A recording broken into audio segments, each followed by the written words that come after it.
This audiobook contains 1 censored sentences and 30 modified sentences to make it suitable for all audiences. Visit our website to listen to the original version without censorship or modifications. Link in the channel bio. What's Shirosako? Aino Miko suddenly asked. Isn't it that President Shirogane and Sakurai-senpai have a pretty good relationship? Onodera Ray didn't dare say it straight out. But when she saw Mika's confused expression, she understood that Miko wasn't a fujoshi. Miko seemed to have no idea about these things at all. How should I put it? In the first half of the year at Shuchiin, there were always rumors spreading saying that Sakurai-senpai was hesitating between two beautiful maidens. Aya, should I even be saying this? You only ask me whether you should say it after you've already said it? Under the promotion of the media club, and, of course, the middle school media club too, that news spread wider and wider. And in the end, it turned into a battle between factions. Onodera Ray spoke in a tone as if terrified. Team Chikasaku, Team Heisaku, and also Team Shirosako, and then Team Shinosaku rose up as a new power. That really was a bloody and stormy battle. Sakurai Saki listened to those rumors about himself, but felt no sense of involvement at all. Those rumors were completely groundless. He had no idea how they could have been blown so far out of proportion. But in the end, Miko, you already know, Hayasaka-senpai, won the victory, and the others all suffered miserable defeat. Onodera Ray, like a historian, narrated the entire story. She always had a knack for telling stories. So amazing. Aino Miko said that, but her tone carried no trace of emotion. Her so amazing wasn't amazing at all. All right, let's drop this subject here. We still have a lot of flyers to hand out. Senpai, do you want to head back first? No way. How could I leave two girls behind by themselves? Senpai is really gentle. Miko, after that, the three of them spent another hour delivering the remaining flyers to the households that hadn't received them. By the time the three parted ways, it was already near evening. Returning to the front of his house, Sakurai Saki gently knocked a few times. Since he had a committee meeting after school today, he had given his house key to Hayasaka AI, and he hadn't brought a spare key with him. If AI-chan didn't open the door, he really wouldn't be able to get in. He waited about 10 seconds. The door opened. The beautiful blonde girl in an apron bent slightly, her tone playful. Darling, do you want to eat first, bathe first, or watashi? Hayasaka, Just as Hayasaka AI finished speaking, she noticed that Sakurai Saki was holding up his phone toward her, recording. What are you doing? She tilted her head, her small face full of doubt. So bewildered it was a bit cute. Recording my girlfriend's adorable moment. Hayasaka, oh. In just a few seconds, Hayasaka A's face turned bright red. Sakurai Saki turned his head to look toward the horizon, where the sunset was shining. Its color nearly the same. It's fine. They'll just watch it a few times before bed. You're not allowed to show it to anyone else, not even to other girls. Got it. Sakurai Saki casually replied. Who would show their girlfriend's cute video to others? Something so precious, of course. Had to be kept for himself alone. Stepping inside, Sakurai Saki changed his shoes, while Hayasaka AI went to cook.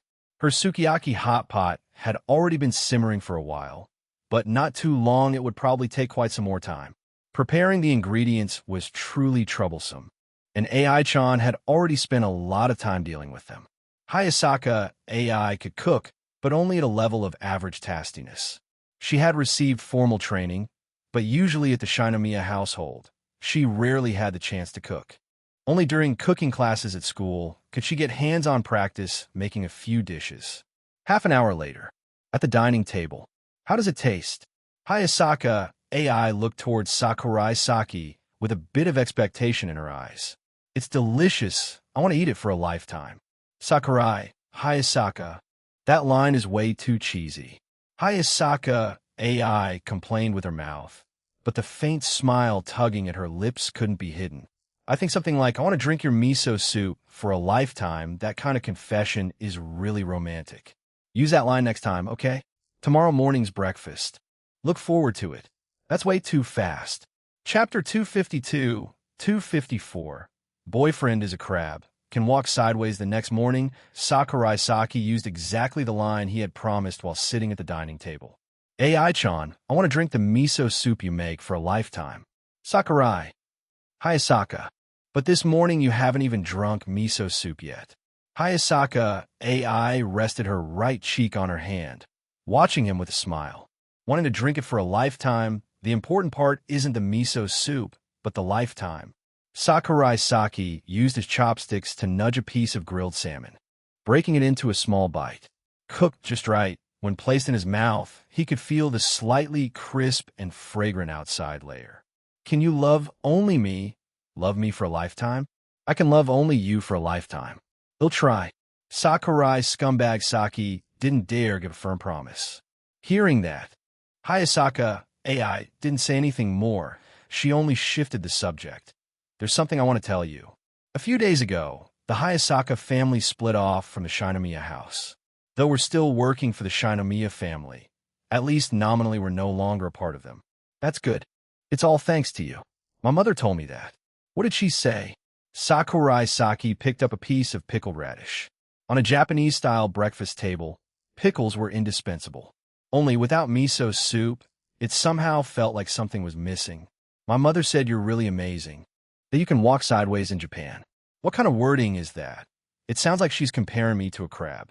As soon as Sakurai Saki finished speaking, he raised his hands, imitating crab pincers, making a few movements, causing Hayasaka AI to burst out laughing. What's so funny about that? Ever since leaving the Shinomiya house, AI-chan had become much more open. Sakurai Saki was very happy to see this change in her. Hayasaka AI had borne too much pressure before, things a girl her age shouldn't have to endure. Having a crab as a boyfriend, I think it's pretty nice. You saying that doesn't make me happy at all. Just as Sakurai Saki finished speaking, he noticed Hayasaka AI had stood up. What is it? He asked. The miso soup is done cooking. Hayasaka AI, right after saying that, realized Sakurai Saki's expression was very amusing. I thought you didn't make it. How could that be? Of course she had made miso soup. She just wanted to see his reaction. Note, I have diabetes, UWU. Preparing for the cultural festival was really troublesome. 1 week before the cultural festival began. Today, Sakurai Saki was in charge of inflating balloons. This prop was used in many places, including in their class cafe, Class 2A, where it was also needed.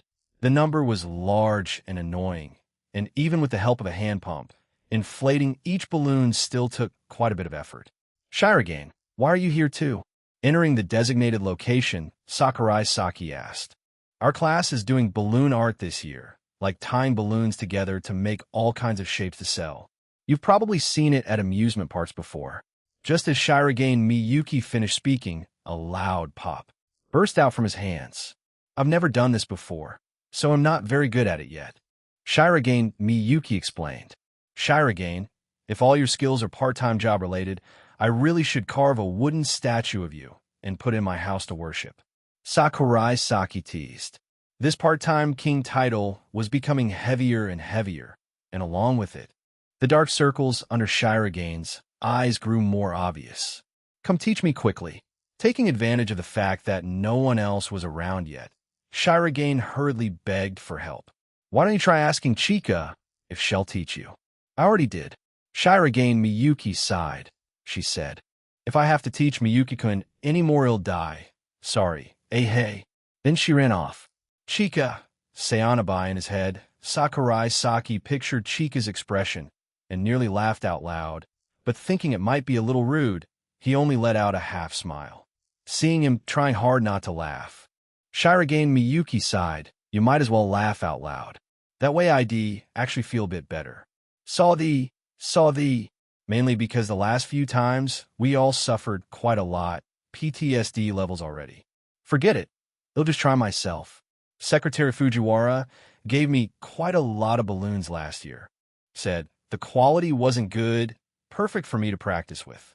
After saying that, the atmosphere suddenly went silent.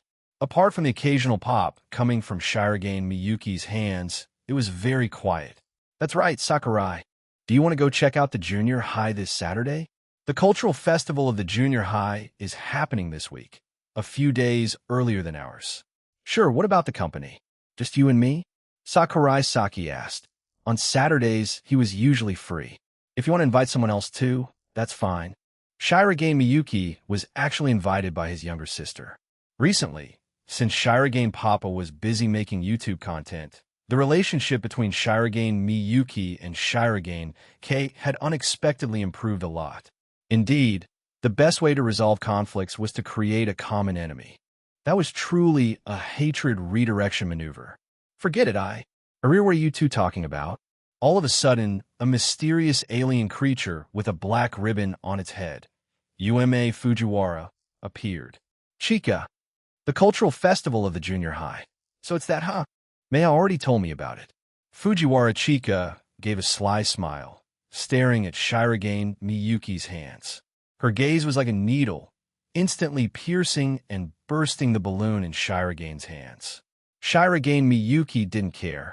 He silently continued his work. With each of his movements, another balloon burst. Then a second, a third, more and more balloons popped. Fujiwara Chika's expression shifted from sly laughter to pity, like the affection of a mother toward her foolish son. Hi, the child's father.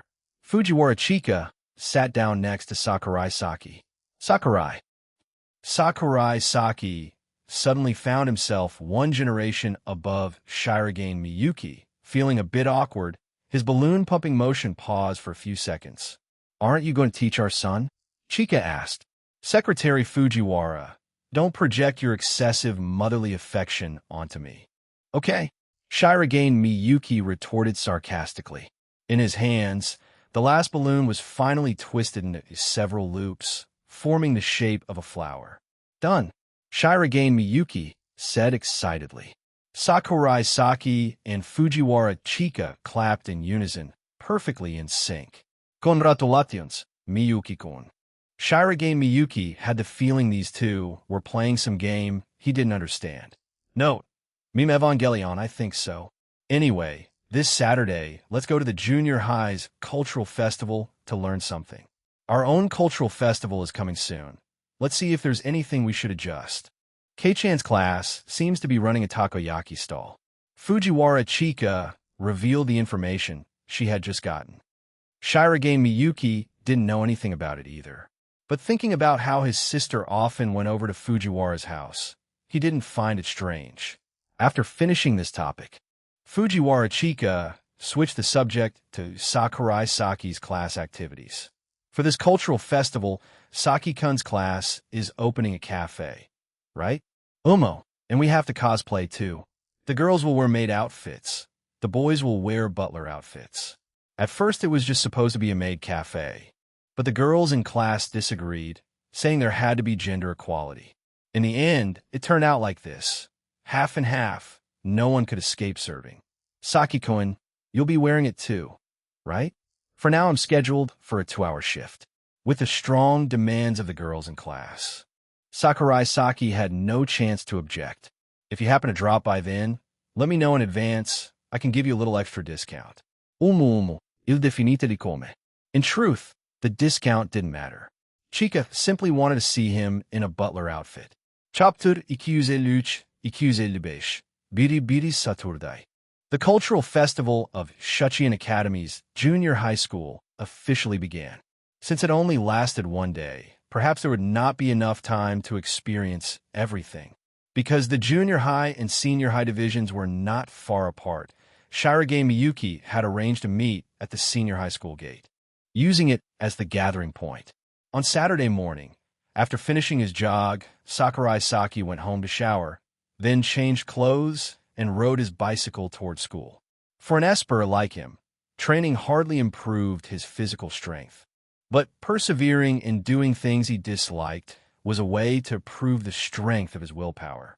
Whether in studying or jogging, the reason Sakurai Saki could keep at it for so long also lay in this point. Even if he had to live like an ordinary monkey, he had to become the best among them. Self-discipline was one of the traits proving excellence. It seemed to have been a long time since his abilities were mentioned. Besides the always active future diary, His second ability each day was still random. But for some reason, the side effects of his power had greatly diminished, almost no longer producing serious negative effects. Today's superpower, railgun effect, electricity discharge, can freely adjust intensity side effect. Unable to use certain electronic devices, so which devices would be affected? Sakurai Saki stood in front of the vending machine at the school gate, arms crossed, face full of displeasure. Sakurai, could it be that I have a grudge with vending machines? He couldn't help but think, because this wasn't the first time. Just now, he had another 1,000 yen bill swallowed. Though the money wasn't much, the feeling was extremely unpleasant. Sakurai Saki sighed, then took a deep breath. The very next second, he delivered a straight kick to the vending machine. Boom strapia. After the loud noise came a thud. Along with the vending machine's miserable cry, a can of coffee fell out, and besides the coffee, change also dropped from the change slot. Just as Sakurai Saki was rejoicing, the vending machine's jackpot sound effect also rang. It could be called double happiness arriving. Ding, ding, ding, an Esper will not stumble twice in the same place. 1 minute later, Shirogane Miyuki saw Sakurai Saki squatting in front of the vending machine, holding a coffee can, his whole body emanating JoJo-like aura. Sakurai, what's this? I want to expel vending machines from Japan. Not leaving a single one in this country. Come on, do you know how many vending machines there are in Japan? No less than 4 million. Yar days.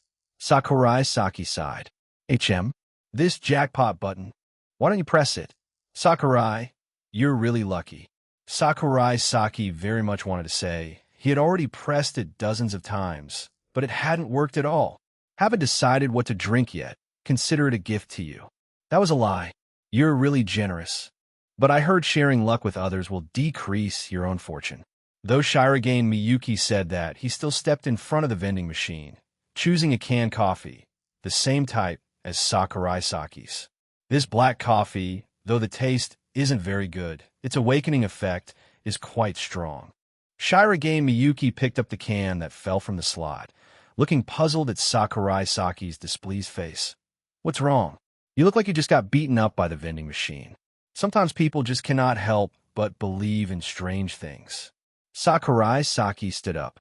An Esper had never picked a fight with a vending machine, let alone could he win. It seemed today he would not be able to buy drinks. The two finished drinking their coffee, then headed toward the junior high division. Today, Secretary Fujiwara went with her younger sister to the junior high, so she didn't have to accompany the two of them, but they would probably meet later. Fujiwara Chika, with her pink hair and black ribbon, was very easy to recognize one glance in the crowd, and she stood out right away, like a husky strayed into a pack of wolves, completely out of place. Chika, Shirogane, your outfit looks pretty good today. Kei-chan bought it for me. She said the clothes I usually wear are too old-fashioned. Tell me about it. Forget it. No need. They were just clothes I bought back in junior high. Outdated already. You mean those long-sleeve shirts with weird foreign letters and skulls on them? Looks like Kei-chan stopped your self-destructive behavior. I can truly feel relieved now. Sakurai Saki gently placed his hand on his chest, slowly exhaling. If Shirogane Miyuki wore his junior high clothes, looking like some Chinibu kid, and came with him to the junior high cultural festival, Sakurai Saki would definitely have died of embarrassment. He suffered from secondhand embarrassment, and in a severe way too. Don't go feeling relieved over someone else's sister. Shirogane Miyuki spat back sarcastically. I also see Kei-chan as my little sister. Don't go stripping away my foster brother title so casually, all right? Feels like you're going to make a move on my sister. You're overthinking. Hayasaka and I are passionately in love. Did you tell her you were going out today? Sakurai Saki paused to think for a moment, then caught up a few seconds later. You think once a boy and girl fall in love, they have to report every single schedule to each other? Isn't that so? Of course not. Sometimes you have to leave a bit of personal space. So this time, did you tell her or not? Yes. This morning while I was in bed I mentioned it, but she was still asleep, not sure if she heard it clearly. Sakurai, Shirogane, stop. I told you to stop. Shirogane Miyuki was truly speechless. This guy could twist any topic into showing off his love life. That must be some kind of talent too, right? Weren't you the one who asked first? Enough already. We're here at the junior high. Sakurai Saki fell silent, still wearing that radiant, sunshine-like smile as usual. Shirogane Miyuki glanced at his face several times, inwardly sighing at Sakurai Saki's overwhelming ability to conceal his true expressions. Sakurai-senpai, welcome to the cultural festival. A girl handing out flyers at the gate recognized Sakurai Saki. Thanks. Sakurai Saki took the flyer from her. The two of them stepped into the school grounds together. The junior high campus was by no means small, no less than the senior high. Along the way, the chatter didn't cease. The student council president Shirogane of the high school division and general affairs Sakurai. Wow, it really is the two of them. The two people I admire the most are walking around the cultural festival together. I'm finished. Finished with what? Sakurai Saki wanted to spit out that line inside, but outwardly, he kept smiling. Only when they reached a less crowded spot did he finally retract that smile. Smiling too much, my mouth's getting a bit stiff. Then stop wearing that social mask, Sakurai. Aren't you just tormenting yourself? Shirogane Miyuki said. We're so popular here in the junior high. Of course we have to maintain a good image. After all, Kei-chan is a member of the student council here too. His words made Shirogane Miyuki break out in cold sweat inside. As an older brother, to care less about his own sister than an outsider, what an extreme failure. All right, over there is Kei-chan's class shop with her friends. I see it. Sakurai Saki pointed toward the nearby food stall street. A row of mock food stands. Taiyaki, fried chicken. Yeah, let's head over. Chapter 254, 256. Chika's little sister, hello. 2 servings of takoyaki, please. In front of a stall, Shirogane Kei heard the call. She lifted her head slightly, then revealed a delighted expression. It's Saki and I. As soon as she spoke, she glanced at Shirogane Miyuki standing beside Sakurai Saki. Aniki, why did you also come here today? Shirogane Miyuki looked at Sakurai Saki. Both were older brothers, even I was real siblings, yet why was the gap so huge?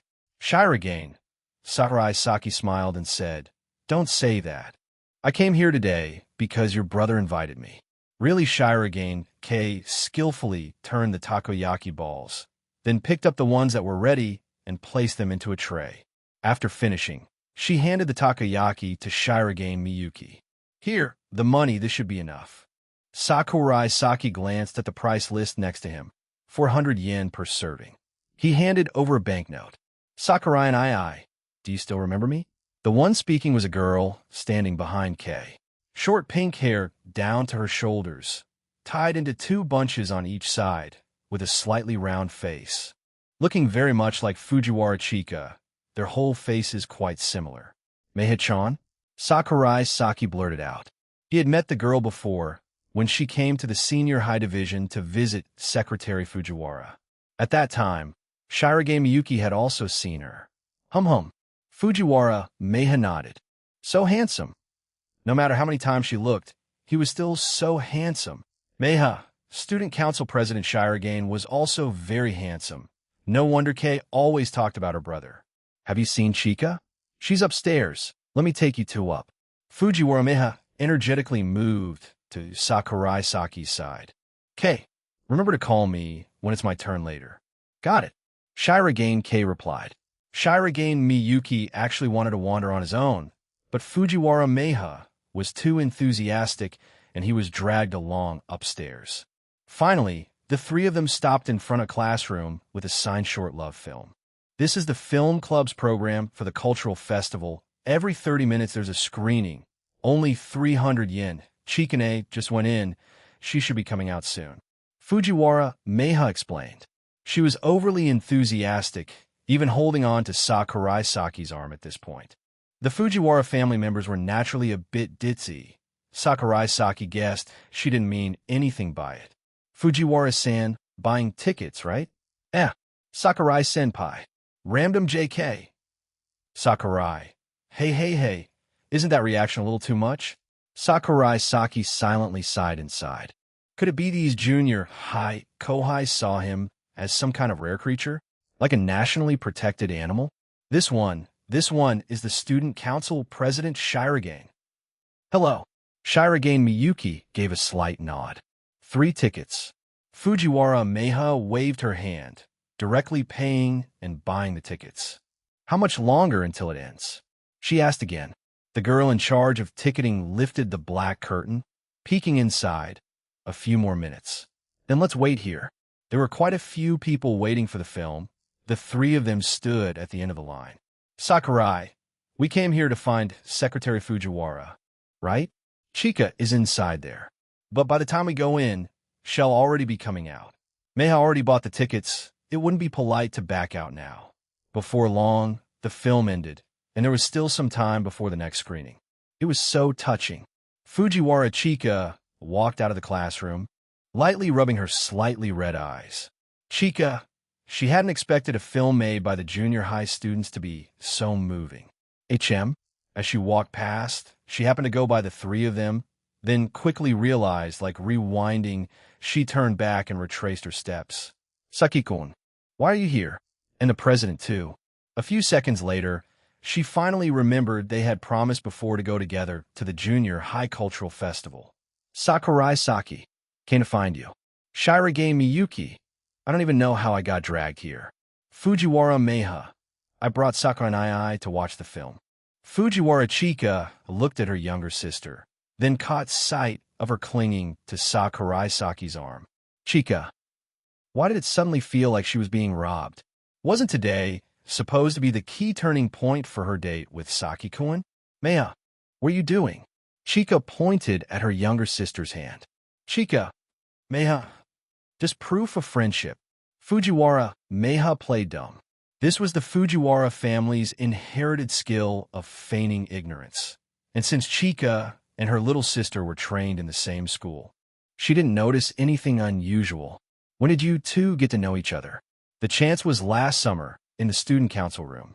Fujiwara Meha replied, her face filled with the look of a maiden in love. Meha, in fact, from the first time she met Sakurai Saki last year, she had already liked him. Of course, it was only the fangirl type of affection for that handsome face. Everyone, the next showing is about to start. The girl selling tickets at the front loudly announced. Wait for me. I want to watch too. Fujiwara Chika sensed something was wrong. She immediately rushed to buy another ticket, then hurried back just in time before the next screening began. Seeing her buy another ticket, Sakurai Saki asked curiously, is this film really that good? Did she really have to watch it twice? It's great. If it wasn't, wouldn't her younger sister become her love rival? Damn you. Meha, how dare you steal a man from your big sister? Fujiwara Chika thought that, trying to squeeze herself between Sakurai Saki and her younger sister, but failed miserably. With no other choice, she picked the second solution, clinging tightly to Sakurai Saki's other arm. Chika, you're holding too tightly. I can't even walk. She was clinging so tightly, he couldn't move at all. Standing beside them, Shirogane Miyuki, like a human-shaped light bulb, watched the 2 pink-haired girls fighting over his best friend and fell into deep thought. Just what's so great about this Sakurai guy anyway? Aside from that face. In the end, Fujiwara Meha still couldn't win against her sister because it was her turn to switch shifts. After finishing the film, Shirogane Miyuki, being sharp enough, said he would go wander on his own, leaving private space for Sakurai Saki and Fujiwara Chika. Shirogane, Nijirandeo, Saki-kun in the hallway. Saki-kun, don't you go liking Meha, okay? Fujiwara Chika warned. Chika, yeah, you've said that several times already. Sakurai Saki replied helplessly, his face showing he had nothing left to say. The Fujiwara women just one liking him was already troublesome enough. How could he handle 2? Meha kept staring at you just now. Chika muttered, voice as tiny as a mosquito's. Chika, if simply staring counts as liking, then in Shuchiin the number of girls who like me must be no less than 100. Didn't you forget about that mass confession incident? Sakurai Saki tried to reason with her. The result? Of course, there was no way to reason with women. You really don't understand your own charm at all.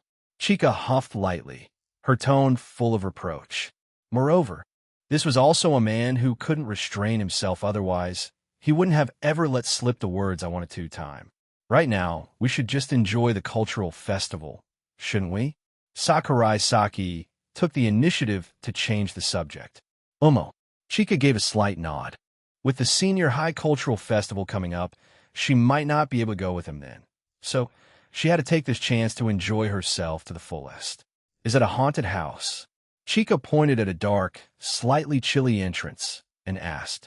As soon as her words fell, a boy and a girl screamed, dashing out of the haunted house. That looks so fun. Chika was instantly drawn in. Super scary haunted house. Heart rate rising, adrenaline bursting in a situation like this.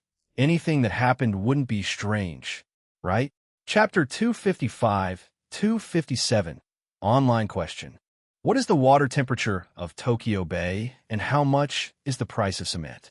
Drip, drip, the sound of water drops echoed by the ear.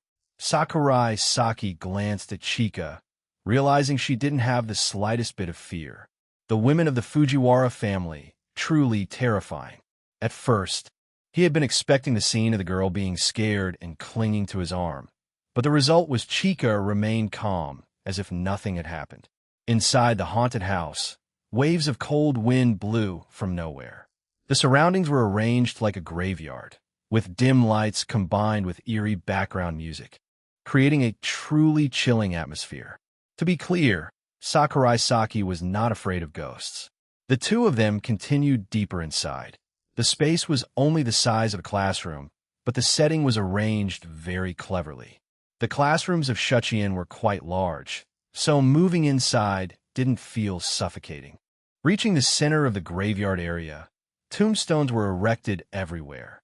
Even though he was certain some ghost play by students would jump out to scare them, the feeling of unease still crept in. Suddenly, someone grabbed his hand. Turning his head, Sakurai Saki saw Chika slightly lowering her head, her eyes looking down at the path. After all, she is still a girl. His steps slowed a little, and as they passed a certain grave, a hand suddenly reached out from the ground, a pale white hand, completely bloodless. Sakurai Saki's heart suddenly beat a little faster. All right, in truth, he wasn't that good at dealing with scary things, but as a man, in a moment like this, he absolutely couldn't falter. Sakurai Chika, let's keep going. Sakurai Saki tried to sound calm. Chika clung to Sakurai Saki's arm. She wasn't afraid at all. Pretending to be scared was, of course, just a little scheme of a girl. What boy doesn't like showing off bravery in front of a girl? Behind this graveyard was a door. After stepping in and closing it, Sakurai Saki let out a sigh of relief. But before he could recover, footsteps echoed from behind. Sometimes near, sometimes far, as if they were just behind the door.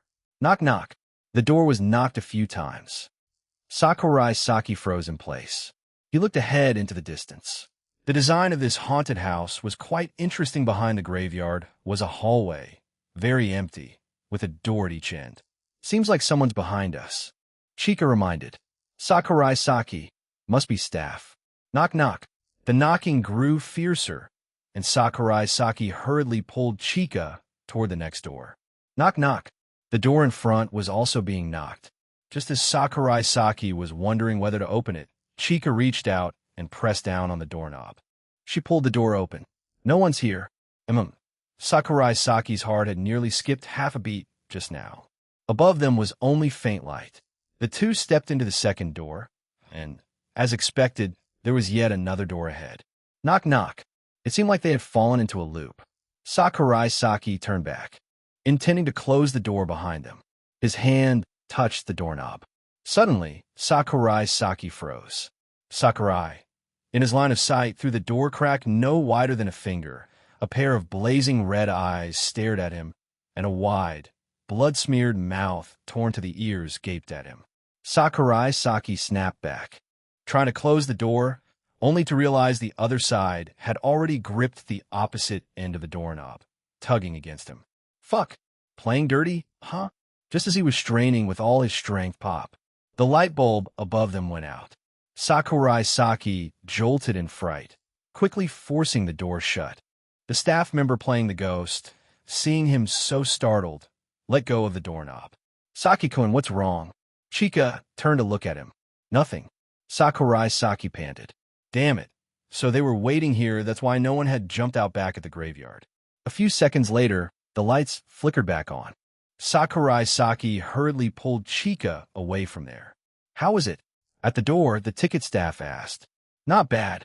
This time, our haunted house applied a special recording method, which can create a 3D surround sound effect. The knocking sounds just now were actually all pre-recorded. The ticket staff smiled brightly.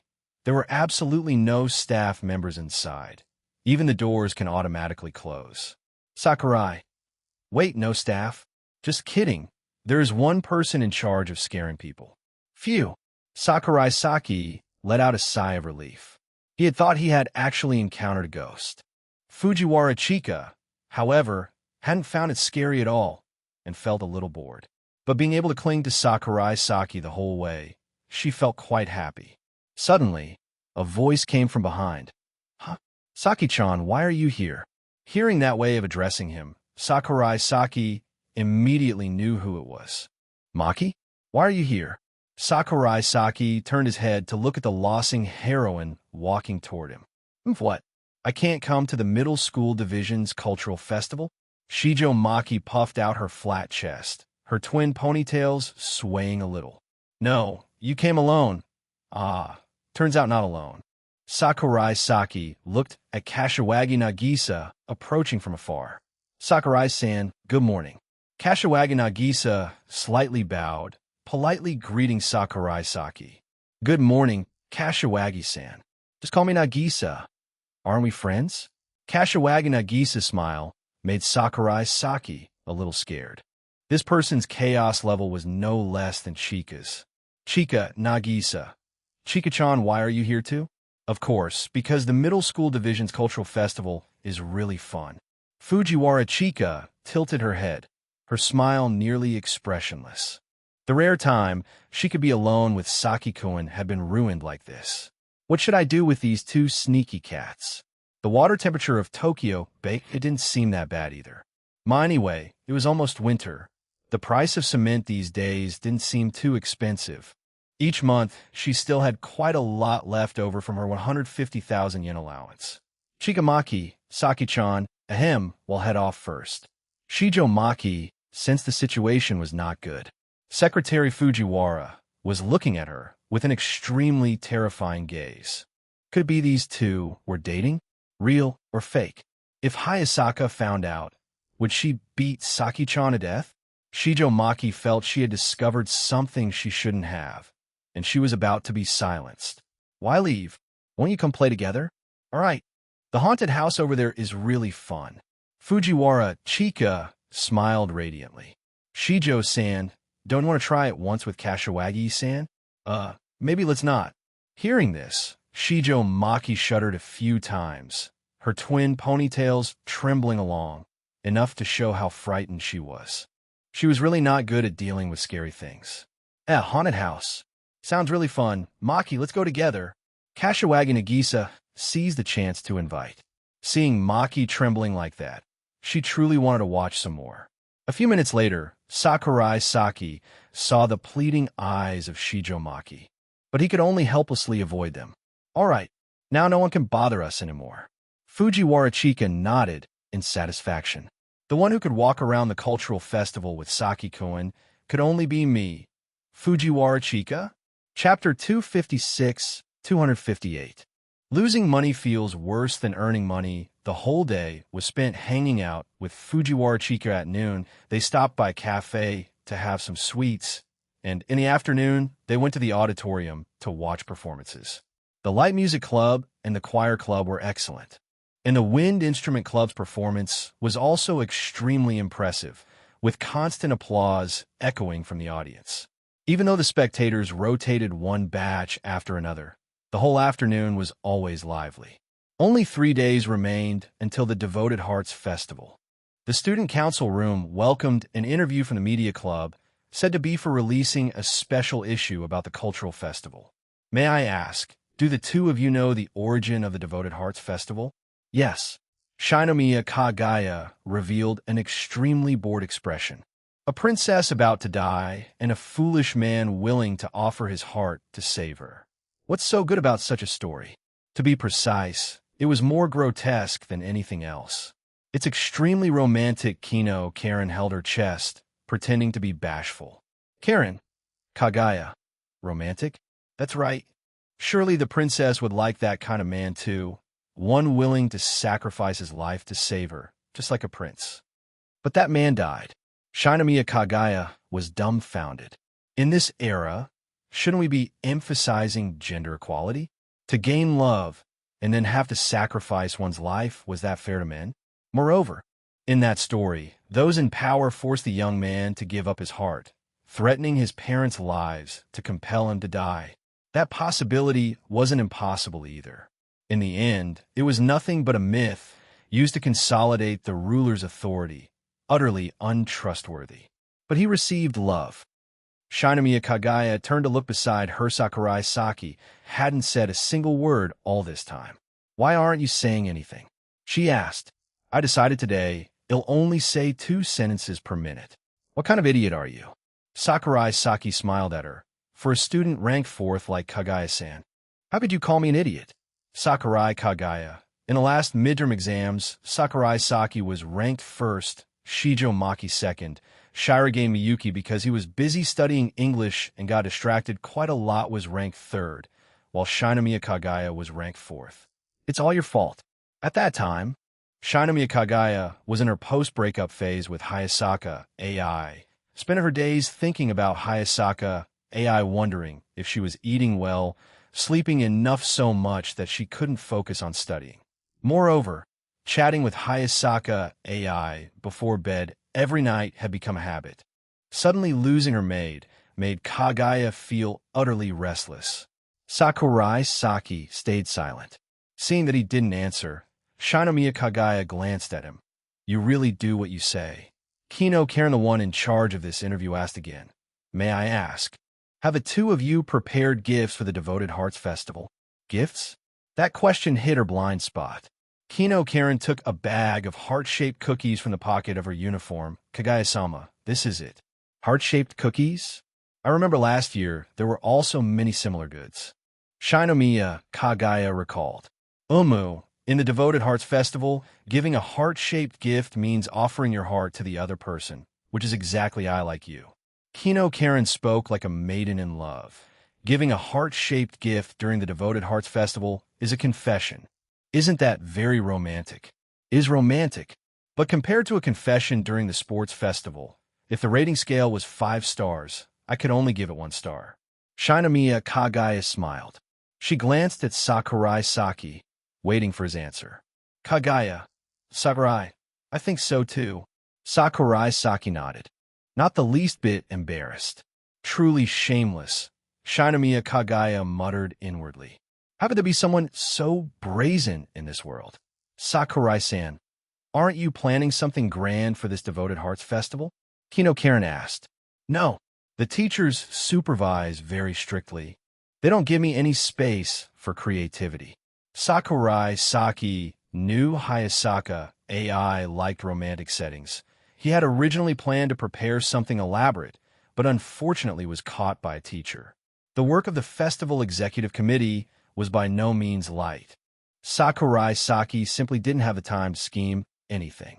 Then let's go back to the earlier topic. Do either of you plan on giving a gift to anyone? Sakurai Saki only smiled without answering. No, right now I don't have anyone I like. Besides, confessions during cultural festivals are often buffed by the atmosphere. Sometimes people confess just because their heads heat up and later they might regret it. Shinomiya Kagaya replied calmly. A minute passed before Sakurai Saki spoke. I'll probably give a gift to my girlfriend. All right. Next is the second question. Lately, many students are very curious about the daily work of the Student Council. Originally, this question was meant for President Shiragain, but since he's not here, could the two of you answer instead? Shinomiya Kagaya. Every day after school, the Student Council members come to the Student Council room, diligently handle daily documents, and absolutely never engage in frivolous games or unnecessary activities. Sakurai Saki glanced at the cabinet beside him, where several decks of cards and a few board games were stored. He lifted a teacup and sipped black tea. Shinomiya Kagaya went on from daily work all the way to the cultural festival.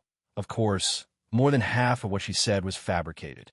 In reality, the student council lazed around every day, with only Shirogane Miyuki being diligent. Well, not entirely since this semester. Sakurai Saki had also begun helping Shirogane handle documents. As for Ishigami-used treasurer duties, Sakurai Saki never needed to touch them, because Miko was always standing beside him, directing every tiny detail. More than 10 minutes later, Kino Karen left the student council room. The student council room usually isn't locked. Honestly, if any student is curious, they can just walk in. We even accept requests from students. Sakurai Saki wondered aloud. Sakurai-san, have you ever suddenly walked into a room full of strangers? So that's it. Suddenly pushing open the student council room door and seeing Kagaya-san's cold face like she could kill someone, it really would scare people. Sakurai Saki rubbed his chin, nodding as though he had realized a profound truth. Shinomiya Kagaya cast him a scornful look, not bothering to reply. A few minutes later, as if remembering something, Shinomiya Kagaya suddenly spoke. All right, today, AI-san will be going home with me. Tomorrow you probably won't be able to go to school with her.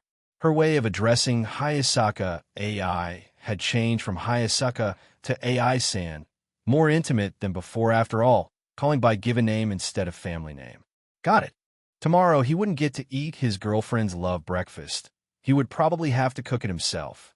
Sakurai Saki didn't say anything else to Shinomiya Kagaya. He left the student council room, originally only intending to check some documents, unexpectedly running into the interview. The December air had grown much colder, with gusts blowing through the half-open windows in the hallway. A few girls were holding heart-shaped necklaces in their hands, seemingly fixed merchandise that would be sold during the festival, all with the same design. When he stepped into the classroom, several familiar classmates were busy decorating the class cafe. Hey, Sakurai, come help out. The price list I asked you to check earlier, was it valid? Valid. A few items could even be priced higher. We almost lost money. Really? We set them that low? A male student said in surprise. Nice. This is a perfect money-making opportunity. Even if it's 1 yen less, IDs still feel annoyed.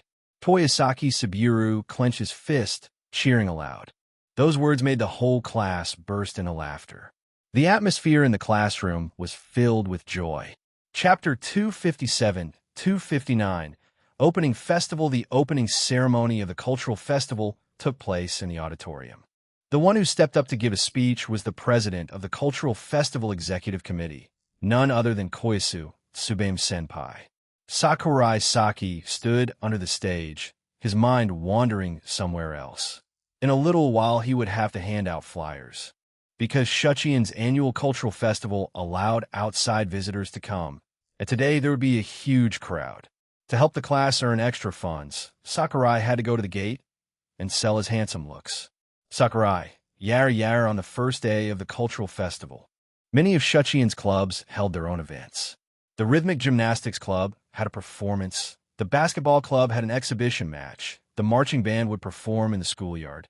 In short, there was no shortage of interesting things. The student council members all had jam-packed schedules today. Ishigami was a member of the executive committee, so even though the festival had started, he still had to run all over dealing with issues. Sakurai Saki had a 2-hour shift. Shinomiya Kagaya as well. Besides her shift, tomorrow night, she would also be in charge of lighting the campfire for the bonfire party. After a week of practice, Shirogane Miyuki had finally mastered balloon art. Even the balloons of higher difficulty could now be made with ease. This pace of progress, if displayed on the stat chart of a stand user, would at least be ranked Secretary Fujiwara, together with her board game club, provided the chance to experience a game the club created themselves, a game titled Happy Life Game. The last time they played, Sakurai and Shinomiya ended up with 11 children, But unfortunately, in old age, Sakurai cheated, causing Kagaya to demand a divorce. Micah's class seemed to be running a 4D haunted house. It was said the first half was a normal haunted house, while the second half was a sound experience zone. As for the others, AI-chan, besides her shift, was dragged by her two best friends to join a stage performance. Her idol outfit for the performance would surely be worth seeing. Sakurai had already decided he would go cheer for his girlfriend when the time came. Sakurai to Hayasaka. That concludes my speech. Koyasu Tsubame finished speaking, then handed the stage over to the principal. The principal did not disappoint either, speaking at length, once again making Sakurai Saki's mind drift off. The opening ceremony ended, and the lively cultural festival officially began. Sakurai first returned to his class booth, then picked up the stack of flyers already prepared. Sakurai, we're counting on you. Use that unrivaled handsome face of yours to attract a bunch of cute girls here. Toyosaki Saburo patted Sakurai Saki's shoulder. Make them so smitten they forget themselves, turning into fools who only know to come eat our coffee and sweets. Toyosaki, Sakurai, I'm not an incubus. You know, Sakurai Saki muttered under his breath. Don't say that. Just flash your trademark smile, and no girl will be able to refuse you.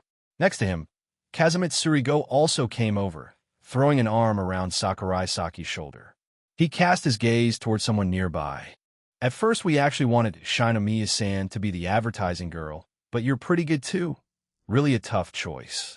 You could just pick both, Sakurai Saki replied, speechlessly. Why was it that he had to go outside and endure the cold wind, while Shinomiya Kagaya could sit inside enjoying the warmth? Totally unfair. It's freezing today. The temperature's been down to single digits lately. If you feel cold, just tell us, we'll swap shifts with you. Toyosaki Saburo said that, but his hands pushing Sakurai Saki out the door didn't stop at all. Two-faced betrayal? No, this was the friendship of men. Sakurai-chan, wait. Hearing this voice, Toyosaki Saburo suddenly noticed that Sakurai Saki was no longer moving, no matter how much force he used to push. Glancing back, he instantly wised up and returned to the classroom. Hayasaka AI carried a hand warmer over. It's really cold outside. Don't let yourself freeze. She slipped her hand inside Sakurai's jacket, then pressed it against his body. Much warmer now. Sakurai Saki smiled at her. Hee, right? Hayasaka AI gave a sweet smile, looking incredibly cute. The intimate moment between the two was witnessed by their classmates. So lovey-dovey nice. I also want my girlfriend to stick a hand warmer on me. Toyosaki, go get plastic surgery first, then we'll talk. Someone teased. Go on already, don't just stand there. Hayasaka AI, perhaps out of embarrassment, lightly tapped his chest, then turned back. Hayasaka, in front of the school stood ginkgo trees, but now they had no vitality left. Their leaves had all fallen in autumn, leaving them bare, yet still standing tall and firm. Back in autumn, not going with his girlfriend to Meiji Jingugein to see the rows of ginkgo trees, Sakurai felt a bit regretful. Standing at the gate, Sakurai Saki was like a flyer dispensing machine. Tourists entering, after seeing Sakurai Saki, would almost always take a flyer from his hand. At first it was just schoolgirls, then more and more people, until imitation spread. Many even mistook it for a festival guide, only to realize afterward it was actually a flyer for Class 2's cafe. On the flyer, it was clearly stated that the coffee beans used were Shuchiin coffee, a premium variety used to entertain foreign guests. Thanks to Sakurai Saki's overwhelming efficiency, Class 2's cafe even began to see a line forming. Unfortunately, Sakurai himself was still zoning out at the gate, not witnessing the lively scene at all. This is the school of my good-for-nothing son. Suddenly, a familiar, haunting voice rang out. Sakurai Saki snapped back to reality. Shirogane Ajisen? Oh, Sakurai. Shirogane Papa held up his phone, pointing the camera at Sakurai Saki. Oh my god. Handsome guy. Unbelievable. So handsome. Even I have to admit, his aura far surpasses mine. I thought Shuchiin students were all bookworms. Who knew there was such a hottie? Hey, handsome, give me your line. Ajisen is live streaming. Sakurai Saki smiled at the camera. UW. Eyebrows sharp like blades. Eyes shining like stars. Truly someone who cultivates. This is the first time I've been captivated by a man, truly struck at first sight. I'm gay now. Sakurai.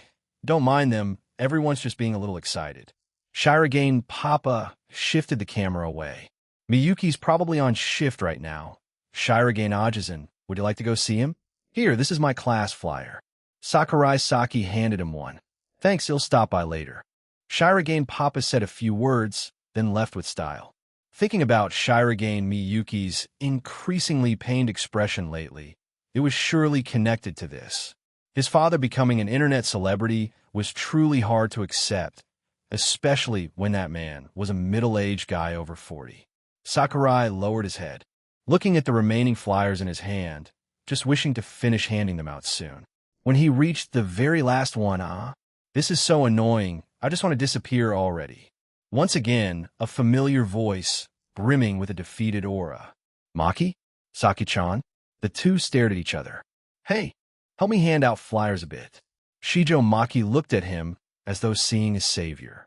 Maki, Sakurai Saki didn't pay her any attention, instead quickly smiling and handing the last flyer to a schoolgirl, then dashed away. Sakurai, want me to do it for you? No way.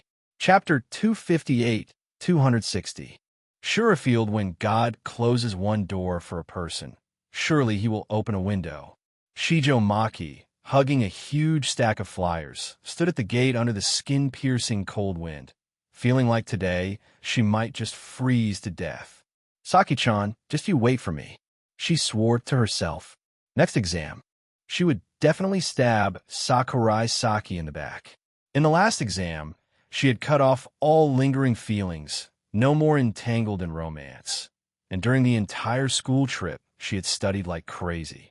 In one go, she surpassed Shinomiya Kagaya and Shirogane Miyuki. From then on, the last obstacle standing before her was only one person. That was Sakurai Saki. So, if I don't help you hand out flyers, what are you going to do to me? The #1 spot of Shuchiin Academy, I will take it for sure. Shijo Maki turned her head and noticed he was holding several hand warmers. Huh, what's he planning to do? She thought he had come back to mock her. After all, from what she knew, Sakurai Saki absolutely wasn't the type to be kind-hearted. Could it be that after getting a girlfriend, even the dark corners of his heart were swept away? Hayasaka-san, you are truly strong. Even a stubborn stain like this can be cleaned away. Are you bleach? Here for you. Taking the item he handed over, Shijo Maki was about to speak, but realized he had already turned around, leaving only one line before walking off. Maki, hang in there, I'm not staying with you. So annoying. Shijo Maki stuffed the hand warmer inside her uniform, then stood still like a snowman. If she had known, she would have brought a scarf today. The late December wind blew through her twin tails, with only the hand warmer inside her jacket giving her a little warmth. Achoo, Shijo Maki rubbed her nose. Red from the cold. Winter really had come fast this year. Sakurai Saki left the school gate, next heading to the cafe to work as a waiter. AI-chan was on the same shift as him, and once work was done they could go walk around together. Sakurai, finally you're back. Sakurai Saki entered the kitchen from the back door, finding Toyosaki's expression not very optimistic. What's wrong? You're asking me what's wrong? The front entrance is packed with customers. For a while he couldn't even put it into words. The line nearly stretched to the souvenir shop of the neighboring class. Sakurai, do you still dare claim you're not an incubus? It really is lively. Sakurai Saki enjoyed the bustle without worry. After all, it wasn't his turn to work just yet. There was still nearly an hour before his shift. He had only been handing out flyers for a few dozen minutes, not even a full hour. Whatever. If you feel up to it, help out. If you're tired, just sit and rest. Toyosaki said this, then put on the butler uniform and left. Sakurai Saki leisurely brewed himself a cup of coffee, then sat on a chair in the kitchen, sipping slowly. Halfway through his drink, Shinomiya Kagaya entered. What's wrong? Someone nitpicked, saying the coffee I made was no different from overcooked instant noodles. You're angry inside, but couldn't argue back, right? Shinomiya Kagaya gave a cold snort, then took out tea leaves and tea utensils. Watching her graceful, practiced manner, Sakurai Saki struck up a conversation. Kagaya-san, have you ever eaten instant noodles? No, why? No, just, it's better not to eat too much junk food. Sakurai Saki used to eat instant noodles often, mainly because of the convenience. Originally, Shinomiya Kagaya had no interest, but because of his words, her curiosity was stirred. However, the servants in the Shinomiya mansion would absolutely never buy instant noodles for her. According to the rules, every meal must ensure rich nutrition and perfect balance. If it had been back when Hayasaka was around, she might have had a chance. But now that Hayasaka had been lured away by Sakurai Saki, Shinomiya Kagaya was left alone, feeling she had no opportunity. What's wrong? Kagaya-san, if you want to try, after the cultural festival ends, we could do it in the student council room. No need. Shinomiya Kagaya answered irritably. Who had the free time to eat instant noodles in the student council room? The student council room was supposed to be sacred, though in the past half year, they had already done quite a few strange things there. Just playing games with Secretary Fujiwara alone had happened over a dozen times. A few minutes later, the tea was ready, and Shinomiya Kagaya carried the teapot outside. Time passed slowly, and before long, it was Sakurai Saki and Hayasaka a shift. Hayasaka AI had just been dragged off to try idol outfits, but now she was finally released. Let's go change, Sakurai-chan. Omo. Heading to the changing room in the school building, Sakurai Saki finished changing clothes. When he returned to the classroom, all done, I'm exhausted. Toyosaki Sabura tugged at his outfit. Even though it was cold outside, after working for 2 hours, he was still sweating quite a bit. He handed the menu in his hand to Sakurai. Leaving it to you. Got it. After saying that, Sakurai Saki accepted the menu from the customer's hand. This time the cafe was a bit special. The staff didn't just carry trays and take orders, but also had to personally pour coffee or tea for the customers. Since he had been outside earlier passing out flyers, now the majority of customers inside were female. Hello, what would you like to order? Sakurai Saki asked with a smile. Coffee. The female customer looked directly at his face, then after a few seconds turned red and quickly looked away. So handsome. Just the thought that in a moment he would personally pour her coffee already made it feel worth it. Understood. Please wait a moment. Sakurai Saki noted down several tables in a row and then reported to Hayasaka AI. This time AI-chan was in charge of preparing the coffee and tea, while Sakurai Saki and another female student handled orders and pouring drink for customers. Though a bit busy, it was still manageable. Half an hour later, the customers not only hadn't decreased, but were growing even more, despite the time limit rule. There were plenty of female customers coming back a second, even a third time.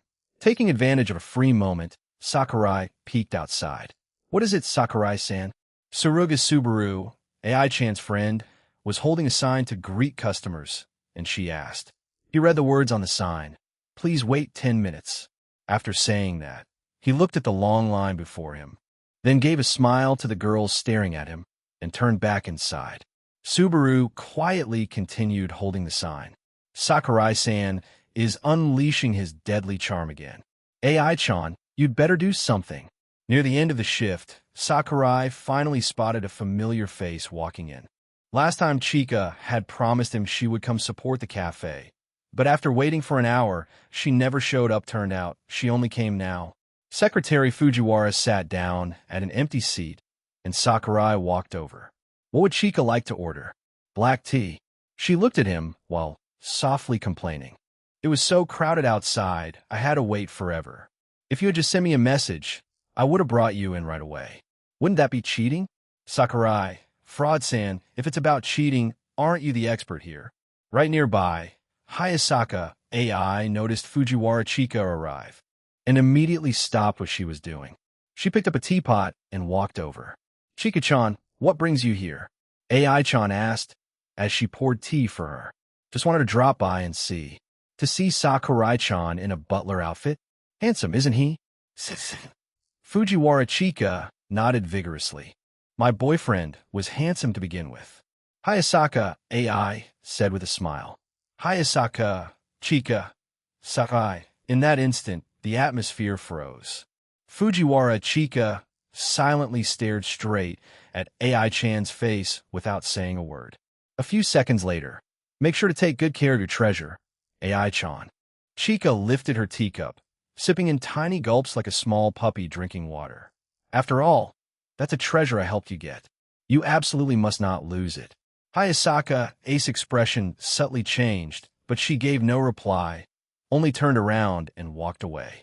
Only then did Sakurai let out a sigh of relief, as if he had just regained the right to breathe. Chapter 259-261. Cowrie shell born from swallow goodbye. Thank you for visiting. Please come again. The schoolgirl in charge of greeting at the entrance called after the guests. Her throat was a little dry. Today there were too many customers, hardly any time to rest. Before the festival began, the whole class had agreed. The money earned this time would be used for the winter school trip. At that time, they could buy lots of ingredients and eat more grandly than the other classes. A soft laugh rang out behind her. Sakurai-san, could you stop laughing? Tsuruga Subaru glanced sideways. He was too handsome, making it impossible for her to get angry. Moreover, he was her best friend's boyfriend.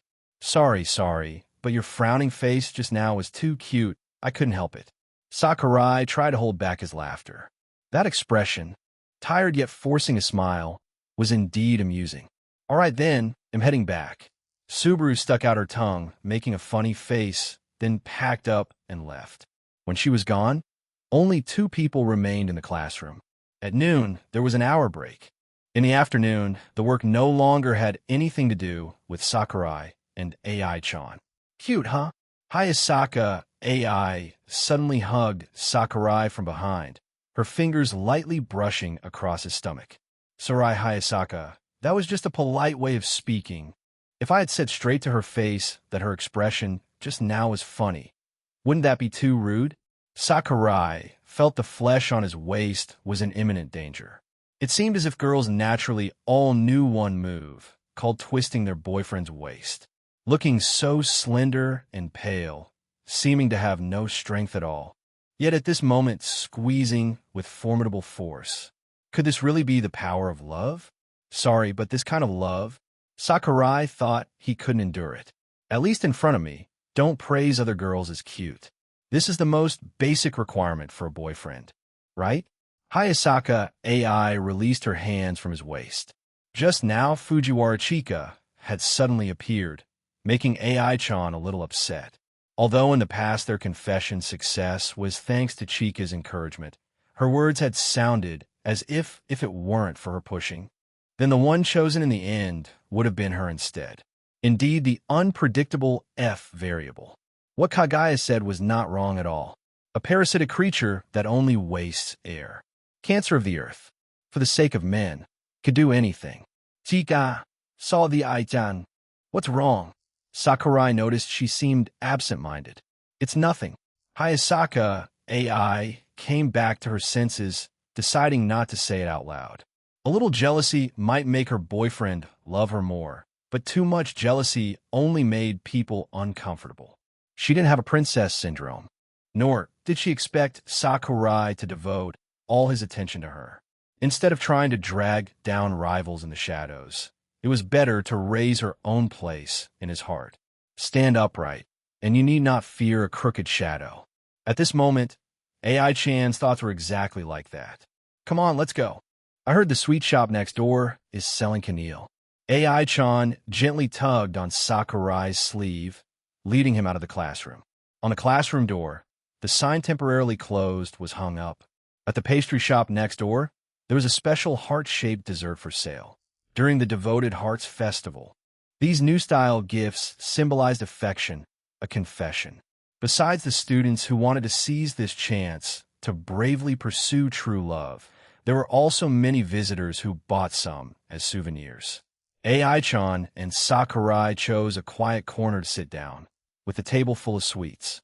Girls eat sweets with another stomachache, saying that sounded sly, but was very true. Isn't that Tsubame senpai over there?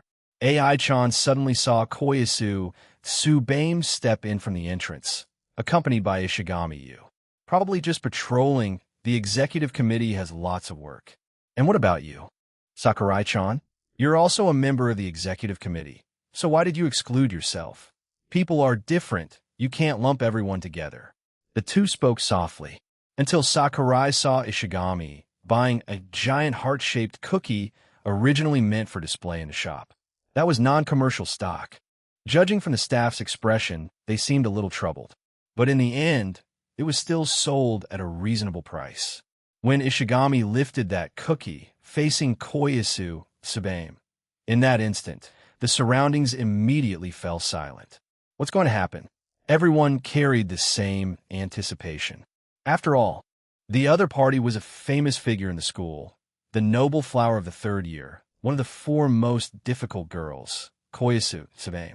In the tale of the bamboo cutter, there were 5 difficult trials that Kagaiheim gave to her suitors: the stone begging bowl of the Buddha, a jeweled branch from the mythical island of Rei, a robe of fire rat skins, a colored jewel from a dragon's neck, and a cowrie shell born from a swallow. Owadamo no Miyuki took the trial of the colored jewel from a dragon's neck, while Prince Kuramochi no Miko chose the jeweled branch of Rei. Coincidentally, in the story, the one who went to seek the cowrie shell born from a swallow was Isenokami no Maro. Sakurai Saki thought to himself, feeling as if this were some kind of malicious joke from a god. Ishigami-yu was pursuing Koyasu Tsubame. Would the outcome be the same as in the tale of Kagaiheim? No one knew yet. Note: Owadamo no Miyuki Shirogane Miyuki, Prince Kuramochi Chika, Isenokami no Maro Ishigami, Tsubame swallow. Ishigami Tsubame. Oh. Tsubame senpai, could you accept this? Ukon. Koyasu Tsubame stood dumbfounded, uneasily anxious. This is my heartfelt feeling. Ishigami-yu had no awareness at all of what he had just done. He hardly had any friends, and in the student council room, no one had ever talked about the traditions of the Devoted Hearts Festival. So he didn't know anything at all. That. Let me think about it. Her face flushed red. Koyasu Tsubame accepted the giant heart-shaped cookie he handed her, then hugged it and ran off. Everyone around who witnessed it was left stunned on the spot. Everyone, Hayao or fakey? Real or fake? Did Koyasu senpai just get confessed to? Pretty bold. Sakurai rested his chin on his hand, nodding slightly in acknowledgement of Kohai-kun's courage for daring to confess in public like that. A Hayasaka AI skewered a piece of cheesecake, holding it up to his mouth. Sakurai bit into it, chewing slowly. My guess is the success rate is 20. The feelings between the two aren't ripe yet. Tsubame Sanapi has a good impression of Ishigami, but it's not strong. Hayasaka AI-chan gently wiped the cream at the corner of his mouth with a handkerchief. Her boyfriend, not even half a year into dating, was now acting the part of a love expert. She honestly didn't know what to say. What? AI-chan doesn't believe in my judgment? Believe, you're the best. Ai-chan answered perfunctorily. Let me analyze it for you. Tsubame senpai has been confessed to countless times, and among them were boys with better conditions than Ishigami. So why did she always refuse? Why? 1. She's been hurt by a playboy before. 2. Her standards are set too high. And then? That's all. Sakurai, Hayasaka, that looked as if he held the truth of the universe in his hands. And, in the end, that was all? Such a waste of words. After watching Ishigami use confession, Sakurai and AI-chan continued in the afternoon to experience many other activities. Sakurai had planned to watch the performance of the gymnastics club, but unfortunately Hayasaka AI didn't allow it. Obviously, he was just a little curious since he had never seen gymnastics before, but his girlfriend seemed to have misunderstood something. Because of that, Sakurai Saki felt wronged. After that, when he said he wanted to see the ballet club's performance, that too was refused. His girlfriend's possessiveness was a bit excessive, He didn't know whether to feel happy or troubled. Sakurai. Chapter 262. AI-chan. I want to punch a pink parasite. The first day of the cultural festival ended peacefully. Very quickly, it was the second day. In the morning, Sakurai Saki sat on the sofa in the student council room, holding a few cups of instant noodles in his hands. Instant noodles were the kind of food that, if you didn't eat for a few days, you'd miss them, but if you ate too much, you'd get sick of them. Truly a very magical kind of food. Originally, he hadn't planned to eat them, but after talking with Shinomiya Kagaya about it yesterday, he suddenly felt interested, thinking about it all night. This morning, he went to the convenience store and bought a few. Sakurai? Shirogane Miyuki pushed the door open and saw someone he hadn't expected to meet here. Good morning, Shirogane. Aren't you going around the festival today? I heard the drama club is performing a play in the auditorium, something about the story of the Devoted Hearts Festival. Sakurai Saki recalled the information he had gotten. There's also one in the evening. In total, 3 shows in a day. The last one is right before the night festival begins. No need to rush. Shirogane Miyuki went to the president's seat and picked up a few files submitted by the executive committee, which he needed to review. Shirogane, do you want instant noodles? There's yakisoba and also noodle soup. Sakurai Saki raised the cups in his hand for him to see. I'm not hungry. Shirogane Miyuki shook his head. He had already eaten breakfast, and by now he still wasn't hungry. Seeing he didn't want to eat, Sakurai Saki didn't insist and went to boil water. This morning, he had deliberately skipped breakfast. Although Hayasaka AI had once moved in to live at Sakurai Saki's place, recently she had gone back to live on her own, saying they needed to keep some distance. That way they could prolong the passionate stage of romance between a man and a woman. The two lived only a few hundred meters apart, so who knew what meaning there was in moving out with such a short distance? Even though separated by only a few hundred meters, they still called until late at night. Sakurai Saki felt a strange happiness from it, thinking he had contracted a sickness called love, and moreover, it was quite a severe case. Sakurai Hayasaka. Every time I eat instant noodles, I always hesitate about which flavor to pick. I get that. Shirogane Miyuki joined in. Not just the flavor. Even between yakisoba and noodle soup, I hesitate for a long time. Let's go with seafood today. After some consideration, Sakurai Saki still chose the one he usually ate. Back when he worked part-time, he often ate this one, mainly because it was convenient. The instant noodles had already been soaked, and while Sakurai Saki was waiting, suddenly, an uninvited guest barged into the student council room. Shinomiya Kagaya entered with a mysterious expression. Kagaya, then she said, do you know? Ishigami-kun confessed to Tsubame-senpai. I just found out. Kagaya-san's information really is slow. Sakurai Saki didn't even bother turning his head. Now the whole school knew Ishigami had confessed to Tsubame-senpai. Perhaps only Ishigami himself didn't know? Yesterday, Sakurai Saki had already noticed it. Ishigami-yu's expression had been so calm, it was as if you were paying New Year's greetings to relatives. The heart-shaped cookie in his hand didn't even look like a love confession, but more like a gift set. What's that delicious smell? Shinomiya Kagaya caught a whiff of the fragrance in the air. I'm cooking instant noodles, Sakurai Saki explained. Instant noodles, Shinomiya Kagaya muttered, then sat down across from Sakurai Saki, staring fixedly at him. Kagaya, Sakurai. Being stared at, Sakurai Saki felt a bit uncomfortable. If you want instant noodles, just take some. Really? Shinomiya Kagaya said happily. If not, then forget it. Eat, of course he'll eat. Why wouldn't I? Shinomiya Kagaya would never miss any chance to take advantage of Sakurai Saki. Kagaya. A few minutes later, Sakurai Saki, while slurping noodles, brought up the earlier matter. Kagaya-san, before, when you helped Ishigami review, it was also to support him in confessing, right? So what? Do you think Ishigami has any hope? If the failure rate isn't 100, then there's still a chance of success. Thinking of giving up before even trying, I don't think that kind of mindset is good. Shinomiya Kagaya opened the lid of her cup noodles, impatiently picked it up, then set it down again because it was too hot. She glanced at Sakurai Saki's calm expression, silently thinking that maybe he wasn't a normal human, but an alien. Last exam, he already made it into the top 100.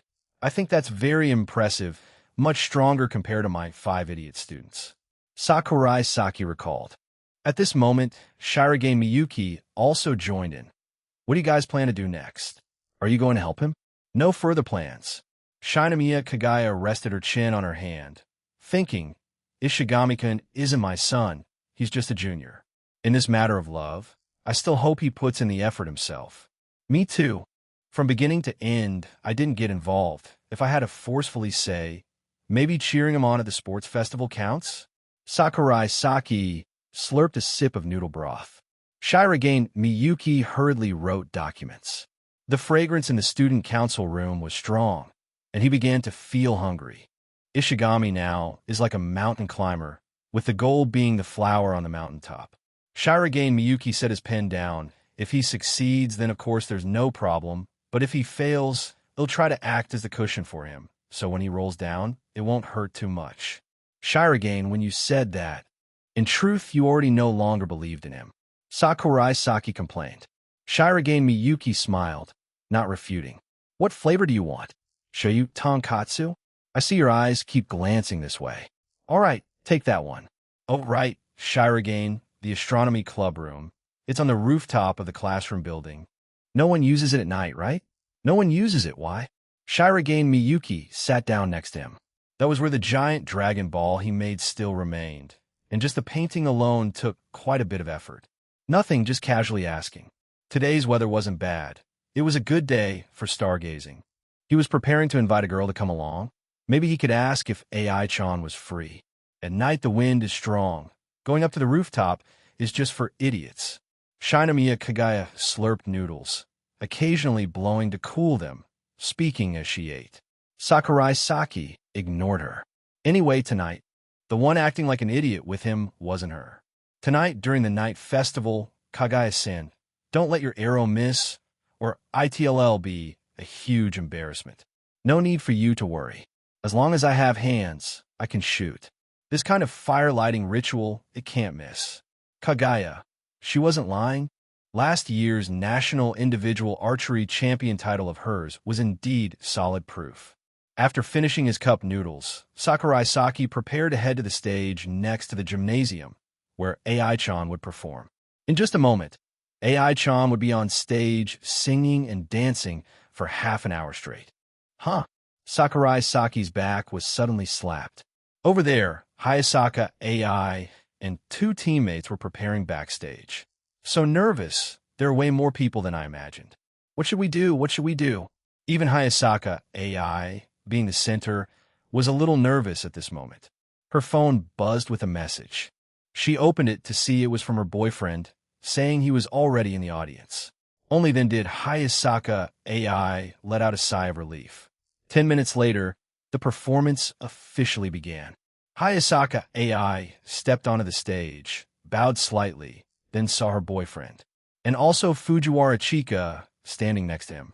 Secretary Fujiwara linked arms with Sakurai Saki, smiled at Hayasaka AI, and shouted loudly, AI-chan, do your best. Chika, Hayasaka AI clenched her fists tightly. Chapter 261, 263. The love that cannot be reached. Saki-kun AI-chan's gaze at me is too scary. Fujiwara Chika clung tightly to him, her mouth complaining. Hayasaka, Chika, Chika inside. If you let go now, then she won't look at you anymore. Sakurai Saki held a light stick in his right hand, cheering for his girlfriend. Not letting go. Yesterday at the cafe, she even dared to show off in front of me. So annoying. Isn't it just confessing a few days earlier? The one who cheats by running ahead deserves to be penalized and kicked off the field. Sakurai Saki showed a helpless expression. Don't treat the battle over me like a game, Chika. But what she said wasn't wrong either. Half a year ago, Sakurai Saki indeed had the thought that whoever confessed, he would date that person, simply never considering who came first or later. He wasn't even planning to be a playboy. If it hadn't been for Shirogane Miyuki saying those words, perhaps Sakurai Saki would have only regarded Chika as a friend, not even advancing to base 1. But Shirogane Miyuki had said, compared to hesitating and making a girl suffer, it would be better to gotta catch 'em all. As for Sakurai Saki's current relationship with the two girls, stuck in between, Chika didn't agree to share with Hayasaka AI. And Hayasaka AI also didn't accept letting Sakurai Saki two-time. As for Nino, sorry, that was only an unexpected accident. Her thoughts were something even Sakurai Saki himself didn't fully grasp. Only her body was something he knew very clearly. Sakurai-san, why are you here too? Speak of someone. And they appear. This was the sports field of Shuchiin, with a large stage set up beside it. The crowd was not small either. Many cultural clubs came here to perform, like the Magic Club, Breakdance Club, Light Music Club, Nino, and Yatsuba too. Sakurai Saki turned his head, looking at the two girls squeezing in. The green bunny ear headband on Yatsuba's head was very eye-catching, her body nearly hidden in the crowd, but the decorative bow could still be seen. Ha, finally made it. Yatsuba panted. Chika-chan? Nino greeted Fujiwara Chika. Good morning. Good morning, Nakano-san. After greeting, Chika realized both were Nakano-san, so she tried to differentiate, recalling the day she visited Sakurai's house when he was sick and Nino's butterfly bow decoration. Thinking of that, Chika imitated Sakurai Saki's way of addressing them, greeting one by one. Nino-san, Yatsu-san, good morning. Yatsuba and Nino were both surprised she could tell them apart. Secretary-chan, good morning. Yatsuba was about to bow, but realized it was too crowded around. Now the four of them were packed together into one clump. Nino and Yatsuba had no other way. One held Sakurai Saki's right arm. The other stood right in front of him. This scene, Hayasaka AI on stage could see it all. Hayasaka. The number of girls had actually increased, something she had not expected at all. The sight was far too bizarre already. Her boyfriend was cheering for her. But beside him was a whole crowd of girls. The most important thing is, she was singing, unable to stop it. The next song is Todokanai Koi AI-chan's voice quietly announced. Below the stage, Sakurai Saki suddenly felt a chill run down his back. Christmas was coming soon. Singing this song, not very appropriate. Was it? A few seconds later, the melodious singing voice echoed across the stage. She really sings fluently. Chika sighed, especially when she sang the line, even though my love cannot reach you. The one dating Saki-kun is clearly you. Chika felt it should have been her singing this song, not Hayasaka AI. Saki-kun, do you know how to play guitar? Yes, why? Sakurai Saki didn't understand why she asked that. I can play piano, AI-chan can sing. The sudden elements all came together. So the first one to confess, AI-chan, was Setsuna, and she herself was Toma. In the end, who was the one that won again? Chika wondered. What are you thinking about? Who is the heroine that wins in White Album? Chika, Sakurai. Sakurai Saki couldn't make sense of her thoughts. Fujiwara, the secretary, always said strange things. Her way of thinking was truly incomprehensible. Just like that, Sakurai Saki was surrounded by three girls as he watched the concert. The right hand that was supposed to wave the light stick for AI-chan was tightly held by Nino. He felt like a prisoner chained up, unable to do anything. He could only open his eyes wide and watch AI-chan sing and dance. Then AI-chan would also look at him, with eyes like Geisa. The winter wind was very cold, blowing so that even half of Sakurai Saki's heart turned cold. The dance performance ended. The two of them were in the preparation room behind the stage. When did you start getting close with the students? Hayasaka AI asked. No way. Sakurai Saki felt a little guilty. Suspicious. AI-chan stared straight at his face, speaking doubtfully. When you lie, you always avoid eye contact. I already noticed a long time ago. Are you using a microscope to be in love with me? Ai-chan Lievenoik? My relationship with the students is just fairly good, both teacher and friend. After all, teaching too much in a Sparta style isn't good. It easily makes students develop a rebellious mentality. not beneficial to studying. Sakurai Saki added silently in his heart. Nino is the exception. That was something unavoidable. Moreover, she was the one who took the initiative to act and touch first. AI-chan knew he was feeling guilty, but only thought that was a normal reaction. A guy being interrogated by his girlfriend would probably react more or less the same. Hayasaka AI had asked many friends before, and regardless of whether the boyfriend had actually done wrong or not, as long as the girlfriend asked a single question, "Do you know you were wrong?" then 90% of boys would answer, "I know." Instead of answering, "I wasn't wrong." What exactly was I wrong about? Normally, I only think about how to help their grades improve. I really don't have the energy to think about anything else. Don't explain anymore. I trust you. Really? For the rest of the day, don't leave my sight. Hayasaka AI stared straight into Sakurai Saki's eyes, saying word by word. Sakurai Saki swallowed and nodded. The two went to the changing room, waiting for AI-chan to finish changing clothes, preparing to go to the campfire party tonight. Right beside the schoolyard, the grades of the Nakano quintuplets seems like they've already risen into the top 110 of the year. Sakurai-chan, do you still want to continue? If this year ends, it'll probably resign. That should be enough. Sakurai Saki looked at the large pile of firewood stacked in front of them. Not yet lit at the moment, but there were already students around. Tonight's campfire party would, of course, include a customary dance segment, where boys and girls hold hands and dance together. Of course, dancing alone wasn't impossible either, just that it looked very pitiful. Note, I suddenly remembered the campfire scene in school days. They probably won't agree, right? Probably not. Next year is already the final year. After graduation, they'll be in university. I won't be able to keep teaching them either, right? A baby always wrapped in diapers will one day learn how to walk. I should let go. Sakurai Saki said gently. You've changed a lot. Sakurai General Affairs, why suddenly call me by that title? Didn't you say before that Sakurai General Affairs and Sakurai Saki aren't the same person? Back then I was also pretty childish, but her Thakakun, honestly you were also very childish. Sakurai, Hayasaka. You found out already? The pronunciation is similar, and the timing of your appearance back then was way too coincidental. So embarrassing. Please forget it for me. AI-chan's face flushed bright red. In a lifetime, I could never forget it. So it turns out those words you said back then were actually confessing to me? I didn't even react. Stop it. I'm begging you. Hayasaka, all right. Sakurai comforted her with a line. Hayasaka AI realized she was wrong. Her boyfriend was still the same as before, still that evil teasing style. Chapter 262, 264, Shinomiya Kagaya. I've one aim, release, hit the target, all of it was inevitable. On the second afternoon of the festival, Shinomiya Kagaya was practicing at the archery club.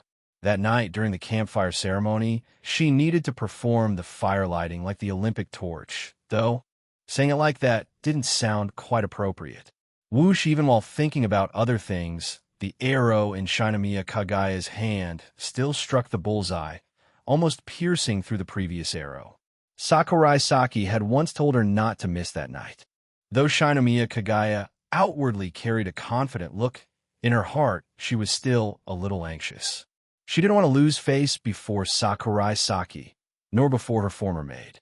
AI-san, after that incident, the people sent by the Shinomiya main house had lessened greatly. Aside from those secretly protecting her, the ones who usually monitored her had all withdrawn, something Shinomiya Kagaya was rather sensitive about.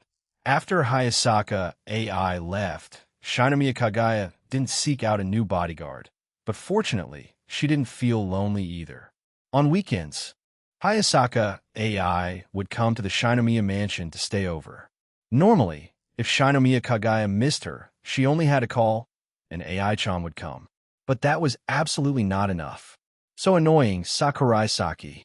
Shinomiya Kagaya's mind suddenly conjured his face. Kagaya. Whoosh. Another set of movements drawing the bow, loosing the arrow flowing smoothly like water, looking utterly perfect, though the aim was slightly off. Fortunately, it didn't miss entirely. Just thinking of Sakurai Saki made Kagaya feel a little irritated.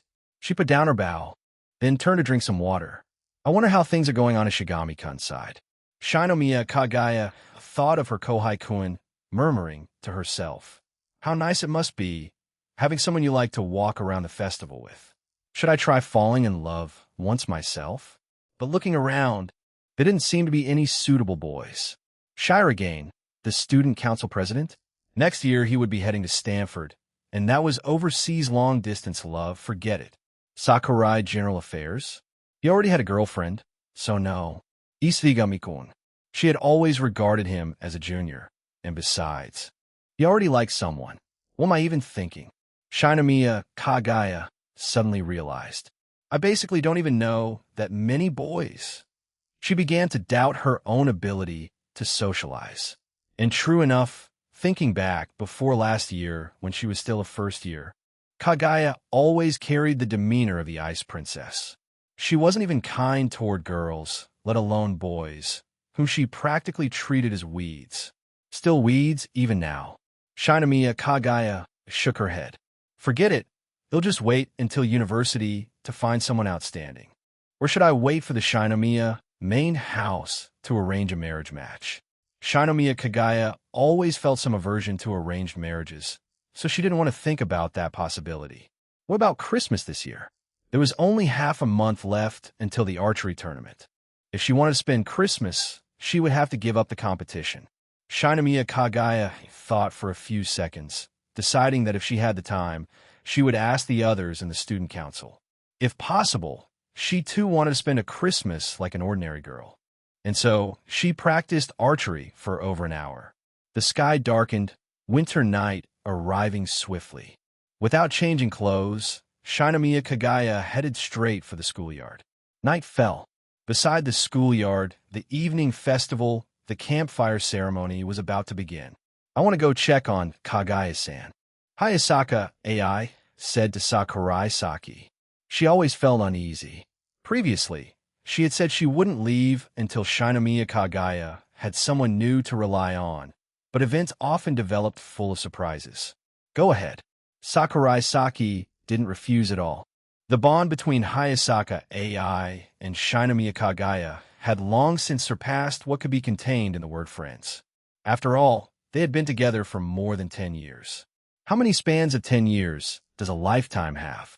If she quit her job and immediately abandoned Shinomiya Kagaya, would that still be the Hayasaka AI? Anyone new? Watching his girlfriend leave, Sakurai Saki found a good spot, waiting for the fire-lighting archery ceremony. Groups of people gathered around in 3s and 5s. In the sky, the moon had also appeared. It's about to start. Karen, don't forget to take photos. A special issue, right? I won't forget. Erica, who are you looking at? Sakurai Saki turned his head. What's wrong? They've appeared. Wild Sakurai-san. Erica exaggeratedly announced. And where's Hayasaka-san? Karen looked left and right, searching for the other's figure. She had something to do and left. Sakurai Saki answered indifferently. Karen showed a gossip-hungry expression. After a few minutes, she saw Hayasaka AI arriving together with Shinomiya Kagaya. What? A new CP just appeared. Hayasaka-san and Kagaya-sama.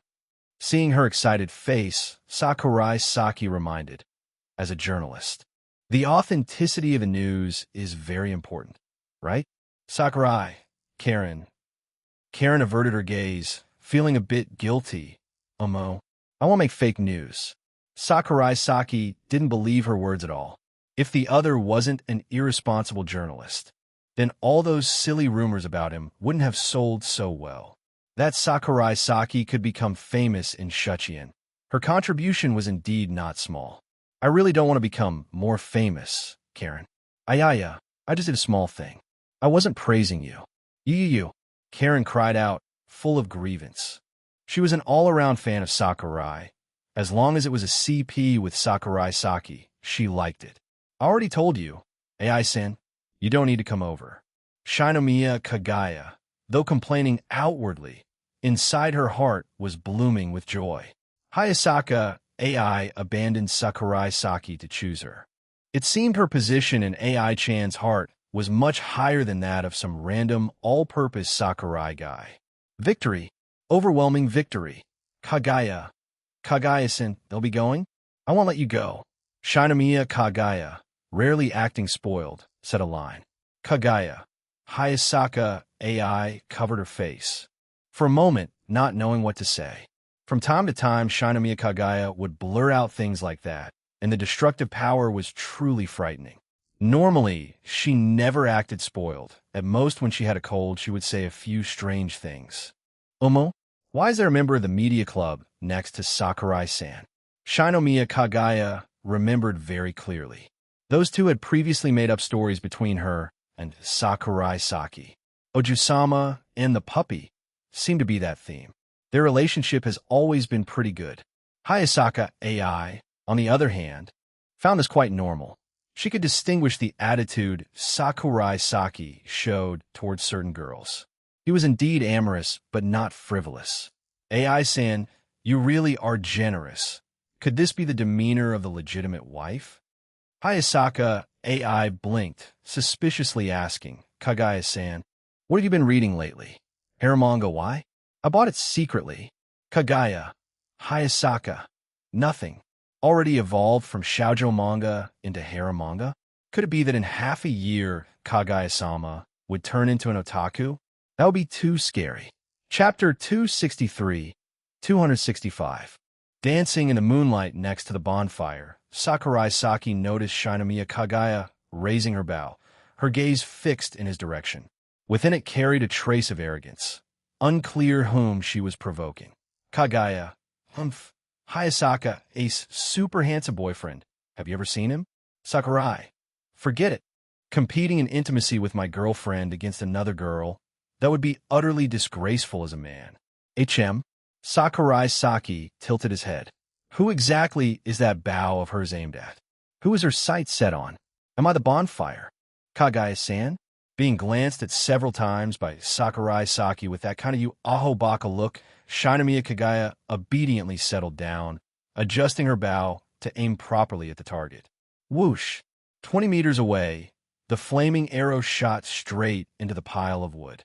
The bonfire, already stuffed with easily combustible materials, instantly flared into a blazing fire.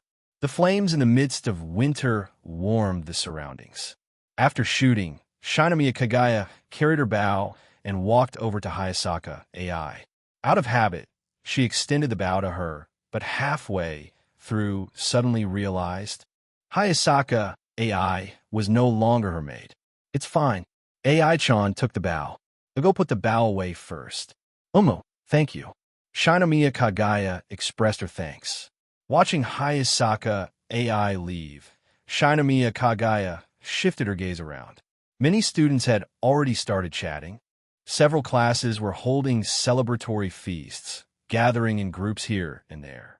Their topics were all about the amusing things from the past 2 days, arguing with customers, food not tasting good, no one buying anything. Though everyone was complaining, their mood seemed rather cheerful. Shinomiya Kagaya overheard quite a lot. What's wrong? Spacing out here. Sakurai Saki's voice came from behind, and Shinomiya Kagaya turned to look at him. What are you doing here? Seeing you standing here alone, just like the loyal dog statue Hachiko at Shibuya Station.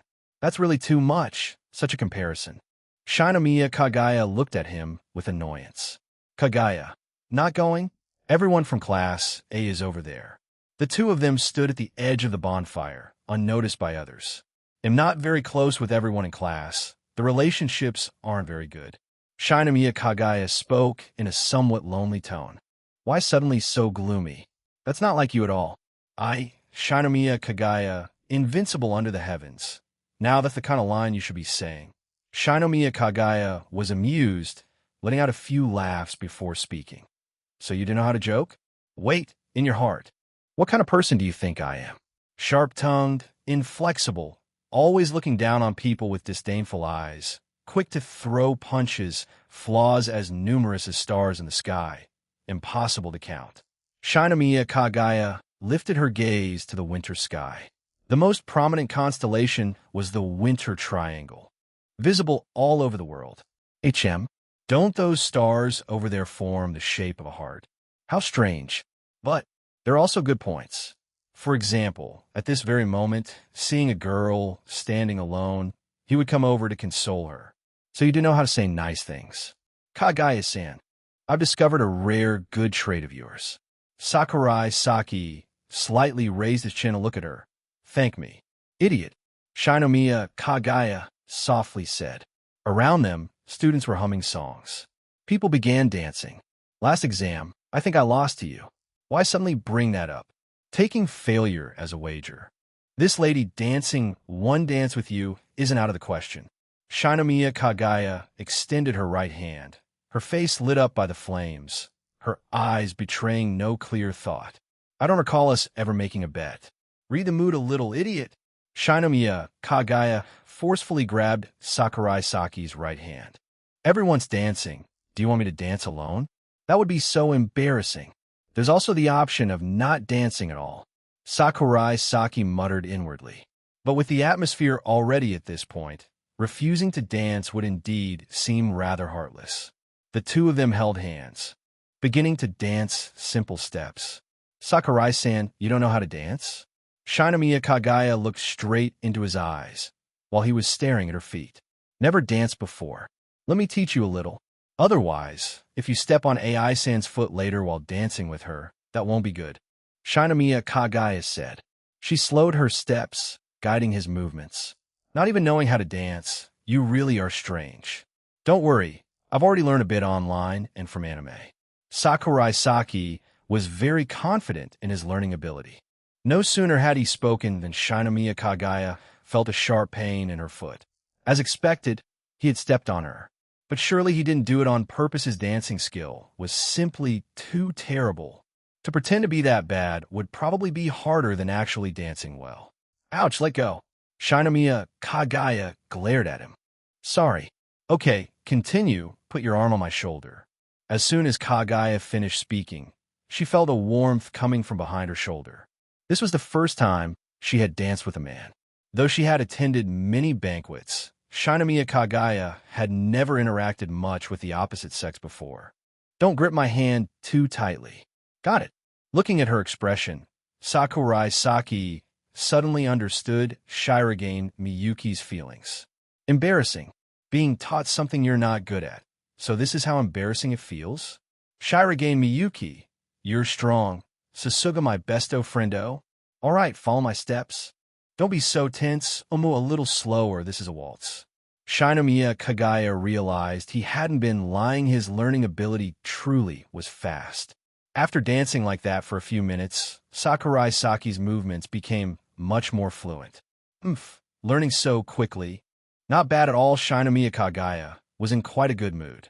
Okay, I've finished teaching you, so let's end it here. Thanks. After saying his thanks, Sakurai Saki looked at her several more times. Why are you looking at me like that? Shinomiya Kagaya felt his gaze was somewhat impolite. Kagaya-san, sometimes you actually do good things. Sakurai Saki rubbed his chin, sighing. Keeping quiet won't kill you. A few minutes later, by the bonfire, Hayasaka AI and Sakurai Saki slowly danced. Sakurai-chan, you're pretty skilled. I practiced a bit. Sakurai Saki inwardly added, about 10 minutes ago. Thanks to Kagaya-san's generosity, and thanks to her selfless sacrifice, and her foot. What about Kagaya-san? Hayasaka AI asked. She went to class as celebration. They just said they'd have a party in class. We're not going. They're somewhere else. No need to squeeze into the crowd. If it's meant to be a celebration, then of course it should be a party that belongs to just the two of us. Sakurai Saki stopped his steps. He glanced at the rooftop, then pulled a key from his pocket. Sakurai smiled and said, This is the rooftop key. Let's go there. Tonight the stars are beautiful. It's a perfect day for stargazing. He had asked someone who loved astronomy there would be no one up there tonight. Shirogane Miyuki really loved stargazing, even paying attention to horoscope readings about the stars every morning. Sakurai had learned this from Kei-chan. Amen. Ayazaka, I nodded. She had always liked developments with a romantic touch like this. Though it couldn't compare to the confession at the sports festival, going up to the rooftop together didn't seem bad at all. Chapter 264, 266. Gifting you a few stars, Sakurai Saki and Hayasaka AI walked along the hallway of the school building. AI-chan, have you ever heard of the 7 ghost stories of the school? Hayasaka AI recalled. Hanako in the bathroom, 13 steps at night, the human body model in the biology room, the moving statue of Nanomiya, the piano in the music room at night, the sound of a ball bouncing in the empty gym. You really remember them well. Sakurai Saki said with a smile. He was simply trying to find topic. Suddenly, top top, footsteps echoed from around the corner. The two looked at each other, then tightly clasped hands. Gulp Sarai Hayasaka. Oh, just as their hearts began to beat faster. The footsteps drew closer. A few seconds later, a beam of light appeared. Huh, senpai, why are you two here? Aino Miko held a flashlight, shining it straight at Sakurai Saki and Hayasaka AI. Today she was on patrol duty and happened to pass by here. KHM, we just came from the bonfire over there. You're not planning on engaging in some indecent male-female interaction, are you? Aino Miko suspiciously looked at Hayasaka AI. Miko, Hayasaka senpai, was precisely the person she always kept an eye on. And Sakurai Saki as well. These two key surveillance targets sticking together, and even as a couple, there was no doubt they were about to do something strange. Class 2A is holding a celebration. We were planning to join in. This was clearly a lie. Miko didn't believe it at all. Hayasaka AI gently tugged at Sakurai Saki's sleeve, signaling him to think of something. Sakurai Saki recalled the tricks head used before to deal with Miko, and reached into his pocket. Seems like I bought a bag of cookies today. Sakurai Saki suddenly remembered his secret weapon for victory. He hurriedly pulled a small bag of cookies from his pocket and handed it to Miko. Say, senpai, what are you doing? Aino Miko said in a fluster. Sakurai Miko. Bribery? Was this an attempt to bribe her? Unbelievable. It had been months since she was last bribed. Why was it happening again all of a sudden? Last time, Miko-chan, didn't you place first in the midterms? And now you're also taking responsibility for patrolling the festival. This bag of cookies is both a small consolation and a reward for getting first place. Sakurai Saki explained. Right now, he only wished Miko would quickly leave and not disturb the world of two people between him and his girlfriend. Oh, thank you. Aino Miko put the cookies away. They'll head off first, senpai. See you later. Miko gave a slight bow, then left the two of them. Miko. Sakurai Saki let out a breath of relief. Sakurai. Phew, thank goodness she was easy to fool. If Miko-chan had discovered that he and AI-chan wanted to go up to the rooftop at midnight, they'd be doomed. After all, that was indeed a violation of school rules. After walking a few steps, Aino Miko took out the bag of cookies Sakurai Saki had given her. She happened to be a little hungry and was planning to eat some. The first few cookies were just ordinary animal shapes. But when she got to the middle, what's this? Miko held up a heart-shaped cookie in front of her. Why would Sakurai senpai give this kind of cookie to her? It must just be that he didn't know, right? Aino Miko bit into the heart-shaped cookie. Really tasty. On the rooftop, the winter wind blew through their hair. Hayasaka, Ace golden hair shimmering under the firelight below, looking extraordinarily pure, really lively. By the bonfire, the dancing still continued. When the Devoted Hearts Festival ends, this year will also be coming to a close. Sakurai Saki leaned on the railing, observing the crowd below. Oh, over there they're preparing to... Before he could finish, a confession rang out below. Murakami-san, I like you. As expected, earlier today, Sakurai Saki had been wondering why no one had confessed at the Devoted Hearts Festival now. It finally happened. Though gifting a heart-shaped present was a fine way to confess, the straightforward way of speaking it aloud wasn't lacking in romance either. Hayasaka AI looked at the crowd gathering below. The boy being confessed to and the girl confessing said something to each other, then embraced, with applause echoing all around them. Seeing this, Sakurai Saki spoke. AI-chan, I like you. What's that about? Suddenly saying something like this. Hayasaka AI said with a blush. You look like you admired it quite a bit. Could it be that just stargazing isn't romantic enough? No, it's not like that. AI-chan explained. I was just remembering when I confessed to you in class. Back then I was so nervous, my heart wouldn't stop pounding.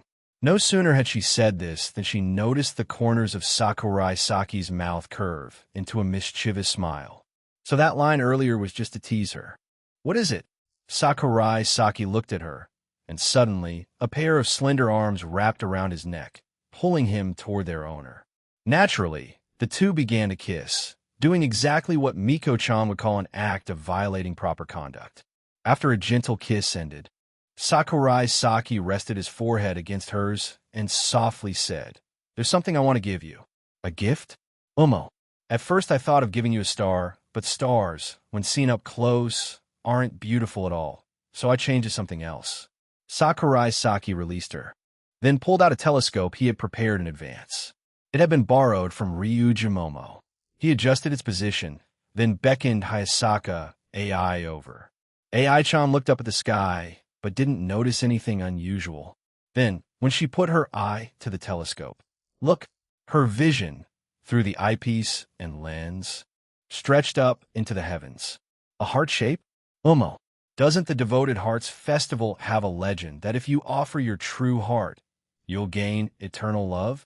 Sakurai Saki also gazed at the sky with a naked eye. I kept thinking about what would be the best gift for you. Food has an expiration date. Necklaces or jewelry, no matter how beautiful, grow dull after long wear. Words of sincerity, though simple to say, the more you think about them, the cheaper they feel. If love could be expressed with numbers, measured with rulers, then feelings would be so much simpler. Even the stars in the sky only have a lifespan of 10 billion years, so don't even last that long. In the end, they evolve into white dwarfs, neutron stars, then collapse into black holes that swallow everything. The lifespan of a star is 10 billion years, not eternity. But human life lasts only 100 years.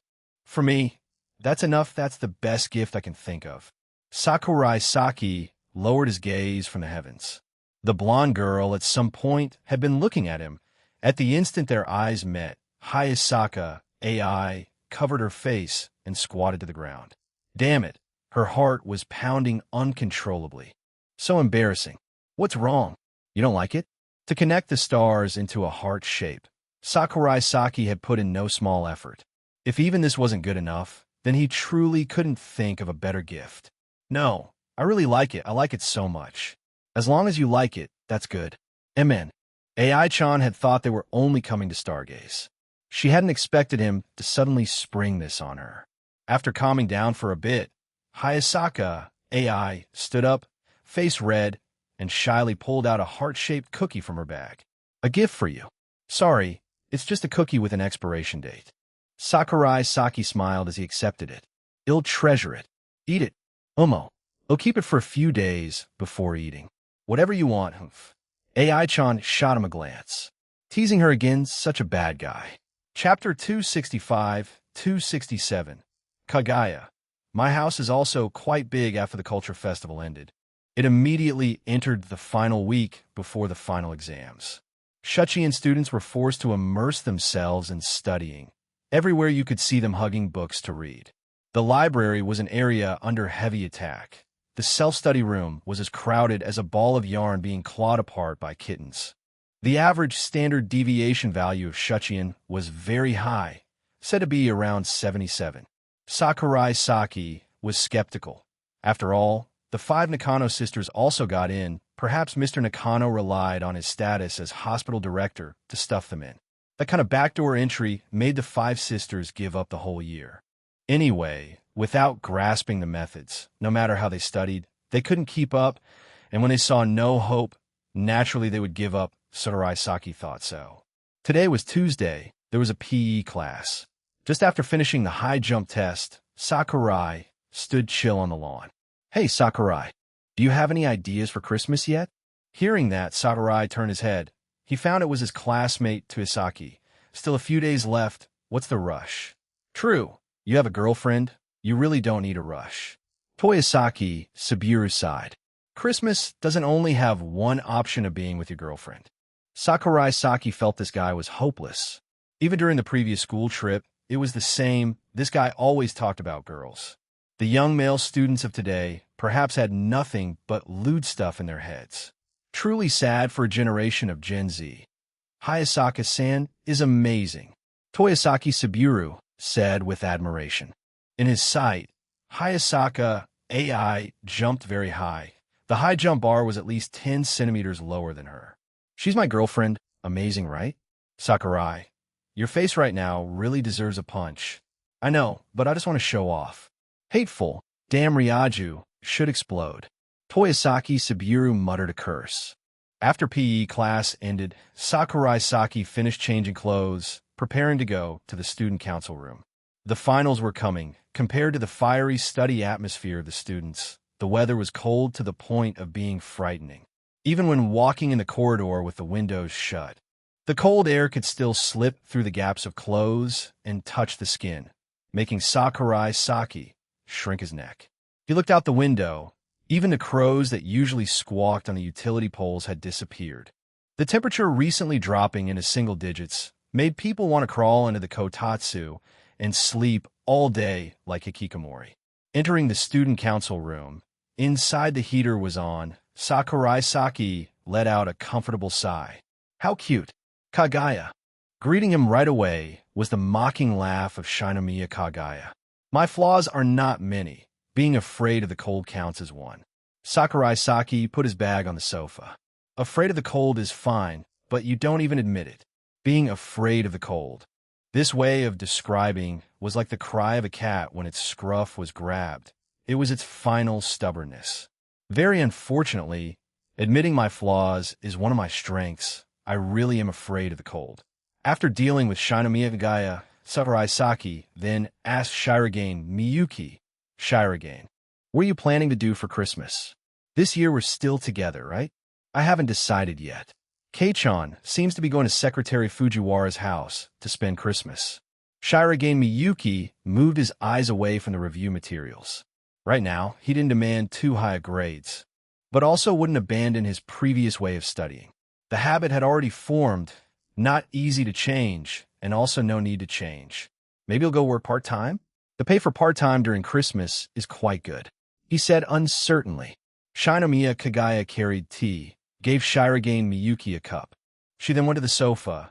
My house is also quite big. An extremely awkward way of inviting, but the two present understood it. If you want us to spend Christmas with you, just invite directly. Sakurai Saki teased her. He originally thought Shinomiya Kagaya would get angry. Unexpectedly, she actually opened her mouth to invite. Christmas, Saisen, would you like to come to my house? And, at this moment, footsteps sounded at the door. So cold. So cold. Fujiwara Chika came in rubbing her hands while exhaling warm breath into the student council room. Chika, comma. The atmosphere sank. Why is Kagaya-san looking at me with eyes like the Siberian cold wind? Kagaya. Chika couldn't understand what everyone was doing. Oh, talking about Christmas, right? Fujiwara Chika immediately thought of it. After all, at this time, besides Christmas, there didn't seem to be any other possibility. Or maybe everyone was talking about studying. That's right. Actually, Shinomiya Kagaya didn't really want to spend Christmas with Fujiwara Chika because she felt this chaos being would turn the originally good Christmas party into a complete mess. She was exactly that kind of creature. Then that's great. Everyone come to my house to celebrate Christmas. That day her parents and older sister wouldn't be home. In a house there would only be Fujiwara Chika and her younger sister. At most adding Shirogane K. 3 people holding a Christmas party. Although a bit fun, but not truly fulfilling. Too few people. Why is everyone not saying anything? Seeing everyone's different expressions, Fujiwara Chika said, since no one said anything, then it counts as agreement. Chika, she basically didn't give anyone time to refuse. Shinomiya Kagaya, though her face showed some displeasure, still didn't speak. Spending Christmas with Secretary Fujiwara, compared to being alone at home, was still better. Right now, she really was lonely, Even her maid Hayasaka AI had been taken away by Sakurai Saki. Shirogane Miyuki thought of how his younger sister would also be at Fujiwara's house then. Leaving her and Sakurai Saki alone together seemed a bit dangerous, so he too didn't speak up. Sakurai Saki saw the two both silent and not refusing. He himself also found it hard to be the one to speak. He only hoped at that time AI-chan wouldn't argue with Chika. Those two recently had been full of gunpowder smoke. After drinking a cup of tea in the student council room, Sakurai Saki then prepared to go to the library's self-study room to teach the 5 Nakano sisters. "Where's Chika?" Sakurai Saki arrived at the self-study room. "Went to work." Itsuki explained. "It's already the end of the term, still not coming to study." Sakurai Saki had no way with her. Ichika's learning ability wasn't bad, but most of her effort was put into acting. Sakurai Saki also didn't feel it convenient to say much.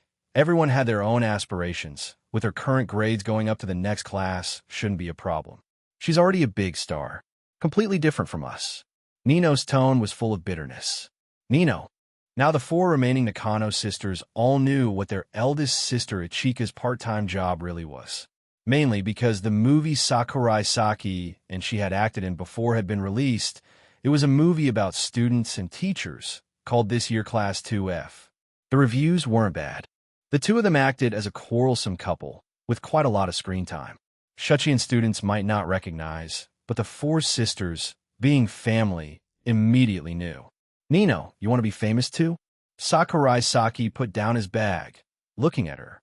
"The things I want are very few, only one." Nakano Nino's beautiful eyes just stared straight at him. "What is it?" Guess. Right in front of me." "Nino, Sakurai, I hate riddles, so let's quickly start studying." Sakurai Saki didn't pay her any more attention, taking out review materials to give to the 5 sisters. While teaching, it was best to talk less about love matters.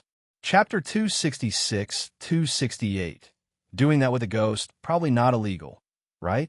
After finishing the tutoring session, Sakurai Saki asked the 5 sisters how they planned to spend Christmas. The answer he received was that they would hold a party at home.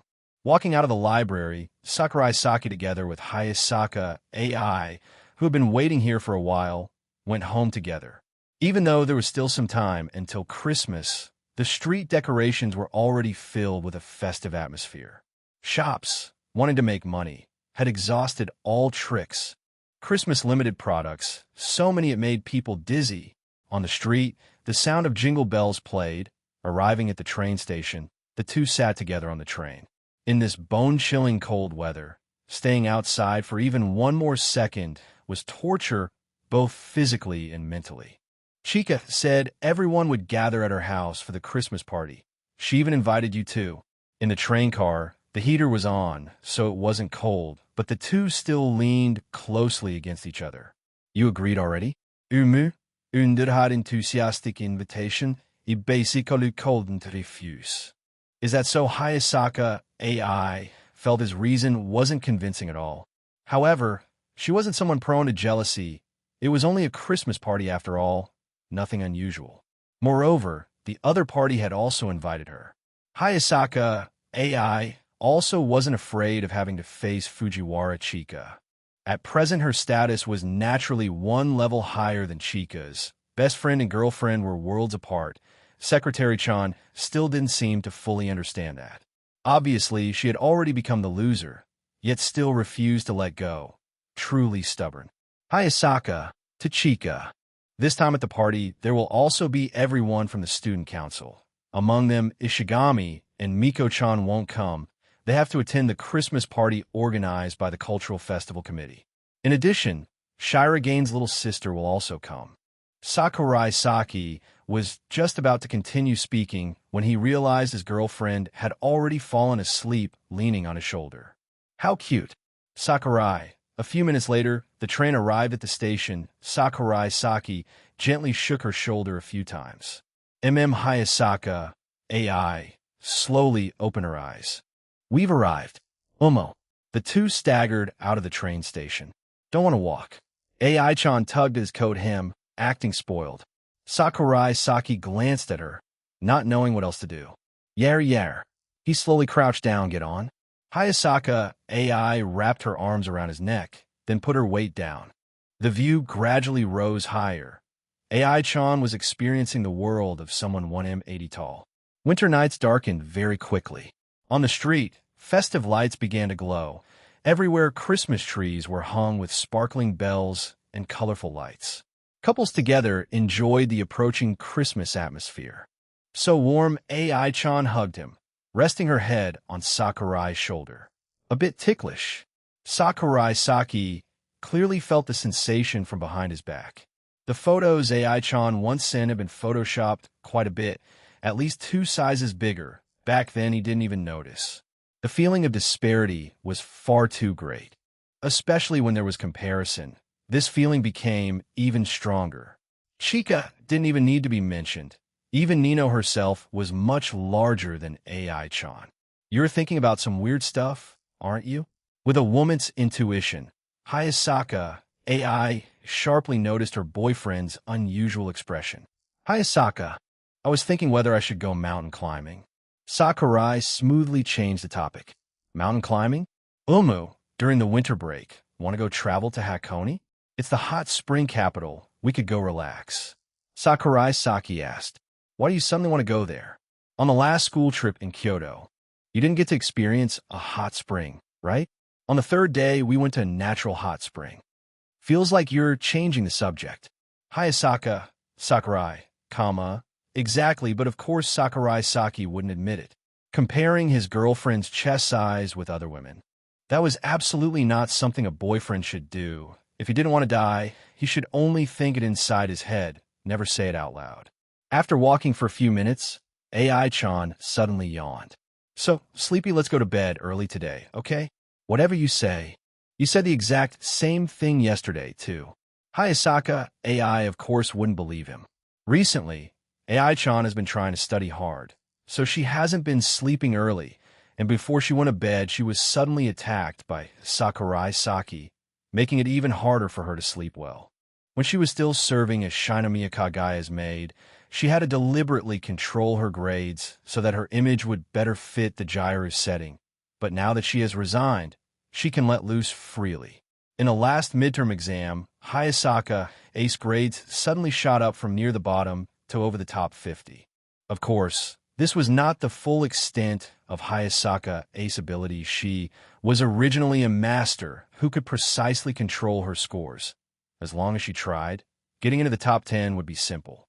But improving too quickly would make others feel strange. So she planned to progress step by step, not too abruptly. If you don't agree, I won't continue. Then let's leave it at that. Hayasaka AI had originally planned to go back to her own home to sleep. But since he promised like that, she decided to trust him this once. Sakurai Saki carried her on his back all the way, attracting quite a few glances. At first, Hayasaka AI still felt embarrassed, but after being looked at enough times, she got used to it. When they got home, he gently put his beloved girlfriend down. Thank you. Boyfriend Kun AI-chan leaned her face close to Sakurai Saki and kissed his cheek. This new way of addressing me isn't bad either. Sakurai Saki said with a smile. Do you like it? Quite like it. Then I'll call you that more often from now on. At midnight, Hayasaka AI woke up and rubbed her eyes. She heard a strange sound, and then AI-chan walked toward the kitchen, where there was a delicious smell. What are you doing? Making hamburger steak. Sakurai Saki replied irritably. He had been shaken awake in the middle of the night. In this house, there was only one person who liked eating hamburger steak. First, exclude Shinobu and Sakurai Saki, then exclude Hayasaka AI. Yay! Hamburger steak. Yakumo Shiro rolled around beside Sakurai Saki. Relying on the fact that she could fly, she just did whatever she wanted. Ever since that hateful third wheel came to our house, Shiro hasn't been able to eat anything at all. What nonsense are you spouting, you dumb ghost? The real third wheel is you. Could it be that since you haven't shown up for a while, you were afraid I'd forget you, so you screamed to wake me up in the middle of the night? Sakurai Saki silently complained to his heart. On average, Yakumo Shiro showed up once every 2 days and eating. Sakurai-chan, You really do like eating hamburger steak. You eat it every week. Ayazaka, ayond. But eating something like this late at night will make you fat, you know? She didn't linger long, just went to the bathroom once, and then went back to sleep. Did you hear that? Eating too much hamburger steak will make you fat. Sakurai-kun, you completely don't understand. Ghosts won't get fat in the first place. Yakumo Shiro put her hands on her hips and said proudly. But the food you eat so as not to waste it, I have to finish it. Energy doesn't disappear, it just transfers somewhere else. What Sakurai meant by fat was referring to himself. When it was almost done frying, he plated the hamburger steak and poured sauce on top. A few minutes later, sitting at the dining table, he looked at the adorable figure across from him eating happily, and a question arose in his heart. Is this girl really a ghost? Have there been any strange incidents happening around me recently? None. During this period, there have been no bizarre phenomena at all around Sakurai Saki. Feels kind of boring. Isn't normal life just fine? It's strange that you'd think otherwise. Shinobu was woken up by the noise. No, she was a creature that naturally stayed active at night, not sleeping in the dark. If there aren't any strange incidents, doesn't that mean the two of you will always be unemployed? How can my company, Sakurai Company, possibly survive when the two of you just keep eating like this? The boss of the company has to work as a tutor, selling his looks to make money, much of which gets spent on employees who don't do any work. What kind of human world suffering is this? Men. Shinobu, Sakurai-kun, you can also treat this Shiro as a desire processing machine. That's okay too. Don't hold back with me, Yakumo Shiro said while eating, her pale face smeared with grease. With her attitude like that, no matter how beautiful the face, it wasn't something one could ever put to their lips. Even so, would doing that with a ghost be illegal? Chapter 267-269. Choosing a gift after finishing the exams. On the last day waiting for the results, there were no classes to attend at Shuchiin. Many students looked like patients who had just recovered after leaving the intensive care unit. The whole school filled with a cheerful atmosphere. Those who were tired collapsed onto their desks to rest, while those still with energy discussed where to go out tomorrow. Tomorrow was Christmas Eve. Sakurai sat at his seat, flipping through his phone. Ishigami-you, Sakurai-senpai, thinking, for Christmas what kind of gift would be good to give? Sakurai's finger pressed on the screen. A few seconds later, he deleted the line he had just finished typing. Sakurai, Ishigami. This is something you should go ask your kind senpai-chan, not me. Ishigami-you. Kind senpai-chan? Do I know someone like that? Kagaya. Sakurai rubbed his brow. Kagaya-san, you helped him so much before, it was completely redundant to the extreme. Moreover, he's an ungrateful bastard. Well, maybe that was a bit too harsh. Ishigami-you. You mean Shinomiya-senpai?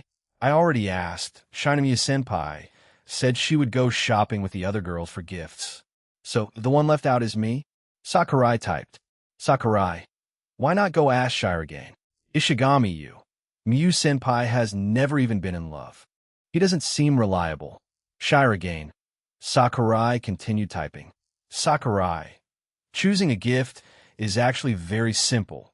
Usually when it comes to gift exchanges, you just need to make sure your gift isn't hated. That means avoiding useless stuff. You want to give Tsubame-senpai a gift, right? Then you also need to prepare a separate one. A Christmas gift requires two parts. One for the exchange, and one separate gift for the person you like. Ishigami-you. Sakurai-senpai. I understand what you said above, but I feel that sincerity is what's most important. Sincerity more important? Ishigami. You just simply said out loud a problem that is not simple at all. Do you know how impossible it is to measure sincerity? No matter how much sincerity you have, if the other person doesn't feel it, then it's just trash. Do you understand? Sakurai. Let me ask, what are you planning to give right now? Ishigami-you. Velvet pajamas. Sakurai. After reading that message, Sakurai Saki turned to look at his deskmate, who was also his girlfriend, Hayasaka, super cute AI-chan. She was chatting with her close friend beside her, Suruga Subaru. AI-chan, let me ask you something. What is it? Doishin-kun. Hayasaka AI smiled sweetly at Sakurai Saki, but asked back instead. A guy giving a girl he isn't dating a set of pajamas as a Christmas gift What do you think? Hayasaka. AI-chan's expression looked like she had just seen a pervert. Gross, that's disgusting. Do guys really give that kind of thing? Any girl receiving it would probably throw it away immediately, right? Sakurai Saki nodded. Zakohai, Ishigami, that's kinda gross. Giving intimate items to the girl you like, and even wanting her to wear it, that thought is too raw. It makes people feel sick. That's my girlfriend's opinion. Ting ting. Ishigami you. Really that gross? Sakurai Saki scratched his head. Sakurai, let me tell you first, for Christmas gifts, it's best not to give overly intimate things. Like bedroom items or underwear are basically all NG. Also don't give overly cliche things, like teddy bears or crystal balls. That kind of gift, even if a girl receives it, she won't be happy. Feeling like he might have gone a bit too far, Sakurai Saki added. Sakurai, but this also depends on whether the other person has good feelings toward you. Gifts from the person they like. As long as they're not too much, girls won't refuse. Does Tsubame's senpai like you? This time, the reply came unusually slow. Ting ting. Ishigami you. Senpai, he doesn't hate me. I think so. Ishigami. Took several minutes just to come to that conclusion. Ishigami, are you alright? Sakurai Saki propped his right cheek with his hand, yawning out of boredom. If it weren't for having no classes today and being too free, he wouldn't even bother caring about the other's romantic progress. Sakurai, if you're not sure whether she likes you or not, then just give a normal gift. Ishigami you, how about soap? Sakurai Saki, that's a bit gross already. Didn't I already tell you? Intimate items are not okay. Ishigami you, isn't that just an ordinary daily necessity? Daily necessity? Do you even know which parts of a woman's body soap touches? The answer is all of them. Breasts, but limbs. Even that place will come into contact. This Ishigami, has the standards already fallen this low? Sakurai, anything that comes into contact with the body, it's best not to give. Jewelry and such. If the favorability isn't high enough, you can't give those either. Ishigami you. Sakurai senpai. After school, let's go pick gift together. Sakurai Saki put his phone down, then turned again to look at Hayasaka AI.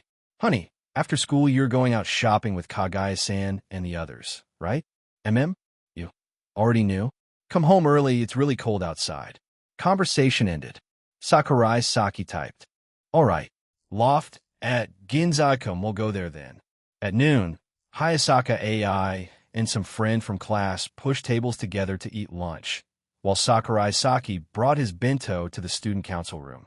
So warm. He stepped into the room, muttering to himself. Although the classroom also had air conditioning, the larger space and more people meant the effect wasn't as good as the student council room. Sakurai, you came here to eat lunch too?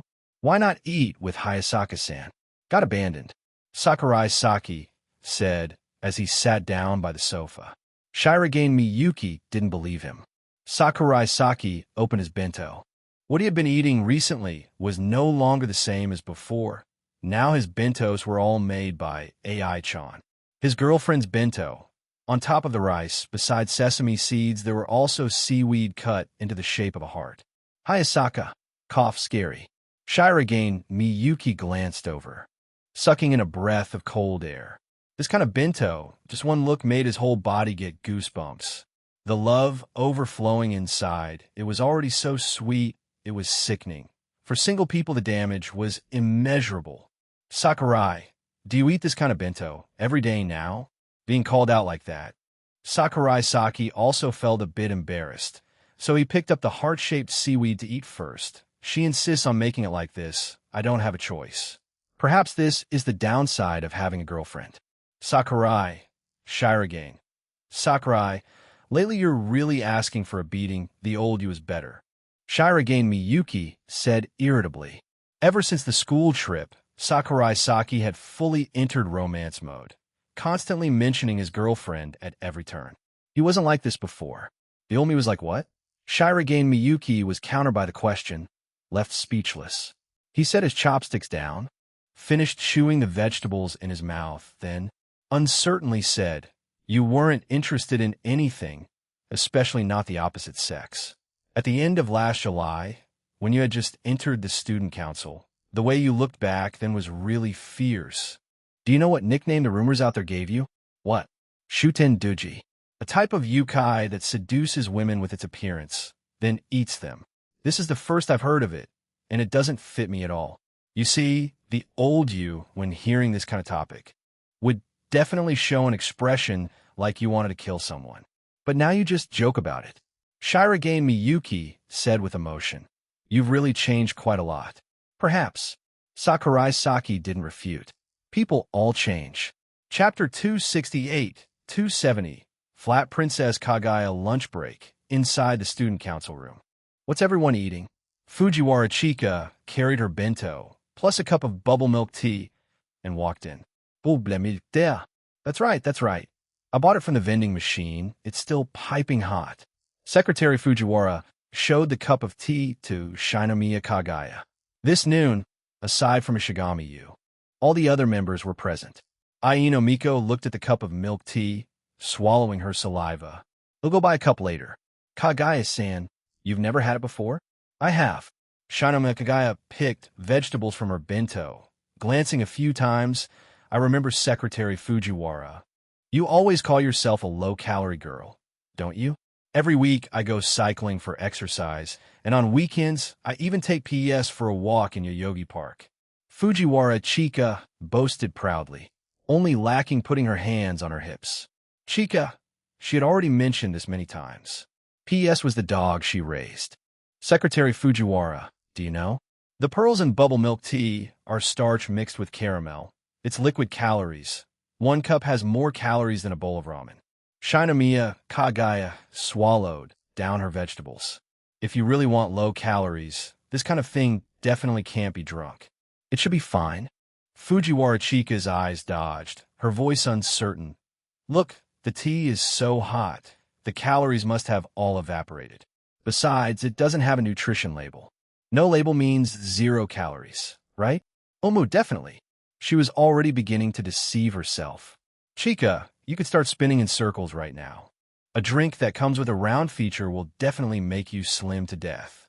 Saki-kun, here, you drink this. Fujiwara Chika unwillingly handed the cup to Sakurai Saki. Sakurai Saki took the cup, didn't put the straw in, and handed it to Miko-chan. Miko-chan, do you want it? I don't feel like drinking right now. Can I? Aino-san, you usually don't exercise much, do you? If you drink a lot of things like this, you'll get fat. Shinomiya Kagaya reminded. From her observation, Aino Miko usually already ate a lot. Just look at her bento compared to everyone else's. Hers was clearly bigger. What Shinomiya Kagaya couldn't understand the most was, Aino Miko ate like this every day, yet she didn't gain any weight. Was that reasonable? Energy doesn't disappear. No matter if the drink is hot or cold, the calories don't change.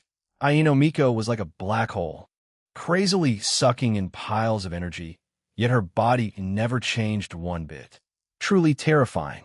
Sakurai-senpai, I won't drink it. Miko-chan said a little disappointedly. If you gain weight, they'll work out with you. Besides, it's just 1 cup of milk tea, it's fine. Sakurai Saki set the milk tea on the table. There it is. Shinomiya Kagaya exaggerated her voice. Just, it's fine, the classic line. Hope Sakurai-san doesn't regret it when he gets fat like a balloon later. Kagaya-san, teenager in their growing years, should eat more. It's good for them. Sakurai Saki rudely glanced toward Shinomiya Kagaya's tablet. Sakurai, Kagaya, Ochsama Kagaya hugged her chest, her face full of disbelief. You dare attack a girl's body. Are you even a man? When did I say that? You always badmouth me. Aside from this, what other possibility is there? Kagaya-san, I've always admired one of your strengths. That is, you have great self-awareness.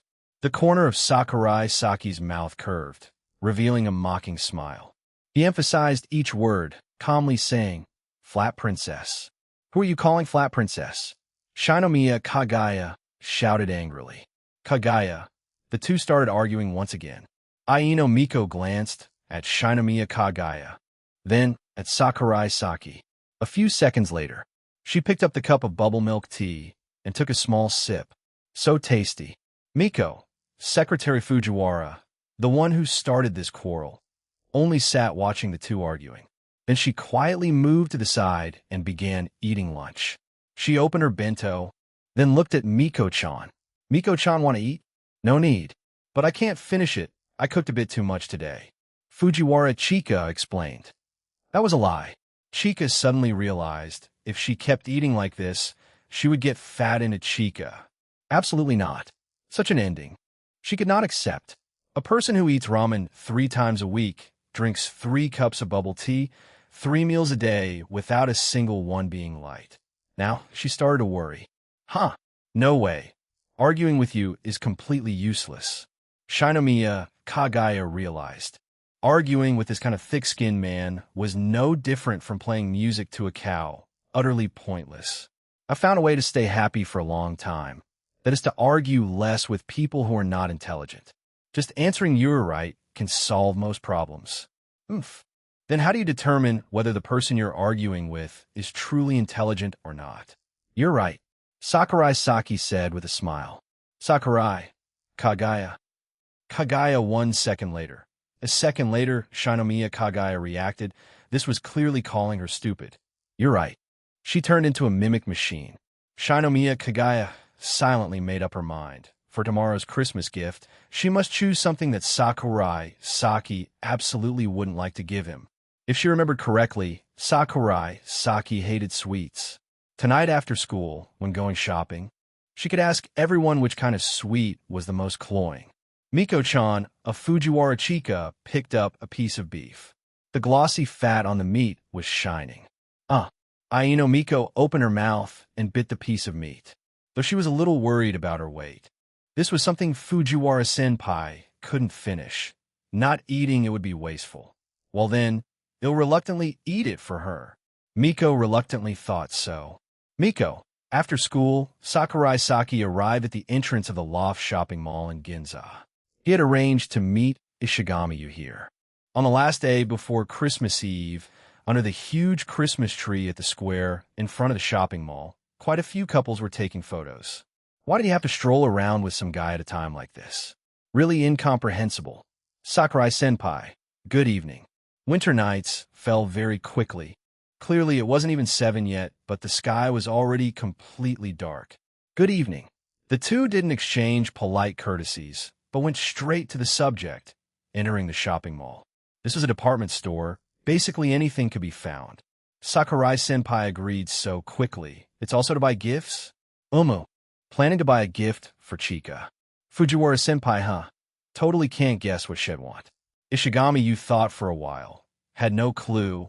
But fortunately, he didn't need to prepare a gift for Fujiwara Chika, nor did he need to attend her Christmas party.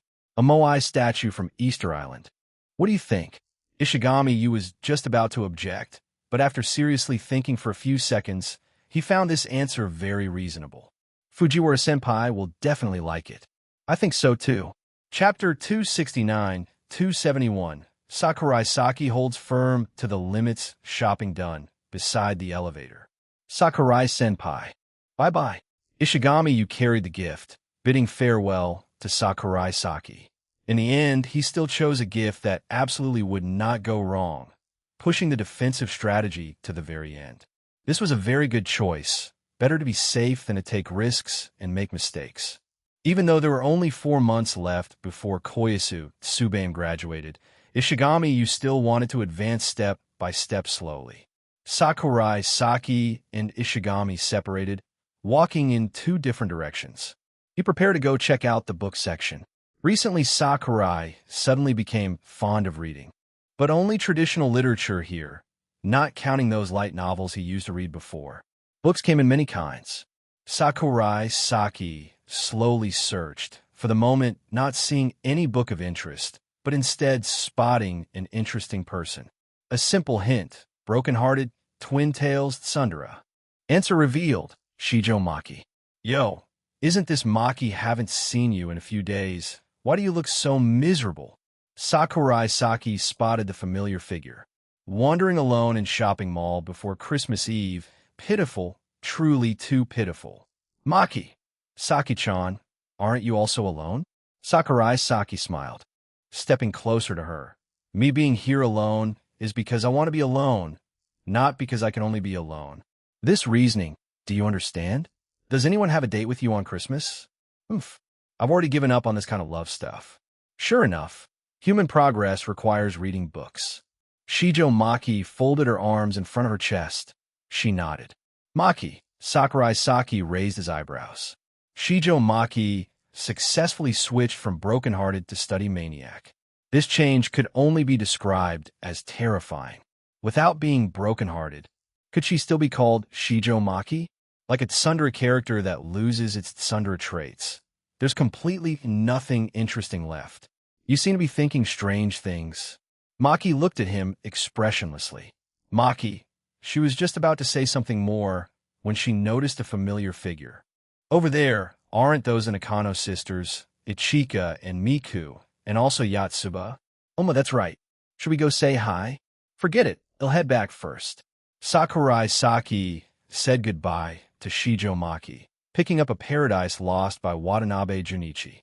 This book was also quite famous, telling the story of a middle-aged man and woman having an affair and then committing double suicide.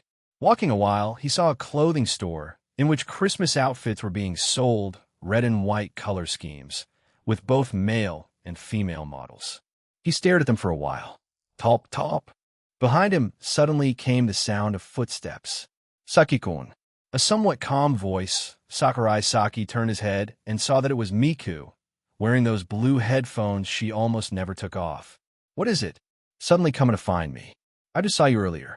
Nakano Miku said, her cheeks slightly red. You guys came to buy gifts? Umo. Nino and Itsuki already bought their gifts for the exchange, so it's just the three of us left. Mika finished, then turned and asked Sakurai Saki, Saki-kun, do you want to walk around with us?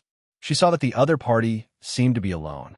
I just went with my junior to buy gifts, was about to head back. Before he could finish speaking, the enthusiastic shop staff came forward. You two customers, the outfits in the store are on promotion. Couples will get a discount. Young lady, would you like to consider it? Umo. Mika nodded. Sakurai Saki felt a bit helpless, but he didn't refuse. Miku had some feelings for him. The Sakurai Saki more or less realized, but he had already taken a wrong step. He couldn't take another wrong one. All five sisters without missing one. It might sound fun, but that was way too scummy. Sakurai Saki only wanted to be a scumbag, not interested in being Shishio. But if he refused too harshly, making Mika sad, Sakurai Saki also didn't want that. After all, she was the student he was most proud of. 10 minutes later, Miku took out her phone, snapping a photo of Sakurai Saki in a Santa Claus outfit. Doesn't look much like it. She evaluated. If I were to go hand out gifts to kids, they'd probably be scared. Sakurai Saki took off the hat on his head. Miku gave a faint smile, then went to get clothes. She looked very happy. Miku. A moment later, Miku came over holding a very short Christmas dress, along with matching white stockings. It didn't look like an outfit to liven up the holiday atmosphere, but more like something to wear in bed. Isn't this one too short? Mika didn't answer, instead going into the changing room. A few minutes later, Miku opened the door of the changing room, then used the curtain inside to cover the lower half of her body. She also realized this dress was excessively short. Before she could finish being embarrassed, she saw several figures walking this way. She hurriedly pulled Sakurai Saki into the changing room. What's going on? Sakurai Saki lifted his eyes and casually asked, AI-san, do you know which dessert is the sweetest? Probably white chocolate. They have Santa Claus outfits here. So cute. Kagaya-san, let's hurry and try them out. The cheerful voice of Secretary Fujiwara entered Sakurai Saki's ears. At this moment, he understood. Worst of all, their voices were getting closer, even going into the changing room next door. Saki-kun, don't say anything, or we'll be heard. Mika's slender finger lightly brushed across Sakurai Saki's chest, her tone full of ambiguity. Then, why did you pull me in here? Sakurai Saki really didn't know where to look. The dress on Mika's body was too short, only covering half her fair thighs. So he simply closed his eyes. Don't you want to take a look? Mika stepped back a little, then asked with a blushing face. Miku. By now, she had completely thrown away her shame. Right next door was his girlfriend, and this situation even carried a bit of excitement. If Saki-kun won't look, then I'll just change back into my old clothes. Very quickly, Sakurai Saki heard the rustling sound of clothing against skin. Why are you changing right in front of me? He asked quietly. Because Saki-kun won't look. Sakurai Saki helplessly opened his eyes, then lowered his gaze from the ceiling. What entered his sight was quite a lot. A lovely blushing face full and unhidden breasts, a seductive belly laid bare, and also, where's the dress? Only the pair of white stockings was properly worn. Took it off. Miku, being stared at, rubbed her thighs together and said shyly, "So cute. This Christmas outfit is really adorable." In the changing room next door, Chika's voice was very loud. "Can't deny it. AI-san really suits this outfit." Shinomiya Kagaya commented. Sakurai Saki also really wanted to take a look, but the situation in front of him was not easy to handle at all. Seeing him dazed, Miku felt a bit upset. She had mustered this much courage, and yet he had no reaction at all. Why isn't Saki-kun standing up? "Miku, Sakurai." "What?" "Here." Miku pointed at Sakurai Saki's pants. "Are you some kind of female pervert?" Sakurai Saki grumbled inwardly. "Miku, hurry and put your clothes back on." Already standing up, Miku blinked her eyes. "Miku, oh, don't look at me like an elementary schooler observing mushrooms." "Okay, I heard holding it in too long isn't good for the body." Miku's hand rested on the waistband of Sakurai Saki's pants. Sakurai Saki's wasn't so weak as to give in just from someone touching his waistband. He couldn't follow the male lead of Paradise Lost and go have an affair. Moreover, his girlfriend was right next door. There could be surveillance cameras here. Miku's hand paused for a second. "I just checked earlier, there aren't any. That's not the main issue here, is it? Just listen to me for a moment, Saki-kun." Miku's voice was serious. "Stop putting up such a stubborn front about this." "Okay." Over 10 minutes later, Sakurai Saki still held on to his final boundary. Chapter 272. Christmas Eve at the Fujiwara house overflowing with strange atmosphere. December 24th, Christmas Eve. Tomorrow is Christmas, a holiday reeking of money, which has become synonymous with the consumer's trap of capitalism. In name, it is to commemorate the birth of Jesus, but in truth, the Bible never recorded a specific date. The first group to celebrate Christmas on December 25th was the Roman Church. Sakurai Saki only knew that now heaven had a God called Yahweh, but whether the Savior Christ truly existed or not was unclear otherwise. He could just ask directly for his birthday. "Wait, Sakurai, just what exactly are you thinking?" "Oh, turns out the scene in front of me is too chaotic. That's why my mind is malfunctioning." "TCH, just what kind of demonic chaos is this scene?" The living room of the Fujiwara house was fully decorated. Sakurai Saki stared at the katamatsu in front of him, showing a horrified expression as though facing an outer god. "Aren't we celebrating Christmas today? Why is there a katamatsu at the door that only shows up for New Year's? Does this even make sense? How exactly does the Fujiwara family celebrate Christmas every year? What is this?" "Christmas katamatsu." Fujiwara Chika, wearing a Santa hat, explained. "Christmas super fun, and she could even celebrate it with the one she liked.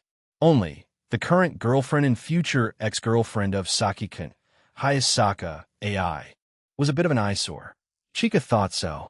The katamatsu is covered with Christmas ornaments.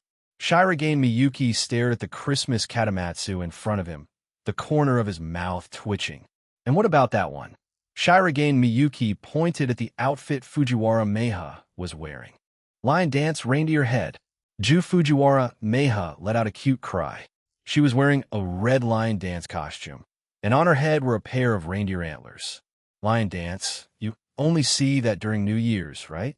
Fujiwara Chika explained. "Because a few years ago, the Christmas tree in our house wasn't cleaned up for too long, so my older sister turned it into a katamatsu." Shirogane Miyuki began to feel a little fearful of the Fujiwara eldest sister, whom he had never met.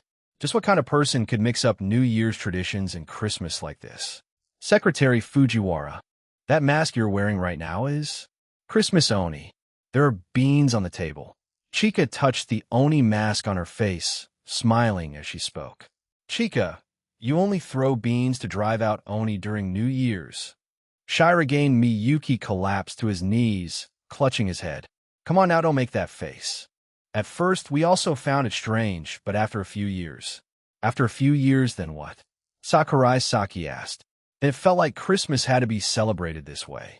Fujiwara Chika showed a face like she wanted to die. Chika, don't let this bizarre tradition spread in your family. For heaven's sake! Shirogane Miyuki screamed loudly. He couldn't stand it anymore. He really couldn't accept it. The Fujiwara family was truly a bunch of weirdos. Aniki, don't make such a fuss. Shirogane K hid in the kotatsu. Today is Christmas Eve. Celebrating the new year like this isn't bad either. K. Shirogane. K-chan's already mentally broken. New Year's is still a week away. A whole week. Shirogane Miyuki's attitude was still fierce. Even after a year of training, the chaos level of Fujiwara Chika was still something he couldn't endure. Shirogane, hurry up and sit here, it's still cold outside. Sakurai Saki smiled from inside the kotatsu. Whatever, just spend Christmas in this strange way. Too much fun. Watching Shirogane Miyuki's expression of doubting life. Hearing his screams, Sakurai Saki could eat 3 bowls of rice in a row. Beside him, Hayasaka AI revealed the exact same smile. Both were the type who enjoyed watching a spectacle. The more chaotic, the better. In short, drama watchers. There's no Christmas atmosphere left at all. Shinomiya Kagaya rolled her eyes. Christmas is not important for its atmosphere. What's important is who you spend it with, isn't it? Very reasonable. Shirogane Miyuki nodded. He ignored the pile of out-of-place decorations, no different from the scene of a heretical ritual, and sat down in the kotatsu. Shirogane, you kicked my leg. Sakurai Saki reminded. Then pull your leg back. Shirogane Miyuki glared. Who the hell stretches their legs straight inside a kotatsu? Don't mind it. I do mind. You're taking up all my space. In the kotatsu with my legs touching a guy's legs. How am I supposed to enjoy that? Shirogane Miyuki complained. Aniki, you're too noisy. Kei-chan spoke up. Shirogane Miyuki opened his mouth, then had no choice but to shut it again, face full of grievance. Shirogane. Fujiwara Chika didn't crawl into the kotatsu. It was already late, and everyone was hungry. A few minutes later, she put on heat-proof gloves and carried over a big pot. Tonight we're having sukiyaki. This is also a New Year's dish, right? No. Shirogane, I've liked eating sukiyaki since autumn. It's really warm. Sakurai Saki, lying in his girlfriend's arms, looked very relaxed. You guys are the abnormal ones. Shirogane Miyuki felt he was the only normal person in this bunch. Aniki, too noisy. Kei-chan lay sprawled on the table, only sitting up when the pot of sukiyaki was set down near her. Everyone gathered together, eating sukiyaki hot pot. Guys, have you ever heard of another way to eat hot pot? Secretary Fujiwara, if you say something like dark hot pot, they'll go home immediately. Fujiwara Chika blinked, then shouted loudly, Everyone, let's have dark hot pot later. Chika, dark hot pot, if I'm not mistaken, Shirogane Miyuki thought aloud, is when everyone brings a bit of ingredients into a pitch dark room, then cook together, right? That's right, after it's cooked. In that same pitch dark room, you grab food, whatever you grab, you eat. Fujiwara Meha said excitedly. Sounds so thrilling. Senpai. Shinomiya Kagaya kind of wanted to run away. But unfortunately, she didn't escape. 10 minutes later, the whole living room was shrouded in a strange green glow. Christmas. Probably no one would spend it like this, but at the Fujiwara house, everything somehow felt normal. Secretary Chan, what are you planning to put in? Hayasaka AI stared at the handful of small red chilies in Fujiwara Chika's hand, swallowing hard. Oh no, that many chilies. This is normal. When it comes to dark hot pot, this only counts as normal level. Chika smiled radiantly. Her whole being overflowed with joy. Then I'll put this in. Shinomiya Kagaya, expressionless, took out some chocolate bars, and dropped them into the pot of broth that had already turned green under the lamplight. Sweets? Inside, alarm bells rang for Shirage Miyuki, warning him that if this kept up, they'd all end up in the hospital. Kagaya-senpai, yours is the hard level. Fujiwara Meha evaluated. The hell? There's even a ranking system? Chocolate is only hard. Then what the hell counts as higher level? Hey, Sakurai, you seriously want to put that in? If we're going to play, we play all the way.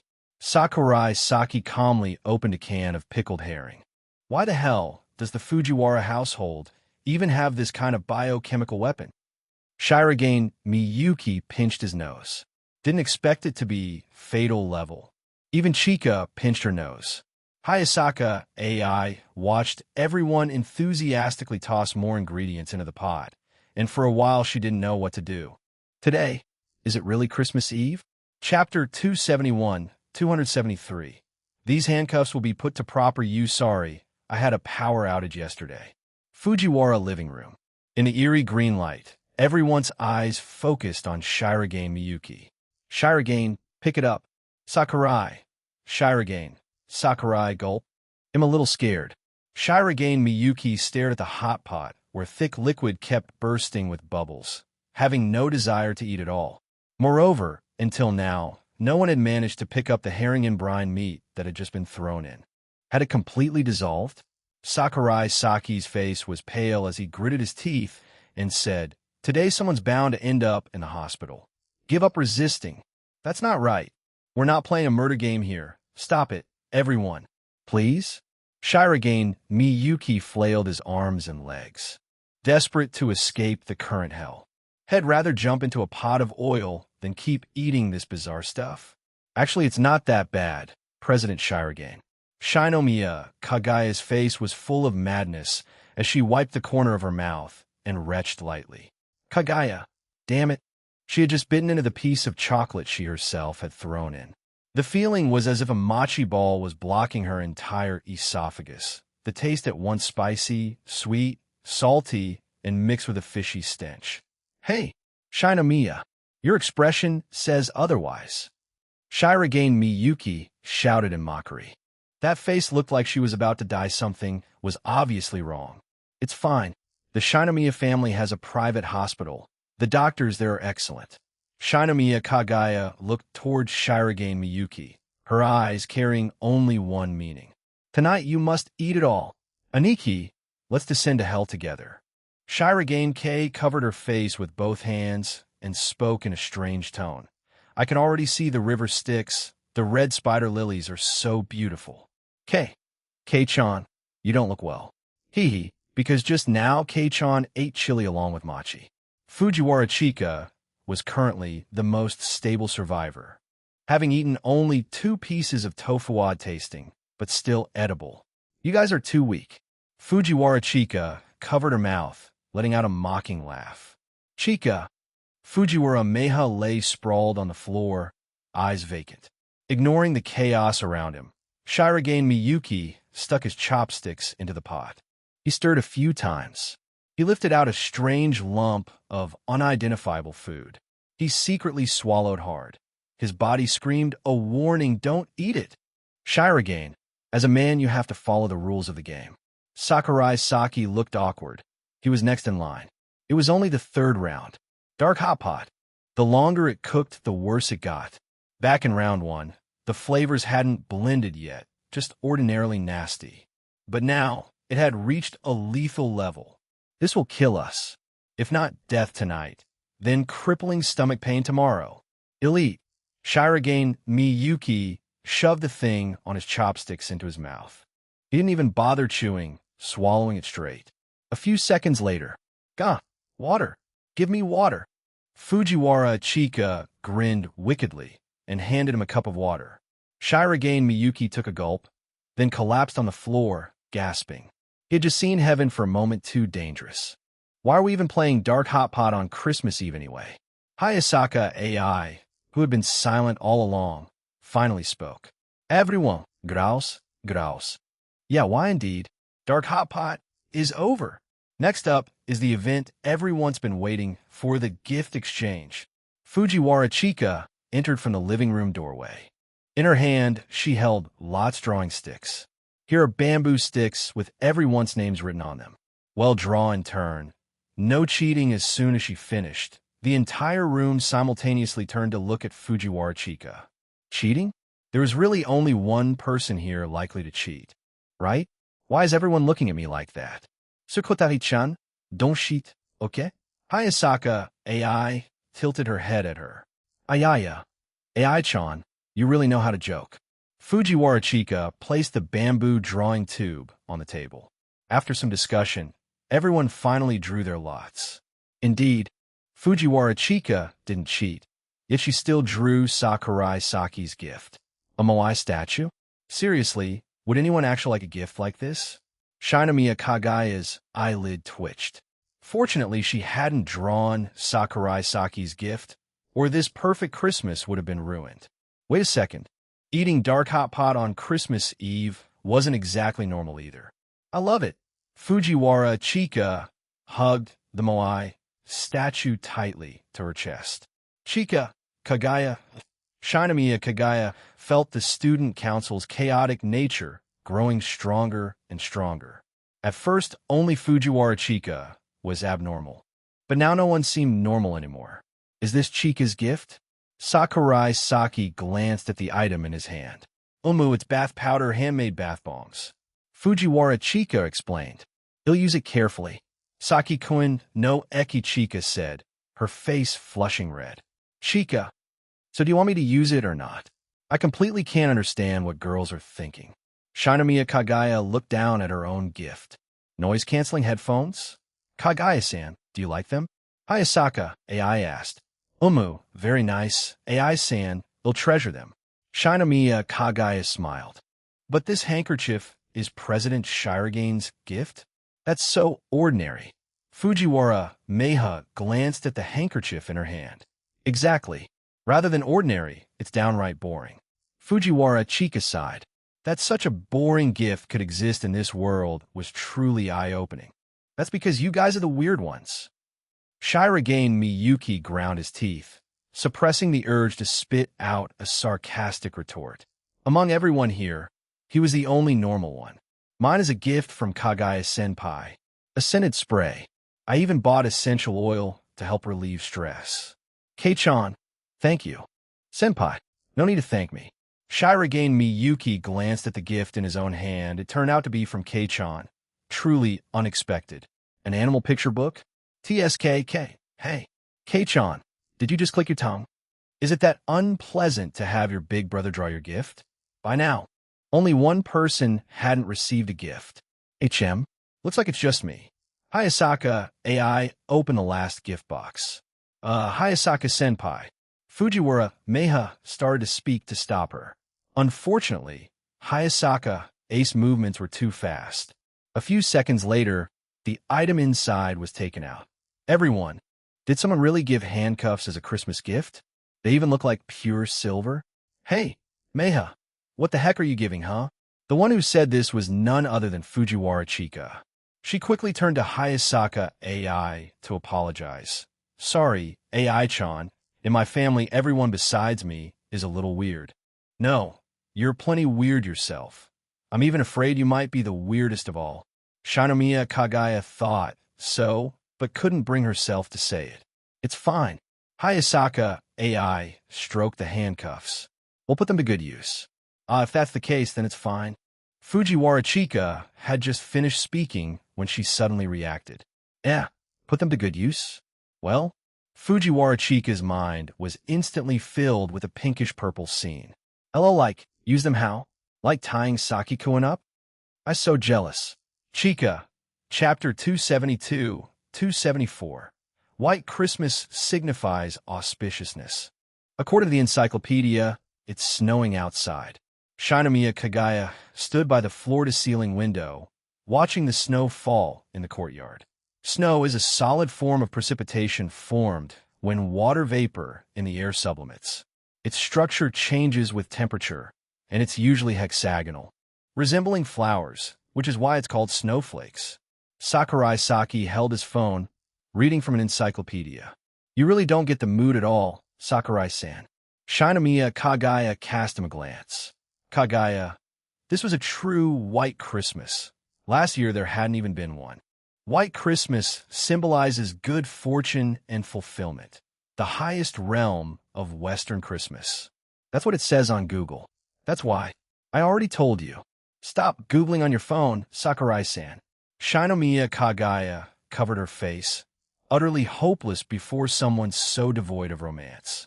At first she had thought that Sakurai Saki, the guy who could confess openly during the sports festival, would at least understand a bit of romance, but apparently not.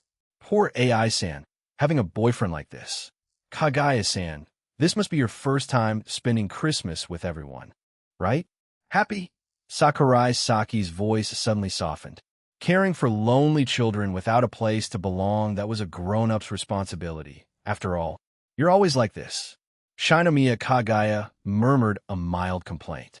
Always attacking by surprise, so annoying. So you're not happy? No, I'm happy. I even received a gift from AI-san. Shinomiya Kagaya pushed open the floor-to-ceiling window and stepped outside. Sakurai Saki followed her into the yard. Above, the moon was perfectly round. He stretched out his hand, catching a few snowflakes that quickly melted in his palm. Kagaya-san's birthday is coming up, isn't it? How do you know? Shinomiya Kagaya also held out her hand to catch the snow. AI-chan told me. Every year I have to go back to the main house for New Year, so I never really get to celebrate my birthday. Shinomiya Kagaya's birthday fell exactly on January 1st, the very start of the new year. She herself wasn't sure whether that was a good thing or not. Having a birthday on New Year's Day sounds nice. Everyone's already happy, so it feels like, my birthday makes everyone happy too. Sakurai Saki smiled at her. Shinomiya Kagaya shot him a glance, then deliberately turned to look at the trees in the yard. Self-absorbed. New Year, huh? Sakurai Saki exhaled a white puff of breath. It was freezing outside. Before frost, it's cold. After snow, it's bitter. Tomorrow might be even colder. This year's already gone. So fast. In the blink of an eye, had gone from a pure rookie to a scumbag. Sakurai Saki, you've changed so much. Last year, you were still pretty innocent in love. Sakurai Saki silently mocked himself, then couldn't help but laugh. What are you laughing at? Shinomiya Kagaya asked in confusion. Nothing. Sakurai Saki tightened the scarf around his neck. This one was a special gift from AI-chan. He explained before, when I saw girls, I never thought about wanting to win their favor. Now I've started to care about what girls think. Kagaya. Why are you suddenly saying something like that? Shinomiya Kagaya instinctively put a bit more distance between them, looking uneasy. You already have AI-san. There's no way for us. Hey, that good guy rejection line rolled off her tongue way too smoothly. Just how many confessions has she turned down? Makes sense, though Shinomiya Kagaya was actually pretty popular with weeds, but when she received love letters, she usually didn't respond at all. Even if I were to fool around, it wouldn't be with you. Girls who are overly self-absorbed aren't liked by anyone. Sakurai Saki said irritably. What a narcissist. What? Are you denying my beauty? Kagaya-san, surely no one thinks their looks alone are enough to make someone fall in love at first sight, right? There are. My looks could. Shinomiya Kagaya saw absolutely no problem saying this. From the aesthetic perspective of carbon-based life forms, Kagaya-san can indeed be called a beauty. Sakurai Saki disliked lying, and even more disliked saying meaningless falsehoods. Then, Shinomiya Kagaya's beautiful eyes turned toward him as she softly asked, Do you have feelings for me? No, absolutely not. Not even a little. Sakurai Saki fired off 4 straight numbers. Shinomiya Kagaya snorted. You're really cruel. Whether good words or bad, had said them all. A moment ago, she kept him at arm's length, but when he told the truth, she looked wounded. This girl was so troublesome, like leaving the house, and only then realizing you forgot to turn off the gas. All right, this is for you. As if suddenly remembering, Shinomiya Kagaya took a small, pretty gift box from her coat pocket. A private Christmas gift is usually only given to someone you're close with. Sakurai Saki reminded her. Omo, it's for you. Shinomiya Kagaya didn't deny it. Inside was white chocolate. Sakurai Saki hated sweets the most. Both Hayasaka AI and Kagaya knew this. In fact, judging from his usual habits, Kagaya had guessed it too, since he always drank black coffee. Opening the box, Sakurai Saki's face was full of dark lines. He knew in no way would she be that kind. This again? Forget it. Had just take it home for Shinobu. The girl loves sweets. Mph. Shinomiya Kagaya's lips curved slightly into an incredibly cute smile. Your expression right now is really interesting. I don't like sweets. Even though he was sure she already knew, Sakurai Saki still explained. Why? Shinomiya Kagaya asked. Sakurai Saki looked up at the falling snow, which was growing heavier. He recalled and said, when someone you always trusted betrays you, then no matter how beautiful the memories are, there's nothing worth remembering. I don't get it. Shinomiya Kagaya couldn't understand, but she sensed his mood wasn't good. Kagaya-san, when you cry until your heart hurts, even candy stops tasting sweet. Sakurai Saki smiled faintly. This little piece of knowledge, probably very few people know. Shinomiya Kagaya took out her phone to search the encyclopedia. Liar, there's no proof at all, no papers on that. Google isn't necessarily reliable. This is my personal experience should be convincing enough. Sakurai Saki gave a small laugh. Maybe it's just my own peculiar constitution. We're actually very alike, really alike. Sakurai Saki looked at Shinomiya Kagaya, then a few seconds later turned his gaze away. Bad memories flooded back. Alike? No, it feels like there should be more trust between people. Sakurai Saki turned to head back inside. When did the trust between people start to disappear? Today you sound like some third-rate screenwriter, spouting strange riddles. Shinomiya Kagaya called toward his back. Eat all the chocolate for me. Don't waste it. Sakurai Saki turned his head and gave her a glance. He'll eat it properly. He stepped back into the room. The others had just returned from the kitchen after cleaning up the death hot pot. Saki-kun, did you just go outside? Omu, it's snowing. Chapter 273, 275. Tonight was destined to be a sleepless night after exchanging presents. Christmas night still hadn't ended. From 9 p.m. to 3 a.m. on Christmas night is the time when the most sex happens around the world, and 9 months later the world population increases sharply. For many couples, Christmas was only just beginning. Shijo Maki hid in her room and looked out the window. It's snowing. She glanced at the younger twin brother beside her, Shijo Mikado. In last July's academic exam, the national top scorer in literature was actually her younger brother, truly hard to understand. This year, he wasn't taking the exam. The last time Shijo Mikado tried to sit it was only because he wanted to go to an ordinary high school with his friends and then join the national high school soccer tournament. Sis, why you keep staring at me like that? Shijo Mikado had come to spend Christmas with his sister purely because had heard last time that her love life hadn't been going well, and he was afraid she might do something foolish on Christmas. Nagisa is probably in a love hotel by now. From 9 p.m. to 3 a.m. on Christmas night is the time when the most sex happens worldwide.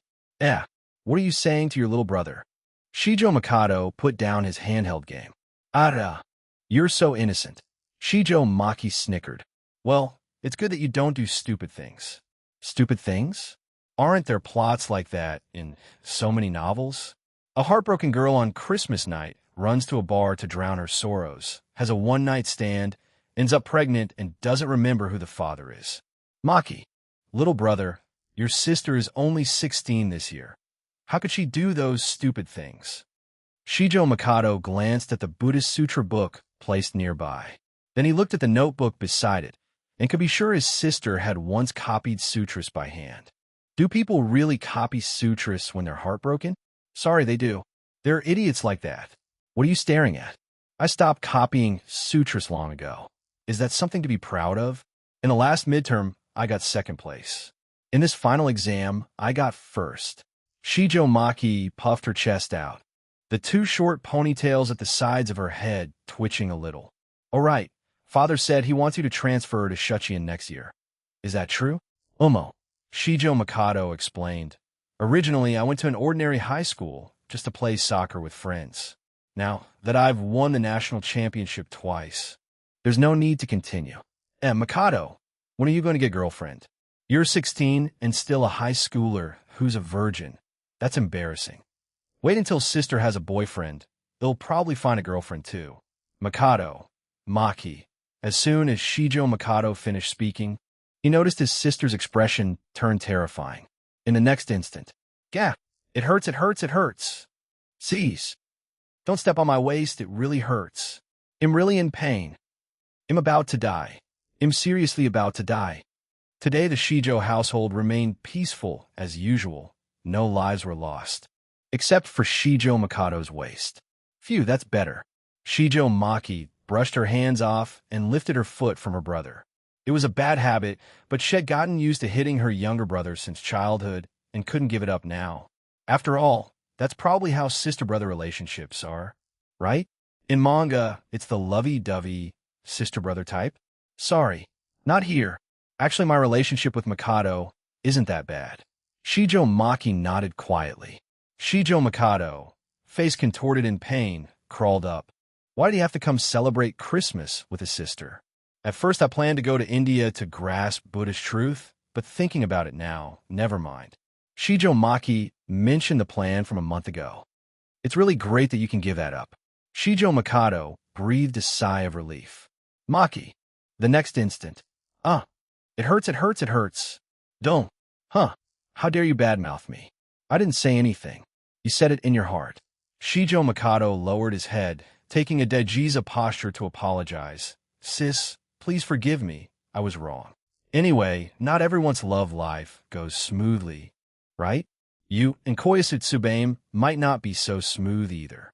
Saki-chan and AI-chan are having a party at Chika's house. They definitely can't be all lovey-dovey. She had known a Shigami-yu for quite a while and was now rooting for his romance. You just dropped a bunch of names I don't even know. Shijo Mikado muttered. Next year when you transfer schools, you'll know. I have a lot of friends, Shijo Maki said, then showed the typical heartbroken expression of someone whose mood swung erratically. But no boyfriend. Maki. Very quickly she cheered up again. But it's fine. Am now first place in my year at Shuchiin. Winning in exams, losing in life, how pitiful. Shijo Mikado didn't dare say it aloud. He was afraid of getting punished with his sister's fist of love. Era, speaking of you, he just texted. Shijo Maki took out her phone and read the message. Sundara Senpai. Right now I'm in the same room with Tsubaime Senpai. She's taking a bath. What should I do? Maki. Seeing his sister's face turn pale, Shijo Mikado immediately hid in the corner. Shijo Maki tilted her head, unsure what to do. So she decided to ask Sakurai Saki. Maki, Saki-chan, you just texted me. Ting ting. Saki-chan, he texted you too? Shijo Maki scratched her head. Wait, too? She yelled. You can even group text this kind of thing? At Fujiwara Chika's house, Sakurai Saki sat under the Christmas tree, staring at his phone. He really hadn't expected a Shigami-yu's progress to be this fast. Sakurai Saki replied, do it. Don't avoid it. Absolutely don't avoid it. After replying, Sakurai Saki put the phone down. Then he glanced at Shinomiya Kagaya and noticed she had also just picked up her phone. Best Kohai, this is Shigami-yu was casting his net wide, asking everyone. But more likely, his mind was in chaos. When hungry, you don't pick food. When panicked, you don't pick a path perfectly normal. Back when he first went to a hotel with Hayasaka, AI, Sakurai Saki had also been very nervous. AI-chan's gaze at that time looked as if she wanted to devour him alive. Hayasaka, Sakurai. What's wrong? What are you thinking? Hayasaka, AI, sat down next to Sakurai Saki. Thinking about you, Sakurai Saki answered. No lie. Not just flattery, I was really thinking about you. I know. No need to explain so much. AI-chan leaned against his shoulder. In front of them, Fujiwara Chika and the others were playing a board game. It seemed to be the thief and cop game. Fujiwara Chika was in charge of being the thief. The others were the pursuers. The game's name was Scotland Yard. Today's Christmas Eve, and we're just spending it at Secretary Chan's house like this? Do you know? From 9 p.m. on Christmas night to 3 a.m. is the time when the most couples are together around the world. We'll talk when we're back.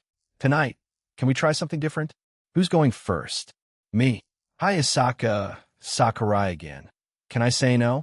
Chapter 274, 276.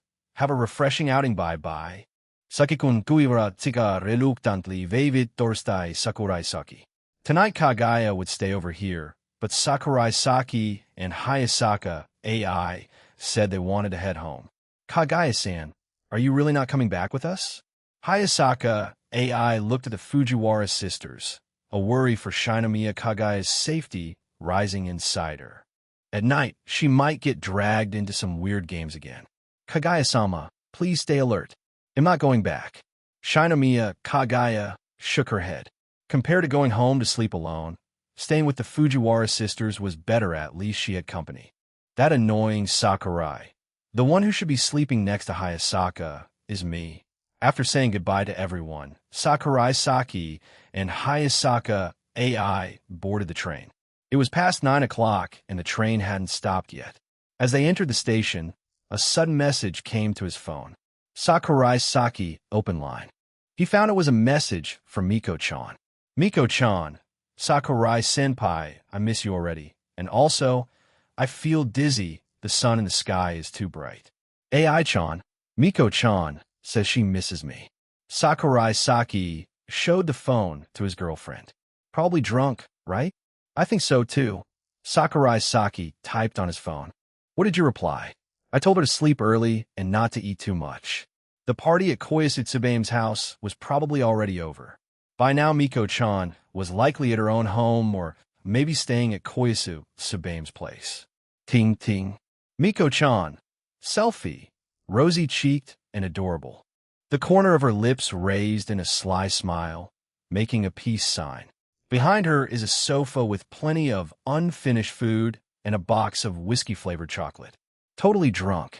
I didn't expect Miko-chan to be the bold type when drunk.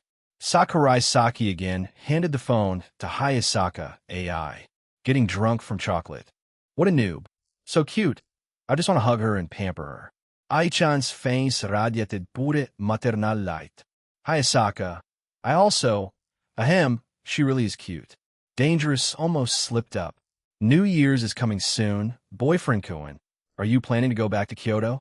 AI-chan changed the subject. Sakurai Saki was typing a reply to Miko-chan. Go to sleep early, okay? I've saved the photo and will treasure it. Probably have to go back for New Year. I went last year too. Nothing much to do here. I didn't really introduce myself to Sakurai-chan's mother last time. Hayasaka AI recalled the parent-teacher meeting this semester. Seeing no further reply from Miko-chan, Sakurai Saki put his phone away. That time my mom was quite busy and quickly went back to deal with work.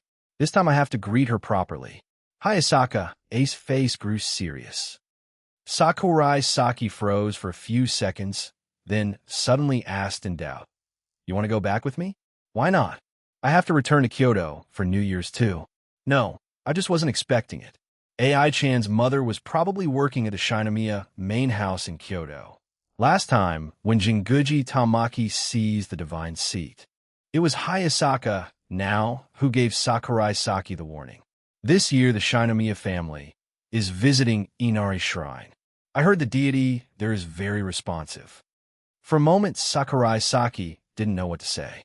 What on earth is my mom planning? The train quickly arrived at the station, and the two of them stepped out. On Sakurai Saki's phone, Aino Miko sent another message. Miko-chan, Sakurai-senpai, hurry up and forget it. Hayasaka AI took Sakurai Saki's phone and typed a reply. Super cute. Makes me want to give you a kiss. Superscript 3. Superscript 3. Superscript 3 more than 10 seconds later.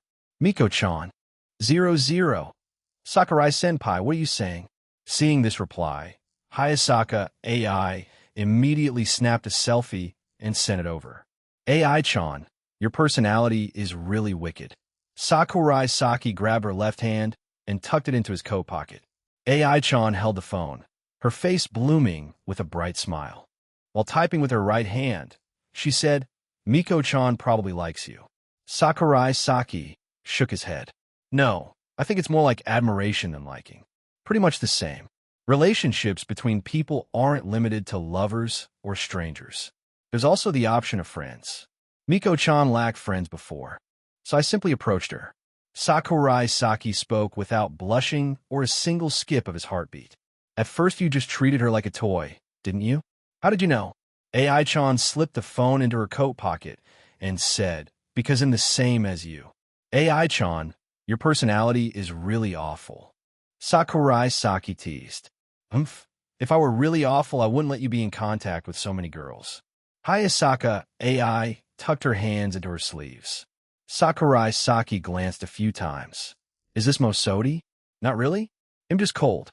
For true Mosodi, the sleeves need to be even longer. And usually petite girls suit it best like Miko-chan. She'd look perfect with her hands hidden in her sleeves, making that cute gesture. The two chatted as they walked into their rented apartment. It's so cold, even inside the room. Hayasaka AI felt as if her ears were about to freeze. At the entryway, Sakurai Saki changed shoes. Earlier had been carrying presents with his left hand, and it was so cold he could hardly stand it. Even an Esper isn't immune to freezing to death, but still feels the cold so strange.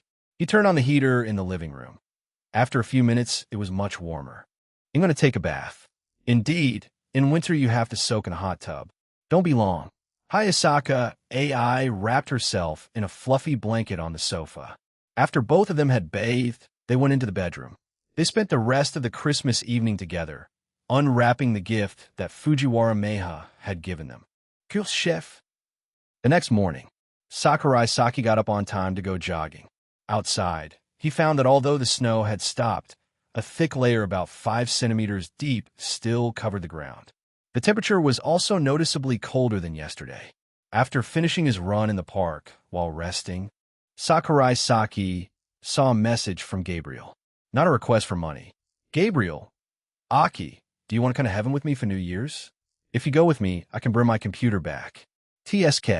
As expected, Sakurai Saki had once told Gabriel he wanted to stroll around heaven, but not this time.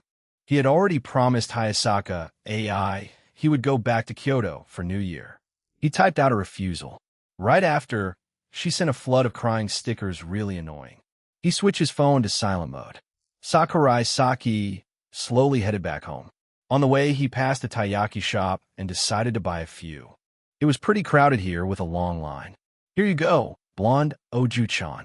Thank you. Sakurai Saki saw a blonde girl finish buying her order before it was his turn. Owner, 3 pieces for me.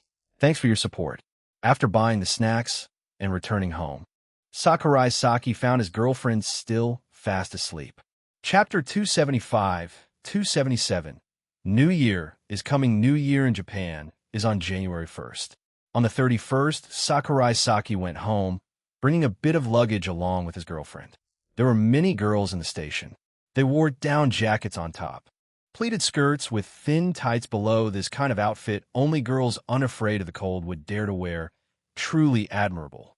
After boarding the Shinkansen, Sakurai and Hayasaka sat next to each other, facing 2 girls of the same age, wearing knitted sweaters, their eyes constantly looking towards Sakurai Saki.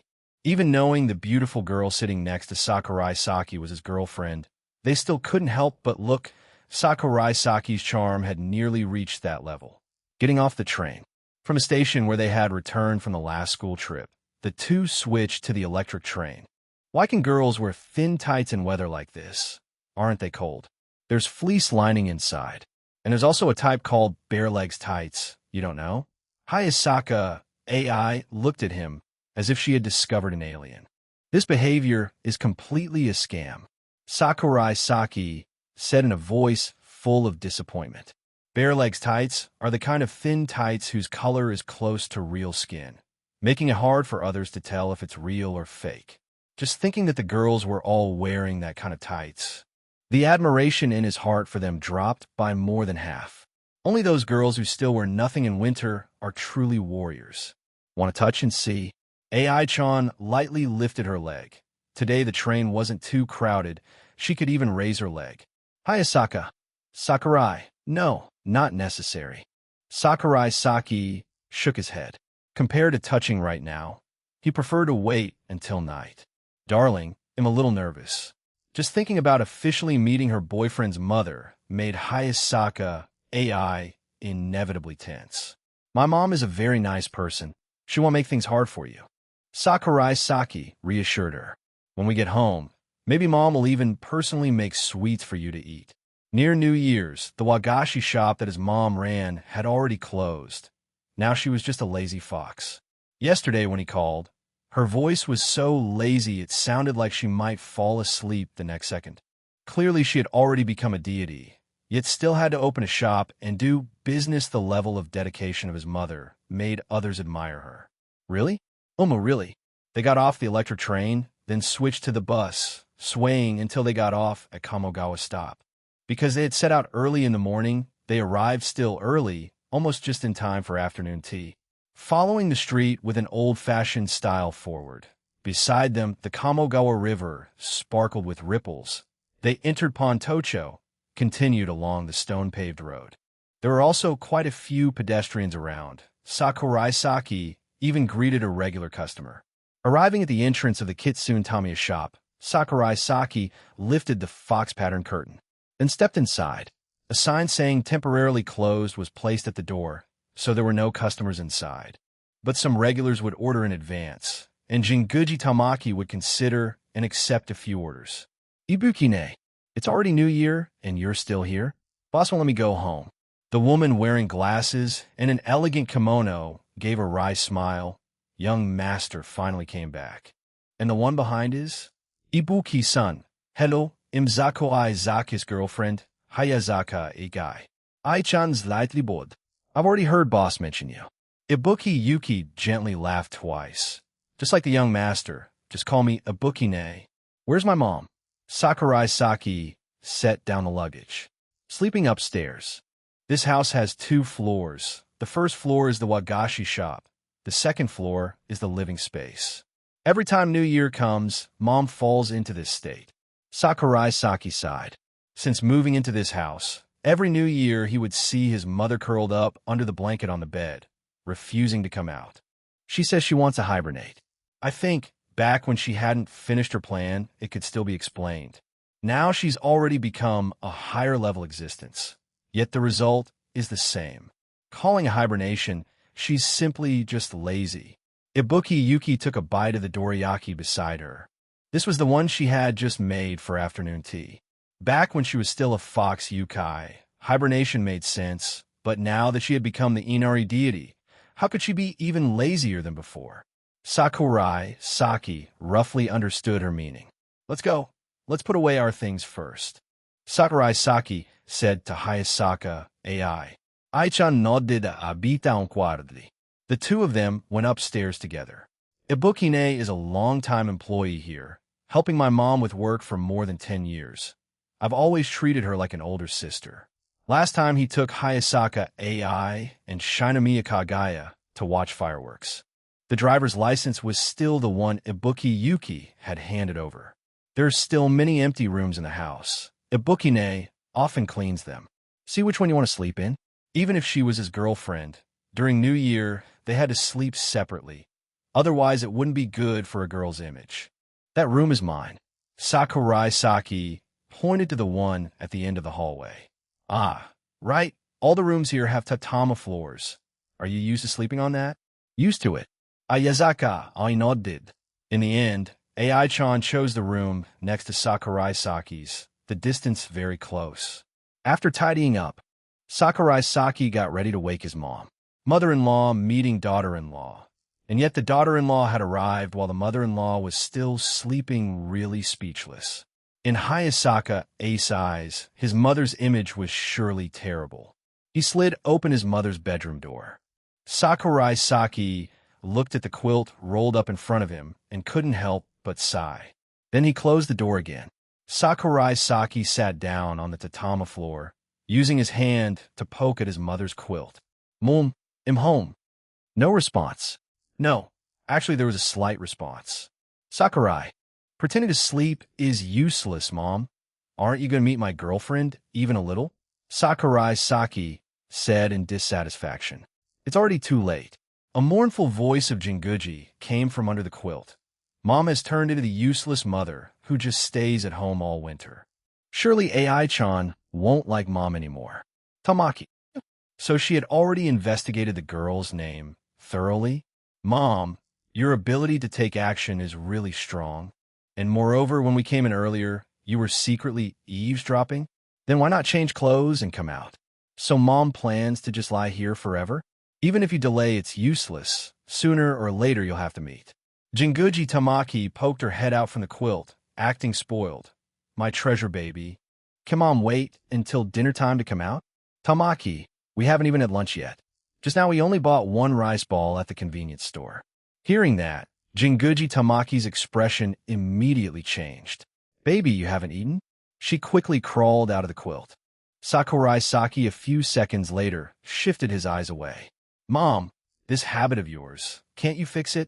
What kind of yukai wears clothes to sleep? Jinguji Tamaki lifted her long black hair. Under the soft yellow light, her white-pink soft skin revealed the black kimono with butterfly patterns that she usually wore. Seeing that she had put on clothes, Sakurai Saki turned his eyes back. Really don't understand. Baby, what are you embarrassed about? You've clearly seen everything already. Sakurai Saki blushed and said, that was unavoidable. Let Mom cook for you. Baby, go talk with your girlfriend first. All right, Mom has some of your childhood photos here. Want to see? Jinguji Tamaki, just reaching the door, turned back again, rummaging in a cabinet and taking out an album. When I was little, actually not that little, maybe around 8 years old, Jinguji Tamaki said uncertainly. After speaking, she left. Sakurai Saki hugged the album, saying nothing. How did this thing end up in Mom's hands? He couldn't figure it out. When he was 8, he was still the final boss in the laboratory, commanding a bunch of underlings and other supernatural organizations and battles, having the time of his life. Chapter 276, 278. Hayasaka AI bears the consequences herself. Sakurai Saki carried the album into the next room. Hayasaka AI was sitting by the window, looking at the scenery outside. In the distance, Higashiyama could be faintly seen. It had snowed outside this morning, and a little white snow still lingered on the eaves of the buildings. Hearing footsteps, Hayasaka AI withdrew her gaze, turned her head, and noticed the album in Sakurai's hand. What's that? Childhood album. I've never seen it myself. Plan to look through it with you. Sakurai Saki sat down next to her. He opened the album cover. By the way, just now Kagaya-san sent me a message, saying she's all alone in the mansion and really bored. Hayasaka AI suddenly brought up Shinomiya Kagaya. Sakurai Saki didn't quite get her meaning. Kagaya-san being bored alone, does that have much to do with us? Could be they had to bring her here to celebrate New Year together? Kagaya-san every year at this time has to stay in the main house of the Shinomiya family for New Year's, and there's no one close to her there. Clearly she had said she'd resign from being a maid, yet she still couldn't let go of her Ojisama. Hayasaka Ace's feelings at this moment were truly complicated. Even though she herself had found happiness, her close friend since childhood had none at all. If possible, Hayasaka AI wanted Shinomiya Kagaya to have the same kind of happiness. Hayasaka to Kagaya, you want to spend New Year with her? Sakurai Saki was silent for a few seconds, then asked, would that be a bit selfish? No, as long as you want it. After all, it was only a matter of a phone call. Really? Then tonight, let's secretly go pick her up. Hayasaka Ace's voice carried excitement, just like when they went to watch fireworks last time. No need for that trouble. Sakurai Saki set the album down, then took out his phone and sent a message. Sakurai-chan, who are you messaging? Neo-san. Hayasaka. Why message my mother? And when did the two of them exchange contacts? Why didn't I know? I asked her to bring Kagaya-san over, and she agreed. Conveniently, tomorrow is Kagaya-san's birthday. We can celebrate too. Sakurai Saki spoke casually. Wait a minute. Even if it's my mom, she can't just casually take Kagaya-san out. Your boyfriend is a crab, able to swagger sideways across all of Japan. Sakurai Saki repeated the joke the two of them had shared last time. Hearing that, Hayasaka AI chuckled softly a few times, then pretended to be serious. Feels like you're hiding something from me. Vaguely, Hayasaka AI felt as if a thin veil covered her boyfriend. But that mysterious feeling was wonderful. It helped keep the freshness of love, preventing their relationship from falling into a dull phase. Hayasaka AI didn't think she and Sakurai Saki could stay in the passionate stage of love forever. But she wanted to prolong that stage as much as possible. Alright, since Kagaya-san still needs time to get here, let's look at the album first. Sakurai Saki shifted the topic. Hayasaka AI also knew he didn't want to say more about it. Opening the first page of the album, Hayasaka AI blinked. Is this Sakurai-chan's younger brother? No, that's me. Pretty cute, right? You two really look alike. Sakurai. Same person, how could they not look alike? The last time you saw it, it was just a miniature version of me. Sakurai Saki thought to himself. The incident half a year ago was full of holes. That it still hadn't been discovered could only mean AI-chan's heart was truly broad. Or perhaps she had sensed something, but chose not to delve into it. The two of them flipped through the album for a long time.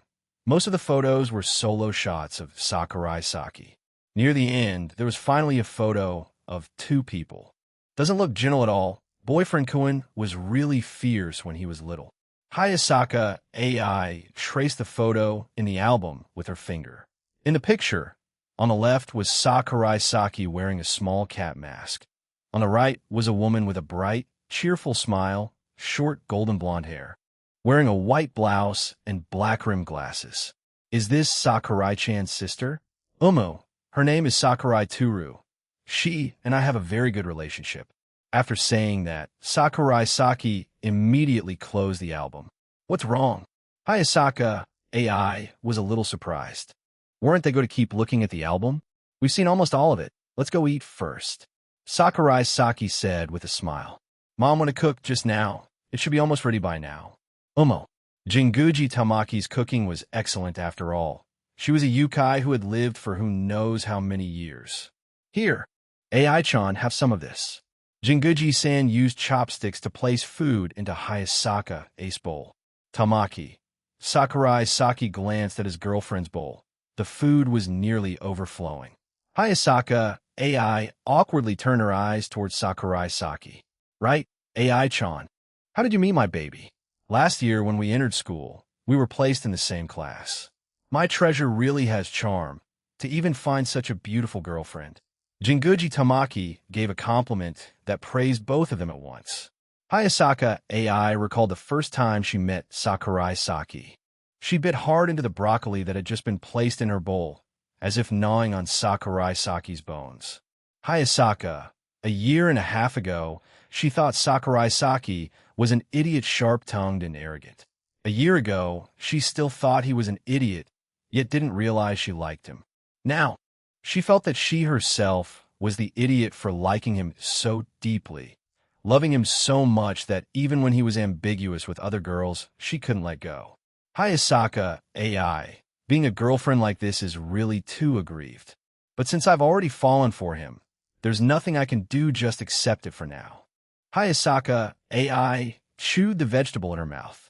A new year, you shouldn't eat too much, or you'll gain weight. But with such an enthusiastic mother-in-law, Hayasaka AI was forced to eat everything served. Hayasaka AI was no different from other girls. She cared about her weight too. Speaking of that, Hayasaka AI suddenly thought of someone, Fujiwara Chika.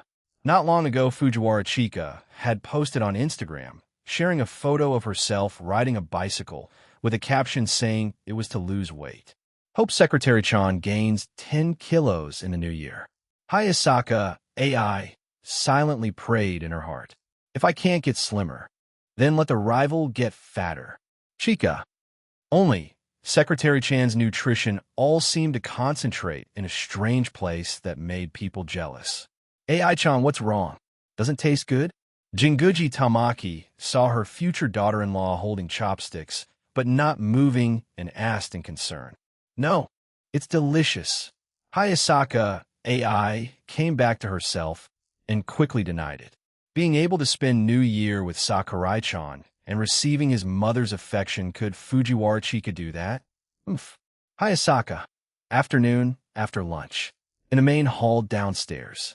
Era, little cute. Why did you come here? Jinguji Tamaki hugged Shinomiya Kagaya tightly, while Kagaya wore a helpless expression. She kept patting Kagaya's back. Are you tired? Who brought you here? Oh my, it's so cold outside, and you only wore a coat. What if you catch a cold? Mama feels so heartbroken. Mama? Jinguji-san. Shinomiya Kagaya wanted to speak, but stopped. That way of addressing her, didn't it sound as if she was already dating Sakurai-san? Beside them, Hayasaka. Hayasaka AI blinked several times. It seemed something big was happening. Her thought just now wasn't wrong. Fujiwara Chika, indeed, wasn't receiving Jinguji-san's affection. But, Kaguya-sama, why are you getting so close to my boyfriend's mother? Hayasaka. For a moment, Hayasaka AI didn't know what to say. A love rival turned out to be Kagaya-sama? At this moment, Hayasaka AI once again realized the ugly possessiveness in her own heart. Chapter 277, 279. New Year of Three People. Sakurai-san. Where should I put my luggage? Shinomiya Kagaya slipped out of Jinguji's embrace, panting slightly, then asked Sakurai-saki. Too much enthusiasm. Even knowing the other person liked her a lot. Wasn't this a bit overboard? Clearly, her relationship with Sakurai was nothing more than ordinary close friendship. Let me take you upstairs. Hayasaka AI walked up to Shinomiya Kagaya and helped carry her things. Thank you, AI-san. Shinomiya Kagaya thanked her. The two of them went upstairs just like that. Sakurai-saki hadn't even had time to ask. Why is Shinomiya Kagaya bringing so much luggage here? Could it be she plans to stay over? Sakurai-saki's original idea was simply to have Shinomiya Kagaya visit for a day, watch Koaki Yutagassen together, then go to a nearby shrine for Hatsumaut, celebrate her birthday, and send her home. But it was obvious the other party didn't think that way. Are we going out tonight? Feels a bit cold. Koaki Yutagassen is a Japanese New Year's Eve program. Hatsumaut is the first shrine visit of the year, to pray and draw a fortune slip for good luck. Normally, people go on the night of the 31st or the morning of the 1st. But no matter when you go, you can't avoid one thing: crowds. If you want to worship the gods, you have to stand in a long line. You have to wonder whether the gods will even acknowledge people who only come to pray once a year like this. Mom, why are you so close with Shinomiya-san? Sakurai-saki came back to his senses and asked his mother, who was making tea at the counter. No matter how you looked at it, it was as if Shinomiya Kagaya were actually her real daughter. That child is truly pitiful, never treated well since she was small. Mama feels sorry for her. Jinguji Tamaki's tea-making movements were elegant and full of grace. She looked at Sakurai-saki and asked, What's the matter? Baby, are you jealous? Don't worry, Mama always loves you the most. Tamaki, Sakurai. No, she's naturally very guarded, doesn't like to accept kindness or help from others. If you act like this, it might backfire. Sakurai-saki shook his head. Shinomiya Kagaya liked to use sharpness to shield her own soft spots. A very peculiar girl. She is a hedgehog. Different from Hayasaka A's habit of hiding things, Shinomiya Kagaya was even more prickly. Jinguji Tamaki looked at her adopted child with a smile, saying nothing more. Perhaps even he hadn't realized that. Toward Shinomiya Kagaya, he cared far more than just as a friend. My warmth toward Kagaya-chan has another reason too, Jinguji Tamaki explained. Think about it. If AI-chan sees me treating another girl so warmly, she'll definitely feel threatened, and to compete for my affection, she'll treat me better, keeping me in her heart. Sakurai, what is Mom doing? Balancing both sides? This isn't some palace intrigue drama, yet she's acting like an empress dowager. Come on, don't just stand there, take this tea upstairs. I still have to make wagashi to send to regular customers, and also prepare oshchi for the coming days. Your bukine just went out, and now I'm busy to death. Jinguji Tamaki instructed. Sakurai Saki carried the tea upstairs. At first he wondered where the two girls were, and then he heard noises coming from his own room. Pushing the door open with his foot, Sakurai Saki frowned at the scene before him. "What are you two doing?" Kagaya Hayasaka. Right in front of him, his girlfriend and Shinomiya Kagaya were crouched inside the wardrobe. Hearing the sound, both of them froze, then like a film running backwards slowly backed out of the closet. We're looking for some, grown-up books," Shinomiya Kagaya said weakly. Kagaya, this was her first time in a boy's room, and she was super curious about that kind of stuff. Because, frankly speaking, in a boy's room there's bound to be some private things. After all, boys can be so curious and bold. "I'm very interested in your hobbies, Sakurai-chan," Hayasaka, AI, said, blushing. Hayasaka, a girlfriend rummaging through her boyfriend's room, surely that's not too outrageous, right? "My hobbies are perfectly normal," Sakurai Saki said irritably. The two of them really didn't treat him like an outsider. The first thing they did after entering his room was start searching through his belongings. Had been living here for 3 years. Although there were times when he felt restless, he had never kept that sort of material. "All right, have some tea." Sakurai Saki set the tea tray on the small table in front of them. "Sakurai-san has been living and studying here since junior high?" Shinomiya Kagaya knelt by the low table, glancing around. Closet, desk, bookshelf, and in front of the desk, a window, nothing strange, all very ordinary. Compared to the Shinomiya house, it was worlds apart. Yet this place was full of the breath of daily life, exactly the kind of normal that Shinomiya Kagaya had always longed for. Sakurai Saki nodded, not denying it. He had never actually attended junior high. Going to high school was only to make himself seem more like an ordinary human being. If not for his mother being so clingy, he might have gone to high school in Kyoto instead of coming all the way to Shuchiin in Tokyo. Shinomiya Kagaya looked at the desk. Here, Sakurai-san had spent his days and nights. During junior high, what worries might he have had? Had any girl ever stepped into his heart? Did he have any close friends back then? Shinomiya Kagaya realized she knew very little about Sakurai Saki, perhaps even less than he knew about her. Sometimes sharp-tongued, sometimes gentle. With strangers, he was extremely warm. With ordinary people, he tried to keep an inner distance. And with those truly dear to him, he was incredibly tender. He was very strange. Shinomiya Kagaya glanced at Sakurai Saki, then quickly looked away. Her heart was beating too fast. So strange. Just like that night watching fireworks, was she sick? Kagaya-san. What is it? Shinomiya Kagaya reacted a bit dramatically, bowing her head, not daring to look at him. Definitely blushing now. How embarrassing. Why was it like this? Whenever she looked at him, we were talking about visiting the shrine for the first prayer of the year tonight. Didn't you hear? Sorry, I was just thinking about something else. The first shrine visit is fine. I even brought a kimono. Sakurai Saki nodded, then asked curiously, "What were you thinking just now? You looked like you were in another world." Thinking about you, she couldn't possibly say that. Shinomiya Kagaya changed the subject. I was thinking about everything that happened this year. Don't you think it passed quickly? In the blink of an eye, it's already year's end. Next April, we'll be third-year high school students. It really did fly by. Sakurai Saki raised his teacup and took a sip. Hayasaka, AI, also lifted her cup and sipped. Only 1 year of high school life left. But that's fine. After high school, there's still university. Shinomiya Kagaya felt a little wistful. When high school ends, she'll probably have to part ways with everyone. Shirogane will go abroad. Ishigami and Aino are a year behind. Next summer, let's go to the beach. Didn't we miss it this year? There's still plenty of time to experience everything we should in high school, Sakurai Saki said, noticing her sadness and offering comfort. After a few seconds, "Thank you," Shinomiya Kagaya said softly. "No need to thank me." Chapter 278, 280. First shrine visit of the year, Kahaku Yutagasen, started a little after 7 p.m. and ended around 11:30. Sakurai Saki and Shinomiya Kagaya sat in the downstairs living room watching Kahaku while eating soba. They'd clearly had dinner just a few hours ago, and now they were eating another bowl of noodle. Sakurai Saki's stomach was starting to feel too full.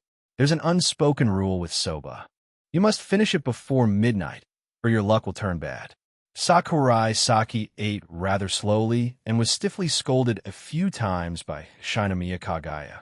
When the TV program ended, it was time to head to the shrine to pray.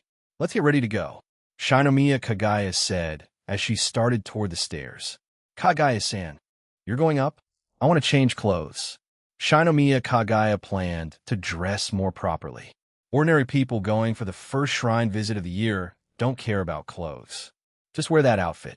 Besides, it's freezing outside. You're not afraid you'll catch cold? Sakurai Saki huddled in the kotatsu, unwilling to move. He regretted it. Now maybe it would be better to go tomorrow morning instead. After all, you can visit during the first few days of the year. And since he himself was an esper, visiting a shrine was just for fun. Praying to gods isn't as good as relying on yourself, right? My treasures, are you heading out? Came Jinguji Tamaki's voice from the nearby kitchen. Yes, Sakurai Saki answered loudly. So I'd gone from my treasure to just one of several treasures. Sakurai Saki grumbled inwardly. Sakurai, his mother was truly too generous. That's right, Mama. Ayazaka always shouted. Right now, she felt a huge sense of crisis and immediately echoed her future mother-in-law's wording, frantically competing for favor. A few seconds later, Jinguji Tamaki, wearing an apron, came into the living room, wiping her hands. Here, New Year's gift money for you kids. She handed over small paper envelopes of New Year's money to the three of them. Thank you. X3 go early and come back early. With that, she returned to the kitchen to keep cooking. The New Year's dishes for the coming days were still not finished. The three of them bundled up in warm clothes, wrapped scarves, and went out.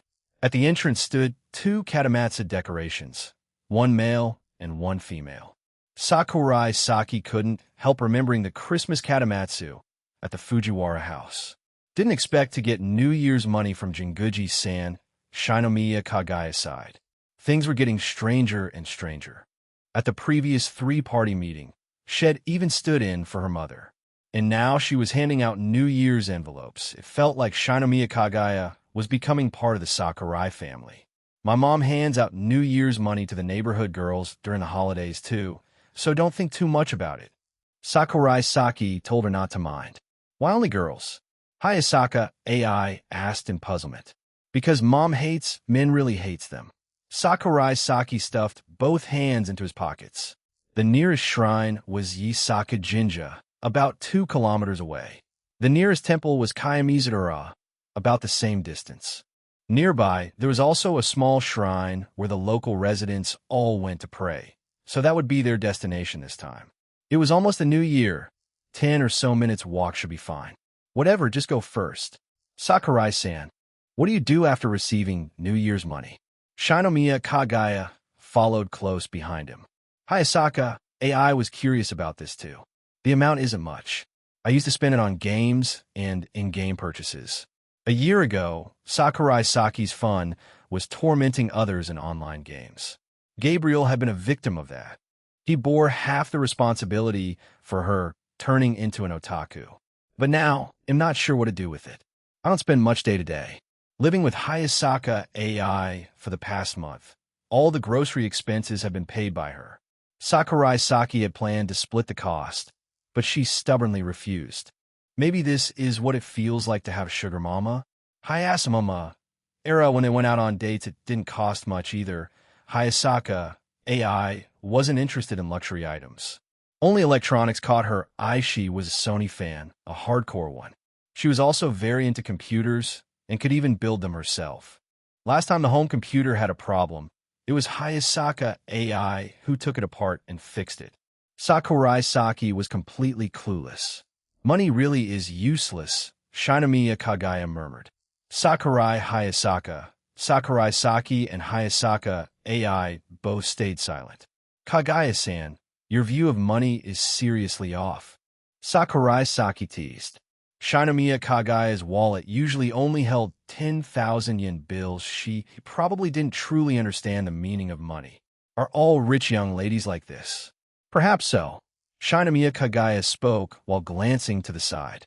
On the street, quite a few residents were heading toward the shrine, all having just finished watching Kohaku Yutagasen and now going to pray.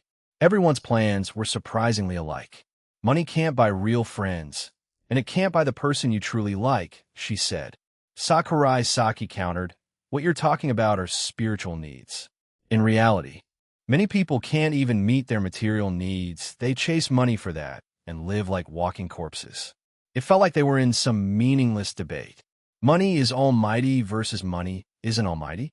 Pointless discussion would bring no result. The topic didn't last long. The three arrived at the small neighborhood shrine 5 minutes before the New Year's bell rang. They followed the stone steps upward and passed beneath the red torii. They rinsed their hands and mouths at the chuya, then prepared to move on. The line wasn't long. They stood at the end, while more people queued behind them. They weren't late. Zong! The New Year's bell rang, its reverberation stretching on, tolling all 108 times. Happy New Year!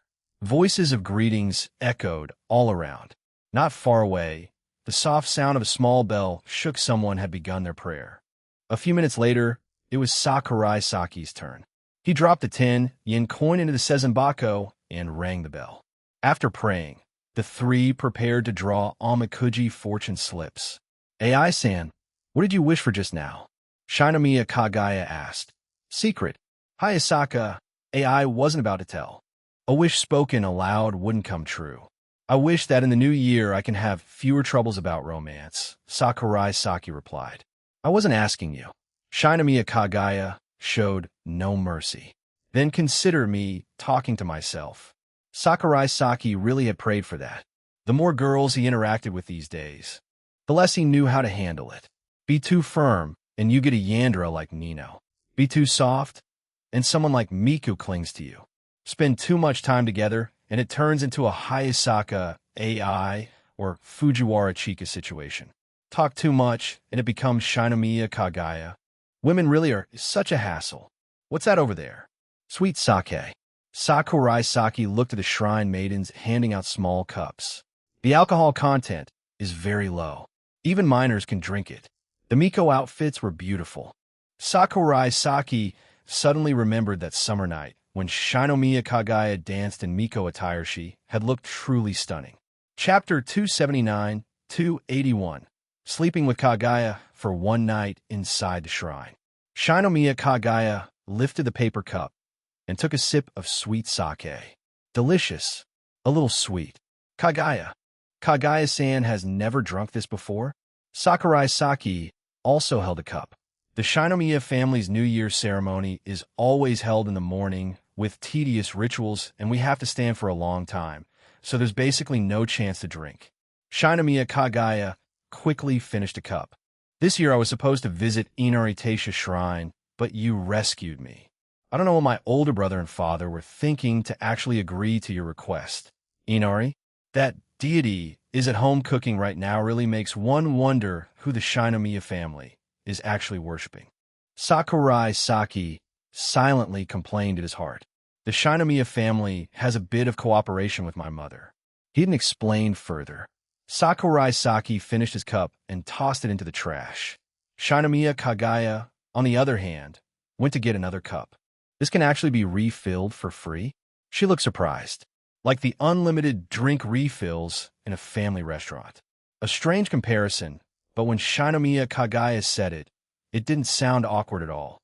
And Oju-sama truly is a wondrous being, able to turn the ordinary into something magical. Kagaya-san, don't drink anymore. Hayasaka, AI, offered a word of caution. Shinomiya Kagaya had never drunk sake before, and Hayasaka, AI, wasn't too reassured. No, it's fine. Shinomiya Kagaya's small face was already tinged with red. I won't get drunk. This alcohol content is really low. Kagaya. She spoke while tilting her head back, draining the warm, sweet sake in her hand. This time, she didn't go for another refill. Hayasaka, AI, supported her and led her to draw an Amikuji fortune slip. For New Year's Amikuji, people usually draw blessing. It said that the chance of drawing misfortune is only 3 in 1,000. And if someone actually draws misfortune, it's ironically considered a sign of good luck. Ordinary people really can't draw it. But Sakurai Saki clearly wasn't ordinary. He opened the slip and rubbed his brow.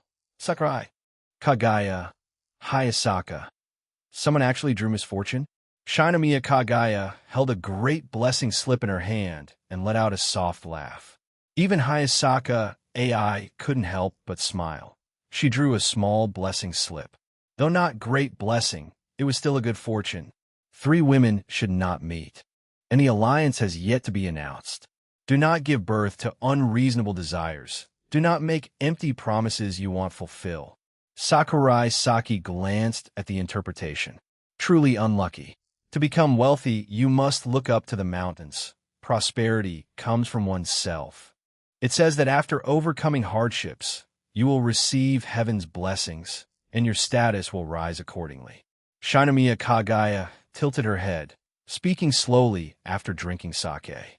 Hayasaka AI also looked at her own fortune's explanation. Beware of hidden arrows. As if in the dark night, you must guard against arrows that could fly from nowhere. Some difficulties can be foreseen. Accurate indeed, that slip. After that, Sakurai Saki tied his slip to a tree in the shrine, then led the 2 girls back. On the way, Shinomiya Kagaya began to babble nonsense. The sweet sake apparently taking effect. Her alcohol tolerance was on the same level as Miko-chan's. Kagaya, I'm not drunk. When they arrived home, Sakurai was honestly a bit worn out. Shinomiya Kagaya kept yawning. Her biological clock was similar to Sakurai Saki's. They both had to sleep before midnight. Staying up late today left the 2 of them with little energy, while Hayasaka AI was still quite awake, having been used to late nights for the past 10 years. After bathing and returning to the room, Sakurai Saki took out a set of pajamas from the closet and spread it on the floor. This room didn't have an air conditioner, but because it was small, it wasn't too cold. Sakurai Saki took off his clothes, changed into a thin set of pajamas, then turned off the light and slipped under the blanket. Good night. He said it to himself, then went to sleep. He closed his eyes. No idea how much time passed when footsteps sounded in the hallway. On the 2nd floor, the bathroom was at the end of the hall. Shinomiya Kagaya, half asleep and yawning, walked into the bathroom. A few minutes later, after washing her hands, she staggered into her room and pushed the door open. Seeing the bedding, still drowsy, she didn't think much and lay down directly. She had drunk a little at the shrine earlier and had only just sobered a bit. Or why is it so warm?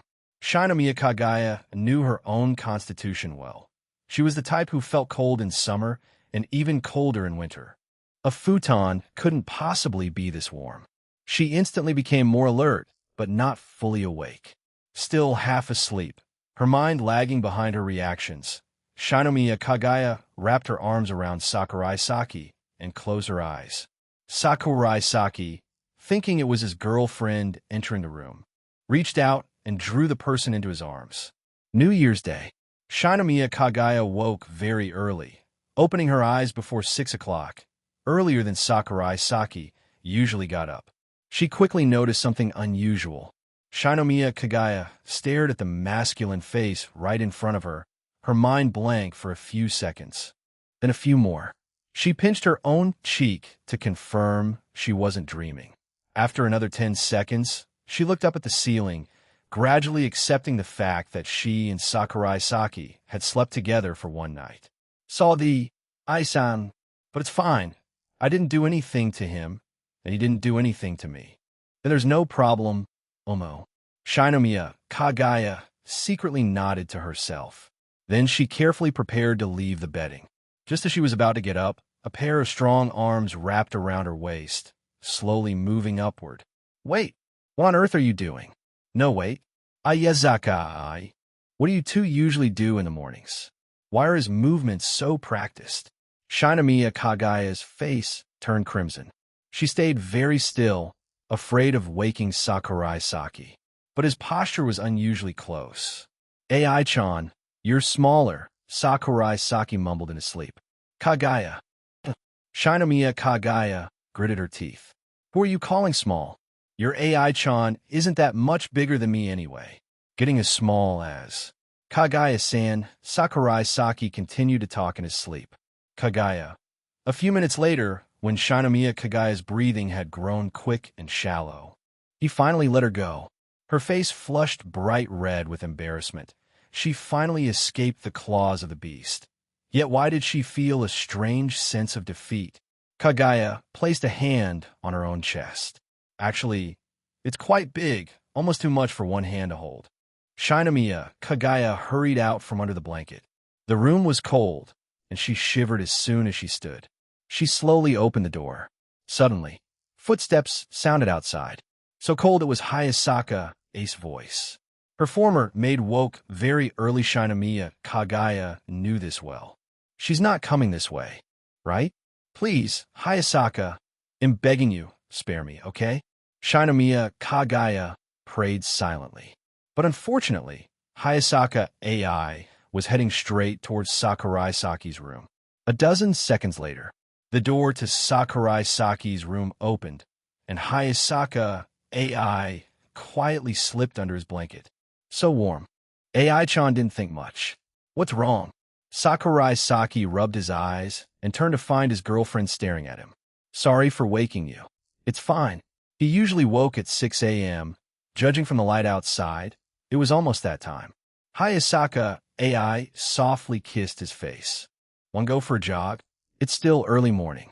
Morning workout, we always used to, didn't we? Hayasaka. A few minutes later. Faster. Hayasaka AI called out playfully. Meanwhile, inside the closet, Shinomiya Kagaya crouched in a corner, expressionless, hands covering her ears. Kagaya. Degree. What is this feeling of being a third party caught red-handed? Even though she really did stay over at Sakurai's place for the night, they hadn't done anything. Hayasaka, do you really have to be so affectionate right in front of me so early in the morning? Way too much. Hayasaka, you're way too much. Is it really that good? I want to die. Please let me out. In all her 17 years, Shinomiya Kagaya had never felt such torment. Chapter 282. The upcoming winter camping trip breakfast table. Sakurai Saki had just come back after delivering a batch of wagashi to a regular customer. What's wrong? Kagaya-san. Why are you looking at me like that? Sakurai noticed Shinomiya Kagaya staring at him, as if he were a murderer. Kagaya, I didn't even do anything to you, you know? Yesterday you got drunk on sake, babbled nonsense, and I didn't say a word about it. Shinomiya Kagaya bit her chopsticks, her movements lacking any trace of an elegant Oju-sama. This morning she had listened to their loud noises for more than an hour. A normal person, isn't it supposed to be only a dozen minutes or so?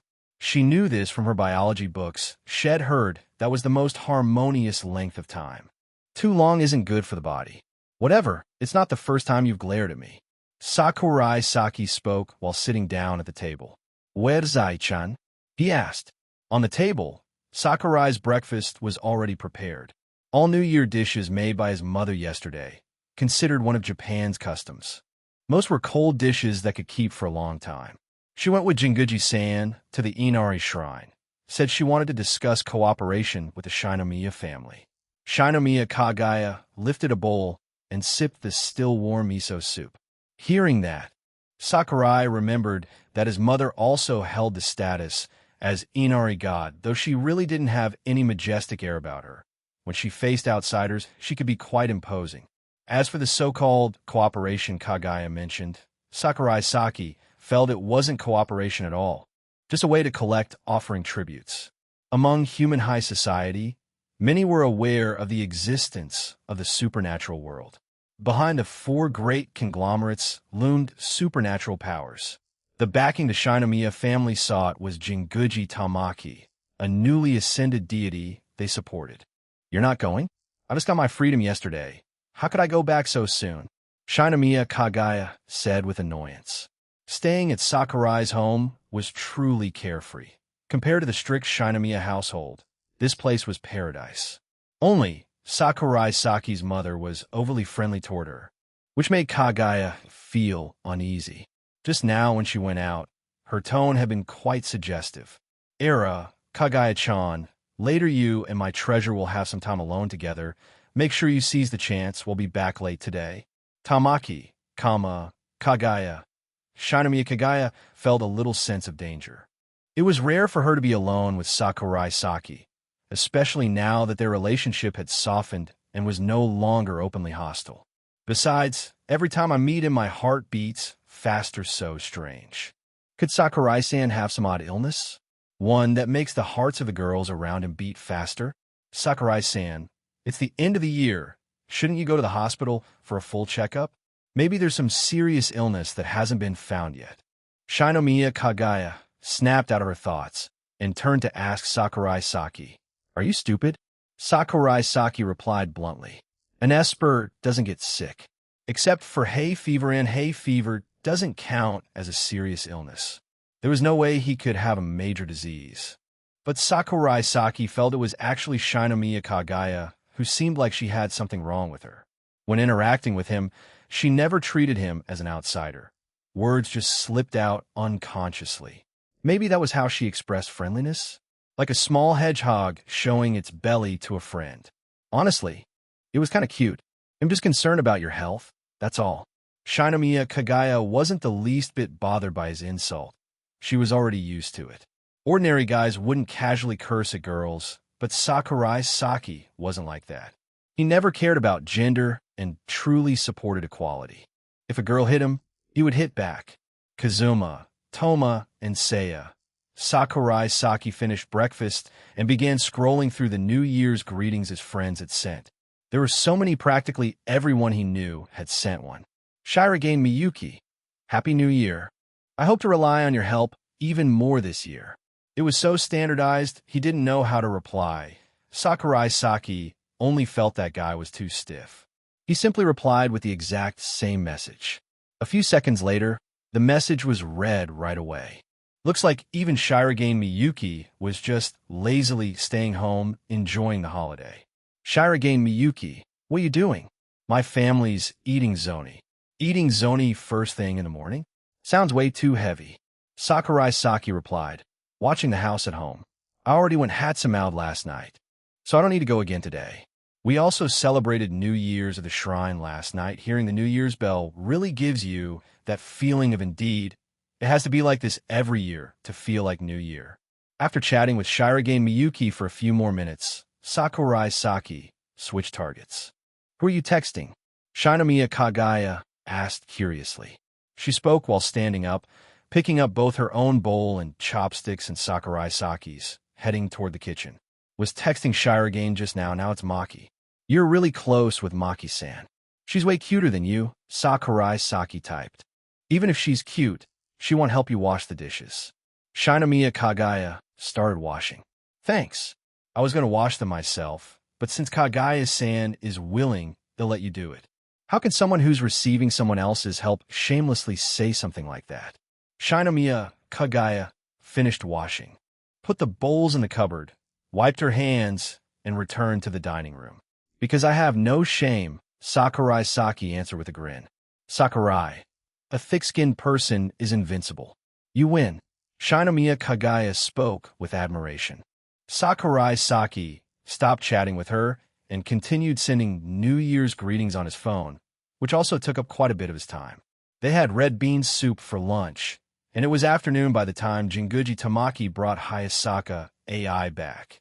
In the evening, everyone joined Shinomiya Kagaya for a small birthday party. The 3 days of New Year passed quickly and were over before they realized. They had originally planned to visit Hakone for hot springs during the winter break, but in the end, everyone was too lazy to leave home.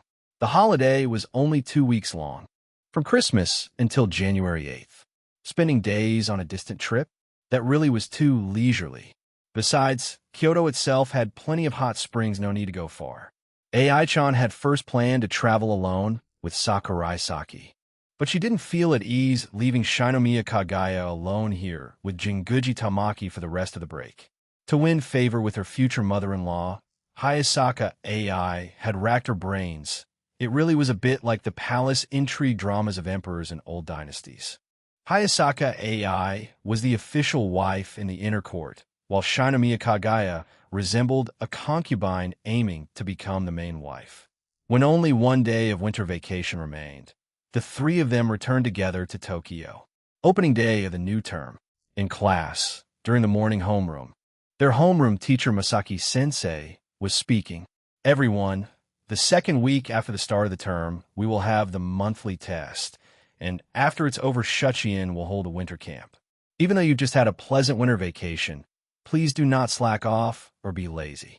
The students below all groaned in unison upon hearing there would be a test. Winter camp sounded fun, but only after the test. That's really too cruel, isn't it? Sakurai Saki slumped over his desk, feeling no energy at all. Today his ability was a bit troublesome. Today's superpower, reversal effect, can reverse all existence side effect. Your words and thoughts may appear in a reverse state chapter 281, 283. Kagaya.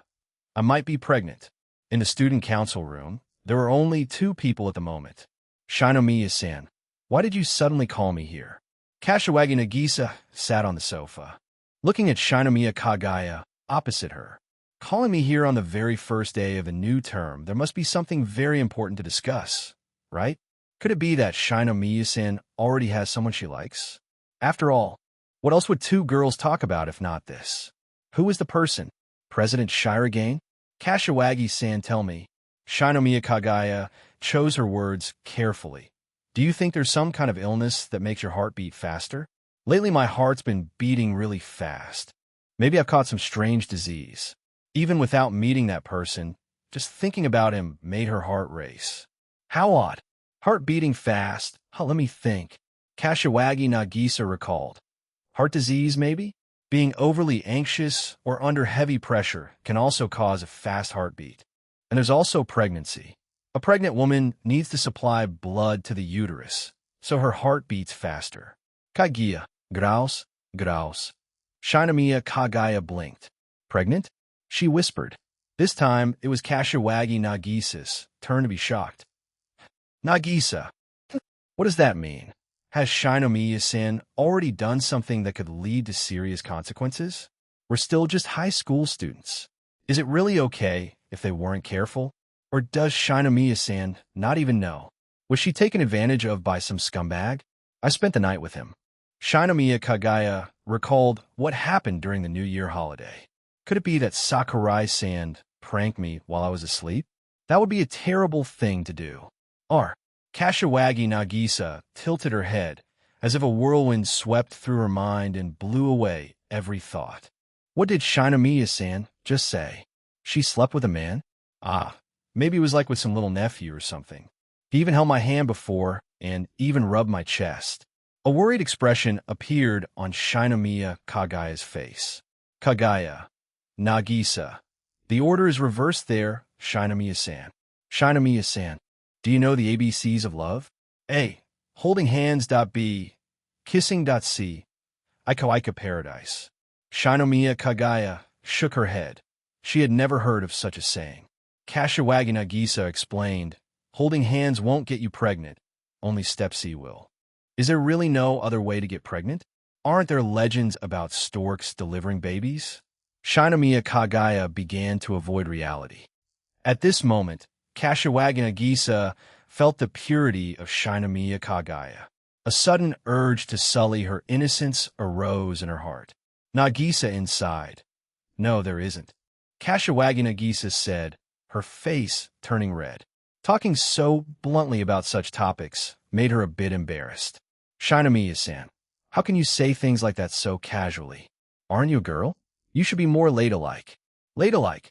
Then it must be that he secretly did something while I was asleep. Kashiwagi Nagisa was stunned. While she was asleep, he even made me drink sake. Sweet sake. Nagisa. Should I call the police? This is clearly outrageous. Someone sneaked into the noble Oju-sama of the Shinomiya family's room while she slept. But I was the one who let him in. She meant she initiated drinking sake. You can't really blame him. After all, this lady is quite charming. It's only natural that he would feel desire for me. Shinomiya Kagaya sighed. It was all because she had been half asleep in the middle of the night and accidentally wandered into his room. A string of words from Shinomiya Kagaya made Kashiwagi Nagisa give up on thinking altogether. She trembled as she grabbed her phone, dialed 110, and put her finger on the call button. Shinomiya-san, who is that person? They'll call the police to arrest him. I can't tell you.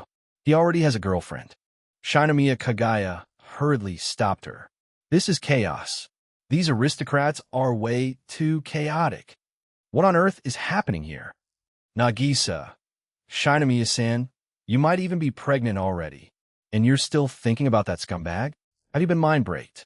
Kashiwagi Nagisa thought for a few seconds, her gaze gradually firming. She had to find that scumbag and make him receive the punishment he deserved. Knock, knock. A sudden knocking sound came from outside the door. Saki-chan, are you in there? Eh. Nagisa, why are you here?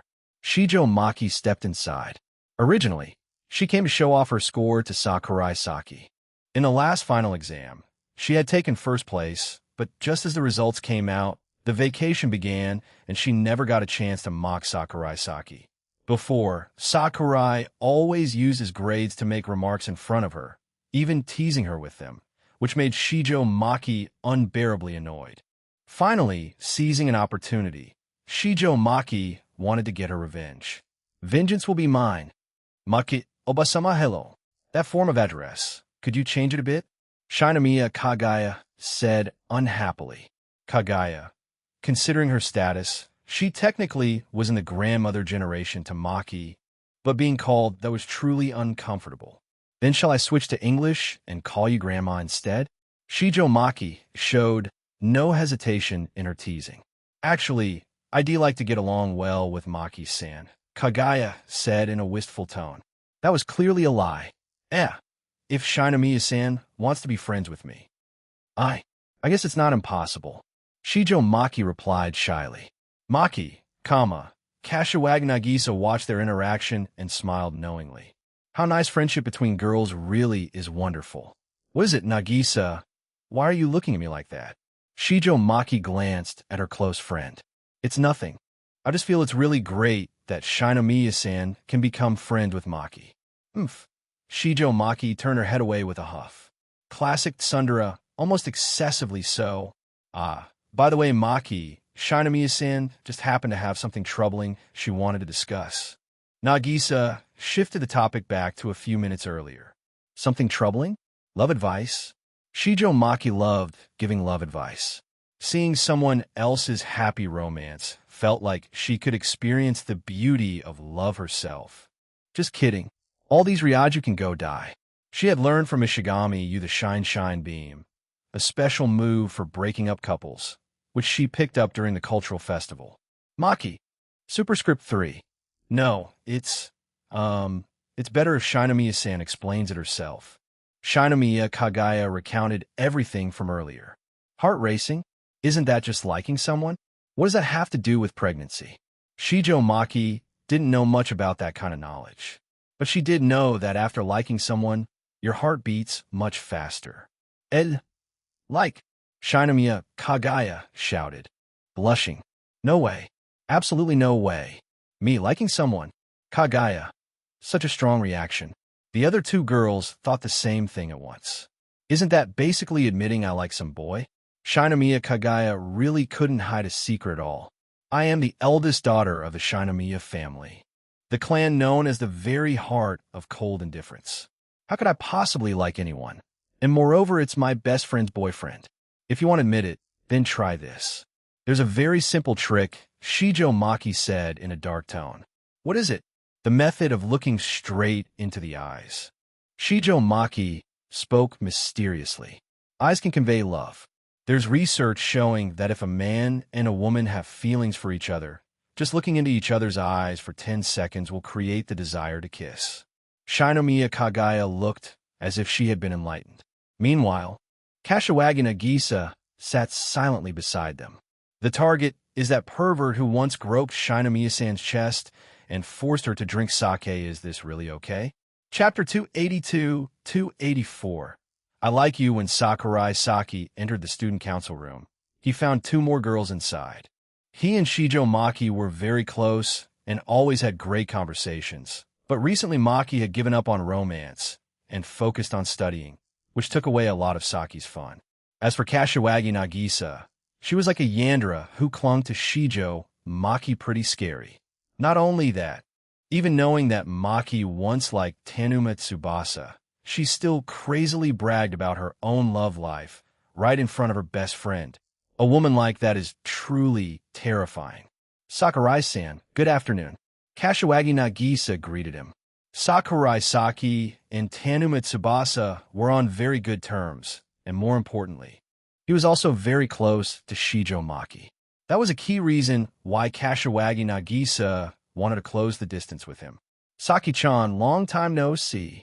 Shijo Maki shouted and rushed over to hug Sakurai Saki's neck tightly, squeezing hard. Let go. I can't breathe. Sakurai Saki's voice sounded like he was about to suffocate. Good friends do stuff like this. It's totally normal, right?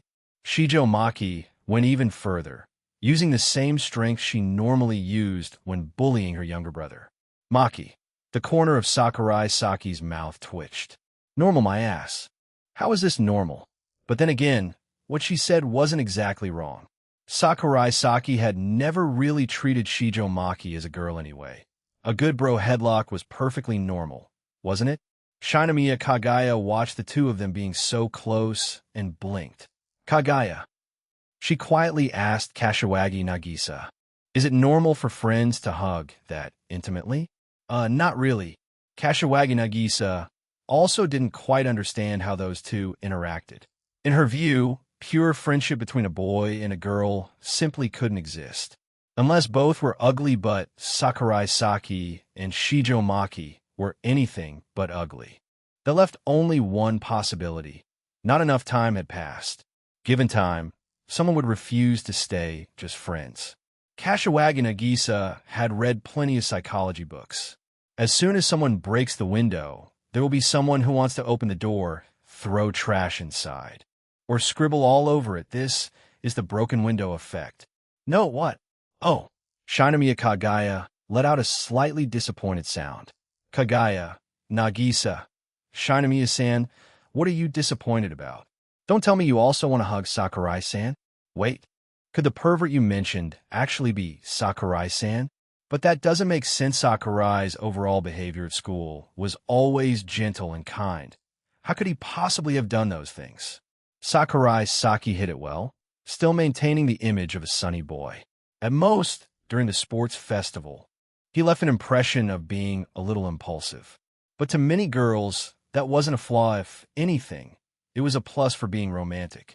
Last time I ranked first. Got anything to say? Shijo Maki released him, planted her hands on her hips, and huffed. Humph. This lady finally climbed to the #1 throne. Saki-chan, your first place only lasted 2 months. How pitiful. Before the exam, I still had to take care of my girlfriend. Don't even start. Shijo Maki's anti-love radar instantly activated, cutting off Sakurai Saki before he could brag further. To avoid being bombarded, she even dragged Kashiwagi Nagisa out of the student council room. Bragging and then running away, only Shijo Maki would do something like that. Sakurai Saki's face darkened. He had absolutely no idea why that girl came here. Just to flaunt her final exam score? Infuriating. After closing the door, he sat down on the sofa. Why isn't the heater on today? He asked. Forgot. Shinomiya Kagaya had planned to finish talking with Kashiwagi Nagisa and leave, so she hadn't bothered to turn on the heater. You're so smart, huh? Sakurai Saki gave her a sharp look, then turned on the heater. The warm air immediately swept away the surrounding chill. Sakurai Saki realized that today the side effects of a superpower weren't as serious as expected. Just a small probability he could still talk normally. The two stayed silent for a few seconds. Shinomiya Kagaya suddenly asked seriously, Sakurai Saki-san, how do you see me? Friend. Shinomiya Kagaya pressed on. Is it like or dislike? Why are you suddenly asking that? If I have to say like, as soon as Sakurai Saki finished speaking, he felt something on the tip of his tongue. Huh? He had clearly wanted to say dislike. Why did it come out as like? But it didn't really matter. I see. Shinomiya Kagaya felt a warmth in her heart. Kagaya. Inside. Right, I just heard about an interesting game. Want to try it? She deliberately spoke with a casual air, as if she didn't care much. In truth, that wasn't the case. She cared a lot. Shinomiya Kagaya cared intensely about what Shijo Maki had said earlier. This experiment could not only test whether she might, even just a tiny bit like Sakurai Saki, but also check whether he liked her. Not the kind of like between friends, but the kind between a man and a woman. Let's try it. Sakurai Saki tilted his head. Why was it that whenever he talked with Shinomiya Kagaya, he always said the opposite of what he meant? Had he been hit with some kind of curse? Or was some strange god playing a joke on him? You actually agreed. I thought you would refuse. Shinomiya Kagaya restrained the excitement in her heart. This was the first time Sakurai Saki had listened to her like this. Sakurai Saki said nothing. He really wanted to refuse, but the words coming out didn't match his heart. Damn it. This damn side effect. But doing the experiment wasn't a big deal. He often did silly things with Chika anyway. Sakurai-san, do you know the staring experiment? They say if a man and a woman can look into each other's eyes for 10 seconds, they'll feel like kissing. Shinomiya Kagaya repeated what she had just heard, as if she had known it all along. Hearing that, Sakurai Saki rubbed his brow. Kagaya-san, can I ask you something? Why do you want to do this experiment with me? Because it's very interesting. All right then. Sakurai Saki looked at her with new eyes. So Shinomiya Kagaya was interested in things like this. Actually, it was normal. A few months ago, she had helped Ishigami win over his crush. Having an interest in the topic of love was acceptable. If one day Shinomiya Kagaya suddenly said she liked him, Sakurai Saki would probably feel as if the end of the world had come. Shinomiya Kagaya stood up, then sat down next to Sakurai Saki. The two sat very close. Sakurai Saki could even smell the fragrance on her body. Not body odor, most likely the scent of laundry detergent. Even a jade beauty would sweat, and sweat would smell, and shed even go to the toilet. Did that shatter the fantasy? Let's look at each other. Sakurai-san. Shinomiya Kagaya placed a hand on Sakurai Saki's shoulder, turning him toward her. All right. Sakurai Saki looked at her.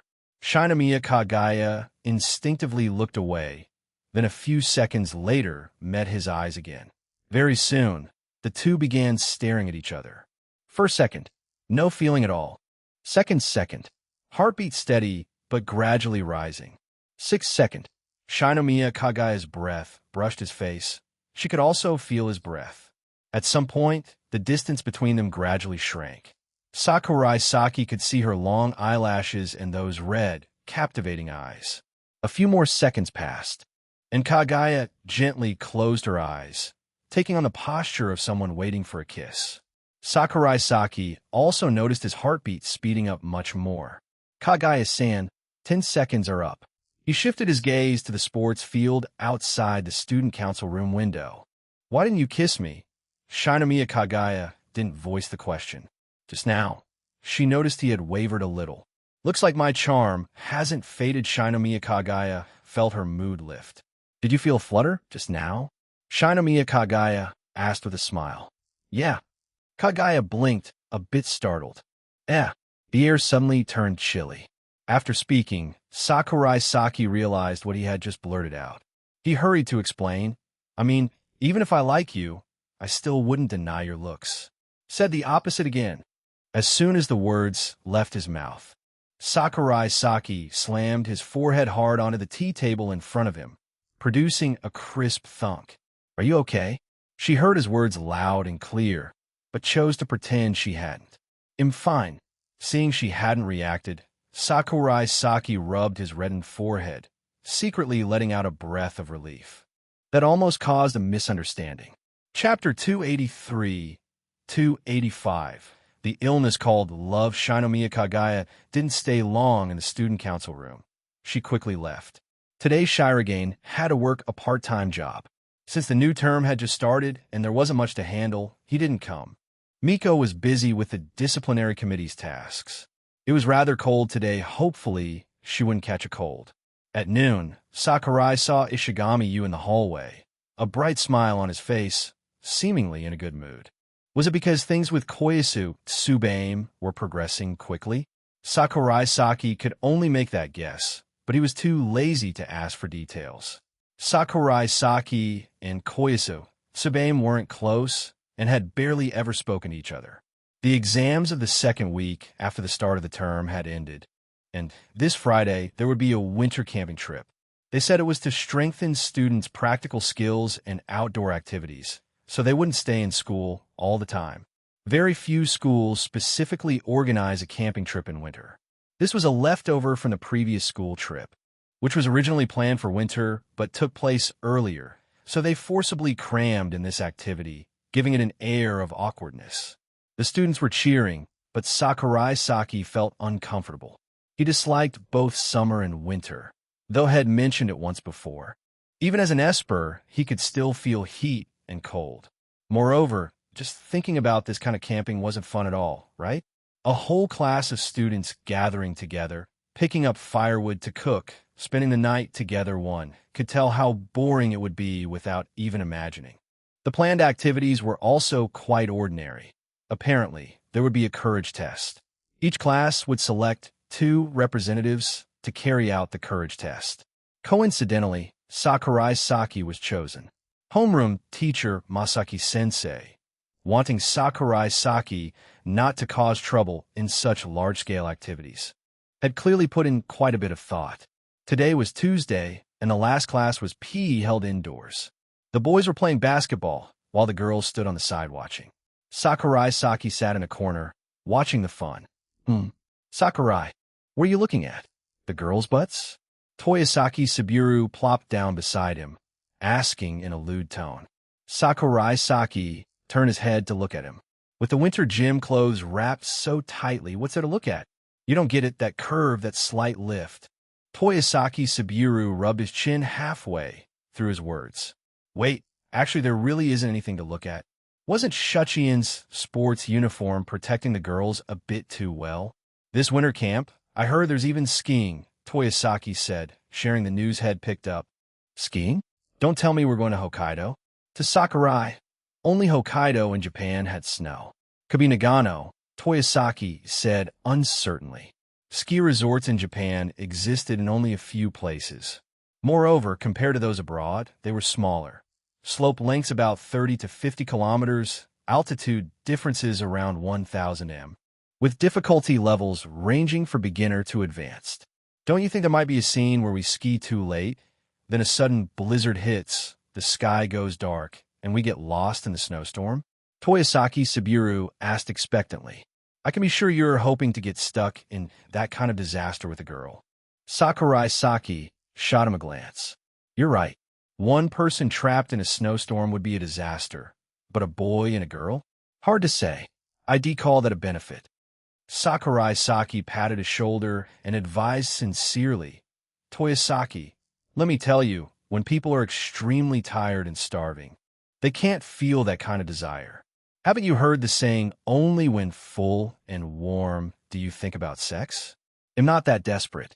Anyway, I'd first build a shelter against the blizzard like an Eskimo snow house or some wooden cabin, Toyosaki Saburo described his idea. Inside that warm little hut, the girl and I, suffering together, would spend a night full of subtle emotions. One man, one woman, drywood meeting a blazing fire. Tokyo Television, reporting for you. Last night, Shuchiin student Tasaki XX went missing, and today his stiff body was found at the ski resort. Sakurai Saki spoke in the tone of a news announcer. If you don't believe it, fine, but don't go ruining my dream. A buddy like that is no good. Toyosaki shook his head in disappointment. If you don't pull off the stuff you're talking about, you'd have to bring a ton of gear. Splitting logs by hand to build a house isn't realistic. You'd need an axe or a chainsaw, right? And to start a fire, we don't know how, so you'd need a lighter, right? Planning to have dry would meet a blazing fire at night, you'd need a blanket, right? With all that stuff, are you going skiing or doing wilderness survival? Sakurai Saki stood up. It'll bring a lighter and some matches. When I'm about to die, I can pray to God. Are you the little match girl or what? And you're bringing a lighter too? That's so you. Hey, Sakurai, want to shoot some hoops? A male student in the distance called when he saw Sakurai Saki stand up. Sure. Sakurai Saki shouted back and ran over. Several JK fangirls watching started to cheer. That afternoon, on the way to the student council room, why were both Sakurai-san and I chosen as the representatives for the courage test? Shinomiya Kagaya asked curiously. Masaki-sensei probably thinks the two of us get along. She definitely wouldn't let Hayasaka and me be together. Being with me, isn't it fun? Not fun. There you go saying that again. Obviously you like me. I've explained it so many times, that's a misunderstanding, Sakurai Saki said, looking as though he wanted to die. That day had been affected by the side effects of his ability and had explained it to Kagaya many times, but she didn't believe a word. I'm not some tsundere like Maki. You have to believe me, right? It's fine. I won't agree to let you pursue me anyway. After all, AI-san is my best friend, but don't worry, I won't tell her about your little plan to two-time. Shinomiya Kagaya was someone who kept secrets well. Her lips were tight. She wouldn't spread anything. Kagaya had a bad habit. She liked to use secrets to test people. If the person she tested ever let the secret slip, Kagaya would immediately give up on being friends with them. Right now, very few had passed this test surprisingly. Fujiwara Chika was one of them. Sakurai Saki felt he couldn't explain clearly. Indeed, that dayhead had the impulse to kiss her. That couldn't be denied. But what boy wouldn't be stirred in that kind of situation? A beautiful girl, closing her eyes and slightly parting her lips like she was inviting a kiss, who would refuse that? Right? Come on, don't be so down. Even if you can't win me over, you still have AI-san. That's enough. Shinomiya Kagaya patted his shoulder. Silently, Kagaya added in her heart, I'm working hard to hold back my own feelings for you too. It's exhausting. So it turned out her racing heart was just because she liked Sakurai a tiny bit. That was fine. With this level of fondness, it would probably fade away on its own in a few weeks. Chapter 284-286. The Hero's Sword Friday. The students of Shuchiin boarded the bus. Sakurai Saki sat in the back row, with Hayasaka AI next to him. Their destination was a campsite somewhere in Nagano. The entire grade was divided into two groups, heading to different campgrounds to avoid overcrowding. I actually don't know how to ski, Sakurai Saki said offhandedly. He had never tried the sport, his knowledge of it almost zero, and only hoped nothing would go wrong when the time came. I can teach you, Hayasaka AI said, pulling out a pack of cornflakes. She tore it open and held a piece up to his mouth. Sakurai Saki chewed the snack while recalling the schedule. From Tokyo to Nagano wasn't that far, about an hour by Shinkansen, longer by bus. On the first day, they'd have to cook their own lunch outdoors. There was a temporary tent kitchen, pretty much like a summer camp. In the afternoon, there would be a 2-hour safety lecture, followed by free activities. The first evening would feature a campfire and a courage test. The second day, they'd go to the ski resort, and the third day will be free time. Compared to the first day, Sakurai Saki was looking forward to the second day more. Even though he didn't know how to ski and disliked the cold, just hearing skiing sounded far more interesting. The previous cultural festival had already included a campfire once. He didn't need to experience that again. Next to the campsite, there was a ryokan, Japanese inn, with hot springs. If anyone didn't want to stay there, they could pitch a tent outdoors. The school didn't require it. Nagano's hot springs were as famous as its ski resorts. Sakurai Saki wanted to try a natural hot spring and wondered if there would be monkeys bathing there like in anime. What are you thinking about? A monkey? Master Uguay? No, just actual monkeys, the kind that bathe in hot springs. Hayasaka AI couldn't follow his train of thought and asked in confusion, What's that? The whole bus was lively the entire trip. Halfway through, someone wanted to sing. It turned into an impromptu singing performance, with everyone joining in. Sakurai Saki was annoyed by the noise, but he could only accept the Bluetooth earphones Hayasaka handed him with a helpless yet amused expression, finally getting a bit of quiet. Halfway through the ride, he tried to sleep, but the chatter never stopped, full of gossip that kept him awake. That was when he realized it wasn't just girls who liked gossip, boys liked it too, himself included. The topics revolve around who liked whom, which club had pretty girls, which club's flirtatious boy had been exposed, and it was really fun to listen to.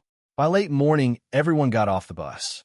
As soon as Sakurai Saki stepped down from the back, he felt the skin-piercing cold. In the distance, he could see snowy mountains. In front of him were dense cedar forests, the ground below covered in white snow. Look, snow. Charge. Christmas and New Year's had already brought snow. Yet some boys acted like they'd never seen it before, practically itching to dive in and roll around. All right, everyone, grab your luggage. After getting off, bring it to the ryokan and put in your rooms. Gather back here in 30 minutes. Masaki-sensei shouted toward the two guys who had already leapt into the snow. It's not free time yet. Get back here. Yes, came their voices, full of disappointment. Carrying his suitcase, Sakurai Saki turned to Hayasaka AI beside him. Me a hand? Omo. Though AI-chan could carry it herself, what girlfriend would dislike this kind of pampering? Shinomiya Kagaya glanced over a few times, but ultimately gave up on asking Sakurai Saki to help with her luggage. Kagaya. Halfway along the path, Sakurai Saki spotted some familiar faces. Shirogane. Tanuma. The two waved at him from a distance. After greeting them, Sakurai Saki didn't go over. He was walking with his girlfriend. He first escorted her to the girls' room 3 to a room. Kagaya, Hayasaka, and Hinokuchi Mirin, one of AI-chan's friends. After carrying his girlfriend's things, Sakurai Saki finally took his own luggage to the boys' room. The boys' and girls' rooms were far apart for some reason. Were they afraid that boys and girls might accidentally meet at midnight and get up to no good? He knocked on the door, but heard nothing. Just as he was about to use the key, he found the door already open. Shirogane? Sakurai Saki hadn't expected his roommate to be Shirogane Miyuki. What a coincidence. Tanuma's with us too. Shirogane took the luggage from his hands. Because the room assignments didn't divide evenly, there was a chance of sharing with students from other classes. But fortunately, everyone was familiar. Since there was still time before the group meeting, Sakurai Saki didn't rush to unpack. He glanced at Tanuma Tsubasa, who was sitting on the balcony, and said casually, "Looks like tonight we'll only be able to stay in the ryokan and play cards." Huh. We could also go to the hot spring, Tanuma Tsubasa suggested. Of course, he understood what Sakurai Saki was hinting at. How could they possibly meet up with their girlfriends, but Tanuma Tsubasa had no solution either. The boys' and girls' rooms were far apart. Sneaking over could easily earn them the girls' disgust, and, back at school, start all sorts of rumors. Most importantly, all the rooms here were fully booked. They couldn't just reserve a private room. Unless they camped outside, but with the temperature at -5 degrees, no ordinary person would dare. Then let's just go to the hot spring, Sakurai Saki sighed. An open-air natural hot spring, there was no such thing to soaking back in Tokyo. Since they'd come all the way here, wouldn't it be a waste not to enjoy it? For lunch, the students had to cook by themselves. Class A planned to make simple curry, easy to prepare.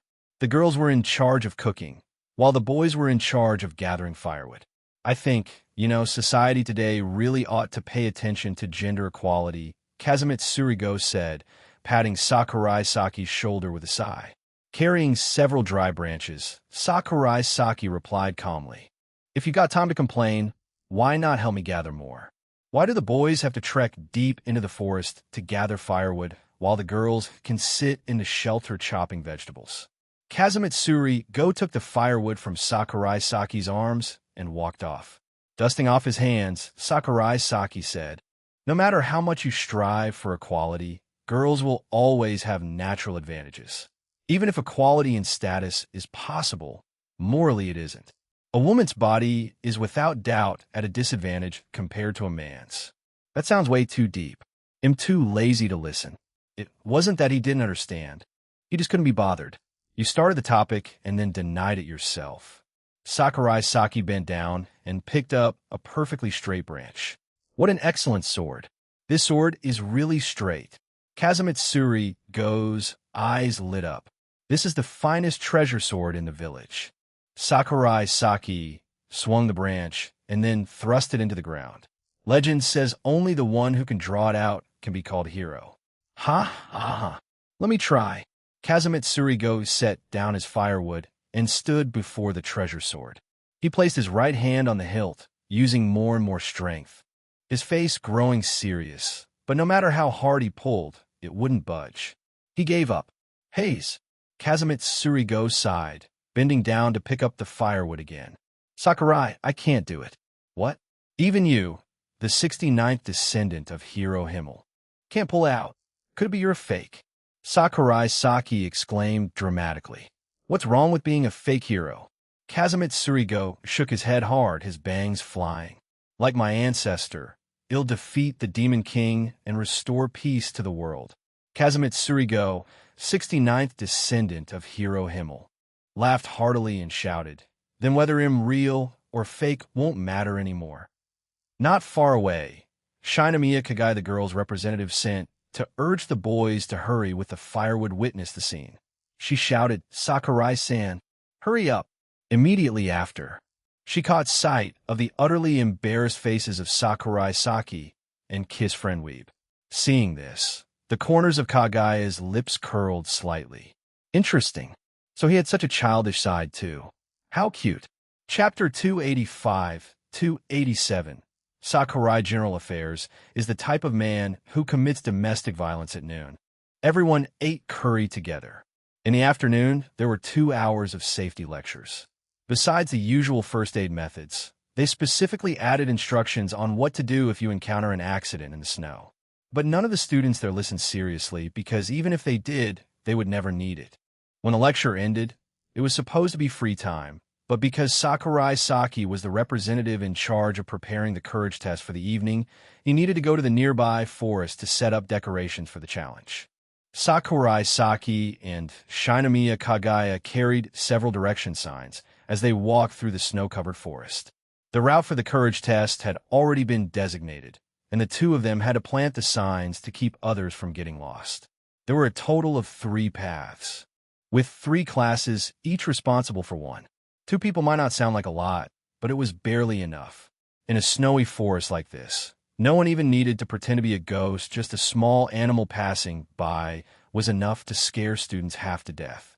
Just imagine, only a flashlight in hand, bitter cold all around, complete silence, and suddenly a bird call rings out. Such a scene would definitely make anyone panic, scream, and run. Sakurai Saki could already picture it. This stretch of trail. Could it be that students from another school have used it before? There are footprints everywhere. In this world, there are originally no roads. People walk and a road appears. Would other schools also hold a winter camp and even a courage test? Shinomiya Kagaya pulled her scarf tighter, covering her small mouth inside, at every movement radiating girlishness. This world has no 2 identical leaves. But idiots certainly are never just one. Sakurai Saki held the direction sign with his left hand while reading the map with his right. The courage test route was about 1.5 kilometers long. At first glance, that number doesn't mean much. For example, a person can walk 60 to 100 meters in a minute depending on pace. In other words, even if you walk without stopping, it would take at least more than 10 minutes, and that's at night. Half an hour was a sure thing. At night, a group would set out every 10 minutes, with either 3 or 2 members, no limit. If you didn't want to join, you didn't have to. But the boys probably wouldn't refuse, because boys always like to compete over strange things, like speed or length. Basically, the longer the better, the bigger the better. Big means strong. Caliber is justice. Truth exists only within the range of the cannon. And yes, this cannon is a perfectly ordinary cannon, don't get the wrong idea. What are you thinking about? I'm thinking about why humans always fall into meaningless struggles for superiority. Sakurai Saki pressed the direction sign firmly into the ground and only let go after confirming it wouldn't fall. During last month's exam, I beat you. I'm really sorry. Shinomiya Kagaya tilted her head slightly. She thought he was talking about the test. After spending New Year with Sakurai Saki, Shinomiya Kagaya felt relaxed in both body and mind. Even her studies went much more smoothly. In the last exam, she had taken second place. First place was Shijo Maki, who had already turned into a demon. If Sakurai Saki was a study prodigy who could score high without much effort, then Shijo Maki was undoubtedly a study demon gifted and relentlessly drilling problems like mad. Stand proud. Maki, this is the fate of the losing heroine. You will definitely sit atop Shuchiin.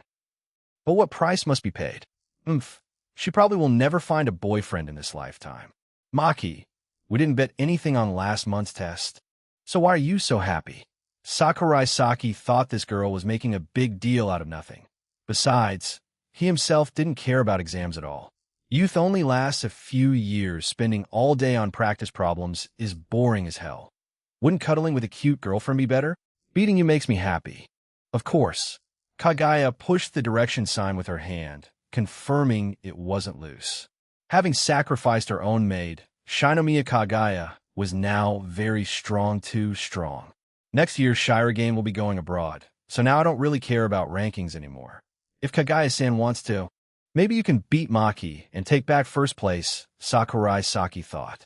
Thinking of this, Sakurai Saki suddenly became curious about something from a year ago. When back then Shirogane and I challenged you, did you feel anything? I didn't pay attention to you weeds. Shinomiya Kagaya recalled. And so things had progressed to the present. Shed joined the student council partly because of that curiosity. Sakurai Saki and Shirogane Miyuki had hemmed her in on the score rankings. In front was a short-term goal she couldn't surpass. Behind were challengers who could overtake her at any moment. At that time, Kagaya had been very tense. After being overtaken by Sakurai Saki, Shinomiya Kagaya instead felt relieved. If Shirogane knew, he'd definitely be sad. Sakurai Saki chuckled a few times. Then why did he challenge me? Seems like the former student council president said something. Shirogane at that time wasn't willing to fall behind, so he made you his target. Sakurai Saki recalled. Maybe he fell in love with you at first sight? Or maybe not. Frankly, Sakurai felt Shirogane was closer to Ryuja Momo after all. The astronomy club was something Shirogane bent the rules to create. And Ryuja Momo was its only member. To say there was nothing going on, Sakurai just didn't believe it. Kagaya. True or false? Shinomiya Kagaya couldn't feel anything certain. But later you slapped him, so he probably regretted falling for you. Sakurai Saki stroked his chin. That day Shirogane cried to me for a long time, saying how determined he'd been when inviting you into the student council, only to be hit by you. Shirogane. Back then, Sakurai Saki had been rather angry, because Shirogane Miyuki was one of his few close friends. Even now, he still was. So, later, whenever Kagaya wanted to raise her hand again, Sakurai Saki would stop her, and when angry, he sometimes even tugged Shinomiya Kagaya's hair. I hit him, and then you hit me? Shinomiya Kagaya said through clenched teeth. Memories surged in her head like waves, one after another. The more she thought, the angrier she became. Kagaya. So what? Sakurai-san, you're a man. Can't you be a bit gentler with a girl? I support gender equality. If last year you'd been gentle with Shirogane, then I would have been gentle with you. Maybe, remembering his mood back then, seeing everyone as irritating. Sakurai Saki spoke uncertainly. Hesitating. You're hesitating. Shinomiya Kagaya in her heart branded him with the label violent man. Not even married yet, and already daring to hit someone. What would happen after marriage? Shinomiya Kaguya didn't dare imagine. You have to learn to put yourself in someone else's place, Kagaya-san. Sakurai Saki's tone was cheerful. How about this, Kagaya-san? I'll punch you first, then you try to see if you can endure it without hitting back. Shinomiya Kagaya said nothing. She only looked at him as if looking at an idiot. Kagaya, do you think I'm stupid? That was the look she gave, and Sakurai Saki understood it. Stop talking, we still have work to do. Sakurai Saki picked up the direction sign and continued forward. He could be sure that, in Kagaya's mind, his remaining lifespan was less than 2 months. Tokyo Bay, in winter the water must be very cold, right? in this cold world. Only the scarf Ai-chan had knitted by hand brought a touch of warmth. Sakurai Saki wrapped the scarf from his girlfriend tightly around his neck, exhaling a breath of warm white mist. Today was so cold. Would there be no snow tomorrow? Chapter 286, 288, Shirogane. If you get stabbed by Hayasaka-sen, don't let the blood splash on me. Going with Shinomiya Kagaya to prepare for the night courage test took more than 2 full hours, so the entire afternoon free time was basically wasted. Sakurai Saki felt that Shinomiya Kagaya talked a lot now, which made him remember the Shinomiya Kagaya of last year. Back then, Kagaya Odisama could barely utter 10 words in several minutes, always trying to keep her speech as short and clear as possible, like a high-efficiency, flawless machine. Compared with the current Kagaya, who every so often asked silly love-related questions and even blushed in front of him, Sakurai Saki felt a little scared. The feeling was like discovering that the childhood buddy you always played with was actually a girl. It was unsettling. Trust me, learning the truth wouldn't be exciting. It'd be terrifying. Your good bro suddenly loses something so vital. How is that not scary? Back in the room, Sakurai Saki lay down on the bed. The other 2 roommates were online gaming. The Ryokan here had a large-screen TV and even came equipped with a game console. You guys stayed in the room all afternoon? No, we just got back an hour earlier than you. Shirogane Miyuki steered his cart. He was playing Mario Kart with Tanuma Tsubasa. TCH, why is it always banana peels? Give me a speed mushroom instead. Shirogane muttered a small complaint, then explained. We just want to stack firewood for the campfire. The camp provided the wood, but someone had to pile it up. The girls wouldn't do it, so we guys had no choice. Aren't you 2 in different classes? One was from Class 2D, the other from Class 2E. But did I remember wrong? Yeah, different classes. But the campfire is for everyone, and the girls don't have the strength, so only us guys handled it. Shirogane nodded as he cleared up the question. You 2 are way too kind. If it were me, I would have bailed long ago. Just you 2? No, plenty of other unlucky guys too, Tanuma Tsubasa said. 2 people piling a huge stack of firewood would be suicide. Well, that's fine. If you were short on hands, you actually could have called me. Girls forcing work on others, brothers needing help. Okay. Sakurai Saki's judgment was that simple. Those girls have arms and legs. Why can't they work? You were just out setting up the courage test with Shinomiya? Shirogane asked curiously. Sakurai Saki lay on the bed, scrolling his phone. We even mentioned you. Me? Shirogane was full of question marks. He never would have guessed their conversation involved him. Talked about how she hit you last year. Oh, that thing? Shirogane Miyuki recalled. That time his attitude had been a bit forceful and had promptly tasted her slap. Absolutely no mercy. Incredibly painful.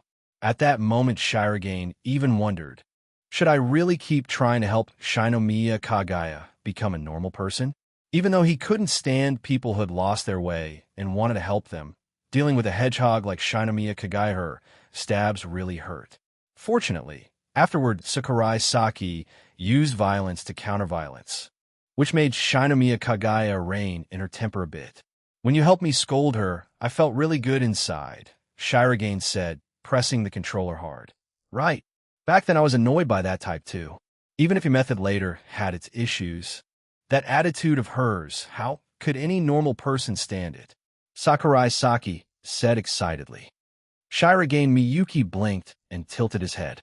Sakurai, are you maybe a Duess? Getting this fired up over a topic like that? Meh, better not think too much. All right. Have you guys heard the legend around here? Tanuma Tsubasa's eyes stayed glued to the TV screen, his body swaying with every movement of the cart, while his mouth shared the rumor had just heard. Legend? They say at this camp, when the last song of the campfire ends, if a boy and a girl hold hands, they'll gain perfect love. No sooner had Tanuma Tsubasa finished than he suddenly shouted in excitement. Rocket!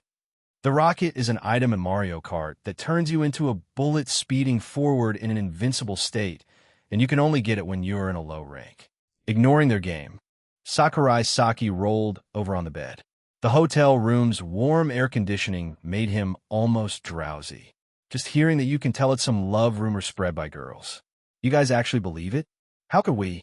Shirogane Miyuki shook his head. Of course he didn't believe it, but at the campfire, if he could hold a girl's hand and dance until the end, what harm was there? It cost nothing and you wouldn't lose a piece of meat. I'm just joking. Don't mind it, Tanuma Tsubasa said lightly. Sakurai Saki turned off his phone and set it aside. Before sleeping, he asked, if you hold hands with two girls at the same time, what happens? Shirogane Tanuma. Double happiness? Tanuma Tsubasa answered uncertainly. Or maybe you get stabbed to death by two girls with kitchen knives. Sakurai, I don't recommend you try it. Shirogane Miyuki thought Sakurai Saki was serious. Shirogane Miyuki silently hoped that when Sakurai got stabbed by Hayasaka-san, the blood wouldn't splash on him. In his heart, Shirogane Miyuki prayed for Sakurai Saki-amen. Allericht, im sleeping. Call me when it's time to eat. Most of the students ate dinner in the hotel. On a cold night like this, who would go outside to cook over a campfire? After dinner, Sakurai Saki went to the campfire, where quite a few people had gathered. Finding a less crowded spot, he looked up at the starry sky. He waited a few minutes, still no sign of Hayasaka AI. Instead, a wild Shijo Maki appeared out of nowhere. Yo, Saki-chan, why are you spacing out? She was in the same class as Tanuma Tsubasa, so her showing up at the campsite was perfectly normal. Just stargazing. Sakurai Saki pointed to the star-filled sky. The environment here was excellent, far from the heavy industrial smog of the city, away from the noise, surrounded by quiet. His restless heart gradually grew calm. A winter sky, one he had once gazed at together with AI-chan. What about you? Maki? Not looking for a boy to dance with? At this moment, Sakurai Saki parroted. I heard that at this camp, when the last campfire song ends, if a boy and a girl hold hands, they'll gain perfect love. I heard people say that too. Shijo Maki was about to continue chatting when she noticed, not far away, Hayasaka AI staring with eyes sharp enough to kill. Hayasaka Maki, a little scary Saki-chan's girlfriend. To avoid misunderstanding, Maki quickly fled. She didn't do anything to you, did she? Hayasaka AI hurried over to Sakurai Saki and used her hands to check him over. Sakurai Saki felt both amused and helpless. Trust your boyfriend a little more, okay? No. Hayasaka A's answer was unexpected. Why not? Sakurai Saki hugged her and asked softly in her ear. Because I like you, you dummy. Hayasaka AI wrapped her arms around him in return. She didn't want to share his love with anyone else, not even a little. Chapter 287, 289. Hayasaka AI's growth. The campfire party ended smoothly, followed by a courage test. Sakurai Saki and Hayasaka AI took a walk around. Since they had marked the route during the day, they didn't get lost. Fear? Impossible. Sakurai Saki considered himself very brave. At least that's what he thought, only that once outside, his legs felt a little weak. No big deal. Believe it. Everyone has one or two weaknesses. Fear of ghosts and Apollon Sakurai Saki felt there was no need to specifically overcome those. A person doesn't have to be perfectly flawless. It's good to leave others a little kindness. Returning from the freezing outdoors to the ryokan, Sakurai Saki took off his scarf. Going to the hot spring? Shirogane Miyuki asked. He hadn't joined the courage test and had come back right after the campfire. It was now 9:30 p.m. I heard the hot spring here is outdoors. Sakurai Saki asked in return. The men's and women's baths seem to be different springs. How luxurious. Sakurai Saki started gathering a change of clothes. Since he was here, of course, he had to try it. Besides, they'd already paid. After picking out fresh clothes, Sakurai Saki and Shirogane Miyuki headed toward the hot springs. The entrances to the men's and women's baths were side by side, separated by an ostentatious wall. On the way, Sakurai Saki overheard plenty of grumbling from the boys, complaining there wasn't even a gap in that wall. Who knew what they were planning? Peeping is obviously something boys would think about, but this isn't an anime. Doing that in real life could get you reported to the police and hauled away. In front of the hot spring, there was a small activity area with a few ping pong tables. The vending machine, there even sold milk in glass bottles, but cold milk.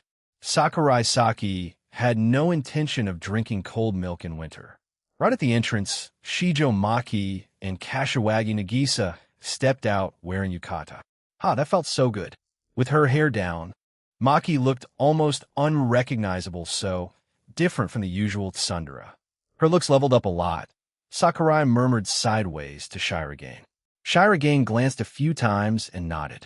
Yeah, compared to Twin Tails, long straight black hair was indeed more beautiful. The two girls greeted them, chatted a bit, then left. According to what they said, the hot spring here could make the skin smoother. Maki, I might not come back to the room tonight. Why? I booked a private room. Not lingering at the door, Sakurai Saki and Shirogane Miyuki entered the men's hot spring. They stepped into the changing room. Shirogane Miyuki clenched his teeth. I knew it. From the start of the campfire, that guy Tanuma disappeared. And so that's where he went. Shirogane. He's had a girlfriend, Sakurai Saki said as he took off his shirt. Don't you have a girlfriend too? Why didn't you go? Sakurai. If I could have, I'd definitely have gone, wasn't it? Because there were no vacancies? Today, only one guest had checked out, and when Sakurai asked, he was told the room was already booked. He had wondered who reserved it. Didn't expect it to be Kashiwagi Nagisa. Hiya. Thank goodness, as long as I don't have to sleep alone tonight in a triple room. Or I might cry, Shirogane Miyuki said in a tired voice. We're best friends. I'm never going to give you up. Like hell I believe you, you monkey. After washing their bodies, the two of them carried a single towel each and stepped into the hot spring. In a Japanese onsen, you must wash thoroughly before soaking, and you're not allowed to bring anything in, at most just a towel and a small wooden bucket. Wrapping a bath towel around yourself is absolutely forbidden. And there's nothing to be embarrassed about. Everyone around is the same gender. The open-air hot spring steamed thickly. The boulder in the center didn't look like an artificial rock. The decor kept a natural style with few traces of human construction except for the Maria wall separating the men's and women's baths. At the moment, there weren't many people in the water.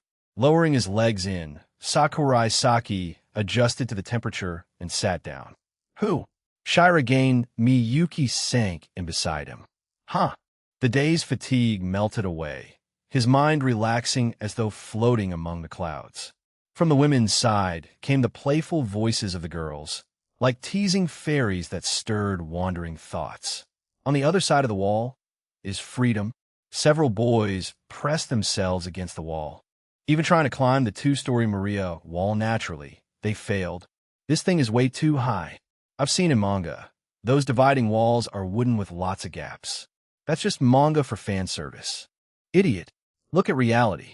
Even the walls blocking Titans weren't this over the top. Sakurai Saki narrowed his eyes and leaned his head against a rock. Shirogane Miyuki looked at the group of boys and couldn't help but feel a strange admiration knowing they couldn't see anything, yet they still had to try. We're born free. All of us. Free. Some don't believe it. Some try to take it away. Fight. Fight. Fight. Fight. Shinso wo zazagiyo. Shirogane, don't do anything stupid. Shirogane Miyuki felt a twinge of guilt. He really had been tempted to give it a try. On the women's side, the decor was more refined compared to the roughness of the men's bath. Hayasaka AI and Shinomiya Kagaya, freshly washed, were about to step into the spring. The moment Shinomiya Kagaya entered, the previously lively bath instantly quieted. After more than 10 seconds, when Kagaya had settled into a corner, conversation resumed, but at a much softer volume. Seeing this, Hayasaka AI couldn't help but marvel at Kagaya-sama's power, as the Ice Princess Kagaya had not diminished. It wasn't fear so much as reverence, but the result was the same distance. Ai-san, come closer. Yes, Kagaya-san. Hayasaka AI sat down right beside her. They sat very close. Shinomiya Kagaya's gaze fixed on a certain part of Hayasaka AI, staring. Kagaya, something was off. Very off. Kagaya couldn't place it at first, then realization struck. Size. That was it, the size didn't match. Too big. Shinomiya Kagaya murmured. What on earth had she eaten to grow so much in just half a year? Kagaya-san, you mean these? Hayasaka AI lifted her breasts, half floating above the water, and gave them a little shake. Kagaya, she's flaunting it, right? Definitely flaunting it. Damn, Hayasaka. Somehow you gone up a size without me noticing. Though still smaller than Secretary Fujiwara, Kagaya felt the difference between her and AI-chan was now like watermelon to apple. I don't know, when they got bigger we're still in our growth years, so it's normal. Kagaya-san, don't be discouraged. Even if they don't grow, some guys still like the smaller type. Kagaya. Hayasaka AI hadn't finished speaking when she saw Kagaya's face flush with embarrassed irritation. AI-chan obediently shut her mouth. A few seconds later, she leaned close to Kagaya's ear. Whisper, whisper, whisper. After hearing AI-chan's words, Kagaya couldn't hold back and exclaimed in shock. It was because Sakurai-san massaged them to grow. In an instant, the entire women's bath fell silent. Even the men's bath next door went quiet. Hayasaka AI covered her face and sank under the water. She had no face left to show. Hayasaka, sorry, Shinomiya Kagaya said apologetically. It's fine. After all, Kagaya-san, this isn't the first time. AI-chan surfaced, cheeks crimson. After years as a maid, she was already used to the slightly thoughtless side of Shinomiya Kagaya.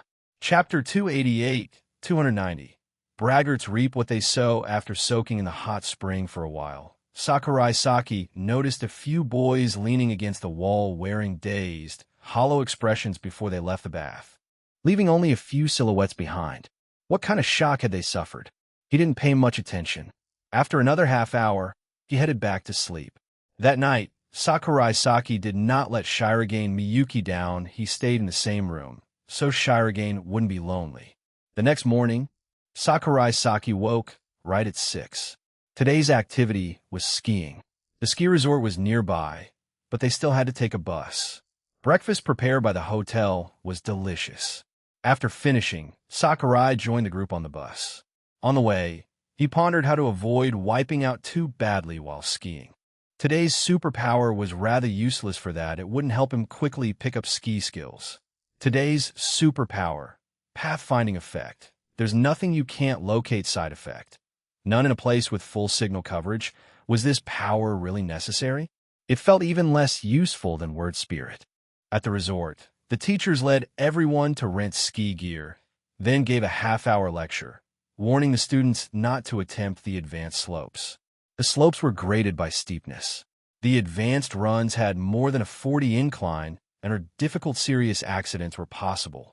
Among the students, there were quite a few beginners, more than Sakurai Saki expected. The school had arranged instructors for those who needed lessons. Sakurai Saki didn't join the class. He had a better plan.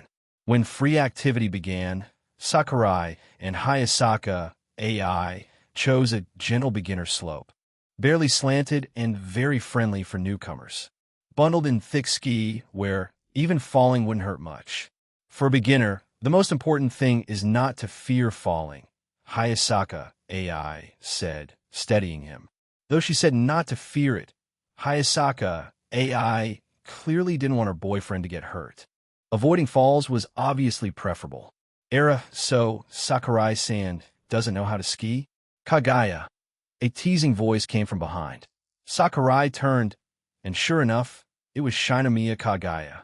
I don't have many strong points, but learning fast happens to be one of them, Sakurai said, gliding up beside him. Shinomiya Kagaya reached out and gave his back a light push, making Sakurai flinch. What are you doing? Seeing his tense reaction, Shinomiya Kagaya smiled. So Sakurai-san does know how to be afraid? Kagaya-san, don't scare him. He's still a beginner, Hayasaka AI said with a sharp look. Why is she teasing my boyfriend so casually? Is he your boyfriend or mine? I'm standing right here, and she still dares to mess with him. Hayasaka, a beginner can't fear falling or progress will be slow. I fell plenty when I first started, Shinomiya Kagaya said, her tone softening under Hayasaka A's glare. Ever since realizing she might like Sakurai Saki, Shinomiya Kagaya's manner toward him would unconsciously turn prickly. Her personality was much like Shijo Maki's. The closer the relationship, the harder it was to get along, stubborn to the core. "Want me to teach you, Sakurai-san?" Shinomiya Kagaya twirled her ski pole. All three were using twin-tip skis. "No need. AI-chan is more than enough," Sakurai Saki said, not wanting Kagaya to complicate things. "Fine, suit yourself." After a moment's thought, Sakurai suggested, "How about you teach Shirogane? He doesn't know how to ski." Everyone knew. Teaching Shirogane Miyuki something he didn't already know was like diving headfirst into a pit of despair. Both Sakurai Saki and Fujiwara Chika had learned that lesson well. "What's that you're saying? Too cruel, Sakurai Saki. How could you? Is Shinomiya Kagaya really that annoying to you?" "Hello there, yes, exactly. He's already practicing with a professional instructor, isn't he? Does he still need me to help?" Shinomiya Kagaya countered. "I think you might need to go rescue someone." "Rescue President Shirogane?" "No. Rescue the instructor. The most useful move for a beginner is the plow stance feet forming an inverted V. Close them to break. On the contrary, the wider you open them, the faster you go." Hayasaka AI explained while demonstrating. "Keep your weight forward, bend your knees, and glide. That's right. Just like this, hold that center of gravity steady." A few seconds later, thud. Sakurai Saki toppled into the snow. Sure enough, he wasn't so much of a prodigy that he could master it in one try. Hayasaka AI stepped over and helped him up. "If you feel certain you can't save it and will fall, forget everything else, toss the ski poles aside and fall to either the left or right." Then came a practice. Sakurai Saki hadn't lied. He truly had few strengths, but he learned fast. In just one morning, he had mastered 70 to 80%, able to glide comfortably on the beginner slope. Moving up to the intermediate slope, Sakurai handled it smoothly as well. By noon, light snow began to fall. Sakurai Saki and Shirogane Miyuki, along with two girls, had lunch at the restaurant at the base of the slopes. "If the snowfall gets heavier this afternoon, we might not be able to keep skiing," Shirogane Miyuki said, looking out the window at the endless flakes. After he spoke, no one replied. "Sakurai-san, you've only learned a few simple moves and already think you're amazing? And you even dare say skiing is nothing special? You're far too arrogant." Shinomiya Kagaya was having a friendly exchange with Sakurai Saki. "The fact is exactly that. One morning was enough for me to glide freely on an intermediate slope. Kagaya-san, can you deny my genius? I clearly saw you fall just now, and now you're pretending to be hot stuff? Even a monkey can fall from a tree, and even a professor can write a wrong character. Isn't it perfectly normal for a person to make a small mistake?" Sakurai retorted stubbornly. As if Kagaya-san never fell while learning to ski, he added, "Skiing really wasn't that hard. He had just wanted to show off a little earlier." But he hadn't expected Kagaya to take it so seriously. Honestly, she should go join a protest site. They're short on professional arguers. Though I'm a stubborn arguer myself, so forget it, Sakurai thought to himself. This kind of bickering had no real meaning. The point of an argument isn't to convince your opponent, it's to win over the onlookers. Online flame wars follow the same logic. People are predisposed. Getting them to abandon their viewpoint, even if it's full of holes, is extremely difficult. Shirogane, do you think skiing is hard? Sakurai tried to pull in an ally. Shirogane Miyuki picked a piece from the hot pot and popped it into his mouth. "This hot pot is really good. Eat up. If it cooks too long, it won't taste as good." Shirogane, don't look at me. I'm invisible, Sakurai-san. Stop tormenting President Shirogane. If you want to prove skiing isn't hard, then compete with me this afternoon. Let's go to the advanced slope, the longest run, a full 10 kilometers, and see who reaches the finish first. Kagaya finished speaking and noticed Sakurai's silence. She smiled and said, Sakurai-san, don't tell me you're scared? Oomph. A simple taunt, but very effective. Me, afraid of you? Hardly. Outwardly, Sakurai stayed calm, but inside he was already uneasy. Maybe I overdid the bluffing this time.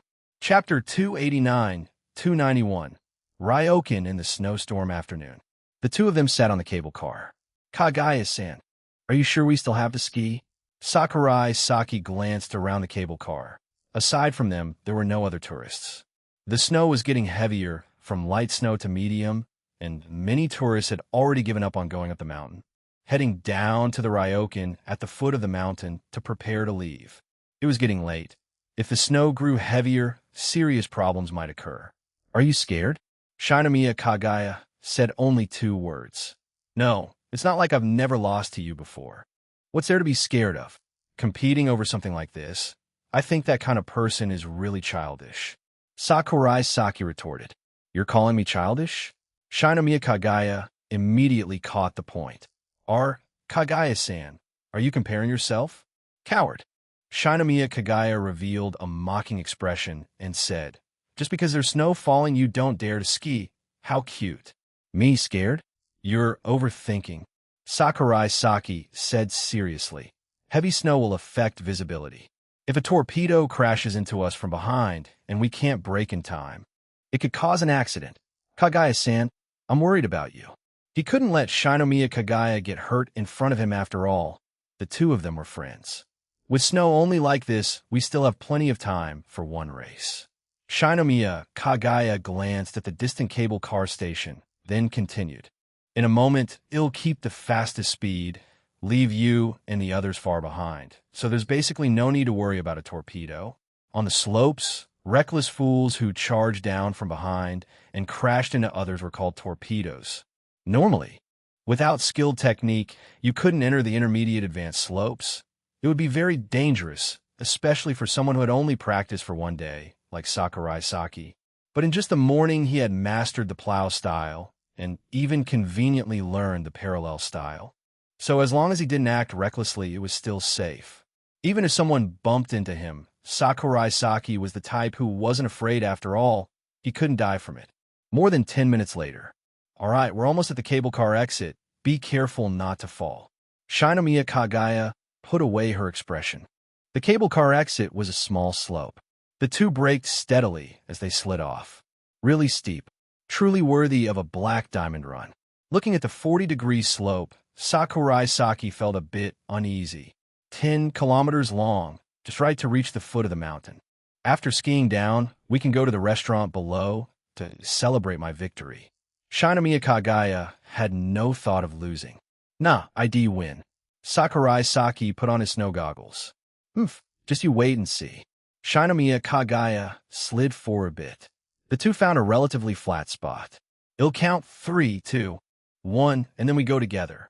Whoever reaches the finish first wins, all right? Of course. But the snow's much heavier now. Are you sure you still want to continue? Sakurai Saki raised a hand to wipe snow off his goggles. They stood on the windy peak, the wind blowing against them without stop. On the mountaintop, there was no shelter, so the wind was very strong. Even if we give up, we still have to ski down. There's a Ryokan halfway down the mountain where we can take shelter. Shinomiya Kagaya also felt something was wrong. Today's weather was a bit unusual. A snowstorm?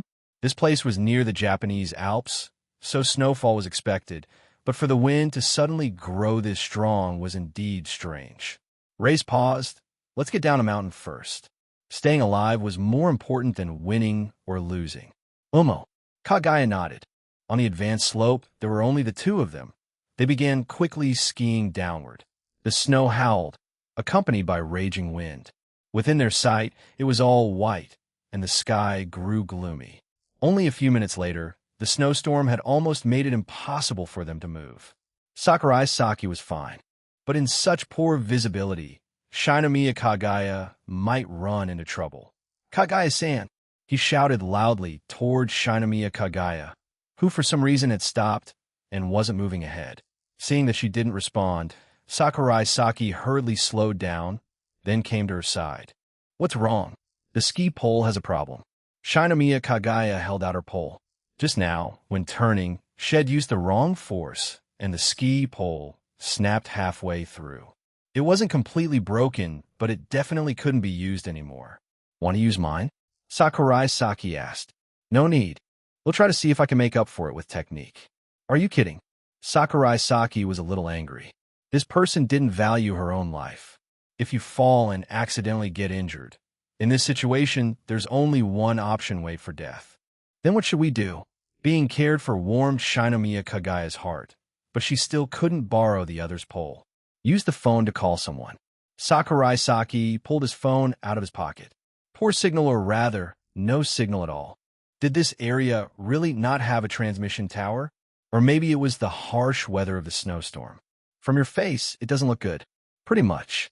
Sakurai Saki stuffed the phone back into his pocket. Now what? Wait for their teachers to come rescue them? Shirogane Miyuki and Hayasaka AI knew he and Shinomiya Kagaya came here to compete. Seeing the wind and snow like this, they'd definitely be worried. Or directly release part of the seal and use superpower. Wait, superpower? Sakurai Saki suddenly remembered that today his ability was pathfinding, which had thought was too weak to be useful, but unexpectedly it had its use. He activated the ability, searching for the nearest Ryokan. Hint: target is 589 meters away. Not far away. A building appeared, highlighted in Sakurai Saki's vision. Kagaya-san, good news. We might be very close to the Ryokan you mentioned. Really? Shinomiya Kagaya asked. My eyesight is good. I can see the outline. You're more useful than I thought. Inside, Shinomiya Kagaya let out a breath of relief.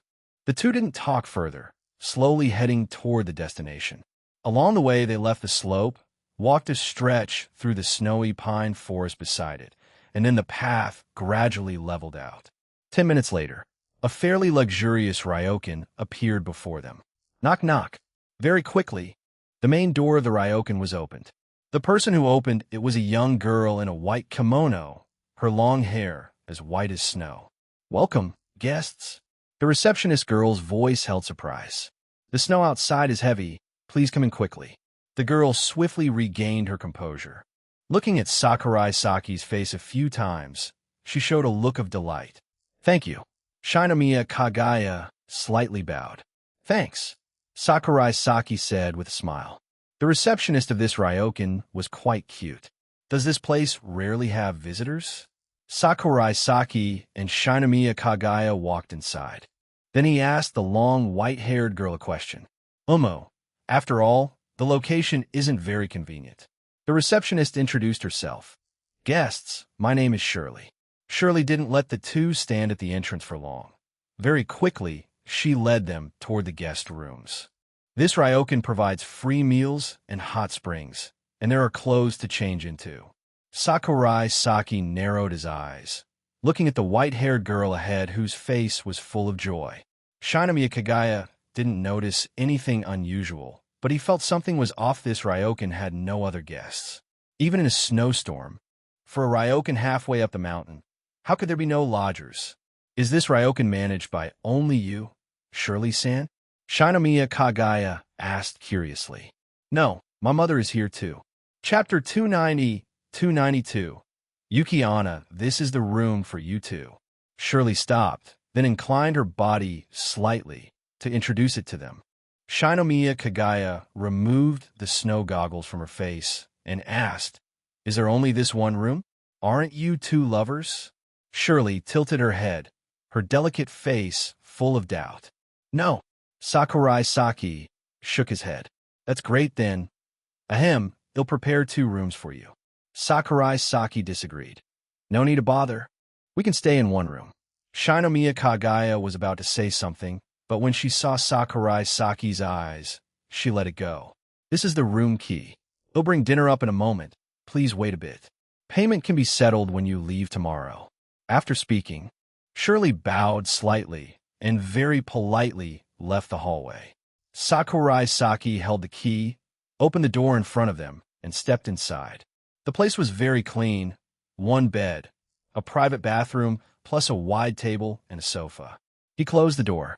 Shinomiya Kagaya asked the question she had wanted to ask earlier. Sakurai-san, why only 1 room? Because I like you, and am planning to do some unspeakable things to you. Even at a time like this, you're still joking. Really? Shinomiya Kagaya said in annoyance. I won't bother with you anymore. Kagaya removed her ski clothes revealing an elegant body line. Aside from one slightly regretful spot, her figure was quite beautiful. After taking them off, she casually placed the skis on the empty floor. Sakurai Saki did the same. After finishing with their equipment, Sakurai Saki took out his phone. There was signal here. Opening line, sure enough. There were already hundreds of messages. Hayasaka, AI the most, followed by Shirogane Miyuki. He replied, saying that he and Kagaya had found a Ryokan and told them not to worry. To prove he wasn't lying, Sakurai Saki took a photo and sent it to his girlfriend. He set the phone down. Looking at Kagaya, sitting on the bed, Sakurai Saki explained the reason he had done that earlier. In weather and circumstances like this, I think it's safer for two people to stay together. Sakurai-san, are you afraid of ghosts? Yesterday, during the courage test, you were screaming all over the place. I even saw you with shaky legs hiding behind Hayasaka, so embarrassing. Kagaya teased. Sakurai Saki said nothing. Seeing him silent, Shinomiya Kagaya secretly praised her own deduction. So that really was the reason? Indeed, with someone as timid as Sakurai-san. Faced with a snowstorm like this and a lonely Ryokan, of course I'd be scared. Really don't know what to do with him.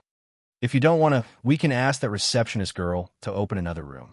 Sakurai Saki thought that way it would be harder to protect her, but if Kagaya really didn't want to, he would still respect her choice path of courting death. If not, then later head call Shiro to stand guard in her room. That ghost brat really should do some work for Sakurai Company, instead of eating off the boss and living in the boss body without working. What kind of thing is that? It's fine. Just staying with you one night, I won't mind. Man and woman together, sleeping under one blanket. Are you sure you can accept that? Sakurai Saki had never taken advantage of someone in a difficult situation. Sharing one blanket? It's winter now, and there's no heater here. Do you expect me to sleep on the sofa? With his reminder, Shinomiya Kagaya realized the oversight. Wait a second, why is he saying these things to me? In the end, does he want to sleep with me or not? Boys are really strange, and Sakurai-san is even stranger. Of course not. Making someone sleep on the sofa in winter isn't that murder.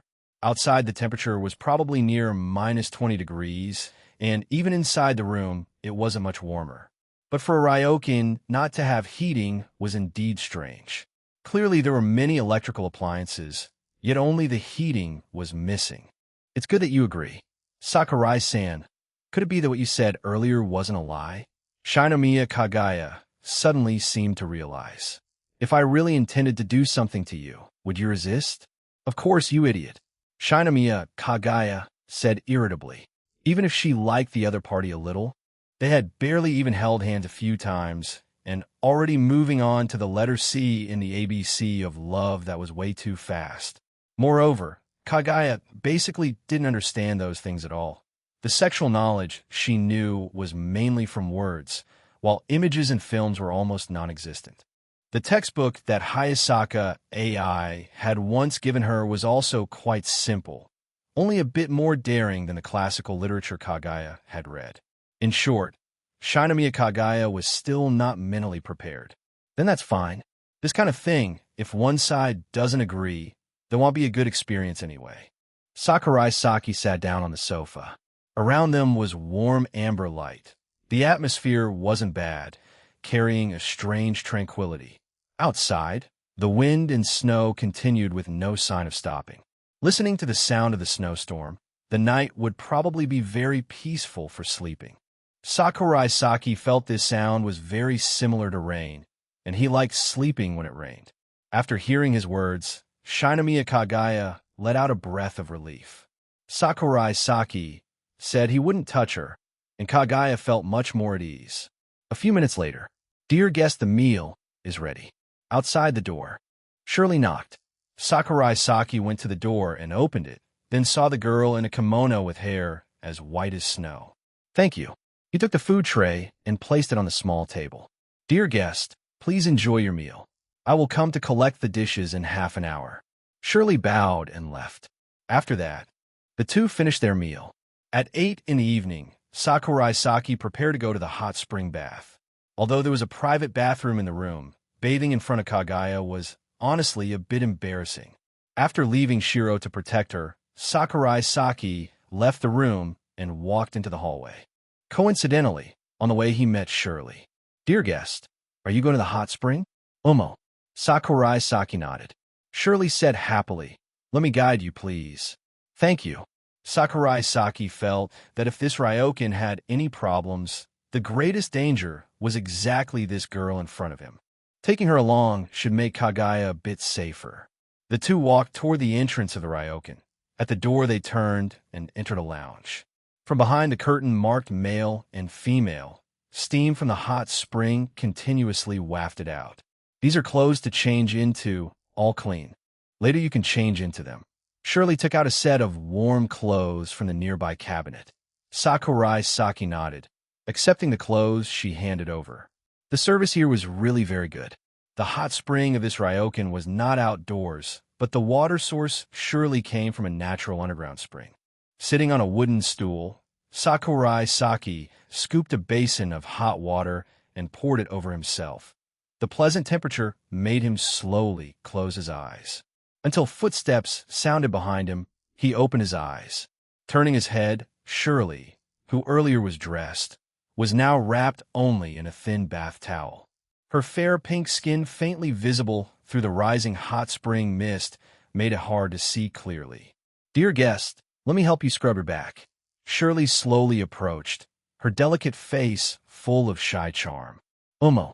Sakurai Saki had no big reaction, until her soft white body pressed close.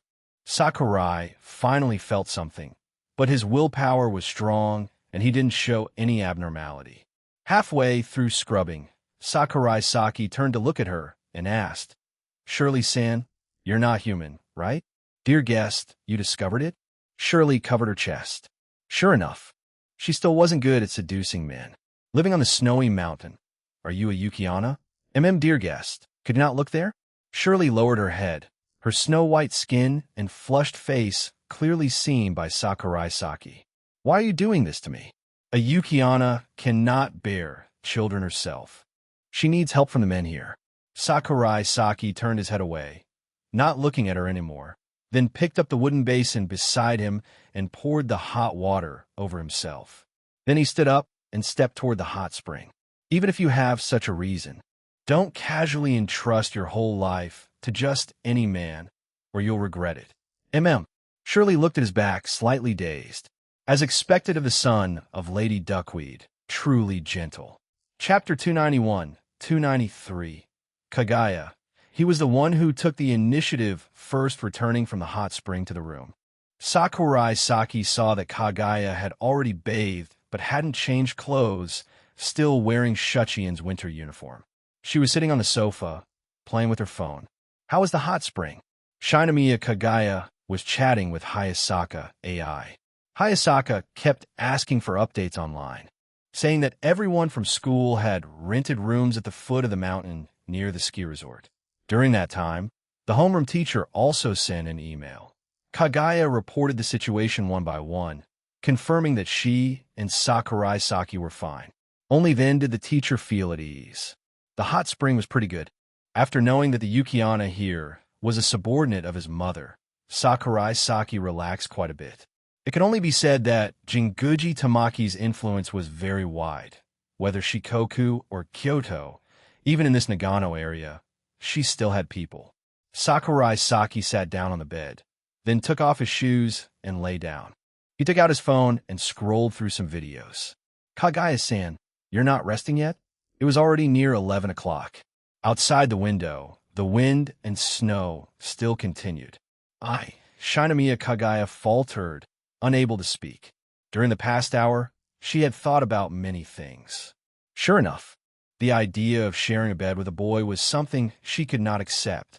At that time, her heart would definitely pound non-stop, far too embarrassing. "Can you sleep on the sofa?" Kagaya asked. "All right, he'll go get another blanket then." Sakurai Saki got up from the bed. He didn't ask Kagaya any further. Her words had already made everything clear. Sakurai Saki had never forced a girl. Going out to the front desk, after speaking with Yukiana, Sakurai Saki carried a blanket back to the room. Shinomiya Kagaya wanted to say something, but in the end said nothing. Don't want to stay in the same room with me? Sakurai Saki saw her face full of hesitation. All right. Shinomiya Kagaya turned her face away, blushing as she spoke. Sakurai Saki, girls were really hard to understand. He truly wished he had a power to read their minds, but unfortunately he did not. As expected, Shinomiya Kagaya is a troublesome one. If it had been a year ago, Sakurai Saki would have long since kicked Shinomiya Kagaya out. He really missed the version of himself back then who was still a steel straight man. All right then, sleep early. Sakurai Saki spread the blanket on the sofa, then went to turn off the light. The warm orange glow disappeared in the next moment, and the surroundings sank into darkness. Shinomiya Kagaya lay on the bed. If it were a normal day, she would have long fallen asleep. If she didn't sleep before midnight, the next day she would fall into the Bakugaya state. And that persona was exactly what she never wanted to become too stupid. More than 10 minutes later. Sakurai-san, are you asleep? I was just about to drift off. Sakurai Saki listened to the sound of the snowstorm outside the window, closing his eyes and trying to fall asleep. Another half hour passed. Sakurai-san, I can't sleep. Shinomiya Kagaya suddenly felt a bit scared. Thinking carefully, wasn't this place strange? A ryokan built in the snow forest, and it appeared so suddenly. And that girl too, overly enthusiastic. A few hours ago, the fear of disaster had kept Kagaya from thinking too much. But now lying down asleep, everything surged back. Isn't this basically a ryokan of Yukai? Please. Sakurai Saki's voice was tired. Don't bother me anymore. Just a moment ago, he had almost fallen asleep, but being called woke him again. Sakurai-san, don't you think this ryokan is strange? This is a ryokan run by Yukiana. If that's not strange, then what is? Sakurai Saki squinted, his eyelids growing heavy. Right now, he really wanted to cover her mouth, so she would be quiet for a bit. Yukiana? Impossible. Saying the truth at this hour. No one would believe it anyway. Sakurai Saki murmured. The room was so silent that only their conversation and the sound of wind outside the window could be heard. Shinomiya Kagaya suddenly became more alert, far more awake than before. She was just an ordinary girl when it came to urban legends about Yukai. She was still very afraid. Kagaya's voice trembled. Sakurai-san, would you like to come up here and sleep together? At that moment, fear triumphed over embarrassment. No need. Sakurai Saki was already drifting into drowsiness. He felt as if he were floating on clouds. But the sofa is really cold. After a few seconds, Kagaya heard footsteps, and very quickly, a warm body pressed close. This bed was only a regular double bed, not wide at all. Moreover, Sakurai Saki, half asleep, didn't even think about Kagaya's feelings. The two were very close together. Sakurai-san, you're so warm. Your feet are freezing. Sakurai Saki's voice trembled. The moment she slipped in, Kagaya attacked. Who in winter had feet this cold? Hopefully Kagaya's future boyfriend would be all right. Shinomiya Kagaya, as if discovering a new toy, eagerly touched Sakurai's calves with her jade-like feet. Very soon, she tasted the bitter fruit. Stop fooling around, go to sleep. Sakurai Saki had reached the edge of sleep.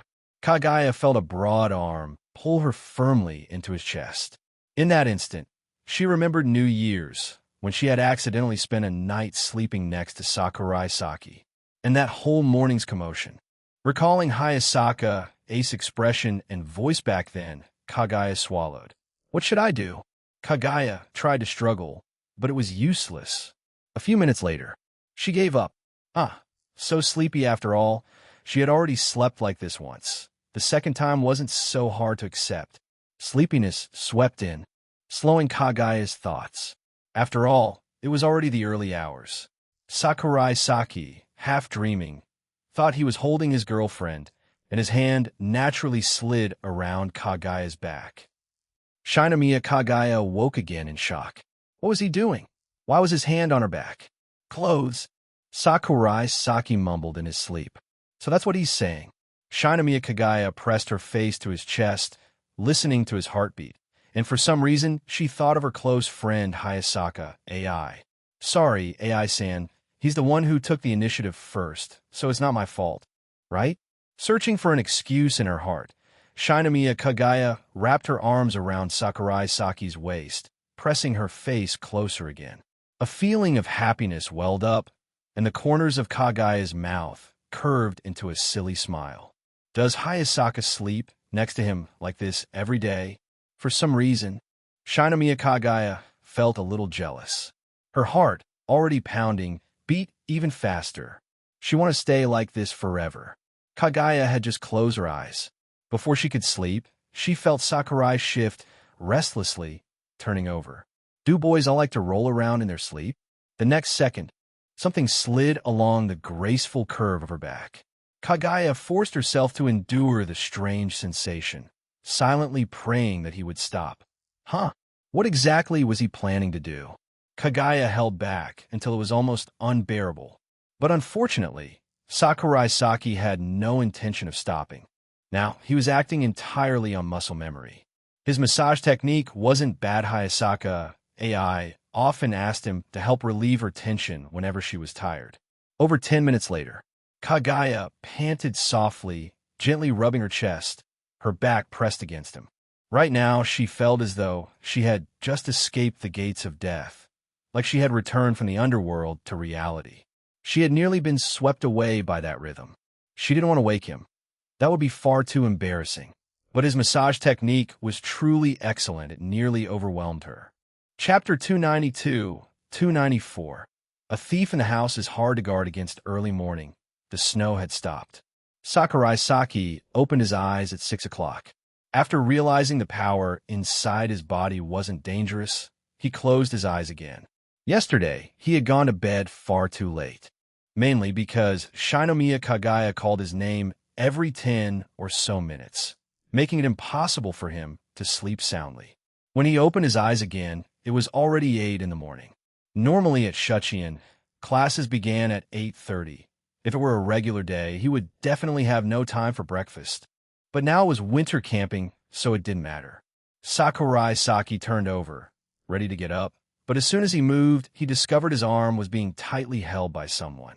He turned his head and saw Shinomiya Kagaya hugging his arm, a question mark flashing across his mind. Kagaya-san, it's morning. Shinomiya Kagaya slightly opened her eyes, her face full of drowsy silliness. Sakurai Saki also noticed that, at this moment, she seemed to have lost some of her usual sharpness. Heya Kagaya-san, awake yet? Of course. You idiot. Shinomiya Kagaya let go of his arm. Her body swayed slightly, like a roly-poly doll. Very strange right now. Kagaya was extremely strange. Before Sakurai could figure out why, Kagaya suddenly pounced and pushed him down on the bed. Sakurai Saki lifted his head to see that exquisite face right before his eyes. In those crimson pupils blazed a fire of desire that seemed able to burn everything. Kagaya-san, what are you trying to do? Kiss you. At this moment, Shinomiya Kagaya was entirely a single-minded pitching machine. Or rather, when she hadn't slept enough, Kagaya couldn't think much at all. She liked him, so she wanted to kiss him. Perhaps that was all that filled Kagaya's mind right now. Though it was early morning, there was no unpleasant smell from her mouth. In fact, there was a faint fragrance, maybe because she brushed her teeth late last night. Sakurai Saki, after pondering the state of Kagaya's oral hygiene, finally snapped to attention, looking at the soft cherry-colored lips slowly approaching, and warned, Kagaya-san, I suggest you think this over a little more carefully. A kiss is an intimate act you do with the one you love. I like you, that's why I want to kiss you. Shinomiya Kagaya's tone was as sweet as if she had just eaten honey. So sweet Sakurai Saki could hardly stand it. A great wave surged in his heart, leaving him unable to think, even forgetting to push Kagaya away. Shinomiya Kagaya likes me? Are you kidding me? Sakurai Saki quickly realized that what she said wasn't a lie. Kagaya wrapped her arms around his neck and kissed him with utter seriousness. At first, Saki thought she would be clumsy, but unexpectedly Kagaya was astonishingly skilled, as if she had kissed hundreds of boys before. Her tongue could probably tie a cherry stem with ease. Kagaya-san, what the heck are you doing? What kind of girl brings out that the very first time she kisses? The two of them kissed for several minutes before Kagaya finally ended her first experience. So this is what a kiss feels like. Kagaya wiped the corner of her mouth, murmuring, very ordinary, yet with a wondrous happiness. Her heart felt warm. Don't dwell on it. Now that you've experienced a kiss, can we get up? Sakurai Saki propped himself up, moving Kagaya off him. Though he had once said he wanted to be a scumbag in Tokyo, he still had a certain bottom line, even if that bottom line was so thin it was almost non-existent. Right now, Shinomiya Kagaya's mental state was clearly unusual, and he didn't want to take advantage of the situation. Too cold. Kagaya's voice carried a trace of grievance. Last night's Sakurai-san was obviously so passionate last night. Umo, you even touched my chest and my butt. Kagaya tilted her head, looking adorably dazed. At this moment, Bakagaya didn't know how to lie. I'm sorry. It's fine. I'm very happy that you care about my body, even though my chest is small and doesn't have much feminine charm.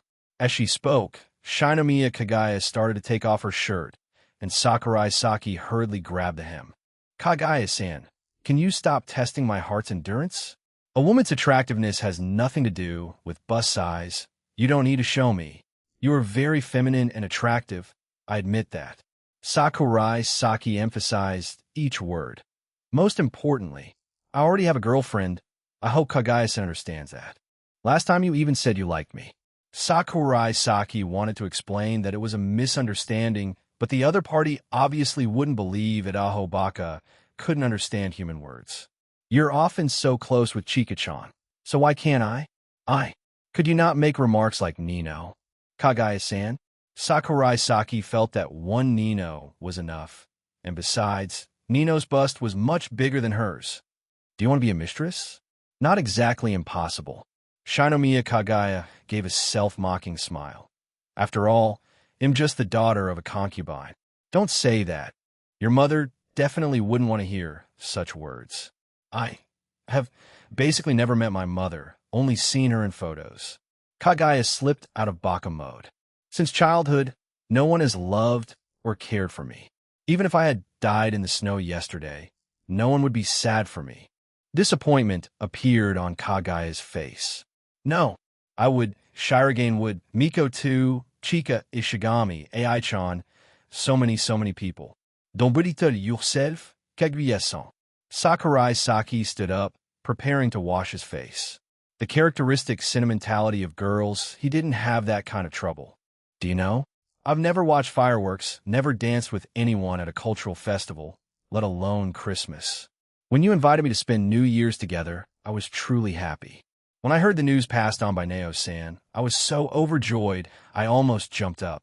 You probably don't realize, do you? It's those little fragments and surprises in life that have built up all the feelings I have for you. I'm pretty sure I like you, and maybe it's not the kind of liking between friends. Sakurai Saki turned his head to look at her. Kagaya was sitting on the bed. Shirogane, and I wanted you to have the life of a normal girl. Not always be lonely, that's why. What does this have to do with President Shirogane? Shinomiya Kagaya suddenly lifted her head, raising her voice. We became friends because of him? Do you think my feelings are that cheap? What kind of joke is this? Did you take me to see fireworks and visit the shrine just because you pitied me? No. Sakurai Saki didn't understand why her emotions suddenly flared so intensely. Shinomiya Kagaya stepped off the bed and suddenly grabbed Sakurai Saki's collar, her voice firm. Do you think I need your pity? I'm not your pet. I don't need you to deliberately care for me. She didn't need sympathy either. I like you. Not because of your pity. Think about that clearly. Although I don't know what you misunderstood, you should at least let me finish speaking. Sakurai Saki sighed. At the beginning, when I approached you and pulled you into the student council, it really was because I didn't want you to be lonely. But later taking you to see fireworks, all of that was my own decision. Who would pity you? If I didn't consider you a friend, I wouldn't even talk to you, let alone go skiing with you. Unlucky enough to encounter a snowstorm. Last night, I even lost sleep because you kept calling me. Sakurai Saki muttered in complaint. Hearing his answer, Shinomiya Kagaya slowly released his collar. Sorry, I misunderstood you. It's okay. You've probably been holding it in for a long time. It's good that you said it. Umu. After confessing her feelings, Kagaya felt much more at ease, the turmoil in her heart settling. Leaving Yukiana, Ryokan. When the two rejoined the class group, everyone noticed that the atmosphere between them was a bit more harmonious. No one found it strange. After all, going through a snowstorm together, even between two strangers, would be enough to leave a deep impression, let alone Kagaya and Sakurai becoming closer. That was completely normal. Only Hayasaka AI detected a slight peculiarity. She caught a faint, unfamiliar scent on Sakurai Saki. Damn, the house has been robbed again.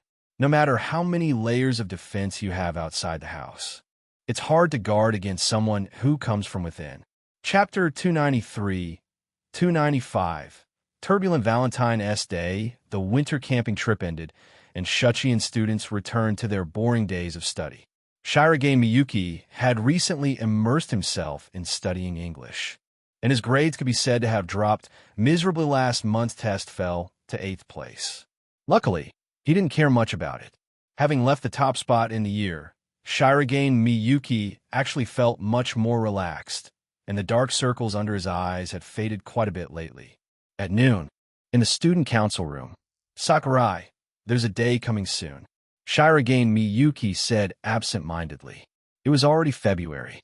Speaking of February, besides the gradually warming temperature, no longer as cold as before, there was also an extremely important day. Omo, it's my birthday. Sakurai Saki picked up a piece of hamburger steak from the bento. Yesterday, he had made too much and hadn't finished it. Birthday? That's pretty important too. But isn't there something even more important? Shirage, I suddenly started to doubt whether the relationship between us can really be called close friends anymore. Sakurai Saki spoke in a disappointed tone while chewing. Not putting your bro's birthday as the top priority, I'm very disappointed. Valentine. Shirage Miyuki spread his arms and stood up, as if he wanted to embrace the whole world. A wonderful day. Even a guy that nobody cares about can receive Giri Choco, obligation chocolate. That's awesome. That's Subarashi. Long live Valentine. Bonsai. Hearing his shout, Sakurai Saki raised an eyebrow. Forget it. Better not shatter his illusion. Last year, Shirage Miyuki had received quite a few chocolates, but all with strange flavors. Among them, there even seemed to be frog legs. This year would probably be the same. Long live Valentine. At the door, someone echoed another line. It was Ishigami-yu. Miyu-senpai, Sakurai-senpai. Good noon. He carried a bento as he stepped in. Valentine is coming soon, just next week. Ishigami, you're looking forward to Valentine too? Shirage Miyuki walked over to Ishigami-yu and high-fived him. No, for a gloomy guy like me, an outsider in the class, nobody will give me chocolate. Ishigami-yu shook his head, then he spoke excitedly. But Tsubame-senpai might give me chocolate. Just holding on to that hope is enough for me to keep living. That's bad. Ishigami, your current situation is really bad. Sakurai Saki commented with chopsticks in his mouth. There's no helping it. There aren't many girls close to me. Ishigami-yu sat down beside Sakurai Saki. At this moment, in the student council room, there were only boys. Therefore, Sakurai Saki decided to ask a topic he had wanted to ask for a long time. Ishigami, how are you and Koyasu Tsubame progressing? Since Christmas, it had already been more than 2 months. There should be something by now, right? Just normal. Ishigami-yu said with a disappointed voice. Ishigami, not done it yet? Done it? How could I possibly do that? Ishigami-yu shouted loudly. Shirage Miyuki, sitting opposite the two, recalled the situation a few days ago in the hallway. Ishigami-yu and Koyasu Tsubame had walked together chatting and laughing for a while before separating when they met a few other girls. You didn't make a move on Christmas Day? Sakurai Saki couldn't believe it. A man could actually pass up a romantic moment with a woman lying next to his bed. Was this reasonable? Just how gentle must one be to give that up? During the winter camp I also passed up once, so that's fine. Ara, Sakurai-kyun. You're really gentle. That night, I only slept with her for one night. Just sleep, do nothing. Ishigami Yu turned his face away. TCH, Sakurai Saki and Shirogane Miyuki simultaneously curled their lips. Why do you two have that expression? If I had made a move that night, afterwards there basically wouldn't be any chance at all. Attacking the city is the inferior strategy. Attacking the heart is the superior strategy. Sakurai Saki nodded. A full meal compared to eating one's fill every time, the difference between these, Ishigami could actually understand. Do you regret it now? A little. Ishigami, you felt embarrassed about his own thoughts. But after that we also went on a few dates. Actually, it's fine. Dating, huh? Nice. Sakurai Saki continued eating lunch. He and Hayasaka AI went on fewer dates. At first it was because she had to serve Shinomiya Kagaya, so there was no time. After the autumn school trip, since the two of them were already stuck together so much in daily life, there was no need to purposely go on dates anymore. When a man and a woman live together, is dating even necessary? It felt like stepping into married life early. But love is hard to say. Some people date many times and still don't work out. Sakurai Saki poured a bucket of cold water. In fact, he suspected Koyasu Tsubaime was stringing Ishigami Yu along. Although in her heart she might not think that way, her actions were indeed like that. If it succeeds, it's a first love. If it fails, it's a first heartbreak. Different experiences life is that short. So try to go through all. Sakurai Saki stood while speaking, so he didn't feel back pain. He had never experienced heartbreak at all. Next, the three once again shifted the topic to Valentine's Day. Valentine chocolate aside, normally girls give chocolate to boys. What they cared about more was White Day. That is, the day to return the gift. The process of the three discussing can be skipped, but the conclusion was as follows. On White Day, you actually have to return a gift worth 3 times as much. This is really a scam. Girls are truly a greedy species. After school, Sakurai-san, here, your coffee. Shinomiya Kagaya handed him the freshly brewed cup of coffee. The relationship between the two, although a bit more intimate now, was still only within the scope of friendship. Why are you suddenly treating me so nicely? I learned how to brew coffee from AI-san. Give a taste? Recently, Shinomiya Kagaya had been thinking about how to make Sakurai Saki like her. She felt very humiliated about her one-sided love for Sakurai Saki, especially that previous time when she confessed her feelings to him and was rejected. That incident made Kagaya just want to sink into the ground. The dignity of a Shinomiya child had completely disappeared, shattered by Sakurai Saki.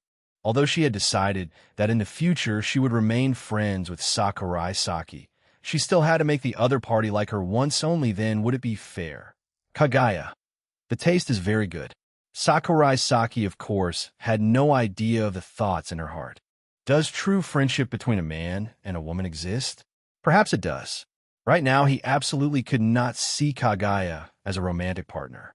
One can be unkind, but one cannot accept everyone. Sakurai Saki tried to keep his final boundary, because today he still had to go tutor the 5 Nakano sisters. Sakurai Saki did not stay long in the student council room. Recently, the student council's work was quite light, so light that not coming at all would not matter. Shinomiya Kagaya watched his back as he left, and for some reason felt an emptiness in her heart. Just now while talking with him, she also could never look him straight in the face. Kagaya took out her phone and sent a message to Hayasaka AI. Lately, every time I see Sakura-san, my mind gets all messed up. What should I do? A few seconds later, a reply arrived. Tonight, I'll come sleep over at your place. We'll talk then, smile. Shinomiya Kagaya felt that Hayasaka AI was angry. Hayasaka, Chapter 294-296, AI-chan. Too many foxes already evening, Shinomiya Mansion. In Shinomiya Kagaya's room. Tonight, Hayasaka AI came to stay over. Ever since quitting her job, every week she would come from time to keep Kagaya company. Ai-chan, Valentine's Day is coming soon. Sure enough, the two again started talking about Valentines. Whether boys or girls, when this holiday approaches, they all get caught up in it. Girls will use this day to express their feelings to the one they like. Although confession can be done on any of the 365 days, the atmosphere is very important. Choosing a suitable place, a suitable time, sometimes it brings unexpected results. Many boys and girls are superstitious about the holiday atmosphere. During the Devoted Hearts Festival, there are also quite a few students who took the chance to confess. Valentine's is the same. Kagaya-san, why suddenly bring this up? Can I give chocolate to Sakurai-san? Hayasaka. What's she talking about? Shinomiya Kagaya. Although I already thought you were the type of wicked woman who could do anything to win a man, I didn't expect you could so frankly say this in front of me, his girlfriend. Shameless. I truly underestimated you. Hayasaka to Kagaya. Hayasaka AI still kept a smile. Of course you can. As a member of the student council, he usually causes you no small amount of trouble. Giving a portion of Giri Choco is naturally fine. Giri Choco is very normal. Giri Choco, also called friendship chocolate, is the kind of chocolate girls give to friends or classmates who usually help them. Most are store-bought products. A few skillful girls will make them themselves, but that's rare. Opposite to it is Hanmei Choco. Hanmei Choco is usually given by a girl to only one person, showing she has feelings for that person. But girls are reserved and won't directly say whether what they give is Hanmei or not. This point must be understood by the boy himself. Since even a girlfriend like Hayasaka says so, then I really will give it. Shinomiya Kagaya smiled. I thought Hayasaka wouldn't agree. Note, why does the author keep changing the way they address each other? Hayasaka AI sat on the edge of the bed, rubbing her brow. Kagaya-san, it seems you don't understand the male desire to compete in some matters.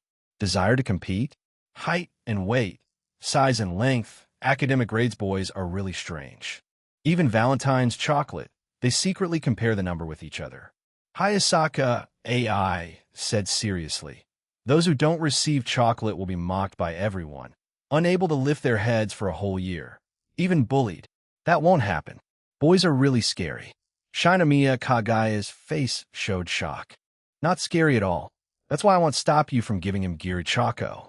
Hayasaka, you've been emphasizing the word Giri all this time. Shinomiya Kagaya covered her mouth and chuckled. Are you afraid someone will steal your boyfriend? Kagaya. People who like him could line up in a long queue. If he debuted as an idol, fans would definitely line up from Hokkaido to Kyushu. Hayasaka AI held her face and shouted. Every day I live in constant fear, a bunch of girls casting flirtatious eyes at him, and he has no self-awareness at all. Hayasaka, as the winner, I still have to guard every day against those losers. Where is the justice for me? First it was Fujiwara Chika, then the 5 Nakano sisters showed some signs. Next, Miko-chan. Now even Kagaya-sama is joining the battlefield. What am I supposed to do? Am I really to let him start a harem? No, absolutely not. As the official girlfriend, I absolutely cannot let him become a scumbag. Hayasaka AI was the pure, type 1 life, one love, one couple. She wanted to lock up Sakurai Saki's heart. But it didn't seem possible. This guy was like a wild horse that had broken free, running wherever there was grass. Feeding him grass wouldn't work. Not feeding him grass wouldn't work either. This horse simply couldn't be tamed, and Hayasaka AI was always troubled by it.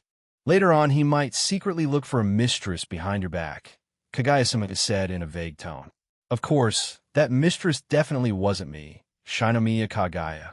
She was hinting at other foxes. Hayasaka AI glanced at Shinomiya Kagaya a few times without saying anything. Hayasaka Kagaya, why are you looking at me like that? I have no designs on your boyfriend. Shinomiya Kagaya spoke, a little lacking in confidence. It was only a kiss. That should be fine, right? As long as that line wasn't crossed, he and I are still just friends. Omu. All right then, Kagaya-san. How do you plan to give him chocolate? Hayasaka AI asked curiously. There are many ways to give chocolate. You could give it when meeting in the hallway, or putting it in the other person's shoe locker is also a good method. Maybe you'll give it after school when it's just the two of us. Call him out behind the classroom building. Kagaya-san, you're sure it's Giri Choco, right? Of course. AI-chan, don't you think that way is nice? No one else knows, yet it still proves that I'm the one giving it. Otherwise, how? Write my name on the chocolate? Wait, Kagaya-san, are you serious? Why write your name on the chocolate? Just giving your heart is enough. Huh? Just give it. If he doesn't know the chocolate is from me, won't my feelings be wasted? Shinomiya Kagaya rattled on. Only when someone knows does it count as heartfelt. If no one knows, it's like water spilled. Ripples on the sea, instantly gone. Who would remember? Besides, on White Day, the boy has to return a gift. If he doesn't know who gave the chocolate, how will I get a return gift from Sakurai-san? Practical, aren't you? Ayazaka oitized. Chocolate ought to be more romantic. Shinomiya Kagaya really had not a single cell of romance. Hayasaka AI was a romantic. She couldn't resist romantic things, and she hated Kagaya's pragmatic style the most. There are also girls who don't ask for a White Day gift. Ai-chan countered. Kagaya glanced at her. You don't want a gift? Of course I want it. Then that's settled. Shinomiya Kagaya spoke with a look of mild displeasure. Wait, wasn't our topic earlier something else? Why are you calling Sakurai-chan behind the classroom building? Did I say that? I don't want others to know. Shinomiya Kagaya explained. You know Sakurai-san is very popular, right? Everyone assumes the two of you are dating, but there are still many girls who like him, you know? In our class, there are 4 or 5, and I've heard there are even more in the lower grades. I understand. I understand extremely well. Hayasaka AI said angrily. Do I have to kiss my boyfriend in front of them before they give up? Hayasaka. Most likely even if you kiss, they still won't give up. There will always be some naive girl who thinks a relationship won't last and waits for you two to break up. There were too many girls who wanted AI-chan's spot. I also count as half of that. If AI-chan really broke up with Sakurai-san, and then he confessed to me, it wouldn't be impossible to accept. Kagaya. So, if I give chocolate under such circumstances, things will turn bad. If rumors spread that I stole your boyfriend, it wouldn't be good. At first, Hayasaka AI didn't see a problem. But why does it feel strange? Chapter 297. Miko wants a hug 2 days before Valentine's. Sakurai Saki noticed something strange about his girlfriend. She watched him like she guarding against a thief approaching him. After school, she didn't go home with him. At the same time, Shinomiya Kagaya also, for some unknown reason, glanced at him once, then walked out. All right then. Today I need to go to the Occult Research Club to pick up some materials, was planning to tell AI-chan to head home early. What's called a coincidence? This is a coincidence, as if an invisible hand were pulling all the strings. Sakurai Saki picked up his bag, preparing to carry out the task assigned by Shirogane Miyuki. He was the general affairs of the student council, way too free. If he didn't do something, he'd turn into a donut-loving vampire. What are you thinking? He'll punch you to death. Shinobu. Sorry, that was too much. Girls liking sweets is an adorable point. Even if you say that, I still won't forgive you. A classic tsundere flavor with its own special taste.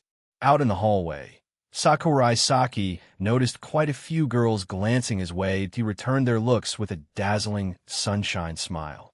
And several of them squealed like side characters in a shoujo manga. A strange atmosphere spread all around. This was today's superpower. Today's superpower. Change the art style, feminine type. It felt like there could be other series 2 JoJo style, Baki style. Not impossible. That idea was creepy. Sakurai Saki didn't want to wake up tomorrow with extra bulging muscles, nor strike bizarre poses, even if they were cool. But today's power was no less troublesome. It turned the surrounding area for several kilometers into a love-struck zone, people living and dying for love.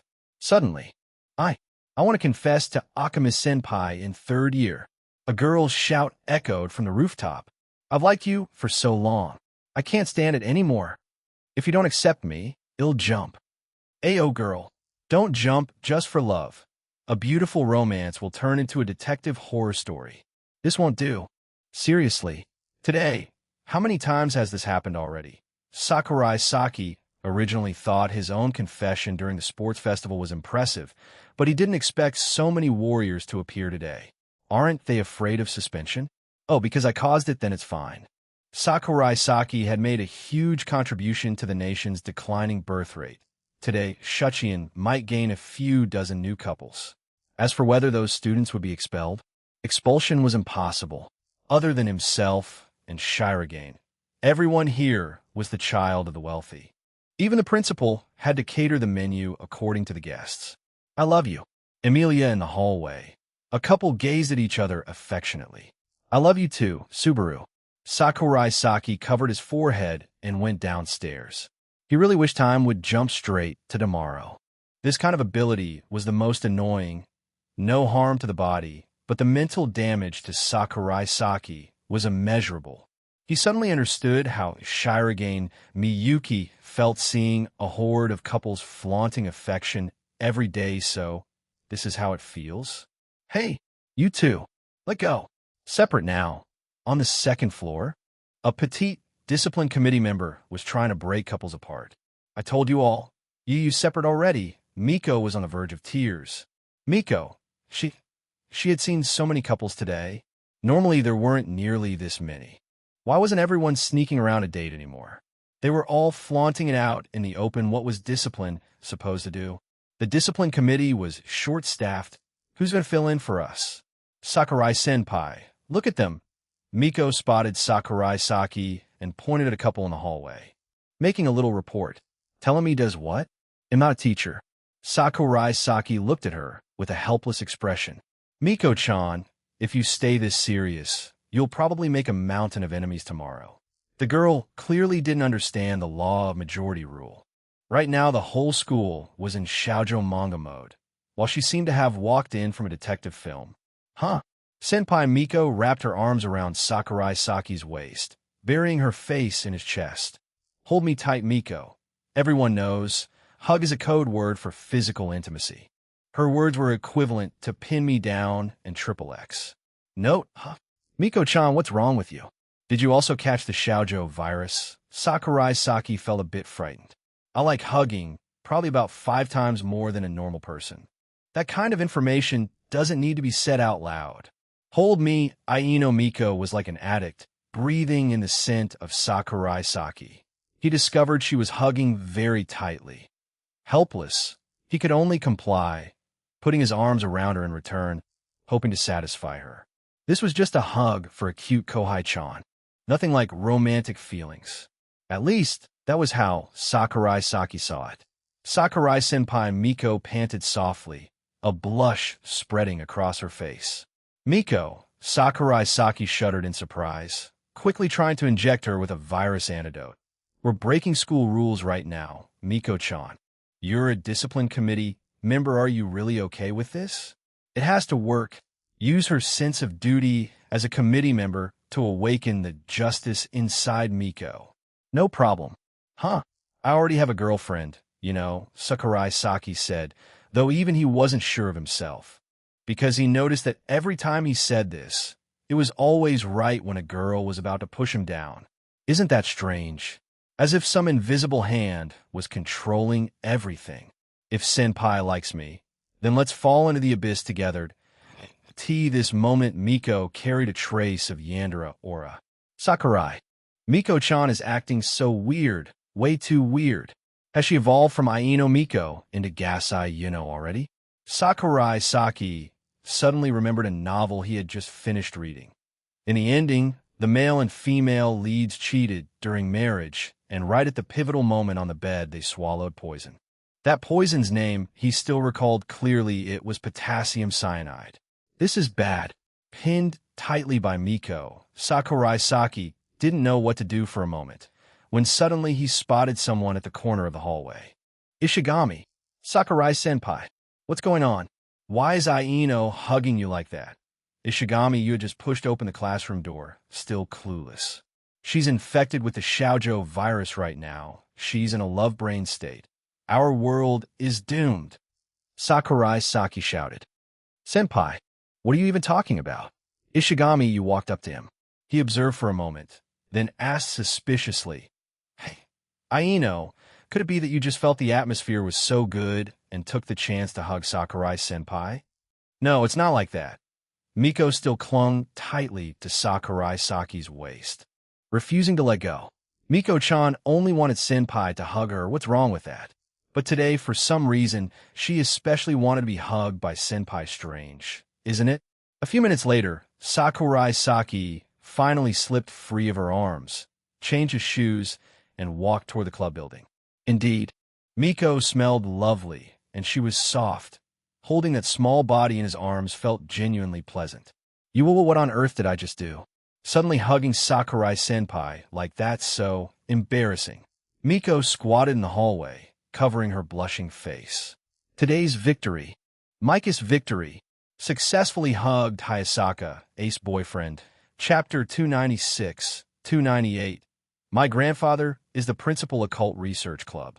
The current president was still the person Sakurai-saki had met before, named Atenbo. She looked a bit gloomy.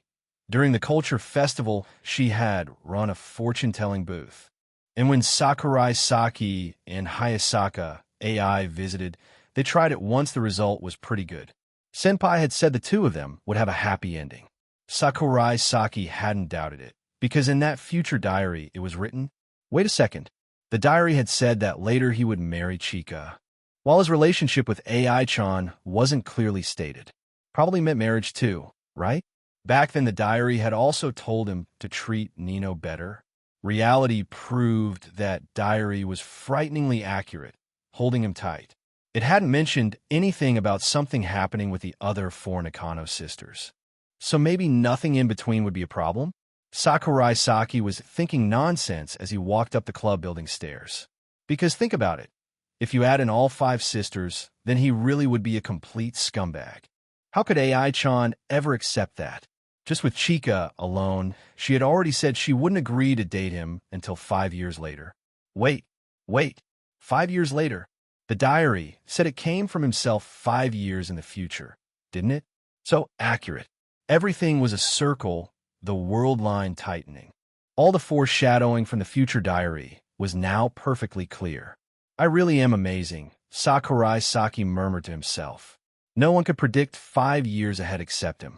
Before he knew it, he had arrived at the door of the Occult Research Club on the 3rd floor. For reference, Chika's club was on the 4th. Knock knock, come in, a soft, slow voice of Atenbo drifted out. Atenbo-senpai, where's the document you mentioned? Sakurai-saki pushed the door open and found the room very dark. He glanced around. Turns out the curtains weren't drawn and the lights weren't on. Senpai, why don't you turn on the light? Want a fortune-telling? Atenbo sat in the center, a crystal ball placed on the table. Senpai, your family runs a Shinto shrine. Why are you using a crystal ball for fortune-telling? This was something he had wanted to ask for a long time. By logic, in Japan, shouldn't she use a more Japanese style of divination? Like drawing amakuji sticks at a shrine for New Year. Saki, you really have no sense of fun. Saki? It was the first time Sakurai-saki had heard that nickname. Honestly, it felt a bit strange. All right then, they'll still call you Sakurai-kohai. Atenbo narrowed her eyes, a faint smile curving her lips. Kohai, keep a little distance from me. The aura on you is a bit odd. If you get too close, I might catch it. She can sense it too? Probably just an instinct for danger, not that she really knew what effect it had. The documents in that cabinet. Just give it to President Shirogane. What's written inside? You're interested in that? You specifically asked me to come. Of course I'm curious. Sakurai-saki deliberately kept some space between them. He definitely didn't want the tragedy of being hugged by a big-breasted, half-closed-eyed senpai. After taking the document and heading back to the door, he finally heard her answer. It's about the next year's Occult Research Club documents for handing over to the Student Council. I see. He gave a slight bow and said, we'll head out then, senpai. Goodbye. Kohai. Wait a moment. Atenbo suddenly spoke. What is it? Sakurai-saki asked in puzzlement. The new term in April, forget it. Some things, if said aloud, won't stay effective. May everything go smoothly, Atenbo muttered softly. He'll close the door now. Sakurai-saki didn't wait for her to reply and directly pulled the door shut. People who talk in riddles, he hated that the most. Still, she had leaked a little information. Something unexpected might happen in April, but in the end it should turn out well. And speaking of the unexpected, Sakurai Saki honestly couldn't think of anything. The only thing that came to mind as a real surprise might be something like the Shinomiya family suddenly going bankrupt. Shirogane Miyuki still had things to do, and it was a bit early to return to the student council room. So Sakurai Saki decided to head upstairs to check out the board game club. He had been there before, but the place was simply too chaotic. Fujiwara Chika was chaotic enough, and the other two members were no better. One of them had the nickname Terakeo. Sakurai Saki didn't know her real name, only that her family name was Terashima, so the nickname probably came from that. Terakeo was a third-year senpai and currently a professional FPS player. She had even studied abroad for a year, and the principal was actually her grandfather this year. She could graduate entirely thanks to connections. My grandfather is the principal. TSK, this society of connections is truly disgusting. But a high schooler who was already a professional player, said to have great skill, really couldn't be underestimated. The other was Makahara Koju, a first-year student, but Sakurai Saki had never heard her use honorifics. During the Culture Festival, when Sakurai had been an executive member, he had interacted with a few people from the board game club. Her personality wasn't bad, just rather playful, and she liked to tease him about his relationship with Chika. Knock knock. Who is it? Chika was the first to speak. Probably the media club again? They love coming to interview us. The footsteps drew closer. Makahara Koju opened the door, glanced at Sakurai Saki, and then said in an exaggerated voice, "Chika, your secret lover is here." Secret lover? What was she even talking about? If a man and a woman had never had any kind of intimate relationship, could you call it an affair? These days, is the body more important or the spirit? After thinking for a few seconds, even Sakurai Saki felt a little confused. Chika, were you guys, Sakurai Saki peeked his head in and found them wearing a pile of clothes. Sakurai, why were they wearing so many layers in the clubroom? If you're playing endurance contest, shouldn't it be summer with no air conditioning? Sakurai Saki recalled a game Fujiwara Chika had once mentioned. The endurance contest was a masochistic summer game where as many clothes as possible and see who could withstand the heat longest. We're playing strip poker. Fujiwara Chika was bundled up like a rice dumpling. Luckily, it was still cold now, or she might have died from the heat. Sakurai Saki stepped into the room. Saki-kun, want to join us? Let's hang out together, Fujiwara Chika invited. Chika, I'm not close with Tarako-senpai, and Makahara-sen I only just met. How could I get into something like that with you guys? As soon as he said it, even he felt his own words were a bit awkward. Everyone slips up sometimes. He braced himself to be scolded. But unexpectedly, it's fine. We won't take off our uniforms, just the clothes on top. Chika's eyes sparkled. It was clear she was eager to take off Sakurai Saki's clothes. That's way too tame. If you don't strip down to underwear, what's even the fun? That, of course. Sakurai Saki didn't dare to say. You guys play. I'm leaving. Thud. The door was shut. Makahara Kozu's doing. I'm very curious about the school's public boyfriend, Sakurai-senpai. I won't let you run. Makahara Kaharu spoke a nickname Sakurai Saki hadn't heard in a long time. That nickname was still going around? It had been over half a year. Oh right, Terakeo has been downgraded to Megakeo before that she even went through the nickname Gigakeo. Mega? How did that come about? TGM? Prefixes from the International Unit System? Sakurai Saki guessed so. Don't be like that. Can't you see Sakurai-san is very embarrassed? Tino Megakeo spoke up. All right, Makahara Koharu said with a bit of disappointment. Sakurai Saki let out a sigh of relief. He really didn't want to play that weird game. They'll be going now. Yeah, Saki-kun, bue tsika vavit. Before leaving, Sakurai Saki heard their voices through the door. All right, Megakeo, do you really want to graduate? Why not stay another year? Well, repeating third year 3 times wouldn't be good. I don't want to stay back again. Ugh. Not fair. You play FPS games every day, how can you still graduate? Why indeed? because she had a grandfather who was the principal, of course. Chapter 297, 299. Unexpected encounter leaving the club building. Sakurai Saki held the documents, preparing to return to the classroom area. When he arrived at the student council room, he saw Shirogane Miyuki had finished his work and was sitting in the president's seat reading documents. What did you just go ask the principal about? I'm holding 2 recommendation letters, so I asked the principal if it's possible to transfer a recommendation slot. Shirogane sighed, thriftiness ingrained in every drop of his blood. Just thinking about losing a recommendation slot made him uncomfortable. Each year of Shuchiin, the president gets 1 recommendation slot, but Shirogane had been president for 2 terms, so he had 2 slots. What was the result? He said it's possible, but I can't find anyone for him to recommend. Shirogane looked up at Sakurai. Sakurai, are you interested? It's not necessary to go abroad. Within the country, there are 9 top universities you can enter without taking the KYTS test. The KYTS test is the common entrance exam in January. After that, if you pass, you still have to take individual exams for each school in February, and the results and admissions are announced in March. Get to Kagaya-san. For an exam that happens only once in a life like this, I've decided I want to try. Sakurai sat down on the sofa. As for Shinomiya, I already asked, and it seems she doesn't want it. She said this September, when I leave the school, she will snatch the president position. Just thinking about the student council having to endure a year under Shinomiya Kagaya's leadership. Shirogane already saw Shuchiin's future as bleak. Then I will withdraw from the student council. Sakurai said seriously. You're joking too much. Shirogane thought he was joking. If you're not interested either, I'll ask Toyosaki if he's willing. Toyosaki hates trouble. After that matter, the 2 of them talked about graduation. Last year's graduation season, I didn't feel anything special, but this year I unexpectedly feel sad. The previous term's president, the one who had guided Shirogane, was also graduating this year. Sakurai pictured what he was thinking. The other person valued memories and feelings. Sakurai also glanced through the senpai he knew. It seemed there was no one he was really close to, so that was fine. Today the council room is really empty.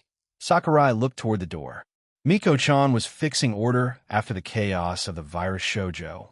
Chika was playing games, and where did my girlfriend and Kagaya-san go? Hallway. Miku, are we really going to the cooking practice room to make chocolate?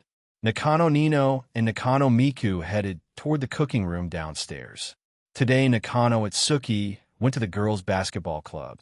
Ichika was filming. Itsuki went to buy new sweets at the shop across from Mita Station. Shuchiin is located around the Mita Station area, Minato, Tokyo. Nino, you also plan to give chocolate, right? Right? Miku turned her head to ask. Giri Choco can just be store-bought. You know what I mean. Miko looked at Nino with beautiful eyes. I don't know. Nino started to play dumb. Honestly, she didn't really want to prepare chocolate with her sisters, especially to give to Sakurai. But Nino worried about Miku. Though Miku diligently practiced cooking, her actual skills were not good. For Sakurai's stomach, Nino had no choice but to accompany Miku. But is it really necessary to make it at school? At home, though the equipment isn't complete, it's more reassuring. The 2 approached the cooking practice room, quietly standing on tiptoe to peek inside to see if anyone was there. Using the room required registration, but it didn't say it could only be used when there were several people. Hayasaka-san and Vice President Shinomiya? Nino's face turned cold. Those 2 making chocolate? Oh my god. Vice President Shinomiya also has someone she secretly likes? Clearly, handmade chocolate that a girl makes is usually hanmei. Maybe we should go back. Nino glanced at Miku, seeing her step to the main door, knock, and then go straight in. She actually dared to go in. She was really bold. At Shuchiin, Shinomiya Kagaya's authority was so great that few dared to get too close because of the difference in family status. The Nakano family had money, but compared to the billion-dollar Shinomiya family, the gap was huge. If they angered Kagaya, the Nakano family might be ruined. Nino hurriedly followed inside. Ai-chan, what do you think we should make? Chocolate cookies? Chocolate mousse? Or traditional chocolate? Shinomiya coldent decide. Giri Choco can just be bought from a store, making it as exhausting. Hayasaka AI really didn't want her boyfriend to receive something that was called giri on the outside, but was actually Hanmei from Shinomiya. Kagaya was at Sundarashi, said she wouldn't fight over a man, but in reality, she wouldn't let go. If I broke up, she'd probably jump right in. About this. Maybe Secretary Chan also feels awkward? Huh, full of foxes. Hayasaka AI coldly laughed inside. She had to find time to drive all those foxes out of her boyfriend's heart, not leaving a single one. But for now, she would indulge her best friend. How about chocolate cookies? People rarely think of them as Hanmei, but they show more thoughtfulness than giri. Ayezaka chose a compromise. Humans always like compromise. Shinomiya also nodded. Good idea. The cooking room had flour and some commonly used ingredients. When Kagaya was about to get the flour, the door opened and two girls stepped in. Their hair and faces almost identical, differing only in manner, hairstyle, and accessories. Hello. Kagaya smiled. What are you two here for? Not here to make chocolate too, right? Those two were the Nakano sisters. Kagaya knew them, but couldn't tell who was who. They weren't close. She only saw them together in the hallway. Chocolate. Miku answered calmly, showing no fear. You are Miku-san and Nino-san, right? Hayasaka recognized them because Sakurai had taught her how to tell them apart. The one with headphones was Miku, star-shaped clip was Itsuki, bow clip was Nino, Ichika had short hair. Yatsuba had a bunny ear headband. Of course, with their outfits, it was easier to distinguish. What a coincidence! I'm also preparing to make chocolate for Saki-kun. Mika stepped in. Let's do it together. Hayasaka. Making it 2? Chapter 298, 300. Secretly doing something else, Hayasaka AI knew her boyfriend and the 5 Nakano sisters were close, but she didn't expect them to be this close. Were they planning to give him Hanmei? We plan to make chocolate to thank Sakurai-san for always helping us. Nino quickly said. She felt the situation wasn't good. Mika dared to say something that could easily be misunderstood right in front of the official girlfriend. Truly scary. Nino thought she herself didn't think much about love, like a rushing train, believing she was impressive. Yet she still lost to Miku. Was Miku unintentionally causing misunderstanding, or doing it on purpose? I see. Hayasaka nodded. Hayasaka-san, you misunderstood. We're only giving giri.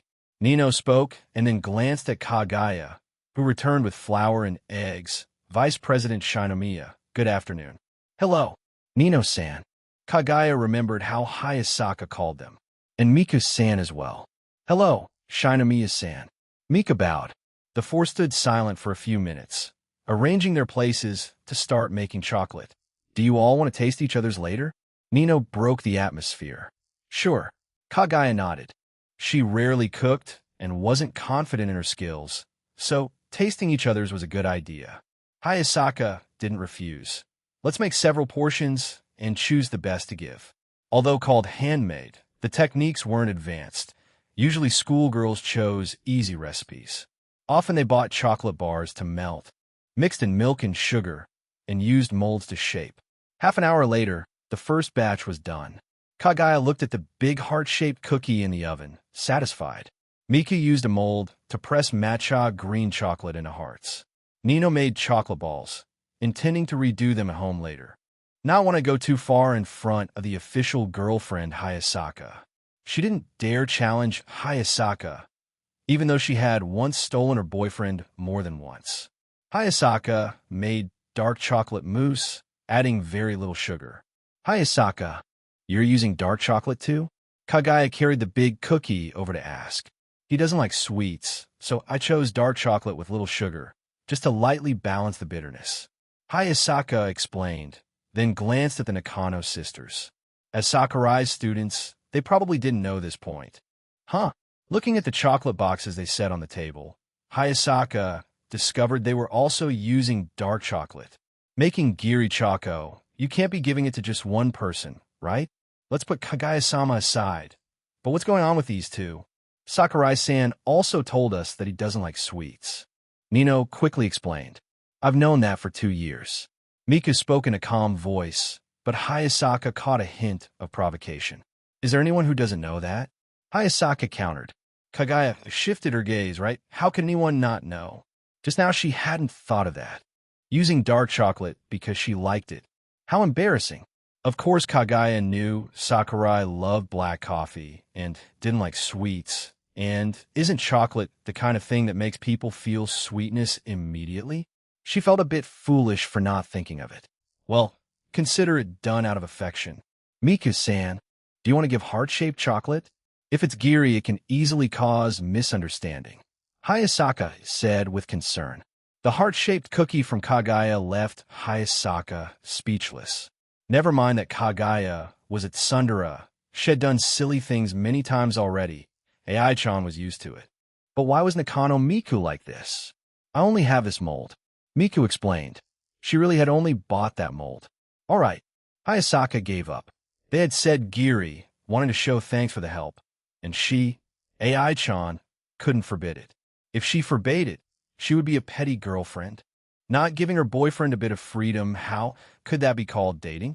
However, with Sakurai Saki's ambiguous life surrounded by dozens of girls every day, Hayasaka, AI, felt she didn't have a serious relationship.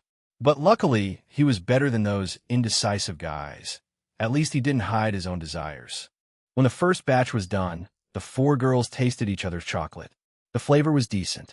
Nino ate Mika's matcha chocolate, recalling the time she was hospitalized a year ago after eating Mika's cooking, but luckily this time it was good. They made several more batches until evening. Before parting, Miku gave Hayasaka a piece of matcha. Hayasaka looked at the green matcha and felt a little uncomfortable inside. In another room unknown to the 4 of them, Sakurai was making chocolate with Chika. Fujiwara Chika had come to borrow a room after finishing a card game. The room they borrowed was different from Kagaya's, so they didn't meet. Saki-kun, Chika offered a piece of chocolate to Sakurai. Not strange enough. Sakurai chewed the chocolate, commenting. Fujiwara Chika wanted to sabotage Valentine's, making strangely flavored chocolate totally her style. If Chika had dragged him to make normal chocolate, Sakurai Saki would actually have found it odd. Now the chaotic style suited her better. Saki-kun, I heard many girls in my class gave up on giving you chocolate. Many decided not to give chocolate with their names. Chika said, Why? Want to tease me? Sakurai chewed the wasabi-flavored chocolate, guessing. Think about it. Chika rested her chin on her hand. You like someone who already has a lover, but still want to give a meaningless piece of chocolate that can't open their heart. How would you feel? Saki-kun, last year you made many girls cry. Valentine's this year will probably be the same. Don't talk like I'm some bag, okay? Sakurai irritably patted Chika's head. If he comforted every girl who cried in front of him, it would be too exhausting to be a handsome man. Chapter 299, 301. Valentine's Day arrives. Valentine's is a day full of a sad atmosphere. Ishigami, you thought so. The couple's gathering made him remember a few days ago, when suddenly the number of unexpected confessions skyrocketed as if someone pressed a key that forced people to fall in love, truly frightening. Even though the country has a declining population, among students who fall in love, 80 don't end up married. Life really has many awful people. Valentine? Yar days.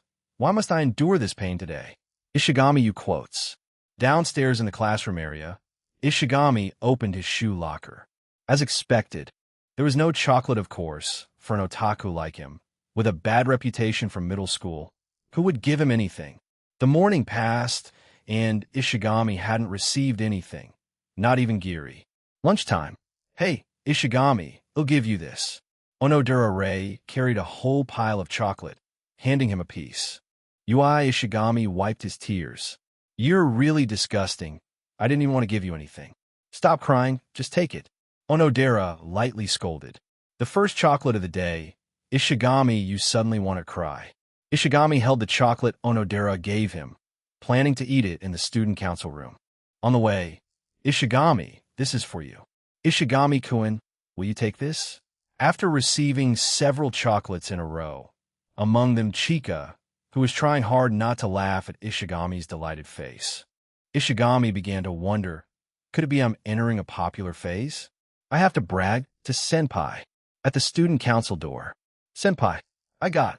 Ishigami opened the door, smiling brightly, but when he saw 2 piles of chocolate on the table, his smile froze. The amount was overwhelming.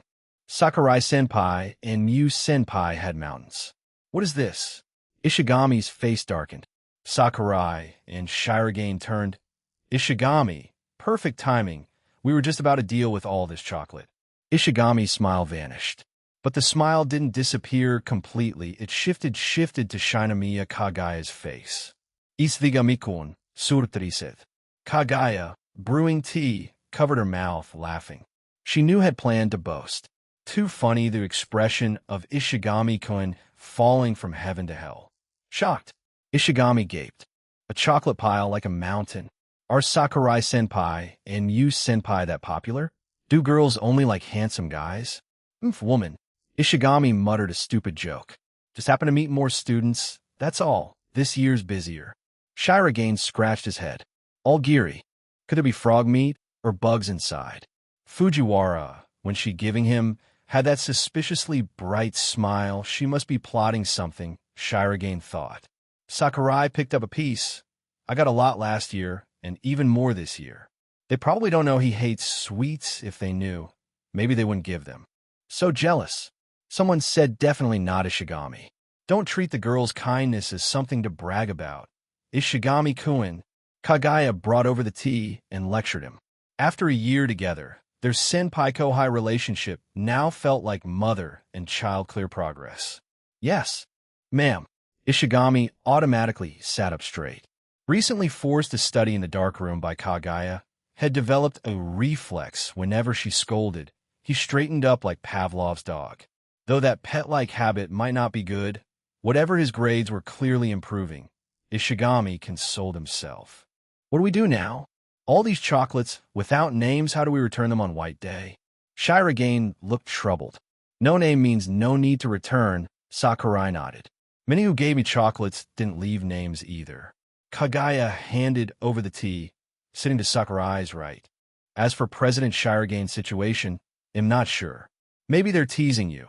Especially Fujiwara-san, she loves those pranks. Exactly. A few days ago, Chika made a bunch of weird-flavored chocolates, very likely somewhere in Shirogane's and Ishigami's piles, Sakurai thought to himself. But for Sakurai-san, I understand. Put yourself in another's place. They want that person to know someone likes you. Someone is willing to give to you. I quietly watch you look at me. But since that person already has a girlfriend, they can only stuff their frustration into chocolate. I understand that feeling. Kagaya showed a trace of sadness. She understands? Understands what? If she were really the secretly in love girl, would she dare to secretly kiss me? Sakurai didn't know whether to laugh or cry. Shinomiya-senpai, do you have someone you like, but who doesn't return your feelings? Ishigami asked curiously. Does Shinomiya-senpai have a lover? Kagaya shook her head. No, I'm just putting myself in someone else's place. I get it. Shinomiya-senpai gets lots of chocolate every year. Love letters every month. Someone not returning your love is unbelievable. Ishigami exclaimed. The words sounded polite, but in his heart he was cursing. Kagaya is a tiger inside. Being liked by her would doom you for life. Sakurai felt a chill down his back. In the heat, he broke into a sweat. Is someone cursing me? A few minutes later, they returned to the original topic. About the chocolate, Shirogane. You could take some home for Kei-chan, Kagaya suggested. She gets more every year than I do, Shirogane sighed. So many guys like his sister unacceptable. As her brother, he must protect Kei-chan. Give some to Miko-chan. She eats a lot. Sakurai had just said that when the student council room door opened. Aino Miko stepped in shyly, her face adorably bashful. She gasped. Why is everyone here? Aino Miko had just asked Class A and heard that Sakurai-senpai was in the student council room, but she hadn't expected so many people to be there. Miko-chan's secret plan to give chocolate failed. Chapter 302. Kagaya's heart. Everyone can see it even though she couldn't give it in secret. Aino Miko didn't feel embarrassed. For you, Ishigami, this is Giri Choco. She pulled out a store-bought piece of chocolate and handed it to Ishigami. Thanks, Aino. Ishigami was surprised. We're both in the student council, and I've gotten some help from you. Aino quickly finished with Ishigami, then looked at the other three. She took out 2 more of the same kind to give to Shirogane and Shinomiya. Thank you, President Shirogane and Shinomiya Senpai. Thanks for your help over the years, Senpai. She spoke respectfully and gave a slight bow, making the 2 of them look a bit awkward. Miko-chan was just too serious. She had been in the student council for half a year and was still this formal. Friends giving chocolate don't usually bow like that. But they all knew Aino Mika's personality, so no one said anything aloud. Thank you. X2, after handing out the giri, Aino Miko brought out a piece of chocolate she had been holding from the start. Sakurai-senpai, this chocolate for you. Sakurai thought it was giri and didn't pay much attention. But looking closely, he saw a heart shape, though it was still store-bought, not handmade. Is this handmade Choco? Ishigami blurted out, startled. Aino, no matter how much you like Sakurai-senpai, giving hanmei crosses the line. He already has Hayasaka-senpai as his girlfriend. If Hayasaka-senpai found out Sakurai-senpai got hanmei from another girl, big trouble. Ishigami, an otaku who plays plenty of gal games, knew this could turn into a Shura field. So what? I think giri doesn't show enough of my gratitude to senpai. Aino argued. Aino, usually when someone already has a girlfriend, only the girlfriend gives hanmei. That's the unspoken rule. Kagaya said with a gentle smile. She only saw Aino Mika's liking for Sakurai as a kohai admiring a senpai, nothing more. But, Aino Miko, sitting next to Sakurai, looked flustered. But what? Shirogane was curious. Was there more to this? But Hayasaka-senpai already agreed. Aino murmured. Hayasaka-senpai is very tolerant. I told her I wanted to give hanmei to Sakurai-senpai, and she wasn't angry. Maybe because Aino explained her reason clearly? So we were overthinking. Kagaya lifted her teacup and took a sip, understanding the reason. Sorry, Miko-chan. It seems Hayasaka has already ruled you out as a rival. Which means AI-chan doesn't consider Aino a threat to her place. It stings not to be counted as an official rival. After all, even the Cancer of Earth, that chaotic monster in the guise of a beautiful girl, makes Hayasaka stay on guard, but Miko-chan does not. Come to think of it, AI-chan's been looking at me strangely lately. Why? Kagaya felt a bit confused. Though she had a slight fondness for Sakurai, Kagaya had decided to just be friends with him. Yet AI-chan still thought of her as a rival. She wasn't the type to steal a best friend's boyfriend, believe it. Of course, if Sakurai-san confessed, she might accept, but she wouldn't become a third party who breaks someone else's love. Kagaya thought silently. Thank you, Miko-chan. Sakurai smiled and patted her head. Iya. Aino giggled innocently. She loved being patted on the head about 10 times more than most people. Feels like a little kitten. Sakurai let go of her head. Aino Miko thought about Kagaya's words, curiosity rising. Kagaya-senpai, are you planning to give hanmei this year? Hanmei? Not at all. Kagaya replied immediately. Giving hanmei to someone? Sorry, the weeds in this school aren't qualified. The chocolates she gave to the other student council members were all giri. Thinking of that, Kagaya stood up and handed out the giri choco she had bought high-class brands. Shirogane recognized from the logo that they weren't cheap. Wedis mine? Sakurai couldn't believe it. Even though he and Kagaya had argued plenty last year, not giving him chocolate would be way too much, wouldn't it? What's the rush? Kagaya rolled her eyes, then opened a safe and took out an extra-large chocolate cookie, beautifully wrapped. Glup Ishigami swallowed. This thing looked dangerous, so full of feeling, in a shape that could only mean hanmei, right? Too bad the guess was wrong. For you. Yours is giri choco. Kagaya turned her face away, a faint blush on her cheeks. Don't get the wrong idea, it's really just giri. Even if it's heart-shaped and uses the dark chocolate you like, it's still giri.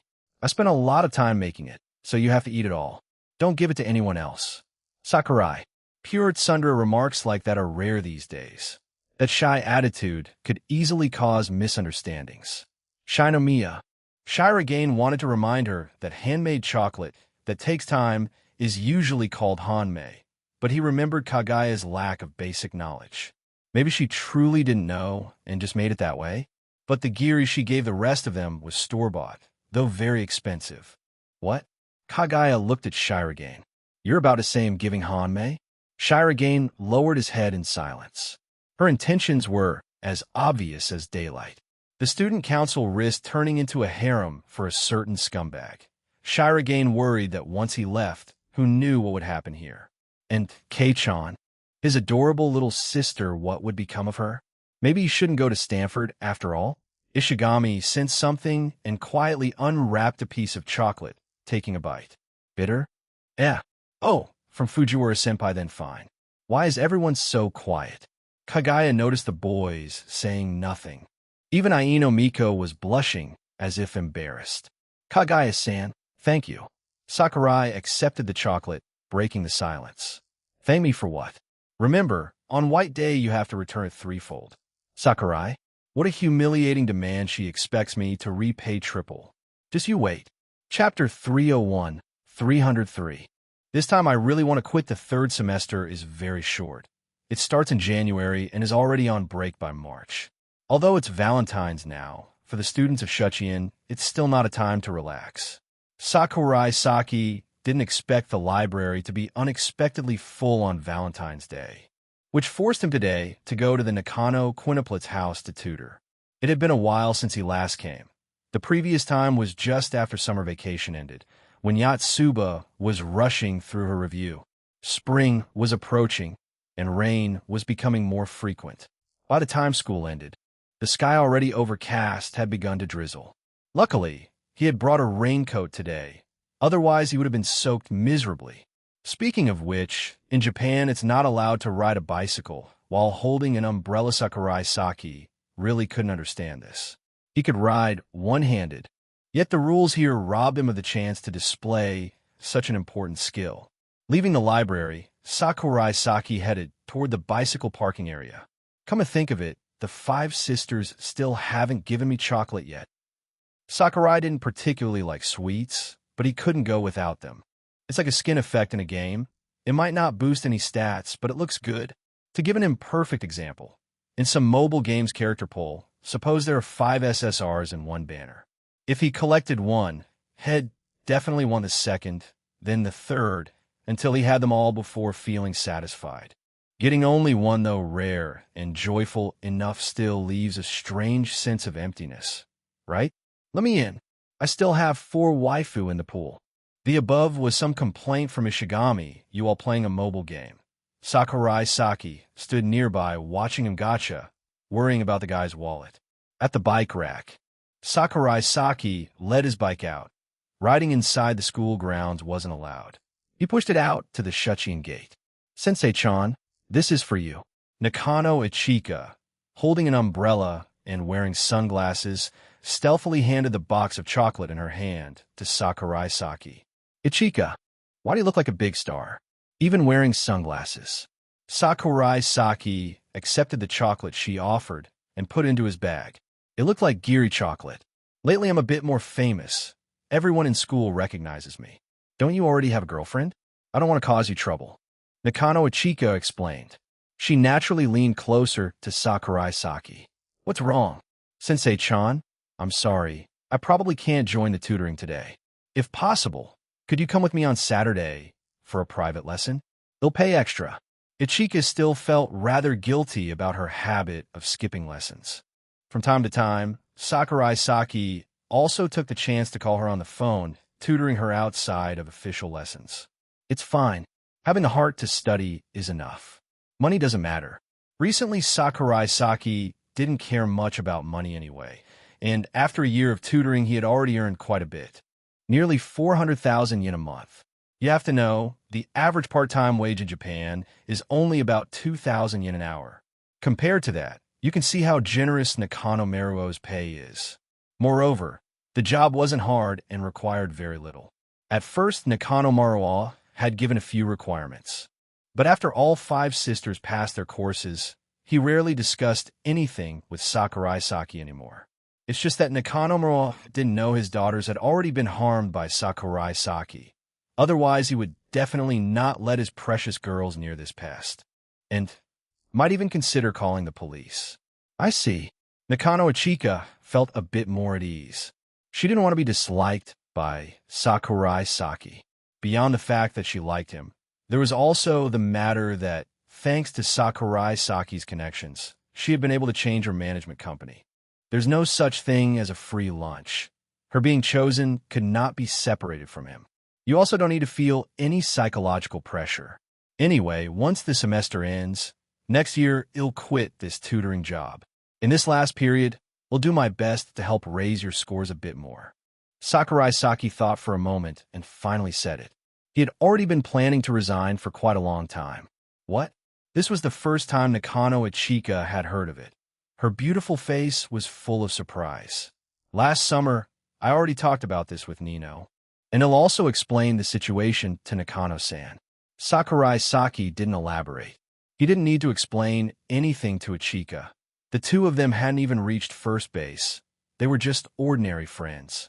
Come to think of it, among the 5 sisters, the only ones he hadn't kissed yet seemed to be Ichika and Yatsuba. That sounded a bit perverted when put that way. You suddenly saying this, sorry, my head's a bit messy. Nakano Ichika couldn't accept it. It had already been an entire year, and after such a long time, he suddenly said he wanted to quit. What on earth was the reason? Right now, the only connection between the 5 sisters and Sakurai Saki was the tutor-student relationship. Losing that, they might go an entire month without a single conversation with him.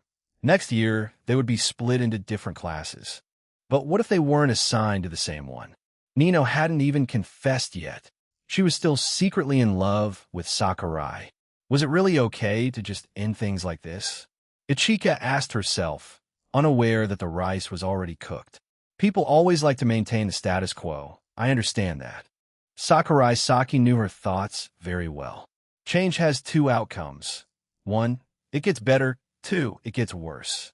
People don't want the second result, so they give up on change, but those who choose that also lose the chance to reach the first. He felt that leaving the 5 sisters was good for them. You don't understand anything at all, Nakano Ichika said firmly.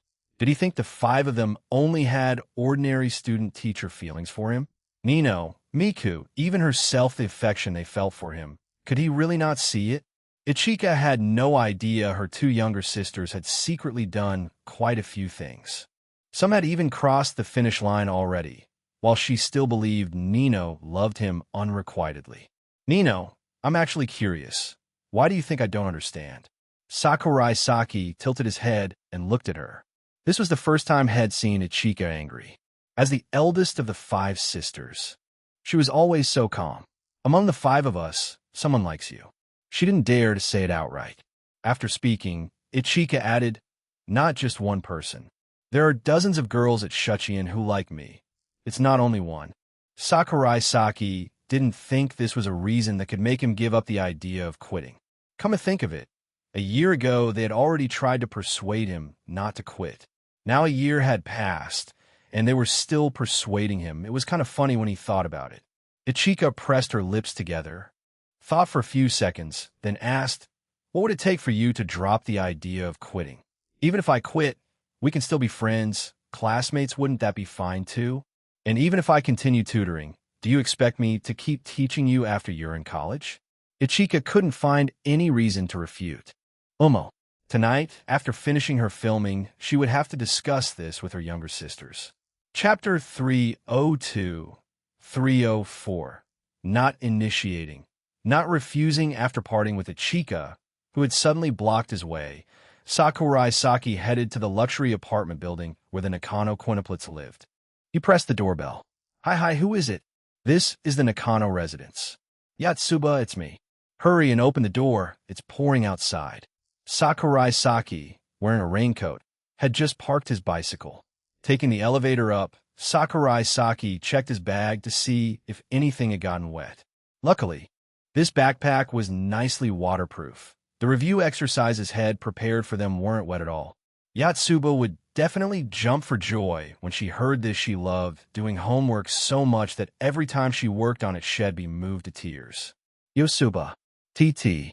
When the elevator doors opened, Sakurai Saki found Yatsuba standing right in front of him.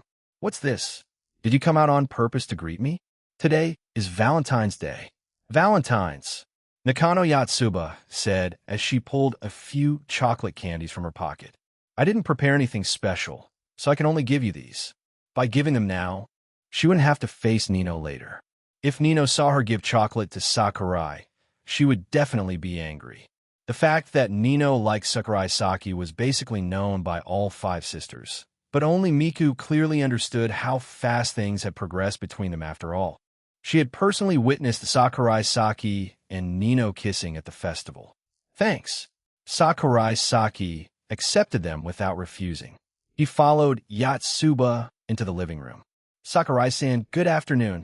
Itsuki nodded slightly in greeting. Then, when Sakurai Saki came closer, she casually took out a box of chocolate that looked like it was bought from a supermarket. For you. Hey, race your chocolate, Sakurai-san. Thanks, Sakurai Saki replied mechanically. He had received so many today that he was almost used to it. He glanced around. Where are Miku and Nino? They didn't sleep well last night, so after coming home from school, they said they wanted to catch up on sleep. You can go wake them up. Itsuki had barely finished speaking when she saw him actually heading there directly. She hurriedly called out, give me the review questions first. The finals are coming. I don't want to embarrass myself this time. Itsuki had always thought that among the 5 sisters she counted as smart, but the truth proved, not really. She could only bully Yatsuba and Ichika, who always skipped class. They're my backpack. Take them yourself. Sakurai Saki called back. Then he prepared to head to Nino's room. He knocked on her door, but there was no response. Nino? He spoke as he pushed the door open. Is it really okay to just let Sakurai-san in like that? Nino is still sleeping. Yatsuba asked Itsuki. One side is willing to hit, the other is willing to take it. Don't worry about it. Itsuki picked up her pen and lowered her head to the test questions. So difficult. The question Sakurai-san made her getting scarier and scarier. If he became a teacher in the future, he'd definitely be a good one. If he had children, he'd surely teach them well too. Wait, what on earth am I thinking? Shaking off those stray thoughts, Itsuki continued working on the questions. Sakurai-san clearly already has a girlfriend, so why doesn't Nino give up? Yatsuba was very curious. Maybe because she hasn't expressed her feelings clearly. So, she can't let go? She liked him for months. But then at the sports festival, Sakurai-san suddenly confessed to Hayasaka-san. If it were me, I definitely wouldn't be willing to give up either. Itsuki said sympathetically. Besides, who says having a girlfriend means you can't flirt anymore? The infidelity rate in Japan is as high as 35. That means in every 3 married couples, 1 cheats. And they aren't even married yet, and Sakurai doesn't seem like the pure type of guy anyway. He even kissed me. You probably don't know that. Do you? Itsuki thought to herself. Note. Wait, I don't remember. Even though that kiss was just an accident, it still proved that he wasn't pure in love. Behind his girlfriend's back, he was intimate with another girl, and he didn't feel at all that he was doing something wrong. If Hayasaka found out, she'd definitely be furious, right? But Sakurai couldn't possibly be stupid enough to say outright, I want to start a harem. I want to 2-time. A stupid guy like that surely doesn't exist. Yatsuba looked at Nino's closed door, then said, Nino's so shy and very tsundere too. Maybe she'll just keep secretly loving him until graduation. Yatsuba cared quite a lot about her sister's feelings, but she had no solution either. Should I pretend to be Nino and confess in her place? Yatsuba thought about it for a few seconds, then immediately dismissed the idea. Inside the room, Nino. They're still in the living room. Sakurai looked at Nino pressing him down on the bed and tried to persuade her to let go. They don't know about our relationship. Anyway, didn't I say I'd treat you to chocolate? Nakano Nino unwrapped a small piece of chocolate and popped it into her mouth. Nino. Then she leaned down, Their lips touched, soft, carrying a sweet taste. The piece of chocolate melted beneath their mingled breaths, its rich flavor passing continuously between their lips and teeth. Footsteps sounded beside Nino's ear. The sound echoed right outside the door. Pause for a bit, she whispered. Sakurai wiped the trace of moisture from the corner of Nino's mouth, his eyes full of teasing. Didn't you say you were treating me to chocolate? Someone's coming, you idiot. Nino hurriedly sat up from on top of him, but Sakurai unexpectedly pulled her back down, pressing her onto the bed. When his face came close again, Nino blushed and said, "What are you trying to do? Someone was outside. What if they got caught?" "I like you, Nino." Sakurai lowered his head and kissed her lips once more. Always like this, choosing this exact moment to say such things. How am I supposed to refuse? Nino wrapped her arms around his neck, responding with deep emotion while silently complaining. If only he liked only me. But right now isn't bad either. At least he likes me. That's enough. In the living room. So slow. Nino and Sakurai-san. Is it because Nino is too lazy to get up and just lying in bed? Yatsuba wondered. Miku, you're up already? Itsuki looked at Miku coming out of her room and walking down the wooden stairs from the second floor to the living room. Miku rubbed her eyes. She was still drowsy, heavy with the laziness that comes right after waking. Sakurai was supposed to wake you, but he went into Nino's room over 10 minutes ago, and there's still no movement. The moment Yatsuba finished speaking, the sleepy look on Mika's face vanished. She hurried upstairs, then slowly pushed Nino's door open. Don't make a sound, they're still, down in the living room. Breathing a bit rushed, sounding urgent. You say stop, but your eyes are saying something else. Mika looked at the two locked in a tense standoff on the bed and asked calmly, Nino, Saki-kun, what's going on here? The next moment, both people on the bed froze. Massage. Sakurai acted like nothing happened, put on his jacket, and got off the bed. That's right. I just happened to feel sore, so I asked Sakurai-san to help massage me a bit. Nino pulled the blanket tight around herself. Aside from her flushed face, nothing looked strange. Saki-kun, come down with me. Everyone's waiting impatiently. Miku hooked her arm around Sakurai's and pulled him out of the room, closing the door behind him. The next moment, thud! Miku pushed Sakurai hard against Nino's door. One hand grabbed his tie, forcefully pulling him down. Then, right there with only a wall between them and Nino, the two began kissing. The kiss lasted over 10 seconds before Miku finally let him go. Her face bright red, she said, "Can't let Nino get ahead. I wanted to. Sorry." Sakurai didn't even know why he apologized. But when a girl is jealous, don't argue, it's useless.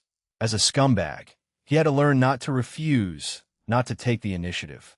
Whether to take responsibility or not depends on conscience. Sakurai is the type who will take responsibility, believe it. Chapter 303, 305. We form an alliance. Saki-kun. The shampoo the five of us sisters use isn't all the same. Don't let Nino find out, okay? Mika spoke as she let him go, her voice very soft, but the tone full of ambiguity. Like sweet words between a husband sneaking behind his wife's back and his mistress. It felt a bit thrilling. Where did you learn this stuff? Sakurai couldn't believe this was Mika's real nature. Sure enough, as soon as he said that, he saw her little face turn bright red, almost steaming. That from those movies. Is it not allowed? She looked at him like a small animal. But what she said wasn't cute at all. On the contrary, it was slightly provocative. I heard doing this makes boys very excited. Did I do something wrong? Sakurai was about to answer when Nino's door opened. Nino changed clothes quickly. After adjusting her outfit, she was ready to go downstairs. What are you two doing here? Nino looked at Miku. Sakurai suddenly sensed something and quickly cut in. We're waiting for you. Thanks for your concern. Nino grabbed Sakurai's hand, ignored Miku, and directly pulled him downstairs. Miku stared at their backs, lightly licking the corner of her lips where the taste still lingered. Chocolate flavor. So hard. Sakurai-san. I'm gonna die. Yatsuba collapsed over the tea table in the living room, her expression like a fish stranded on land. Advanced math is so hard. Obviously, it's for college. While we're in high school. Integrals, derivatives, it's killing me. Suddenly having Sakurai cram a pile of stuff into my head. I'm surely gonna die. It's too much. Can't you be a little gentler? Sakurai-sensei. Please, be gentle. Yatsuba tilted her face toward him, looking completely exhausted. Her grades were already in the top 100 of the year. So why did she still have to keep trying? I've been gentle enough with you already. Sakurai spoke with a hint of irritation. That saying was indeed true. Strict teachers make good students. If you spoil children too much, you raise the kind of kid with no motivation like this. But I already finished 3 pages of advanced math problems. Those are all basic questions, right? Sakurai-san, we're simply not the same species. You know what? There's something that, even if I'm about to die, I still can't do, and that's math. If you don't know how, you really don't know how. Yatsuba said seriously. Someone who claims math isn't hard, could that person even be considered normal? Sakurai-san, aren't you some alien? A math alien? Sakurai lightly tapped her forehead. Bonk. Ow, ow. I'm doing. Yatsuba held her head, then leaned sideways into Sakurai's chest. Right now, Sakurai was tutoring Yatsuba privately, so they were sitting very close. In the kitchen, Nino glanced over and saw the scene. It was fine. Yatsuba was her good sister. Surely she wasn't doing it on purpose. Nino, Yatsuba, Sakurai-san, I suddenly feel a little cold. Yatsuba sensed a chilly gaze from behind her back. Studying so hard in midsummer that your hands and feet are cold? Sakurai thought she was making an excuse. All right, let's continue. Yatsuba straightened up from his chest and flipped the page of problems. After another problem, Yatsuba suddenly leaned in close to Sakurai, bringing her face near. Sakurai-san, I don't know how to do this one. If you don't, then let me teach you. Nino wiped her hands with a towel, walking out of the kitchen straight toward the living room. She felt that if she didn't step in now, there'd be no way to stay good sisters. Miku liking Sakurai by herself was already troublesome enough. If Yatsuba joined in, soon it would turn into a 5-sister fight for a husband. And it wouldn't even be a fight for the main wife position, but for a mistress. That was just ridiculous. If Dad found out, he'd probably break our legs. After all, Mom had ended up in her situation because she met the wrong man. Yatsuba quickly responded, Sakurai is too strict. Nino is still the best. Is that so? I like Nino the most. Yatsuba might not study well, but her EQ was quite good. She basically understood why she had felt that chill behind her. So Nino had misunderstood because of her. Ayaya, how could I possibly like Sakurai? Just the thought is impossible. All right, I should head home now. Sakurai Saki stood up and looked out the floor-to-ceiling window. The rain had stopped. Final exams are coming soon, so don't slack off. He gave that reminder, then picked up his things and left the sisters' house. 2 hours after Sakurai Saki left. 9 o'clock at night, Nakano Ichika came home. Everyone, come out. I have something really important to discuss. Ichika shouted up toward the second floor. Very quickly, the other 4 came out of their rooms.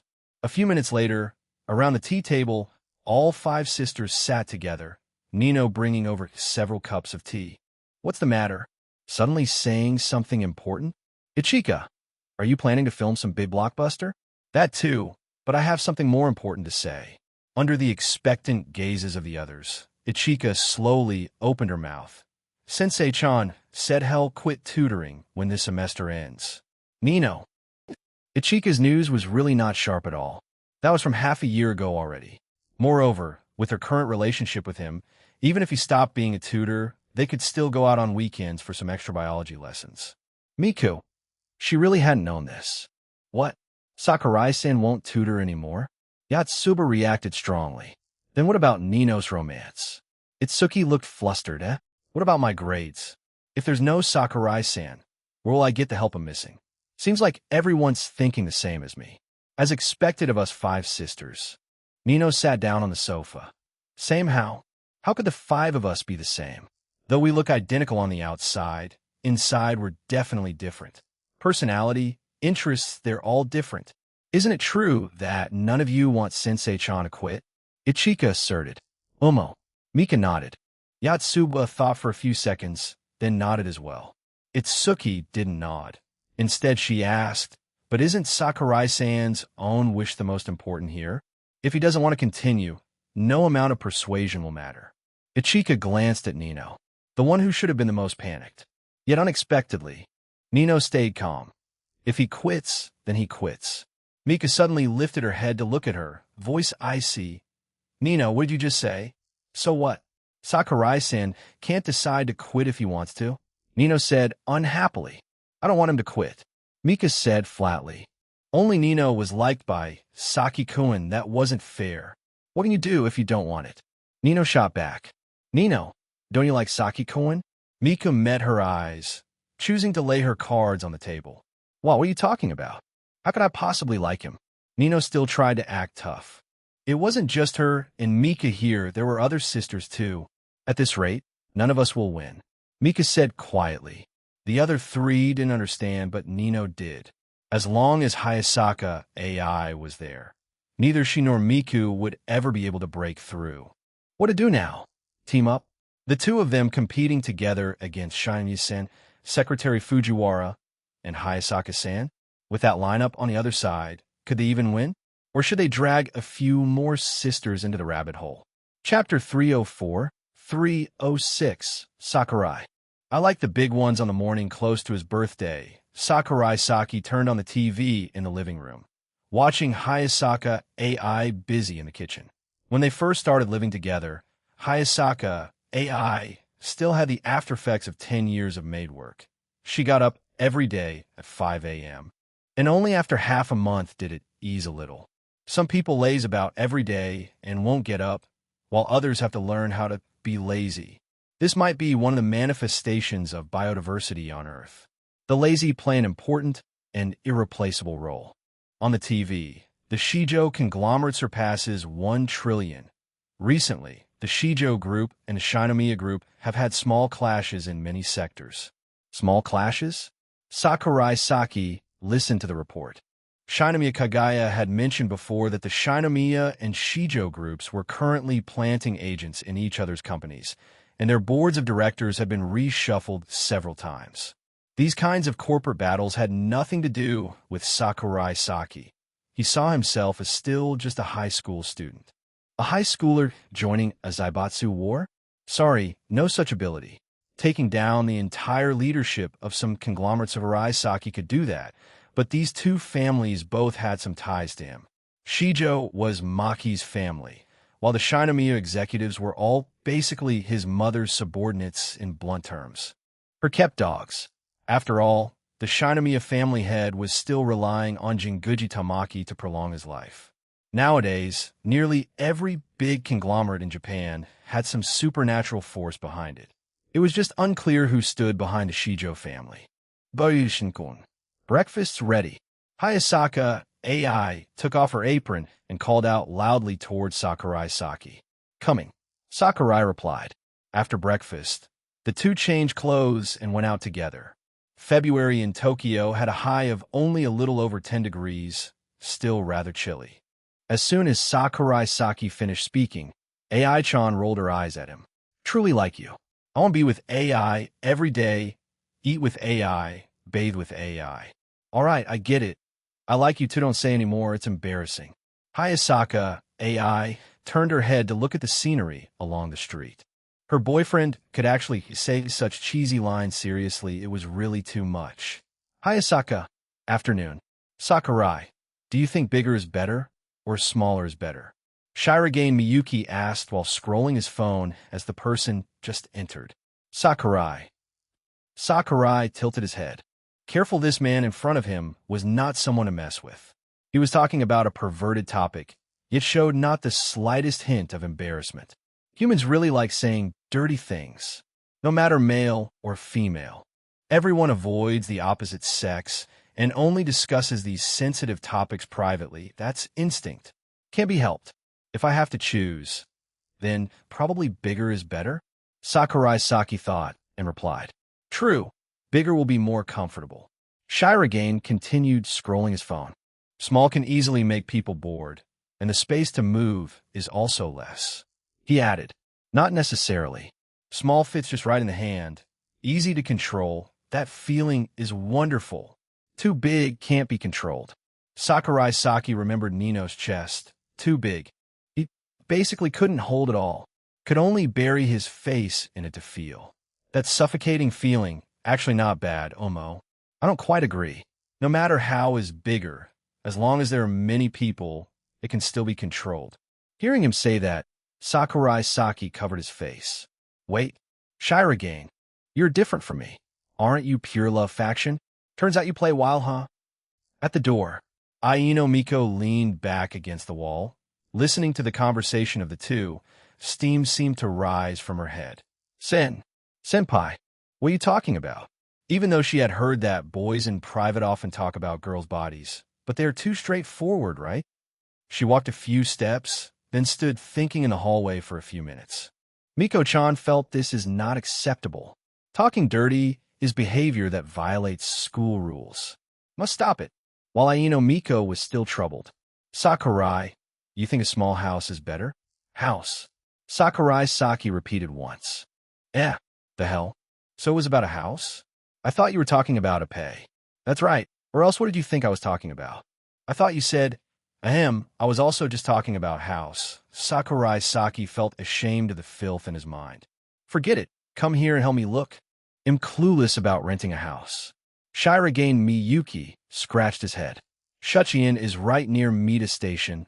Logically choosing here is the best. Even if I go study abroad, next year, when Kei-chan goes to school, it's much more convenient. Sakurai Saki nodded. A year of train fare also costs quite a lot. Choosing a place with convenient transportation is good. Later, Kei-chan can also attend high school. After all, this is an integrated academy. The high school level of Shuchiin is also very high. But, Sakurai, the difference is huge. What huge difference? This line wasn't said by Sakurai, but was a voice coming from the door.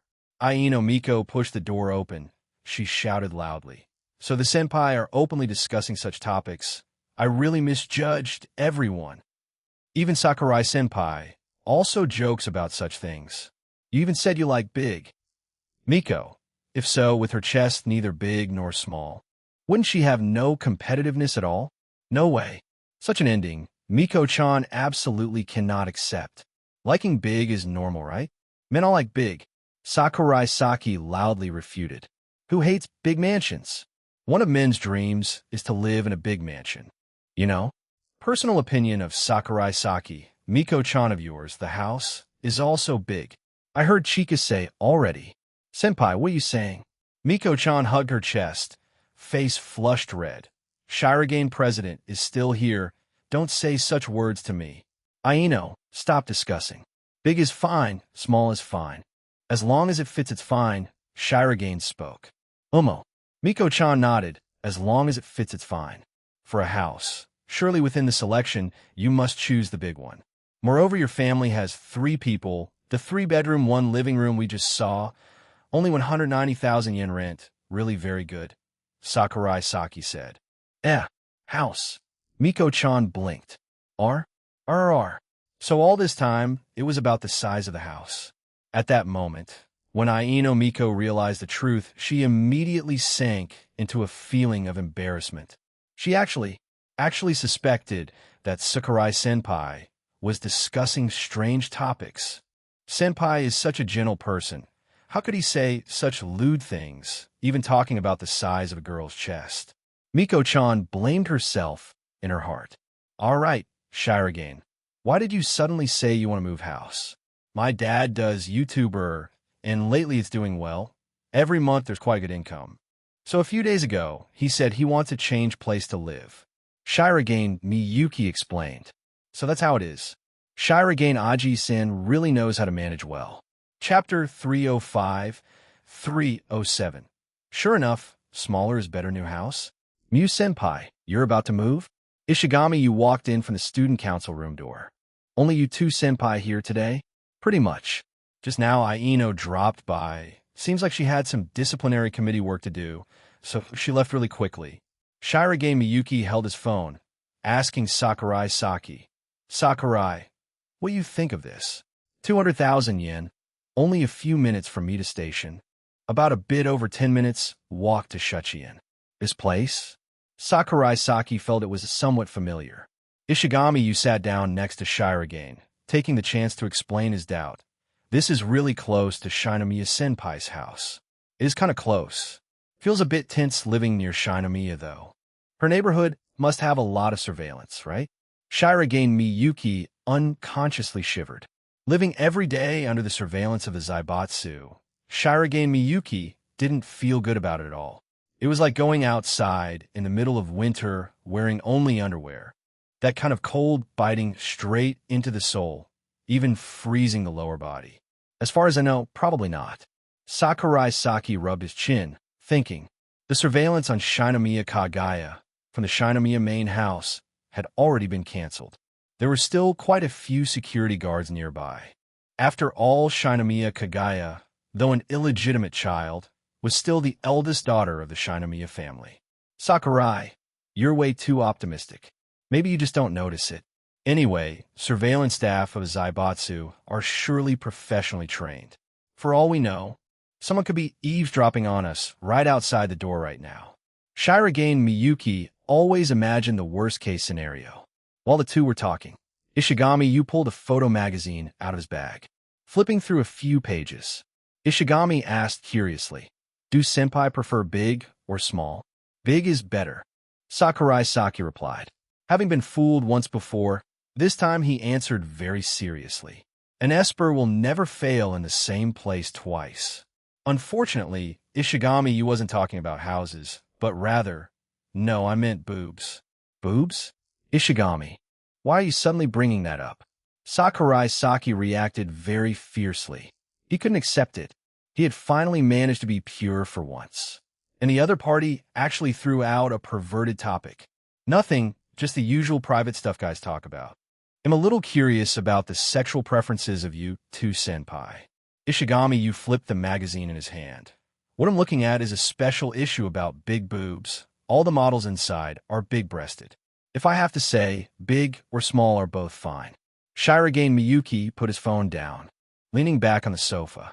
Small boobs, relying on a less full figure and body curves like a hunting cat. Highlight a kind of forbidden allure like, she really has tried her best. Big boobs simply stimulate human instinct with overwhelming visual impact that men can't refuse. As for not too big, not too small boobs, they can maximize a woman's charm through changes in clothing. You're too good. Shirogane, how come you know so much? Are you a PhD of boobs? All right then, from now on, let's call you by that nickname. So President is on the side of anything goes? I can accept them all. And Sakurai-senpai, Ishigami you asked curiously. Small boobs. Sakurai Saki didn't even know if Hayasaka AI counted as small boobs or not. Loyalty. As a boyfriend, loyalty is the most important. There are no two suns in the sky. In my heart, Hayasaka AI-chan is the only sun. Then senpai's sexual preference is quite strange. Ishigami you said with a smile. Sakurai, hurry up and apologize to the entire small boobs faction. You big boob maniac. What's wrong with the small boobs faction? Anyway, small boobs faction is still the minority, and it even has a bit of a lowly con feeling to it. Ishigami you smiled in a way that really deserved a punch. Right now, the number of people who liked small boobs was far fewer than big boobs. So when talking about perverted topics, the boys who admitted themselves to be in the small boobs faction usually became the laughingstock of others. The small boobs faction was in an extremely dangerous situation. Shut up. After all, with boobs, you only know whether they're good or not by touching them, right? Sakurai Saki shouted. The personality of each girl was different. Nino, Miku, Chika, Hayasaka, and Kagaya each had their own unique charm. Sorry, stuff like this heretical thing we'll never be able to understand. Shirogane Miyuki showed a disdainful expression. Sakurai-senpai, between us there's now a sadly thick wall separating us. Ishigami Yu's voice was filled with sorrow. Sakurai Saki gnashed his teeth. This topic, it was you guys that brought it up first, wasn't it? Why does it look like I was the one who said something wrong? Big boobs will sag soon, but small boobs will last forever. Long live the small boobs faction. The small boobs faction will never be slaves. When boys talk about private stuff, there's one extremely important point to pay attention to. That is, absolutely never let girls hear it. Otherwise, it could cause tremendous destruction to the relationships around them. Sakurai-san likes small boobs. Shinomiya Kagaya leaned against the door, lowering her head to look at her toes. Good, it's certain that in the student council, she's the most poor. TCH, no wonder Sakurai-san always looked at her boobs, sticking his lewd eyes on them. So turns out it was because of this? Actually, he never looked at all. Shinomiya Kagaya took out her phone, opened Hayasaka Ace account, and sent her a message. AI-chan Sakurai-san is in the small boobs faction, I just found out. A few seconds later read, Kagaya-san, how did you find out? Can you tell me? Smiling, but the eyes not smiling. Hayasaka, Kagaya. AI-chan won't be mad, right? Well then, for moving house, let's just choose this one. Shirogane Miyuki chose the one near Shinomiya's house just now, mainly because it was close to the school. Good afternoon, guys. What are you talking about? That chaotic woman appeared. Fujiwara Chika looked left and right at the three sitting together and staring at the phone. What are they doing? Watching some funny video? Miu-senpai is about to move house. Move house? Really? I'm really good with moving houses. Fujiwara Chika patted her chest. Let me help you guys choose. No need, Secretary Fujiwara. We've already chosen. Shirogane Miyuki gently shook his head. What? Already chosen where? An apartment near Mita Station, 200,000 yen a month. Minato Ward? Fujiwara Chika tilted her head. Shirogane-kun, you plan to live in Minato Ward? Anyway, it's close to school. I feel like other places would be better. Fujiwara Chika sat down opposite the three. The price would be a bit cheaper. She pulled out her phone, quickly found a place, and showed it to Shirogane. Here is also 3 rooms and 1 living room, but 70,000 yen cheaper. Shirogane Miyuki fell into thought. Seeing that, Ishigami, you frowned. Fujiwara Senpai aren't. You caught up in that land discrimination chain in Tokyo, are you? What are you saying? Fujiwara Chika averted her gaze, guiltily speaking. Discrimination chain? Sakurai Saki was doubtful. As a Kyoto native, he didn't really understand, but in Kyoto, there's also something called a disdain chain, saying that only those living in Kamijo, Nakajayo, Shimojo were considered true Kyoto people. That's right, in Tokyo, the highest-ranking areas are Chiyoda and Minato, and living in Shinjuku is the closest to those two. So people of Shinjuku really hate others climbing above them. How could I care about such things? I just think Shirogane-kun fits better in places with a more commoner atmosphere. Chika whistled, eyes dodging, like Ryogoku or Kamada, for example. Hey, someone here is discriminating. People of Kamada, hurry up and curse her. After yelling, Ishigami, you spoke in a tone of disbelief. Fujiwara Senpai, I didn't think Senpai was that kind of person. Fujiwara Chika squatted on the ground, hugging her head. Despairing, she gave up. Then let the president become some middle-aged man in Minato who keeps girls as a sugar papa. I hate you the most. Shirogane. What does this have to do with me? Ishigami cursed at you. Then you should curse back at him, right? I can't curse back? Then never mind. Chapter 306, 308, Birthday. A day that comes once a year. Honestly, there isn't really a need to celebrate it. Sakurai Saki's birthday is February 20th, with no particular meaning, just a very ordinary point in time. Even if you search Google for this day in history, the only result is the first performance of the ballet Swan Lake. Ballet? Sakurai Saki had no interest. Last year's birthday, he spent alone, at night gaming with Hayasaka, AI, playing PUBG on the computer, getting 29 kills, but unfortunately, just before winning, he got killed by a hacker. Afterwards, Sakurai Saki was almost mad enough to want to kill that hacker, literally. Luckily, Hayasaka, AI, persuaded him to calm down. Tuesday, Sakurai Saki and Hayasaka AI were sharing an umbrella, walking on the sidewalk. Recently, it had been raining continuously. The atmosphere was very pleasant. So, President Shirogane is about to move house? He wants to become a Minato person. How about we move there too? Here in Setagaya, we don't really have anything tying us down, right? Hayasaka AI asked. If they moved to Minato, it would be a little closer to Kagaya's house, and AI-chan could more easily drop by to see her. Pretty much. The room you rented has already been returned, plus a penalty of 1 month's rent for breaking the contract. Sakurai Saki brought this up. Suddenly, he remembered something and asked, last year, during that period when you kept going back to that rental apartment, was it because you were knitting a scarf for me? What Sakurai meant was when she had given him a Christmas present. That's right. Really so, huh? Sakurai Saki felt both helpless and amused. That rental room. The rent was over 100,000 yen a month, right? Just to prepare a surprise for me? Why not? It's called a surprise because the one being surprised can't know beforehand. Hayasaka AI winked her right eye at him. That happy expression you had back then, I can still remember it very clearly. Any guy who receives a hand-knit scarf from his girlfriend would be happy. As long as you were happy, I'm satisfied. By the way, tonight there's a surprise. When you come home after school, boyfriend Kuin can look forward to it. Hayasaka, a surprise? What kind? Right now, Sakurai Saki just want to skip school and rush home to sit and wait. Tuesday had art class. Sakurai Saki looked at Shinomiya Kagaya, posing as the model in front of him. He used a brush in his hand, sketching her face onto the drawing board like a copy. Then he drew an ape. Sakurai Saki's drawing skills were not high. You could even call them bad. People always need to have some flaws, like the statue of Venus with broken arms. If you attach her arms back, instead it would lose its beauty. The beauty of incompleteness is also a kind of beauty. Girls are the same.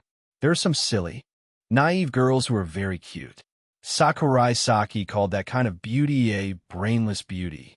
After more than 10 minutes. The process of human evolution spanned millions of years, a very long time. Shinomiya Kagaya listened to his excuse, glanced at the drawing on the board, then sighed. That's all you can say? I think the beauty of Kagaya-san can't be expressed with my skills on a drawing board. So I drew an ape very similar to Kagaya-san and let it evolve. A few million years later, maybe it will become Kagaya-san. I'll tell you now, our group is 2 people. And by the end of class, we have to hand in a human body sketch. Then what should I do? This is the best I can do. Sakurai Saki surrendered. Before you told me to draw you. Now you're criticizing it's you again? Is this my fault? If it weren't your birthday today, I'd definitely give you a punch. Shinomiya Kagaya said through gritted teeth. If you punch me, it'll definitely hit back, so I advise you not to do it. Gender equality, bonsai. Sit over there right now. It'll draw. Luckily, this period just started. Shinomiya Kagaya pulled his hand, leading him to sit in a nearby seat. All right, get into position. Don't move around. The art room of Shuchiin was very spacious, very comfortable. No one cared about their small actions. Except for Hayasaka AI. Her sea blue eyes stared sharply at the two, like an eagle. Since the winter camp trip, has a relationship between those two gotten too good? Before, they still bickered back and forth like they were arguing. Look at their conversation now. It basically sounds like a couple fooling around. Hayasaka AI felt her blonde hair turning green. Ai-chan, are you spacing out? Hino Kuchi, Miran the one grouped with her asked. No, you were definitely looking toward Sakurai-san. Were you jealous because he and Shinomiya-san are grouped together? I'm not that easy to get jealous. AI-chan pulled her focus back to her friend, moving her pencil to continue sketching. AI-chan, it seems you've misunderstood something. Girls are supposed to be jealous. Hino Kuchi Miran said, with a serious expression. Wouldn't being jealous make boys hate you? Girls who often lose their temper definitely won't be liked by boys. Hayasaka AI could assert that. Because Shinomiya Kagaya was the typical example, being her maid for more than 10 years. Hayasaka AI understood that the most. Kagaya-sama, made too many willful demands. Nah, AI-chan, though you're not wrong. But Hino Kuchi-miran ran up in front of Hayasaka AI. Grab her shoulders, she said. A girl being jealous is also a kind of cuteness. It's indispensable. If I'm together with the opposite sex, and my boyfriend doesn't have any reaction at all, doesn't that mean the other person doesn't like me? You mean like this? I do that, though. Hayasaka AI had long since grasped these kinds of basic techniques. Occasionally showing a bit of possessiveness would make boys feel a sense of achievement. Boys all like girls fighting over them, even getting intoxicated in those Shura field.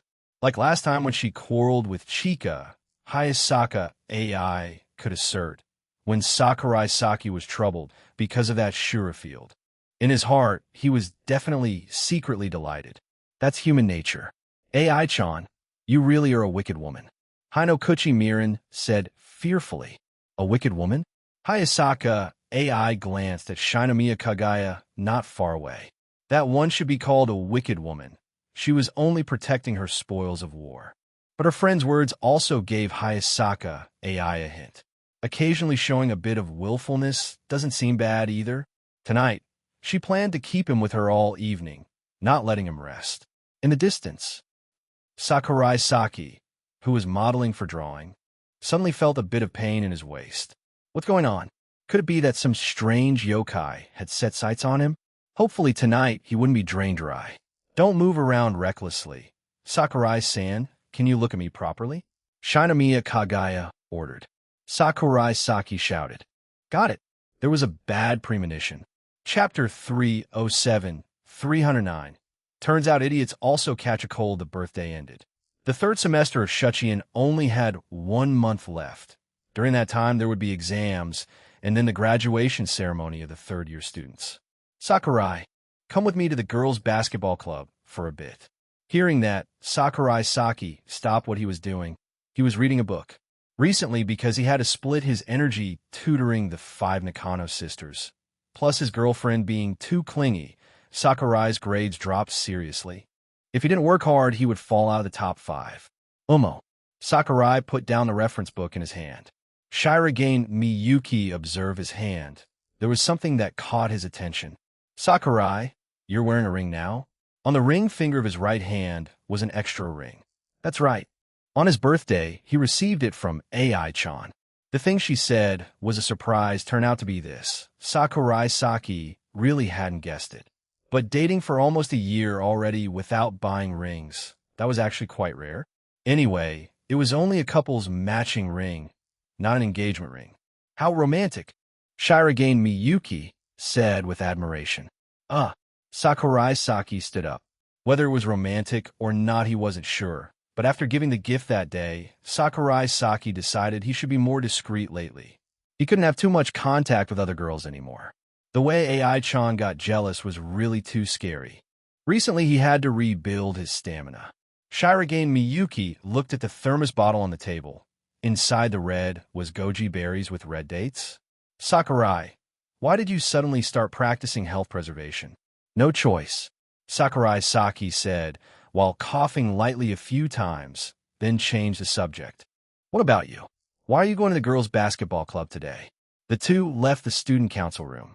Hasegawa-senpai asked me to help tidy the storage. Honestly, I didn't want to go, but Hasegawa-senpai, this person, is also quite... Actually, she's very gentle. That's only gentle to you, right? I can never understand why you're so popular. Sakurai Saki pointed at his own face. Sorry, being handsome means I can do whatever I want. Shirogane Miyuki. Indeed. The two went downstairs, changed shoes, then headed toward the gymnasium. On your birthday, Shinomiya actually prepared that kind of cake for you. I was scared too. Shirogane Miyuki recalled the experience a few days ago. Good heavens, that cake was more than enough to be a wedding cake. Who knows what Shinomiya Kagaya was thinking at that time? In other words, Shinomiya Kagaya actually likes Sakurai. Doesn't she?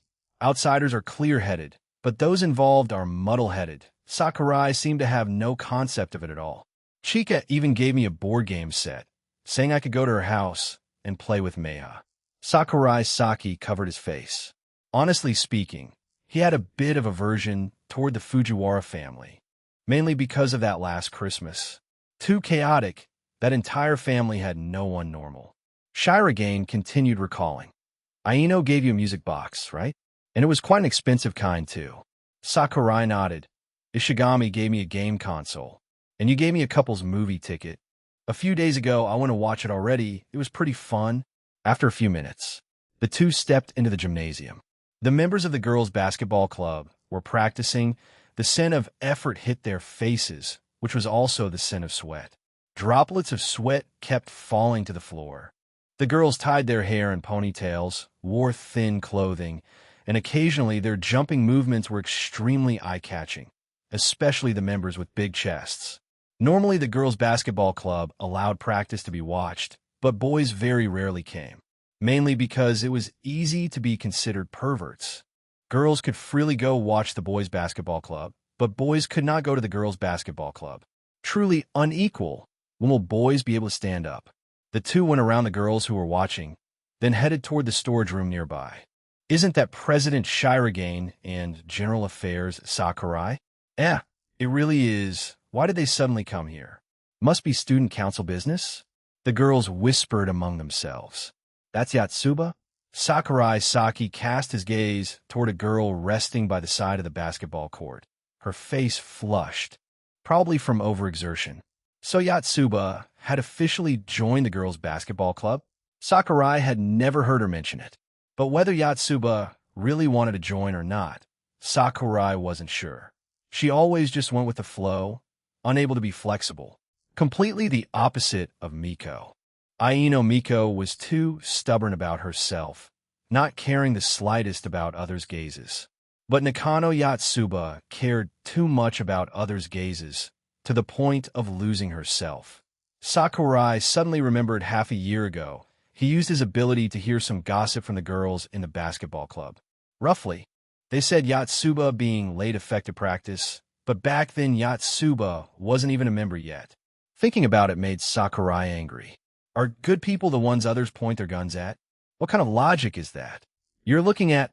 that's Nakano-san. This is Yatsuba? Shirogane Miyuki had also seen her a few times. Among the 5 sisters, this one's the dumbest. Sakurai didn't say more. After cleaning up, Shirogane still had other things to do, so the two parted ways at the gym entrance. Sakurai bought a coffee from the nearby vending machine. Tap-tap, the sound of footsteps rang in his ears. Sakurai looked over and saw Yatsuba, having just changed out of her uniform, walking out from the gym entrance. Sakurai held the can of coffee. He walked closer. Sakurai-san? Yatsuba looked up. When she recognized him, she tried to put on a smile. You joined. Wait, why is your face so red? Sakurai placed his free hand on her forehead. It's nothing. At this moment, Yatsuba was like a wilted flower, completely without her usual liveliness. Earlier I saw you resting quite a while, and now your forehead is still hot. Did you catch a cold? Sakurai asked worriedly. Ijo don't catch cold. Yatsuba laughed foolishly once. They'll take you to the infirmary. Have some medicine first. Sakurai didn't care whether others were watching. He supported her, his actions a bit forceful. Sorry for troubling you. Yatsuba didn't refuse anymore. On the way, quite a few students glanced at them, but seeing Yatsuba's weak state, they could guess somewhat. Why did you still go to basketball practice when you're already sick? Sakurai asked. Because everyone needs me. Again, that same reason. Only during tutoring sessions does Sakurai-san need you, right? Yatsuba recalled the original promise. Every week when it was time for tutoring, she would try her best to give up going to help the club. She had done it. For half a year now, she had hardly missed a single session. Have you ever thought for yourself? You're sick and still going to help. Acting like that is destroying your body. I just felt unwell earlier, so I already asked for leave. Yatsuba tried to prove she wasn't as foolish as he thought. Hearing that answer, Sakurai could only feel helpless. A normal person would take a break right away when sick, who would still force themselves to work. Moreover, those so-called friends of Yatsuba's, Sakurai didn't even know how to comment. I must find a chance to make her give up this kind of lifestyle. Otherwise, sooner or later she would collapse. Chapter 308, 310. Sakurai. Yatsuba, can I kiss you? When they arrived at the infirmary, the on-duty teacher Tachibana Chizuru had already finished her shift. After all, it was almost 5 in the afternoon. Lie down, they'll get medicine for you. Sakurai told Yatsuba to lie on the bed. Rest for a bit, they'll call your sisters over. Umo. Yatsuba seemed to suddenly recall something. She softly asked, Sakurai-san, are you planning to quit tutoring? Yeah. Ichika already told you? Sakurai was flipping through the cabinet. He was quite familiar with cold medicine. The last time he brought Chika here, he had already looked once. When Miko caught a cold, he had also come to take care of her. This infirmary, Sakurai could say he knew every corner of it. Finding the cold medicine, he noticed the kettle still had water, conveniently at a warm temperature. He poured a cup of warm water. If possible, could you not quit? Yatsuba lay staring at the ceiling and softly spoke. If from now on you can stop tormenting your body, you'll consider giving up the thought of quitting. Sakurai brought the medicine and water to the bedside, then handed the pills to her. Yatsuba propped herself up to sit. Sakurai said as he brought the pill close to Yatsuba's lips. Yatsuba blinked a few times. Doing this isn't a bit too much? Feeding someone medicine like that. Only lovers are supposed to do it, right? What's wrong? Nothing. Nakano Yatsuba put the pill in her mouth, then took the cup of water from Sakurai Saki. After swallowing the medicine, Yatsuba lay back down again. I will take care of my body. How can I believe that? You basically don't know how to refuse people, Sakurai Saki said irritably. In fact, it wasn't just the basketball club. Yatsuba sometimes went to the track club, the tennis club. Basically, after class each day, you could see her figure all around the campus. I will know how to refuse. Yatsuba replied, unwilling to give in. Then, want to try it? Sakurai Saki spoke while slowly leaning his face toward her. What?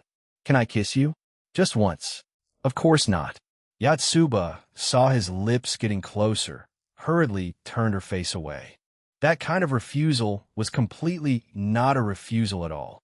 Sakurai Saki sighed, stepped away from the bed. You can't even refuse an unreasonable request from a guy. How can I believe you? He sat down at the desk used by the infirmary teacher, taking out his phone to send a message.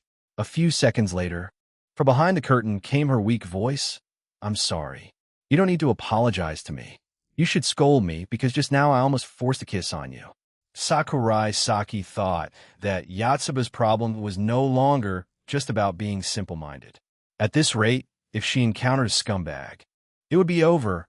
She'd definitely be deceived until dizzy, sold off, and still help count the money. So foolish that even a scumbag like him felt worried. Please don't kiss me. Yatsuba spoke in a weak tone. Sakurai, damn, hearing that only makes me want to kiss you more. Forget it, just sleep first. It's still early. Umo. Yatsuba turned her face, looking toward where Sakurai Saki was speaking, then slowly closed her eyes.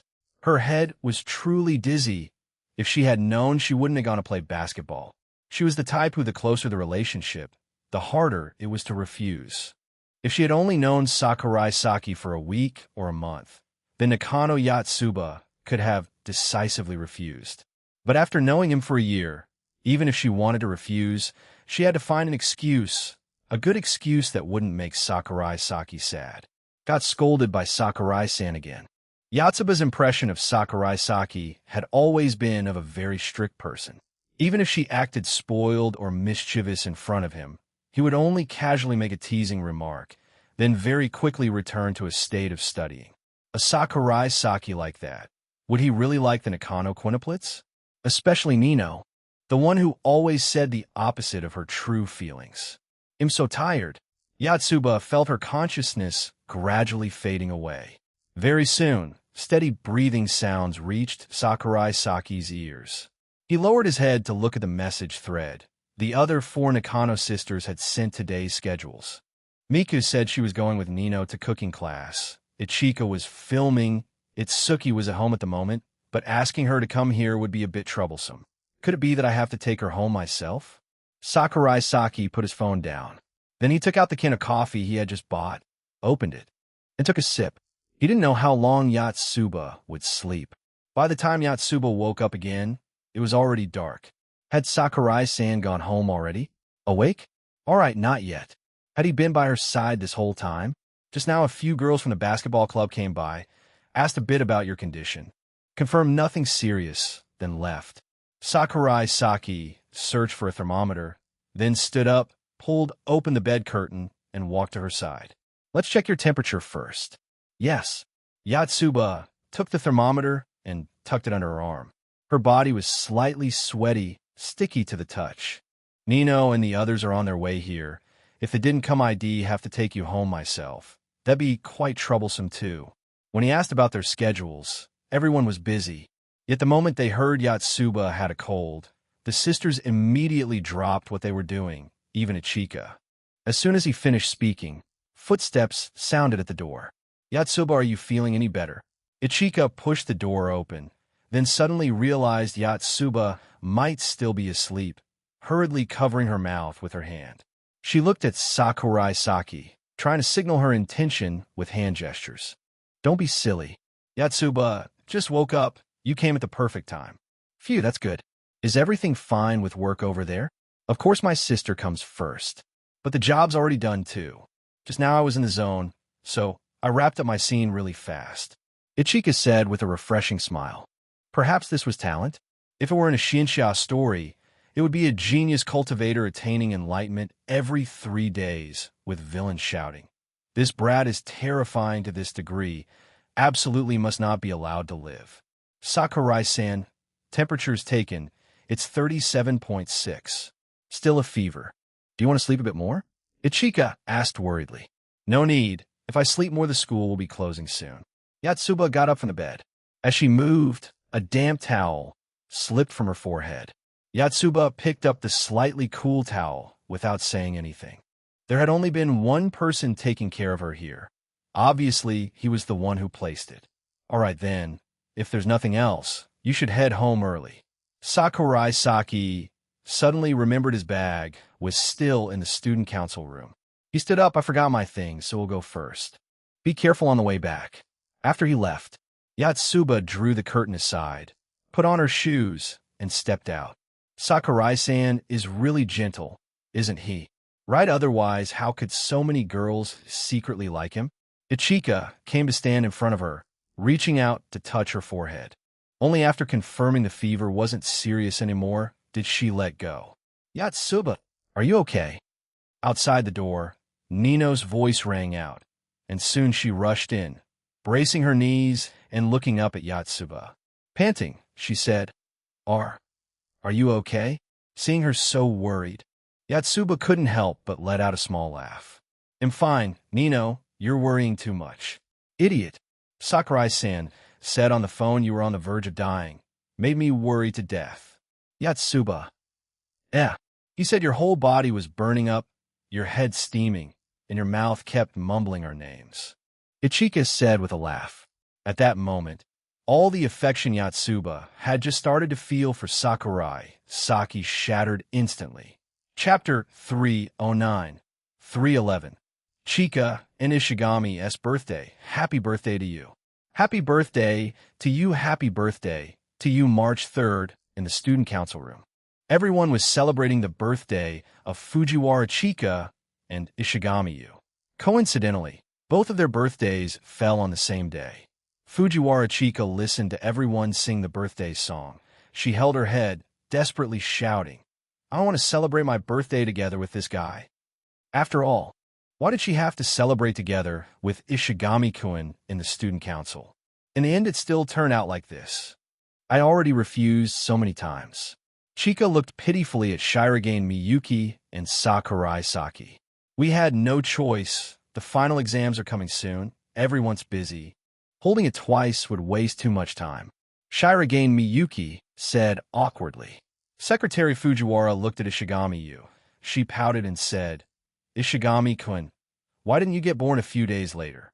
If you have complaints, then go ask my parents. Ishigami-yu glared at her. What kind of nonsense is that? Can I decide my own birthday? Can't you be a little less willful? Fujiwara-senpai, you're already this old.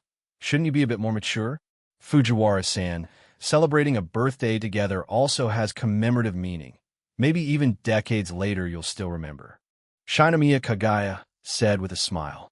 I don't want to remember. Ishigami, you complained. I don't want to either. This cake, with two dolls placed side by side, outsiders looking in would think I have a good relationship with Ishigami-kun. Fujiwara Chika said angrily.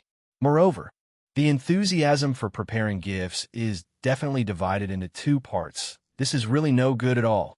No, we prepare the gifts very sincerely. Sakurai Saki helplessly said, if you don't blow out the candles, they're going to burn out. Fine. Chika closed her eyes and blew out the candles.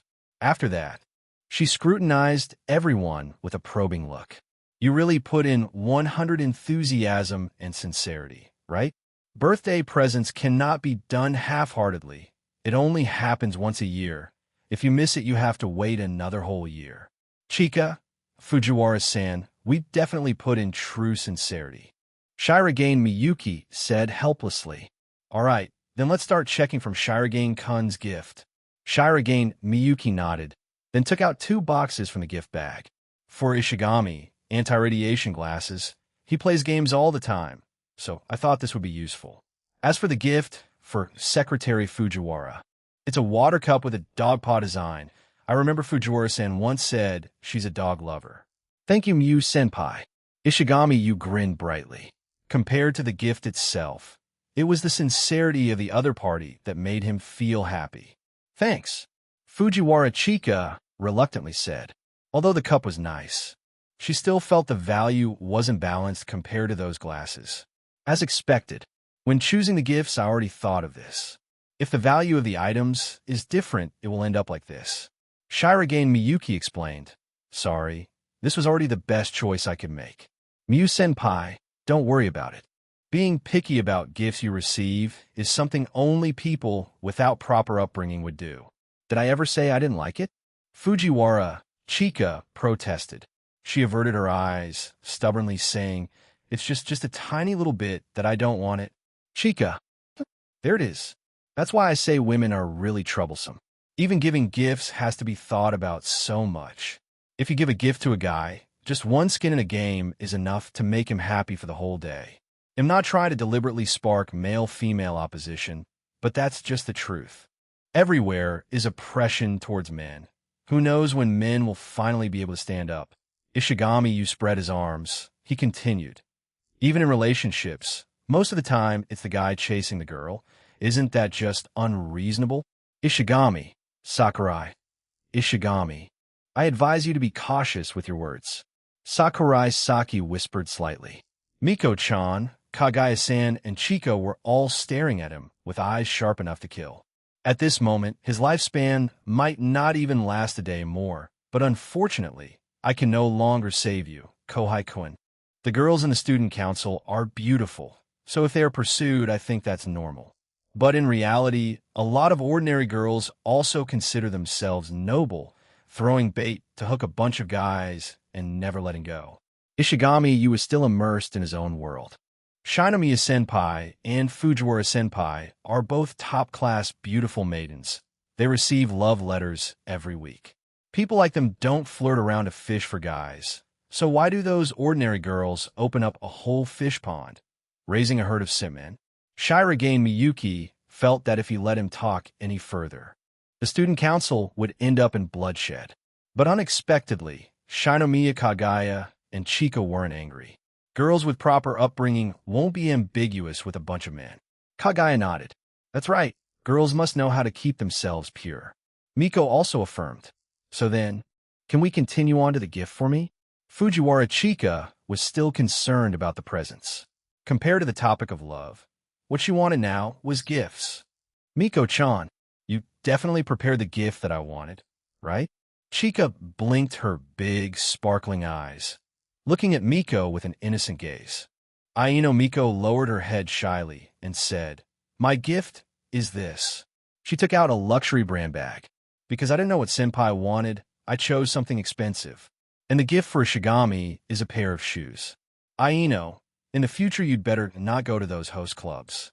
Your current way of thinking is no different from those girls who go to host clubs, thinking that the more money you spend, the more love you'll receive. That's unreasonable. Ishigami, you said with a blank face. I don't want to be told that by you, Ishigami. Miko snorted. Miko, Ishigami is right. Sincerity cannot be measured by money. Sakurai Saki affirmed his words. Sakurai-senpai is right. Miko, Ishigami. Ishigami, you tilted his head. This difference in treatment isn't a bit too much? All right, Miko-chan's sincerity, I have received it. I really like it. Chika put the bag away. Next was Shinomiya Kagaya. Kagaya took out 2 cruise tickets from her bag. These are tickets to the restaurant on the cruise. It's been a long time since we last went to eat together, hasn't it? This weekend, let's go in the evening, okay? For Ishigami-kun, it's a Nintendo console. You've been studying very hard recently. Consider it a reward. Thank you, Shinomiya-senpai. Ishigami, you said joyfully. Kagaya-san, I like you the most. Chika immediately rushed to Kagaya's side, hugging her tightly and sticking to her. Shinomiya Kagaya was hugged by Chika, then gave Sakurai Saki a provocative look. So what? I wanted to see this expression for a long time. That jealous face of yours. Doesn't seem like he's jealous at all, does he? After hugging for a while, Chika let go of Kagaya, then looked at Sakurai Saki. My gift is quite similar to Kagaya-san's. Mine is Tokyo Disneyland tickets. Didn't you say last time that you're free during spring break? Chika held both gifts in her hands. I like both of these. For Ishigami, it's the collector's doujinshi you mentioned last time. Last week I went to the second-hand book street in Jinbocho and happened to see it. So I bought it. Thank you, senpai. And so, the gift-giving session ended. No, it seemed it wasn't completely over yet. Fujiwara, just now you said a whole lot about sincerity. So did you prepare a gift for Ishigami or not? Shirogane Miyuki asked suspiciously. How could I not? Of course I prepared one. Fujiwara Chika said with full confidence. Then, she started rummaging. A few seconds later. This is it. Tada. A tiny little piggy bank. Everyone. Why is everyone not saying anything? You even dare to open your mouth to criticize other people's birthday gifts? Chapter 310-312. Graduation day. After finishing the birthday celebration, by the time the student council's work was taken care of, it was already late. 3 boys walked along the sidewalk. Hard to believe I'm another year older. Ishigami, you looked at the cars passing by, speaking with emotion. Ishigami, you've changed quite a lot this year. Before, you were still afraid of Shinomiya, but now you're not anymore. When facing Secretary Fujiwara, you're always sharp as ever. Without you, Fujiwara-san would have definitely turned the student council into a complete mess. Shirogane Miyuki said reminiscently. Your relationship with Miko-chan has also softened a lot. At least you two don't fight anymore. Sakurai Saki, holding his phone, lowered his head to check the messages his girlfriend sent him. Shirogane Miyuki praised. You really are amazing. Your results in the last exam weren't bad either. Not long ago, the final exams had ended. Ishigami, you achieved the 36th place. Though still far behind Aino Miko, who always held firm at number 1. For Ishigami, you who just a year ago was still at the very bottom, this was already his limit. Sakurai Saki put down his phone and stopped walking. Ishigami, you turned his head back. Ishigami. Sakurai Saki looked straight at his face. Now, no matter who it is, no one can deny it, you are an outstanding person. So be proud, hold your head high, puff out your chest. No matter what the outcome is, don't leave behind any regrets for yourself. The birthday was over, and 7 days later would be the graduation ceremony for the 3rd years. On that day, Koyasutame would give a reply to his confession. The confession at the cultural festival. All right, Ishigami, you answered with just one word. March 10th, graduation ceremony. Students gathered in the auditorium. This time the graduation speech representative was Koyasu-tsame. In March, cherry blossoms had already begun to bloom in full. Sakurai Saki rubbed his reddened nose. Damn it, pollen season attacking the respiratory system again. Sakurai Saki hated spring. He didn't have many weaknesses, but hay fever was definitely the worst. Outside the auditorium, the principal's voice could be heard clearly even from the entrance. You will step into a much wider world. And at that time, you will realize how small Shuchiin really is. From now on, you will meet all kinds of people, becoming closer to those similar to you in both spirit and material. But here in this school, the friends who were only close because of proximity or because you shared a club will gradually drift away from you. So please treasure the people you've met at this school and cherish those rare connections. Inside, Sakurai Saki repeated the principal's words in his heart. Today, he had no senpai he needed to part with. The students close to him are basically all from his same year. Next year, when he graduates, there would surely be some lingering regret, but for now, there wasn't. Human relationships are fragile. If not maintained, in just a few years, even a few months, they could be completely forgotten. Back in middle school, maybe he still remembered his elementary school classmates, but now in high school, those elementary classmates he never met again had probably forget even their names, right? Sakurai Saki looked into the distance. Ishigami Yu was standing by the fountain in the central courtyard, gazing at the spray of water. What's the probability of a confession succeeding? 50%. No, it's either 100% or 0%. Did Koyasu Tsubame really like Ishigami? Or was it just the kindness of a senpai towards her kohai? Sakurai Saki wasn't sure either. What's wrong? Shinomiya Kagaya walked over. The others in the student council, more or less, each had someone they had a part with. In the end, it seemed that only she and Sakurai Saki were the two lonely ones. You helped Ishigami a lot in love matters. Do you think this time it will succeed? Of course, I hope Ishigami-kun succeeds, but rationally analyzing it, the chance is high that he won't. Shinomiya Kagaya said as she recalled the events from a few days ago, or rather, from half a month ago. The misunderstanding that Ishigami you had carried since middle school had finally been resolved. To protect Owadamo Kyoko, the truth was not fully revealed. But Ishigami you was still freed from the label of stalker pervert. All of this was secretly arranged by Koyasu Tsubame behind the scenes. This was also the birthday gift she gave to Ishigami you, and it completely changed his relationships. From that very moment, Shinomiya Kagaya already felt that this matter would not succeed.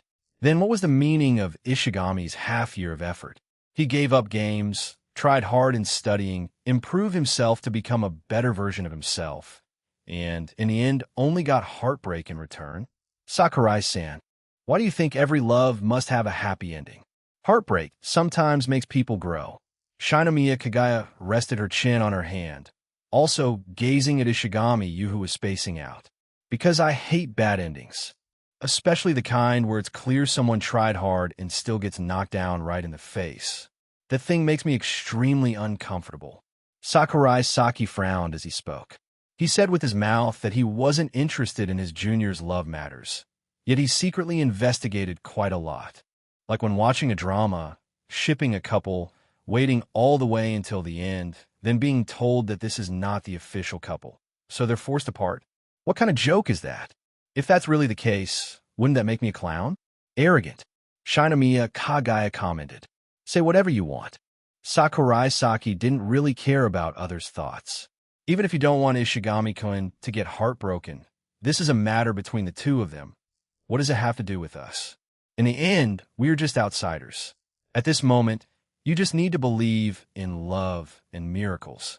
Huh? What did you just say? Shinomiya Kagaya glanced at him. What else? Maybe today the atmosphere is particularly good. Koyasu-senpai might go along with it and change her mind, agreeing to Ishigami's confession. That possibility isn't non-existent. Do you want to try confessing to me? Maybe you'll also agree because of the nice weather and even let you open a harem. Kagaya-san, I am a married man. Please have some self-respect. Sakurai Saki refused. Kagaya. Hearing that, Shinomiya Kagaya clenched her fist tightly. I was just giving an example. Who told you to take it seriously? Half an hour later, the graduation ceremony ended. Sakurai Saki declined Shinomiya Kagaya's suggestion to go watch Ishigami use confession. He chose to return to the classroom. Sakurai-kun. Hearing the call, Sakurai Saki turned his head, discovering it was Hasegawa-senpai, the former captain of the girls' basketball team. A short-haired girl, quite pretty, with a very tall figure. About the time you helped clean the storage room. I still haven't thanked you. This is for you. Consider a keepsake. After handing it over, she immediately turned and left. Sakurai Saki opened his hand, looking at the uniform button lying in his palm, the second button on a uniform jacket, the position closest to the heart. It carried the meaning of I like you. Today they part. Will they be able to meet again in the future? Perhaps not. The feelings that were never confessed, if spoken out now, would only add more sorrow. Graduation truly is a sorrowful word. Chapter 311, 313. Ishigami, you lost his brain. The graduation ceremony is over. This semester only has a few days left. Finish up the remaining work, and then we can enjoy spring break. Shirogane Miyuki asked Sakurai Saki, do you have any plans? Spring break lasts a whole 2 weeks. Probably going to the aquarium? Or Disneyland? The other day, Chika even invited me to go, saying that last time it was just her and Meha going to Disney, and it was way too boring. Sakurai Saki said pensively. This was something he still hadn't told Hayasaka AI. In his eyes, the idea of AI-chan agreeing to let him go out with Chika was impossible. Like seeing a polar bear in the South Pole. The possibility was almost zero. No, precisely cero. A boy bringing up going out alone with another girl was no different from stripping himself bare. It could even be considered a suicide attack. Hayasaka, let's stop talking. We're almost at the student council room. The two quickly pushed the door open and stepped inside. Entering. Everyone, this semester only has a few days left. Let's give it a bit more effort. Shirogane Miyuki encouraged everyone. Yes. Aino Miko nodded seriously. All right. Fujiwara Chika also smiled brightly. Ababa Ishigami, you just sat there with a blank look. Ishigami. Ababa Ishigami-kun really is... Shinomiya Kagaya covered her mouth, giggling twice. Sakurai Saki leaned in closer to Shinomiya Kagaya, asking softly, his confession failed yesterday? I even buffed him with my ability, and he still failed? Kagaya leaned close to his ear, whispering, it can't really be called a failure. It's just not a complete success yet. That's still a failure, isn't it? What nonsense are you spouting? Sakurai Saki cursed inwardly. Oh, that's so nice. Shinomiya-senpai and Sakurai-senpai are so close. I also want to meet a new girlfriend, start a new love. Ishigami, you tilted his head back, staring at the ceiling, looking like a zombie without a brain. Were the after effects of Ishigami's heartbreak perhaps a little too severe? See, he's turned into this. Shinomiya Kagaya still didn't notice the strange gazes of everyone else, gazes filled with gossip. This was the first time Shinomiya Kagaya and Sakurai Saki had been so intimate inside the student council room. Face to face, just a little more and they might kiss. Koyasu-senpai never saw him as a romantic partner from the start. She refused quite decisively at first. Then when Ishigami straightforwardly confessed, she hesitated for a moment. And the result? She ran away. Kagaya added, because she was too embarrassed, she ran off. Wait, so what's the answer? Ababa Ishigami, you tilted his head, not looking smart at all. She rejected him, right? But I'm not sure either. Shinomiya Kagaya said, then pushed Sakurai Saki away, pouting, idiot, you leaned too close again. Outsiders might think we're really close. Let's be friends first. Let's be friends first. Ababa Ishigami, you mumbled. Sakurai Saki more or less understood. Be friends first? Isn't that the phrase girls usually use to gently reject someone? If you keep pushing further, you'll probably get hit with critical strikes like, are we even that close? Don't cling to me. Did I make you misunderstand something? Are you getting too greedy? A guy should know when to step down gracefully. Ishigami, maybe it's not as bad as you think. Shirogane Miyuki sat down in the president's chair. That's not it, Shirogane-kun. If a girl answers like that, then it's already NG. Complete. Complete. Total. Total. Nove. Fujiwara Chika, though she found Ishigami you pitiful, disliked even more the idea of having to say comforting lies. In this situation, one must ruthlessly pierce the illusion, so Ishigami-kun can face reality. Miko-chan, what do you think? Probably hopeless already, right? Aino Miko covered her mouth, giggling softly. Seeing Ishigami in this state, though pitiful, was somehow also a little funny. Deep-fried, putting Ishigami, you continued rambling. Pandas on the Himalayas have black skin and red fur. White crows have blue feathers. Ababa, Ishigami, he's beyond saving. In this situation, what kind of miracle doctor could possibly cure him? Don't say unlucky things like that. The phrase be friends first. The problem isn't with the friends, it's with the word first. If there's a first, then naturally there will be an after. More accurately, this time in Koyasu-senpai's eyes. Ishigami has changed from just a kohai into someone who can be seen as a potential romantic partner. Shirogane Miyuki rubbed his chin, speaking with conviction. In this situation, saying the confession was successful isn't wrong. Hearing that, in Ishigami Yu's gloomy eyes a few rays of light suddenly appeared. Really? Ishigami. Really? Sakurai Saki affirmed. Even if it's a lie, you still have to say it's true. He had had enough of watching Ishigami Yu heartbroken. Ayaya. So my confession succeeded after all? Haha. I thought it was a failure. Ishigami Yu stood up, stretching his arms. Aren't you being a little too optimistic? Fujiwara Chika immediately poured cold water. No way, Ishigami-kun. Do you know how hard it is to make the person you like remove the label of friend? Fujiwara Chika held her face, speaking sorrowfully. All of my confessions were ignored. Even when I invited him to play board games, I was only treated like child. Clearly, I was the one who came first. Yo, Chika-chan whimpered softly. She had suffered so much. And in the end, even the sweet fruit was snatched away by Ai-chan. Where's the justice in that? Hearing this, Ishigami Yu glanced at Sakurai Saki. Sakurai Saki only blinked at him, looking extremely innocent. You mean only Sakurai-senpai, huh? Hey. Why is Sakurai-senpai acting like he has nothing to do with it? But thinking about it, why didn't you choose Fujiwara-senpai back then? Ishigami Yu suddenly recalled half a year ago.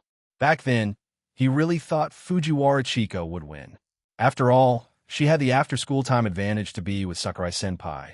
Yet unexpectedly, the final winner was Hayasaka AI. That's right. Fujiwara-senpai could even smile while getting through a love triangle. So why should I be sad over my relationship, which hasn't even truly failed yet? Haha, being just about to win, only to have someone else snatch away the sweet fruit. Puffed. That's hilariously pathetic. Ishigami Yu held back laughter and said, Thank you, Fujiwara-senpai. Though it was a bit mean to laugh at someone else's failed romance, it was just too funny. No need to thank me. Chika didn't see herself as the loser at all.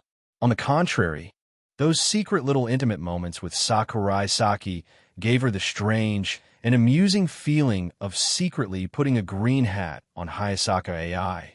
Just like that, Ishigami Yu broke free from his heartbroken state. The time left until spring break was only a few days.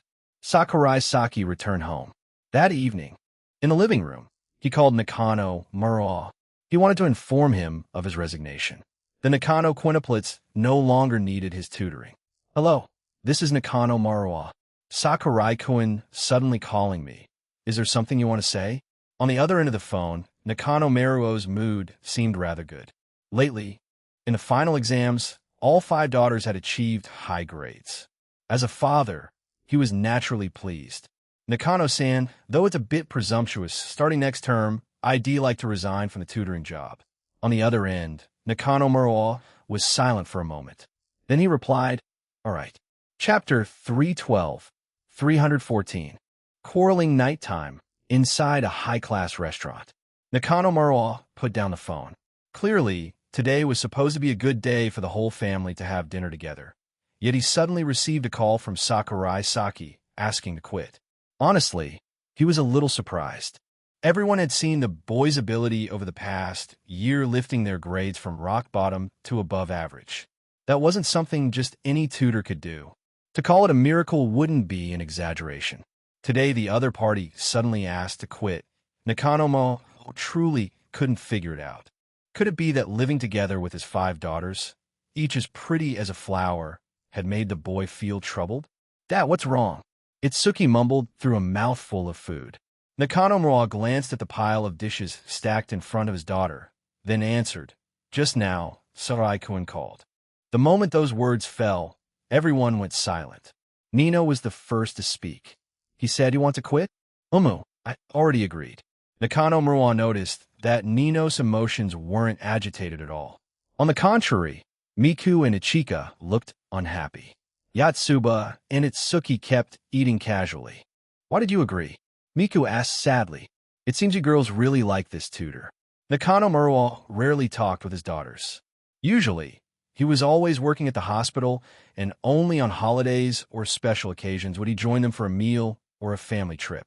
He truly hadn't expected that his daughters and Sakurai Saki had grown this close. Mika nodded. He really is very capable. Nakano Mura, however, thought that the like his daughter spoke of was only the kind of liking one had for a friend. But as far as I know, ever since he began tutoring, his own grades have gradually declined, especially this semester. That has nothing to do with us. Itsuki cut in. It was entirely because Sakurai was dating and even living together with his girlfriend. In the first half year, his grades had improved, even reaching first place in the year. Itsuki, if he doesn't tutor you girls anymore, won't he have more energy to focus on studying? You should understand that much. Itsuki fell silent. Next year is his last year of high school, tied directly to university entrance. Perhaps he feels he no longer has enough energy to keep tutoring. Nakano Mura guessed. He had a very good impression of Sakurai Saki. Seeing that his daughters looked unhappy, Nakano Mura comforted them. "If you want a tutor, I can find another suitable one for you." "I don't want that." The one who spoke was Nino, her expression deadly serious. Nakano Mura couldn't understand why his daughter was angry. "Nino, Sakurai-kun is just an outsider. Even if he's tutored for a year, our family doesn't depend on him so much that we can't do without him." Nino explained, "I don't care about Sakurai-san quitting, but I don't want another new tutor." At first, she hated Sakurai Saki precisely because she didn't want another stranger appearing in the house and disturbing the daily life of the five sisters. "I do care." This time it was Miku who spoke. "I don't want Saki-kun to quit." Yatsuba chimed in. "I don't want it either. But since Sakurai-san has already decided, there's nothing we can do." Itsuki looked at her sisters arguing, not knowing what she should say. Ichika also didn't speak. She understood her father, so she knew persuading him was useless now. Moreover, Yatsuba was completely right. The crucial problem lay with Sakurai Saki, not with her father. "Excuse me, he'll go to the restroom," Mika said while standing up. Nino watched for a moment, then also found an excuse to follow. Mika getting angry, that's really rare. Nakano Nino chuckled as she followed Miku into the restaurant lounge. "I'm not." Nakano Miku replied in a calm tone. "You are angry. As sisters, I can tell." Sisters, you always have the word sisters on your lips." "Nino, do you really understand what everyone thinks?" "Huh?" Nino froze. "Why do you always like to say the opposite? Clearly everyone doesn't want Saki-kun to quit, yet you're the one saying those things. You don't have a single thought of self-reflection." After saying that, Miku prepared to return. Nino pulled her back, speaking coldly. "Miku, what do you mean by that? What do I need to reflect on? Where did I say anything wrong? Back then it was you who made the relationship between Saki-kun and everyone turn cold. And now when he wants to quit, it's also you who acts all magnanimous." Miku tried to pull her hand free from Nino's grip. "What exactly do you mean? Say it clearly." Nino raised her voice. "You want to be clear?" Miku turned her head to look at her, impatience on her face. "You're always bothering everyone, and you don't even have the slightest self-awareness." Nino was stunned at those words. By the time she regained her senses, Miku had already gone back to her seat. The two returned to the dinner table, and the atmosphere immediately turned cold. The air around seemed frozen. Though no one knew what the two had just said, it was obvious they had quarreled. Nino and Miku often quarreled, usually over trivial matters. Everyone was used to it. Anyway, they would make up after a few days. An hour later, dinner ended. Nakano Mura prepared to return to the hospital. while his female driver took the five sisters back to the apartment in Minato District. At the same time, Sakurai Saki had just finished bathing. He had no idea that one phone call from him had caused Nino and Miku to quarrel. We're about to move soon. This place will be rented to someone else. Kind of feels like I'll miss it a little. Hayasaka AI, wearing a thin nightdress, was flipping through a hardcover book. At this moment, she was wearing glasses. That's right, AI-chan was nearsighted, but normally she wore daily disposable contact lenses, a new pair each day. When she wore glasses, she was surprisingly very cute. Then how about renting it again? That costs a lot of money, and besides, what would we even use it for if we kept it? To shelter a bunch of runaways? Ayazaka, I joked. Then forget it, we don't have money anyway. Sakurai Saki only said it casually. He and Hayasaka AI had chosen a new apartment also in Minato, quite close to Shiragene's home. So later after school, they could even visit Kei-chan. When Shiragane Miyuki heard about this, his expression turned a little peculiar, as if he were on guard against a thief. All right. A few days ago, Chika asked me to go to Disneyland during spring break. I still haven't answered. Sakurai Saki mentioned offhandedly. You can go. As expected, I can't. I can. Sakurai Saki was shocked. Friends hanging out together is normal, isn't it? Besides, you'll be going with your girlfriend too. Hayasaka AI wasn't worried at all, because she also intended to go along. Sakurai Saki felt that Chika definitely didn't mean to invite AI-chan like that. You don't need to tell her about this. Leave it to me. Hayasaka AI was a little displeased. What's Secretary-chan trying to do? Secretly inviting my boyfriend to hang out, while leaving me, the legitimate girlfriend, out in the cold. Sakurai Saki looked at Hayasaka AI scrolling on her phone and didn't think too much more about it. On the other side, while soaking the bathtub, Fujiwara Chika received Hayasaka A's reply message. She thought for a moment, then sent a message to Shinomiya Kagaya. The two-person world plan failed. That it could only be turned into a group activity. Chapter 313, 315. The girl who ran away from home, starting tomorrow, is spring break. Today, Shinomiya Kagaya and Sakurai Saki were on cleaning duty. Yesterday, the whole school had already done a general cleaning, so today's class duty didn't have anything special. What's wrong? After spring break, we'll have to change classes. Next year, we might not be in the same class anymore. Shinomiya Kagaya said, while wiping the blackboard. Era Kagaya-chan wants to be in the same class with me that much? Sakurai Saki teased her, imitating her tone. Okawai Koto Shinomiya Kagaya let out a huff. I told you already, don't call me Kagaya-chan. Are you treating me like a kid? I actually wish you'd act a bit childish. If you just said earlier, I like Sakurai-kyan the most in the whole world, I'd be really happy. Sakurai Saki continued teasing her. He knew Shinomiya Kagaya couldn't handle this kind of thing. See, her face was red already. Like you, Shinomiya Kagaya mumbled softly. What? I didn't hear that. Sakurai Saki stepped closer, picked up another rag, and helped her wipe the upper part of the board that she couldn't reach. I like you. Still in a very quiet voice. Huh? Sakurai Saki started pretending to be clueless again. Shinomiya Kagaya got angry, turned around, grabbed Sakurai Saki's collar, and pulled him down, until the two of them were almost face to face. Kagaya-sama gritted her teeth and said each word clearly. I said, I like you. Sakurai Saki was caught off guard by this sudden and straightforward attack. Don't be like that. You're making me embarrassed. Hey, weren't you the one who wanted to hear it? Why are you blushing now? You're so annoying. Shinomiya Kagaya hurriedly let him go, then grabbed the watering can and went to water the plants in the classroom.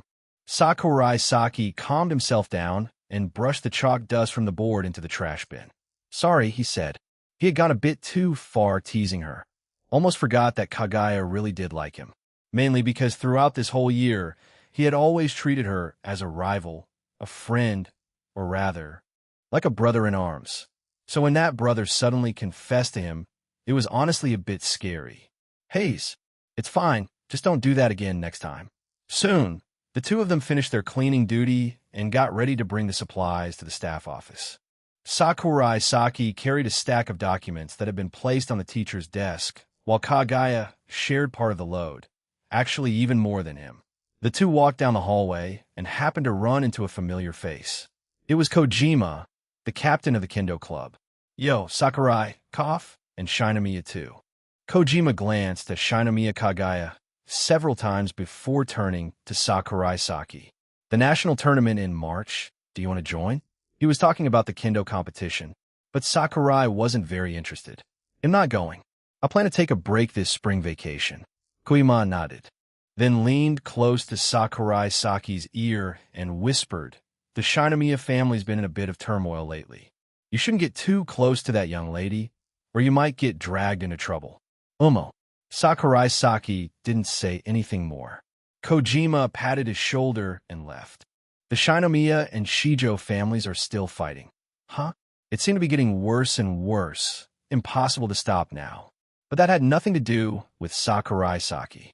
Maybe only when this planet was about to explode would he feel interested enough to care. Hiyosh, so heavy. As the two were about to reach the staff office, from the classroom up ahead, Fujiwara Chika came out carrying a huge pile of documents. Turns out she was also on cleaning duty today. Saki-kun and Kagaya-san, you two are on duty too. Chika was carrying so many papers that it looked like a real struggle. Seeing that, Sakurai Saki took part of the pile from her hands, then flipped it upside down to tell it apart from his class stack. "Thanks," Saki-kun Chika said, then glanced at Shinomiya Kagaya. "Kagaya-san, don't you need help? That looks like a lot." "No need. I'm a member of the archery club. I'm stronger than quite a few boys. At least in the student council, not many could beat me." "Really?" Fujiwara Chika showed a thoughtful expression. Just one look, and Sakurai Saki could tell she was already thinking about what kind of game to play later in the student council room. "Let's hold an arm wrestling contest." "Boring, I'm not playing." Shinomiya Kagaya rejected outright. "Is anyone really curious about who's the strongest in the student council? I'd definitely win anyway, so there's no point in playing." "Huh." Sakurai Saki chuckled softly. "This person sure is confident, even without using his ability, just purely on physical strength. Even 10,000 Shinomiya Kagaya wouldn't be able to beat him." "What? You're not convinced?" "I've never compared physical strength with girls." Sakurai Saki could already see the teacher's office a few seconds walk away. Coward. She could say whatever she wanted. The best way to keep his mood steady was to give up arguing with idiots, whether it was an argument online or in real life. They handed the documents over to the teacher. The three of them went together to the student council room to finish the remaining tasks. After that, Shirogane Miyuki said he wanted to go have a party meal. Everyone headed together toward the train station. The sloping road next to the school was lined with cherry blossom trees, now in full bloom. Cherry blossoms in Tokyo bloom earlier and also fall a bit earlier. The Japanese inherently revere the concept of mono no aware, feeling compassion for the fleeting beauty of all things. While visitors are admiring the beauty of cherry blossoms, perhaps the Japanese are thinking, the cherry blossoms have just bloomed and are already about to fall. How pitiful. Incidentally, the concept of mono no aware originated from Murasaki Shikibu. "Sakurai, why are you spacing out all of a sudden?" Sakurai Saki snapped back. "What is it? A few days ago you just moved house, right? I was going to ask if you needed help with your things or furniture." "No need. I hired a moving company." "Produce. Yesterday I already finished setting up the new furniture." Both Sakurai Saki and Hayasaka AI were the type who didn't like dragging things out. It's just that the old house still had a month left on the lease. The old furniture and bedding inside, Sakurai hadn't dealt with them yet, just left them as they were. That's good then. After the meal, everyone split up and went their separate ways. In front of the restaurant, before getting into the car, Shinomiya Kagaya also told Sakurai Saki that Hayasaka AI would be staying at her place. Sakurai Saki already knew about that beforehand, so the other party didn't really need to mention it again. He took the train back, stopping by his old apartment. Since the new place wasn't fully settled yet, Tonight, he could only temporarily return there to sleep. Passing by the convenience store near home, Sakurai Saki bought a can of coffee from a vending machine, then walked home drinking it on the way. Arriving in front of his house, Sakurai Saki stopped dead. In his line of sight, a pink-haired girl with a bow was squatting in front of the door like a small abandoned animal. The corners of her eyes still showed traces of having just cried. "What's going on? Why did you suddenly come here?" Sakurai Saki asked Nino. "I ran away from home. Now I can only rely on you." Nino lifted her head, her voice gloomy. This is so her style. Among the 5 sisters, this kind of running away from home stunt was probably something only Nino would pull off.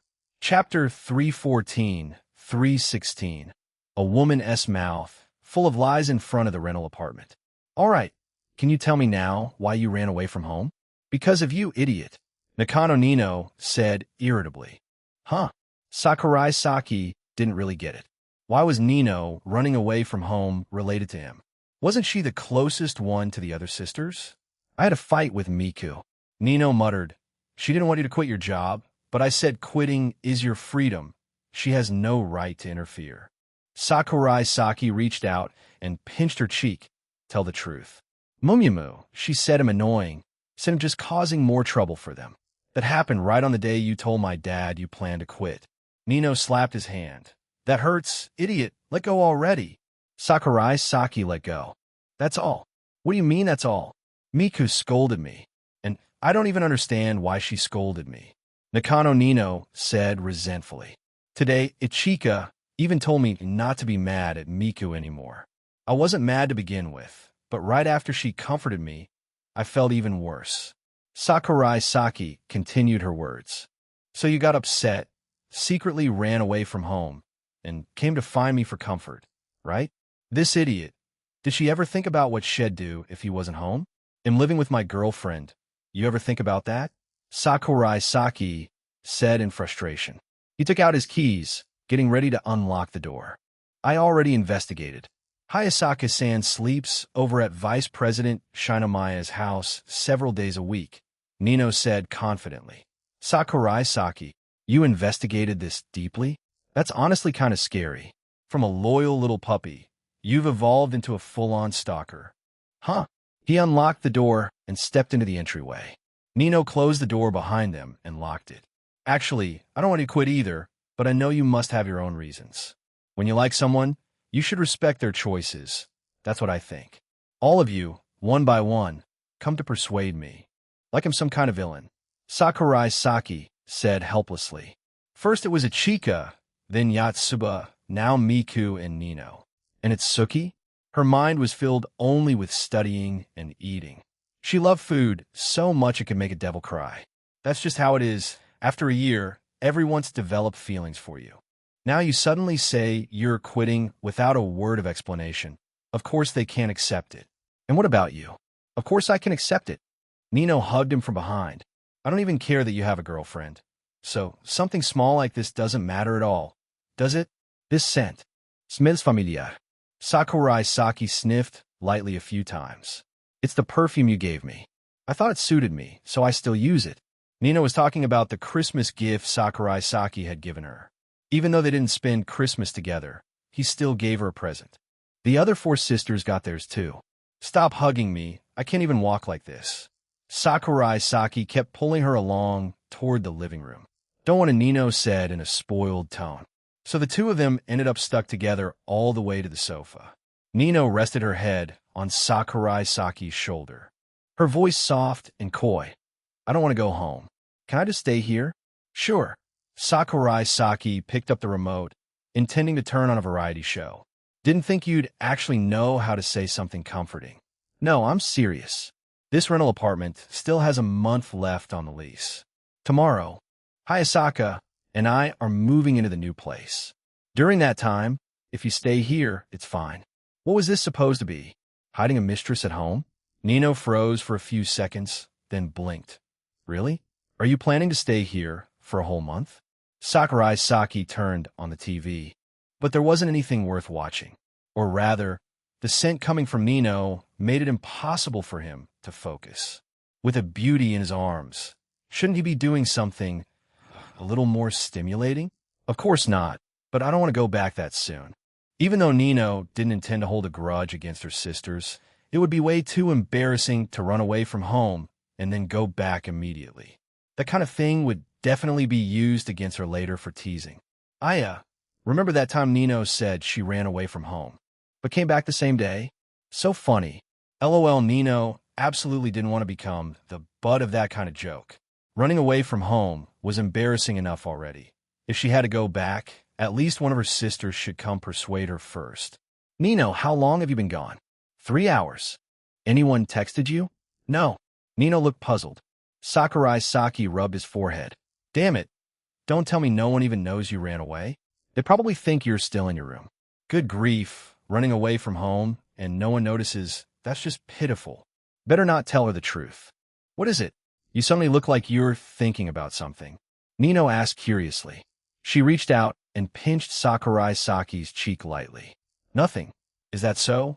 Then I'll go take a bath first, Sakurai Saki. What do those two sentences even have to do with each other? Soon after, the sound of running water came from the bathroom. He walked to the bathroom door, saw her faint silhouette through the frosted glass, and asked, You didn't bring a change of clothes, did you? What? You want to come in? That's fine too, we'll get your clothes. Sakurai Saki turned back to his room, opened the closet, and took out one of his own shirts and a pair of lounge pants. Underwear was out of the question, unless she didn't mind wearing his. There was a dryer in the bathroom. It'd be dry after a few dozen minutes, so, for now, she'd just have to stay naked. Sakurai Saki placed the clothes in the basket in front of the bathroom door, then returned to the living room. Half an hour later, Nino dried her hair, wearing Sakurai Saki's white shirt as she stepped out, revealing her delicate collarbones and long, pale legs, looking like a child wearing an adult's clothes. Look, how do I look? Nino twirled once in front of him. A girl wearing her boyfriend's shirt after a bath always had an inexplicable charm.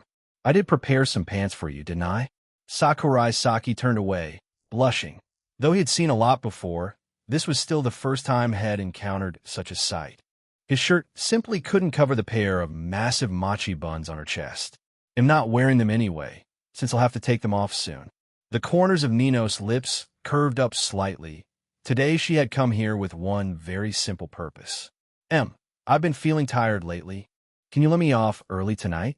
Sakurai Saki said weakly. Being constantly overworked like this, he really couldn't take it anymore. Just once is enough. Besides, it's already been half a month since our last outing together, right? Nino raised her right index finger, making a 1 gesture. That's good then.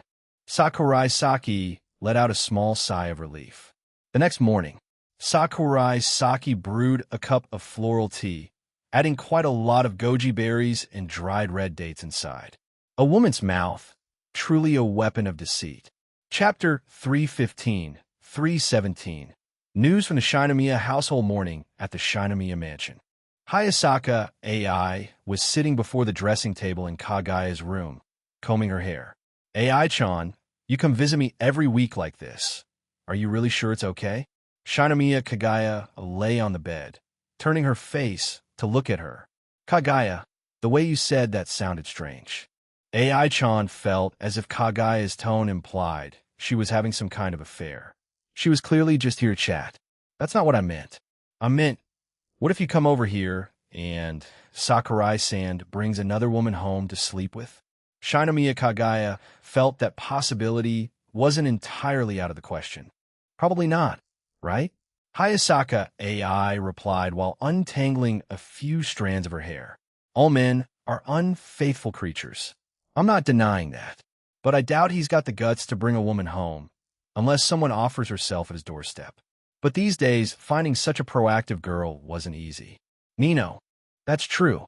When Sakurai-san moves nearby to live with you, well, basically become neighbors, it's less than a 10-minute walk, almost like living across from each other. Shinomiya Kagaya imagined that future with a look of excitement. She rarely visited other people's homes, so this was something she genuinely looked forward to. The main Shinomiya estate was far too big. The concept of neighbors didn't even exist there, so she had never had the chance to visit anyone. That's right. The Shirogane family will also be living nearby. This is the Minato area, you know? Does President Shirogane's family even have that kind of money? Kagaya asked worriedly. The Shirogane family's financial situation was never exactly good. She didn't know that Shirogane's father had recently made a lot of money as a YouTuber and streamer. While the two were chatting, a knocking sound came from the door. Kumein. Kagaya sat up and called out. Soon, a woman wearing sunglasses and dressed in a maid's outfit stepped inside. Shinomiya Kagaya recognized her. She was from the main house. That summer, she hadn't been able to go to the beach precisely because of these people. The servants of the main house were always arrogant and condescending, and in the past, they had never shown Kagaya any respect. Even though she was a young lady, being the daughter of a concubine meant her status was low. At best, she was considered a dependent of Shinomiya Oko, the eldest son of the Shinomiya family. The Shinomiya clan was extremely conservative. Women in the family had no freedom. Even going out for leisure during summer vacation was restricted, let alone love or marriage. Even in the 21st century, the outdated custom of political marriage, treating daughters as bargaining chips, still existed within the Shinomiya Corporation. Kagaya-sama, please return to the main house tomorrow. Oko-sama wishes to discuss something with you, the maid said respectfully, bowing slightly. Now, within the main house of the Shinomiya family, Shinomiya Kagaya's position was no longer as lowly as before. Although the maid didn't know why, Shinomiya Oko had issued orders that no one was to treat Kagaya with disrespect. Since the master's command had been given, the servants quickly adjusted their attitudes, for if they angered their master, they might very well end up feeding the fish at the bottom of Tokyo Bay by the next morning.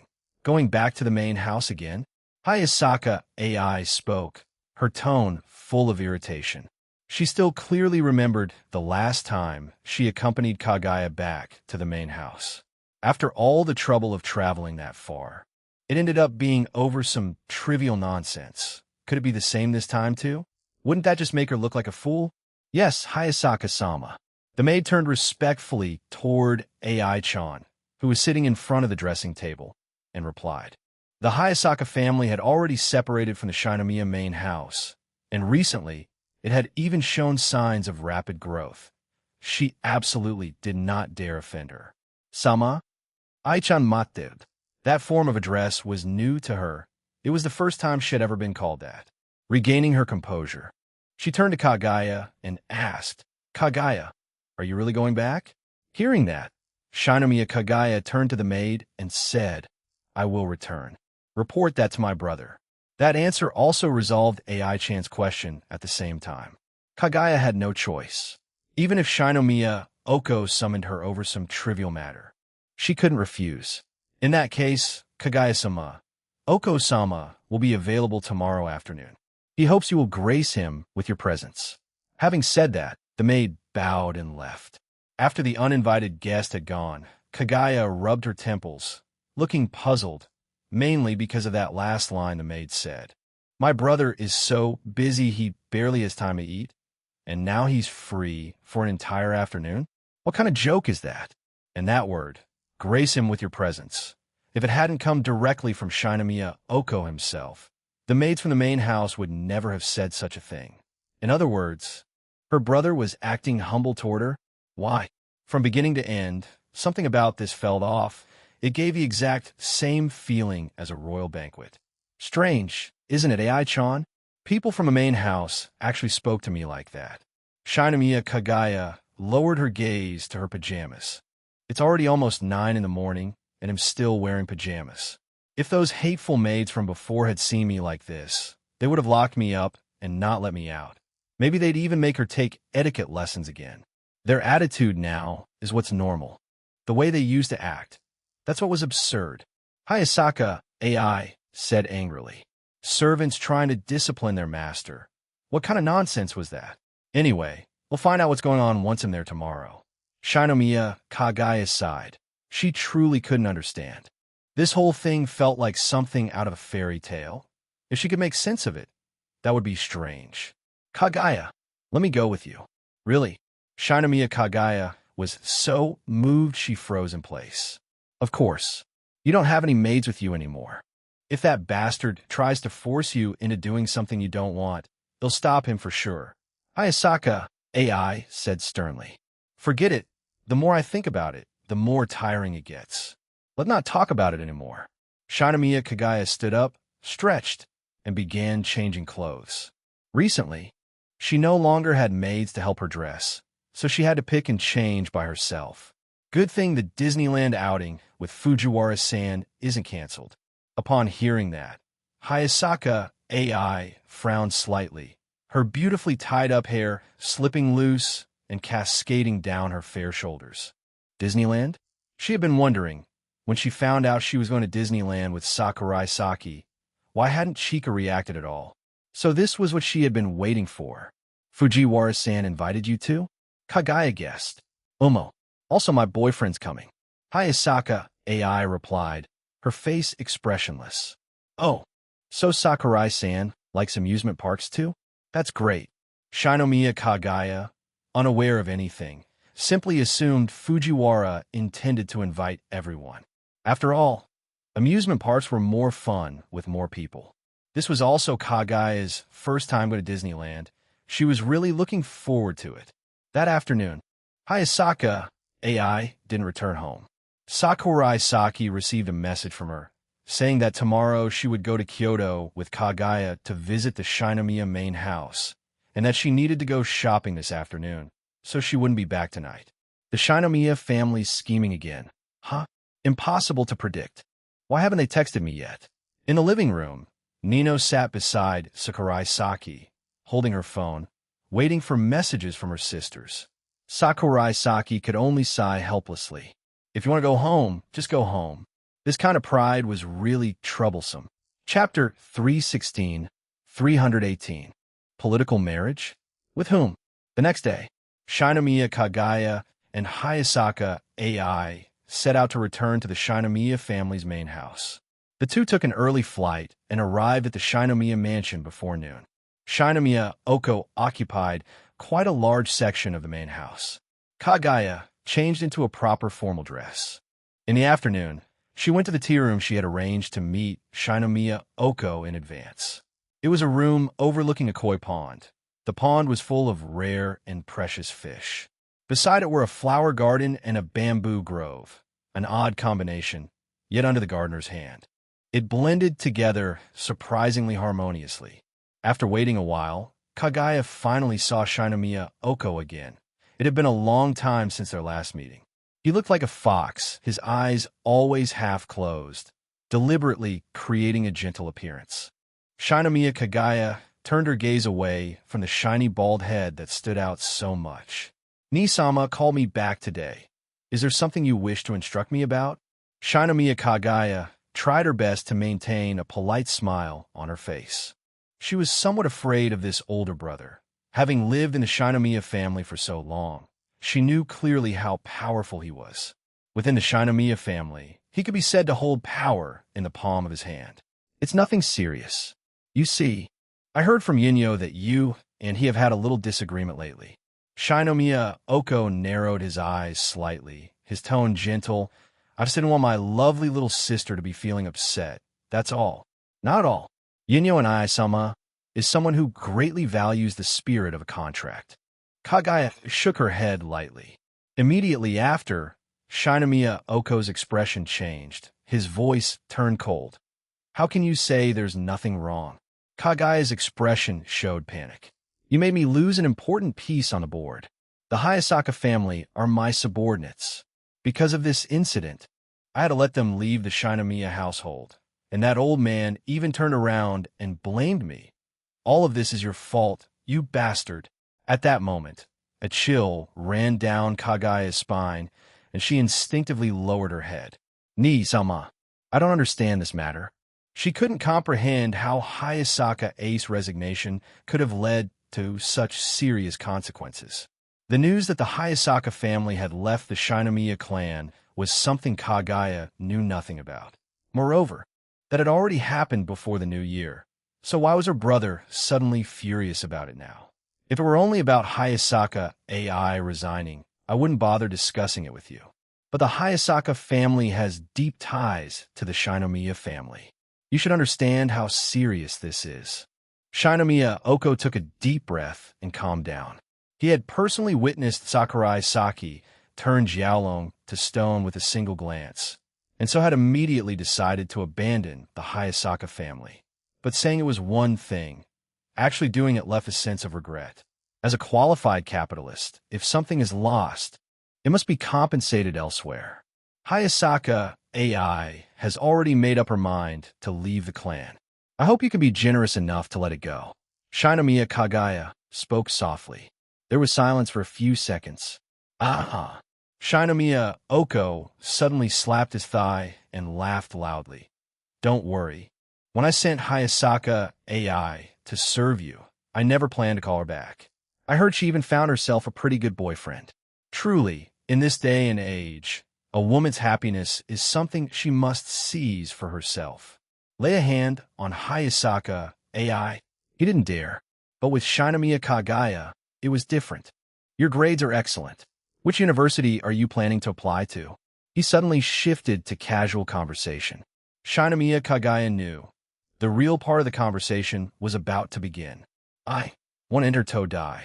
Todai, huh? Not bad, not bad. Shinomiya Oko stroked his sparse beard and said calmly, though it might cause some unfavorable consequences later on. Why is that? Shinomiya Kagaya asked, puzzled. Think about it. If you get married in the future and your university is better than your husband's, the man's family surely won't be happy about that. The moment he finished speaking, a phrase popped into Shinomiya Kagaya's mind: arranged marriage. That toxic relic of a feudal society's treatment of women. The most blatant symbol of patriarchal control. This man sounded as if he were living in the Shuai era. I'm only thinking of my dear little sister. Just imagining that you might miss out on love and happiness in the future makes my heart ache. Shinomiya Oko clutched his chest, speaking with a face full of sorrow. Shinomiya Kagaya said nothing. She waited for him to get to the main point. Recently, the Shinomiya family has been in internal conflict with the Shijo family. The news has spread everywhere. You must have heard. Yes. Kagaya nodded. This can't go on forever, my dear sister. Shinomiya Oko, like a fox, stroked his beard. You should start contributing a bit of strength to the Shinomiya family as well. As expected, an arranged marriage. Kagaya mocked herself silently. Living in such a family, it was no surprise she had to face things like this. You mean, you want me to form a political marriage with the Shijo family? The Shijo family? They don't even deserve that. Shinomiya Oko's voice carried undisguised contempt. A family that had split from the Shinomiya clan, trying to rise and take control? And then, if it were the Shijo family, Kagaya felt she could still find a way to handle it. After all, Maki was the eldest daughter of the Shijo family. But if it was a stranger, that would be another story. Madame Jinguji, you know her, right? Yes. Shinomiya Kagaya hadn't expected to hear the name of Sakurai Saki's mother at this moment. Madame Jinguji holds a very high position in the religious community. She's an extremely important cooperative partner of the Shinomiya family. Shinomiya Oko's expression turned cold. But recently, she's shown signs of wanting to cut ties with the Shinomiya family. Behind the Shijo family stood a faction composed of individuals possessing supernatural abilities.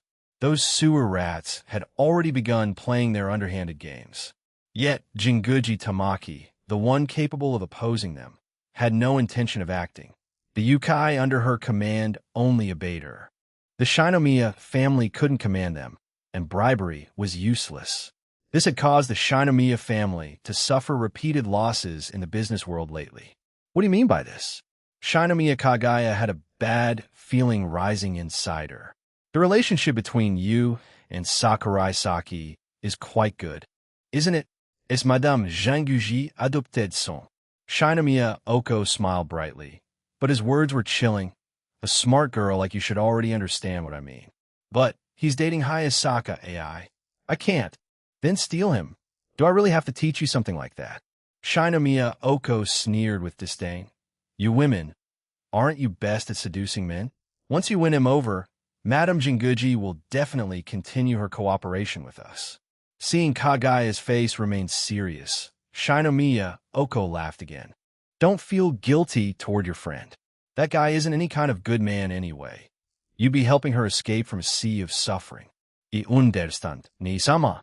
For the first time, Shinomiya Kagaya felt truly weak and powerless. Even if she wanted to refuse, she couldn't. Suddenly, a loud commotion sounded outside. Oko-sama is in the middle of an important discussion with Kagaya-sama. Get out of my way. Hayasaka, Ace's voice rang out. She had overheard everything through the bugging device. She couldn't endure it any longer. Ai-chan, why are you here? Shinomiya Kagaya watched as Hayasaka AI strode toward her. At first, she felt surprise and joy, but that quickly turned into heartache. Hayasaka AI didn't even take off her shoes. She stepped straight into the Japanese-style living room. Don't be afraid, and stop bowing your head to trash like this. Shinomiya Oko narrowed his eyes, his gaze sharp as a venomous snake. Hayasaka AI took out a tiny listening device from Kagaya's hairpin. Kagaya, let's go, AI-chan said as she grabbed Kagaya's hand and pulled her out of there. The atmosphere in this place made her not want to stay even a second longer. Wait, my shoes aren't even on yet. After the two of them left, Shinomiya Oko sat in silence for a long time. The seed of emotional discord had been planted. Sooner or later, it would sprout. No woman would ever want to share her man with another. And no man would ever love only one woman forever. Chapter 317, 319, Kagaya. Me and him were just playing around in an elegant mansion. Shinomiya Kagaya and Hayasaka AI sat in a Japanese-style room. I didn't expect Hayasaka to dare attach a bugging device to me. This really opened my eyes. Kagaya really didn't expect AI-chan to pull this kind of trick on her. Although at first glance it might seem like she was doing it to protect her, no matter what, this was still very weird, right? After all, it's a bugging device. I also didn't expect Kagaya to actually agree to that kind of request. Hayasaka AI didn't show any anger toward her. In the Shinomiya family, if she wanted to survive, Kagaya could only keep playing her part like this. To put it bluntly, it was called struggling to survive. She had no power. And even if she allied with someone else, she couldn't do anything. Who would be stupid enough to invest in Kagaya? There wouldn't be any benefits to gain in the future anyway. Shinomiya Kagaya had absolutely no ability to inherit the position of the Shinomiya family head. Everyone understood that implicitly. Are you mad? Shinomiya Kagaya quickly scooted over, sitting right next to AI-chan. I was just pretending. I didn't really intend to seduce Sakurai-san. Besides, I already did that once, and didn't it fail? Just a delaying tactic? Really? I like you the most. With Sakurai-san, it was just playing around. Kagaya-sama, you still like lying so much. I really wish sometimes you could be a little more honest. Ayazaka, I sighed. And she still dared to lie to me. Recently, whenever she had free time, she would talk with him, and she's saying she doesn't like him? Fine. I admit I kind of like Sakurai-san a little. But it's just the kind of like between friends. How far have you two gone? Kiss, cough, didn't do anything. Shinomiya Kagaya frantically shook her head. So it turns out you kissed behind my back? Hayasaka AI couldn't believe it. Even though she knew that during that winter camping trip, the two of them must have done something at the hotel without her knowing. But kissing? AI-chan suspiciously asked. Just kissing? What else would it be? Shinomiya Kagaya shot back. What do you mean, what else would it be? Do you think kissing is normal? In foreign countries, isn't kissing a way of greeting between friends? Shinomiya Kagaya pretended to be dumb. Then why do you only greet my boyfriend? Hayasaka AI was speechless. If you're going to make up an excuse, at least make up something more reasonable, right? Who would believe this kind of reason? He's the only male friend I have. Shinomiya Kagaya's logic was extremely solid. She tried to use this friend's reasoning to push forward. But Hayasaka AI saw through it immediately. Kagaya-sama, have I ever seen you greeting Secretary-chan with a kiss? And isn't President Shirogane also your friend? Hayasaka AI asked suspiciously. They've been in the student council together for a whole year. Doesn't that count as being friends? That's just a normal friend. But Sakurai is a good friend. There's a big difference. Like AI-chan, you're my good sister, and Fujiwara-san is just a normal close female friend. The gap is like this, Shinomiya Kagaya said, while gesturing with her hands to show the distance. If Secretary-chan heard you say that, she'd probably cry. From what Hayasaka AI knew, Fujiwara Chika liked Shinomiya Kagaya almost to the point of obsession. If Kagaya-sama were to cut ties with her, Fujiwara Chika would probably make a huge scene and even hang herself for real. Cry, make a fuss, and hang herself. Those 3 steps, Chika could do all of them. Fujiwara-san really is annoying. Speaking of which, Shinomiya Kagaya tried to change the topic. Hayasaka AI wouldn't let her escape. When did you kiss him? Who made the first move? Can I not say it? Shinomiya Kagaya was on the verge of tears. Getting caught by his girlfriend was bad enough. Now she even had to personally say when her first kiss was given away, this is just kill me already. Truly the suffering of this world. Kagaya, don't be scared. I won't do anything to you. I'm just curious. That sentence from Hayasaka AI might mean something else depending on who heard it. But Shinomiya Kagaya didn't believe it. Even though AI-chan was her good sister, she didn't believe AI-chan could be that generous. But not saying wasn't an option either. After all, she had already played with someone else's boyfriend. That night, the wind and snow outside the window were so strong. I was so scared I couldn't sleep. So I called him over to sleep with me. Shinomiya Kagaya's face turned bright red halfway through her sentence. Now she was both embarrassed and felt a strange sense of pleasure in her heart. Kagaya felt the Lancelot soul inside her was about to awaken. Hayasaka AI immediately caught the key point. You? And he slept in the same room? The hotel ran out of rooms. Shinomiya Kagaya continued. I called him several times before he agreed to come in. When we slept, we didn't do anything. Those words were all lies. Like a glass of flammable oolong tea. Only 1 water, and the remaining 99 was all alcohol. The next morning, because I wasn't fully awake, I made a mistake. Shinomiya Kagaya said apologetically, I was just being stupid for a moment. I'm really sorry. Please forgive me. Hayasaka AI didn't fully believe it. However, she knew very well how Kagaya tended to do foolish things when she couldn't sleep. But it wasn't entirely my fault either. Sakurai-san didn't push me away, and then he even stuck his tongue out. What else? AI-chan tilted her head, her face full of question marks. Kaguya-sama, your first kiss even involved tongue?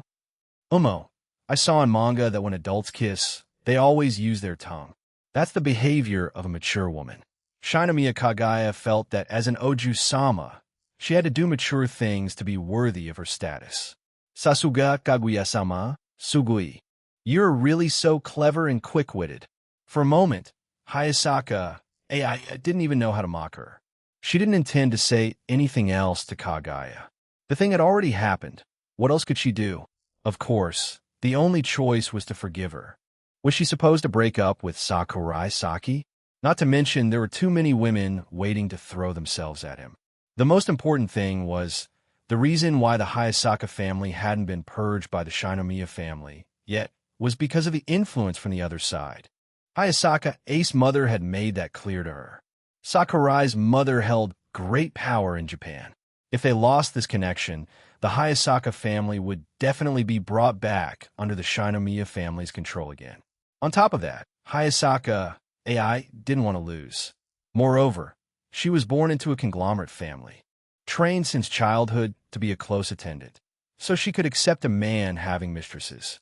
Besides, Sakurai Saki didn't even bother to hide the fact that he was a playboy. He couldn't even be bothered to pretend. A true scumbag, the kind that could shine even in the dark. Being open about it was better than sneaking around. Hayasaka, the way you're praising me sounds weird. Shinomiya Kagaya felt she was being mocked. How could that be? I really know I was wrong. It won't happen again next time. You're already talking about next time? All right, let's stop talking about this. Now think about what to do with your older brother. Hayasaka AI deliberately changed the subject. The matter with Sakurai Saki could be set aside. The fact that Shinomiya Kagaya was being forced into marriage made her even angrier. It was clear they didn't even see Kagaya as a human being. Chapter 318, 320. Love is like a riddle no one in the Shinomiya family can resist my older brother's orders. Not even me, his little sister. Unless I escape from the Shinomiya family. If I enjoy the privileges of the eldest daughter of the Shinomiya family, then I have to bear the corresponding responsibilities. Although Shinomiya Kagaya strongly opposed the arranged marriage, she couldn't deny it was the fate of women born into powerful families. Even if she solved the problem with Shinomiya Oko with the help of Sakurai's mother, then what about later? A few years later, she might just be used again for her beauty somewhere else. Compared to that, being with Sakurai Saki was still better. At least Kagaya liked him. A man who dared to cause trouble with her and help her break free from the Shinomiya family's chains was better than some stranger she had never met and didn't know the personality of. Even if arranged marriages might lead to a good person, Shinomiya Kagaya didn't believe her luck was that good. The men that the Shinomiya family was willing to lower themselves to form marriage alliances with were usually not young anymore. Was she supposed to marry a man old enough to be her father and bear his children? Right now, the Shinomiya family is confronting the Shijo family. So at least for the short term, you don't have to worry. Hayasaka AI comforted her. After saying that, she got angry again. The Shinomiya family is full of scumbags. None of them see you as a human being, Kagaya. How many times does that old man even meet you in a year? And your brothers? They call you their little sister, but what they actually do is completely different. They can all just die already. Aichan mater da curse. They're all beneficiaries of a patriarchal society. It's natural for them to look at me this way. Later, they might even force me to give birth to a son. And then maybe even my own child will become their tool. Shinomiya Kagaya said with a half-joking, half-serious tone. A faint trace of sorrow flashed in her eyes, but she quickly hid it away. Shinomiya Kagaya longed for family affection, something she had never once felt. The more people lack something, the more they yearn for it. That won't happen. I won't let it. Ayazaka, aimated. Even if AI-chan says so, right now we're just ordinary high school students. Even if a few years later we go to university, we'll still just be ordinary students. Going against the conglomerates? That's just daydreaming. Shinomiya Kagaya frowned as she spoke. She patted AI-chan on the shoulder. I'm fine, don't worry about me. If something really happens, it'll take you and run abroad. Her serious words made Kagaya not know how to react for a moment. What about Sakurai-san then? Well, run away together. We can even go on our honeymoon right then. Kagaya, going on a honeymoon while dragging me along, just to feed me dog food? Impressive. In reality, things weren't that bad yet. They'd deal with it when the time came and could still wait and see. Neither of them said anything more, because in the short term, they couldn't come up with any way to resist the Shinomiya family. All right, didn't you say you were moving house today? You even hired a moving company. Kagaya suddenly remembered. Before, Hayasaka AI had even discussed arranging the room with her. But today, she suddenly followed her back to Kyoto instead. Sakurai-chan is probably on the way now. We set it for the afternoon. As Hayasaka AI spoke, she took out her phone. Then she dialed his number. Beep. After a short signal, Sakurai Saki's voice came from the phone. Honey, what's up? The moment she heard that way of addressing, Shinomiya Kagaya got goosebumps all over. What on earth are these two doing behind my back? It's been almost a year, and they're still in the honeymoon phase? The shelf life is that long? Didn't people say the peak of a relationship only lasts a maximum of 3 months? Apparently, the expert standards don't apply to everyone. Dear boyfriend Cohen, has the moving started yet? Hayasaka AI immediately switched to girlfriend mode. I'm in the car. I've already arrived at the new place. We don't have much stuff, so it should be done quickly. On the other end, sounds of moving could be heard, along with Sakurai Saki's voice talking to the movers. Yeah, that one goes in the kitchen. A few simple instructions. Sakurai Saki asked, What about you two? Any problems? Hearing that, Hayasaka AI glanced at Shinomiya Kagaya. Shinomiya Kagaya shook her head, signaling her not to say anything. A matter like this would only cause Sakurai Saki more trouble and accomplish nothing. But Hayasaka AI didn't listen to her. Kagaya is being pressured by her brother. Something about a marriage arrangement? You already know? That's how it always goes in drama. The heiress is forced to marry someone she doesn't love. Then at the wedding, the male lead rushes in and takes her away. His words made Hayasaka AI laugh. And she said while laughing, that kind of story is from dramas over 10 years ago. And nowadays, the heroine goes and steals the groom? That must be super rare too. Aichan giggled adorably. As Shinomiya Kagaya listened to the two of them talking, she felt like a piece of air. Kagaya-san, Sakurai Saki suddenly called out. What's wrong? Shinomiya Kagaya asked curiously. When you face difficulties, try asking the people around you for help. Don't carry everything by yourself. All right, you can go back to being busy. We'll return tomorrow. Hayasaka AI didn't want to be the messenger. Her fingers slowly lowered. Honey, there's a runaway girl at your place. She said she wants to stay for a night. Beep. The busy tone rang on the phone. Hayasaka AI recalled Sakurai Saki's last sentence. A runaway girl? Had her boyfriend gotten so starved that he had to meet those slutty girls who slipped by the roadside? Era AI-chan, I didn't expect there really are girls delivering themselves to his doorstep. Shinomiya Kagaya teased. Probably someone he knows. As soon as she finished speaking, Sakurai Saki sent a message through Line with a photo attached. Hayasaka AI read it. A student I teaching had a fight with her sisters. She's currently in a runaway state and won't listen even after being persuaded. The attached photo showed Nakano Nino helping move luggage. Shinomiya Kagaya leaned close in front of Hayasaka AI, then lowered her head to look at the phone. Oh, teacher and student, forbidden love. Feels like there's something fishy between these two. They're just in a normal teacher-student relationship.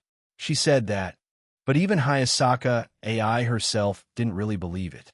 But the other party was speaking so casually, without even trying to hide it, leaving AI-chan with no opening to argue back.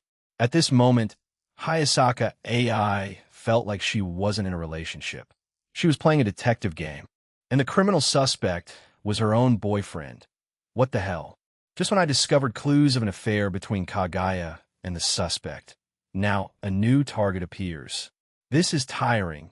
Isn't there a way to just tie him up and lock him in the basement? Chapter 319, 321. Visiting Shiragene's house moving took 2 hours. Not too long and not too short. The moving company was not cheap, but their service quality was excellent. If moving again in the future, hiring them would be a good option. But who really moves house multiple times a year? It feels like only bloggers or online entertainers do that. Crazy fans are truly terrifying.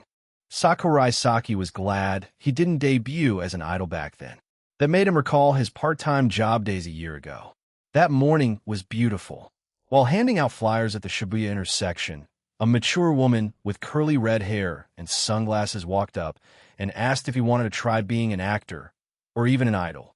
Sakurai Saki accepted the business card but didn't agree. All right, he met that person several more times after that.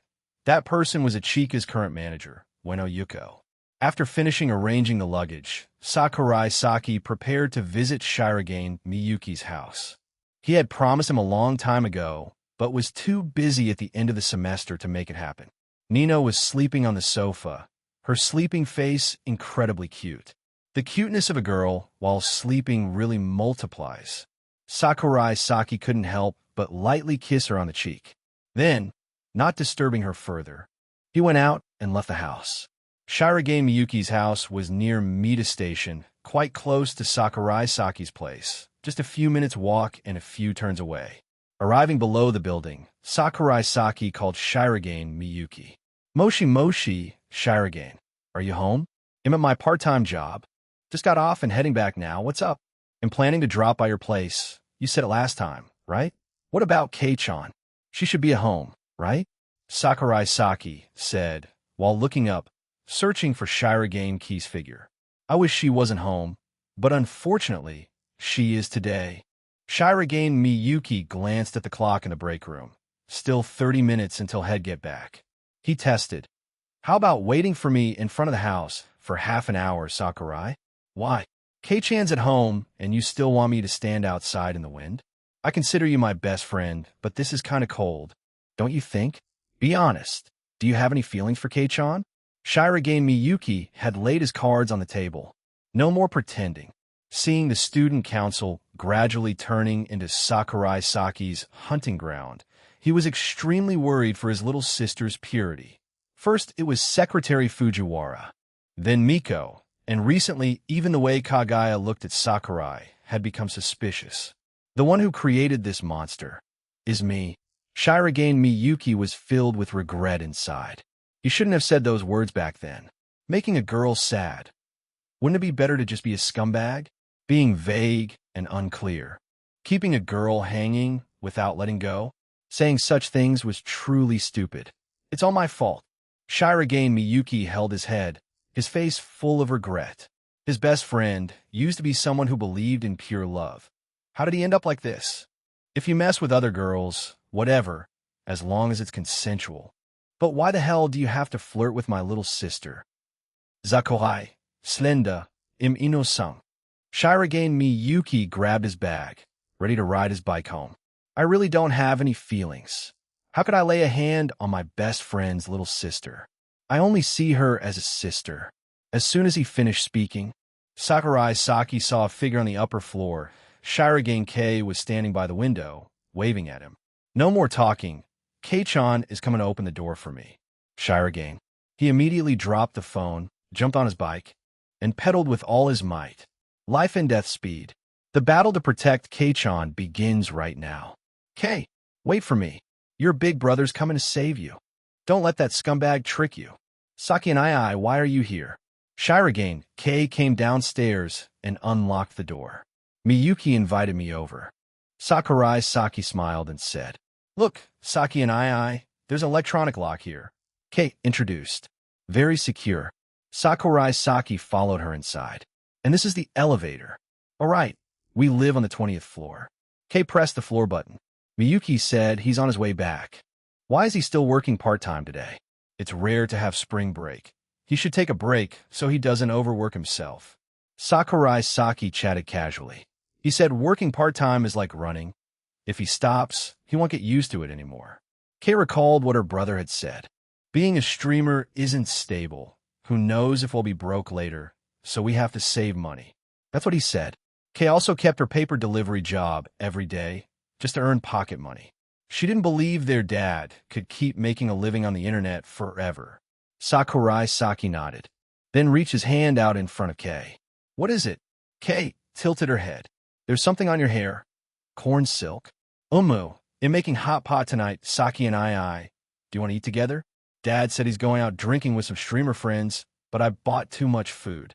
Kei invited him. Her clear eyes were full of expectation, making Sakurai Saki remember Nino at home. And for a moment, he didn't know what to do. Eating for free. Can he bring someone along? Probably not.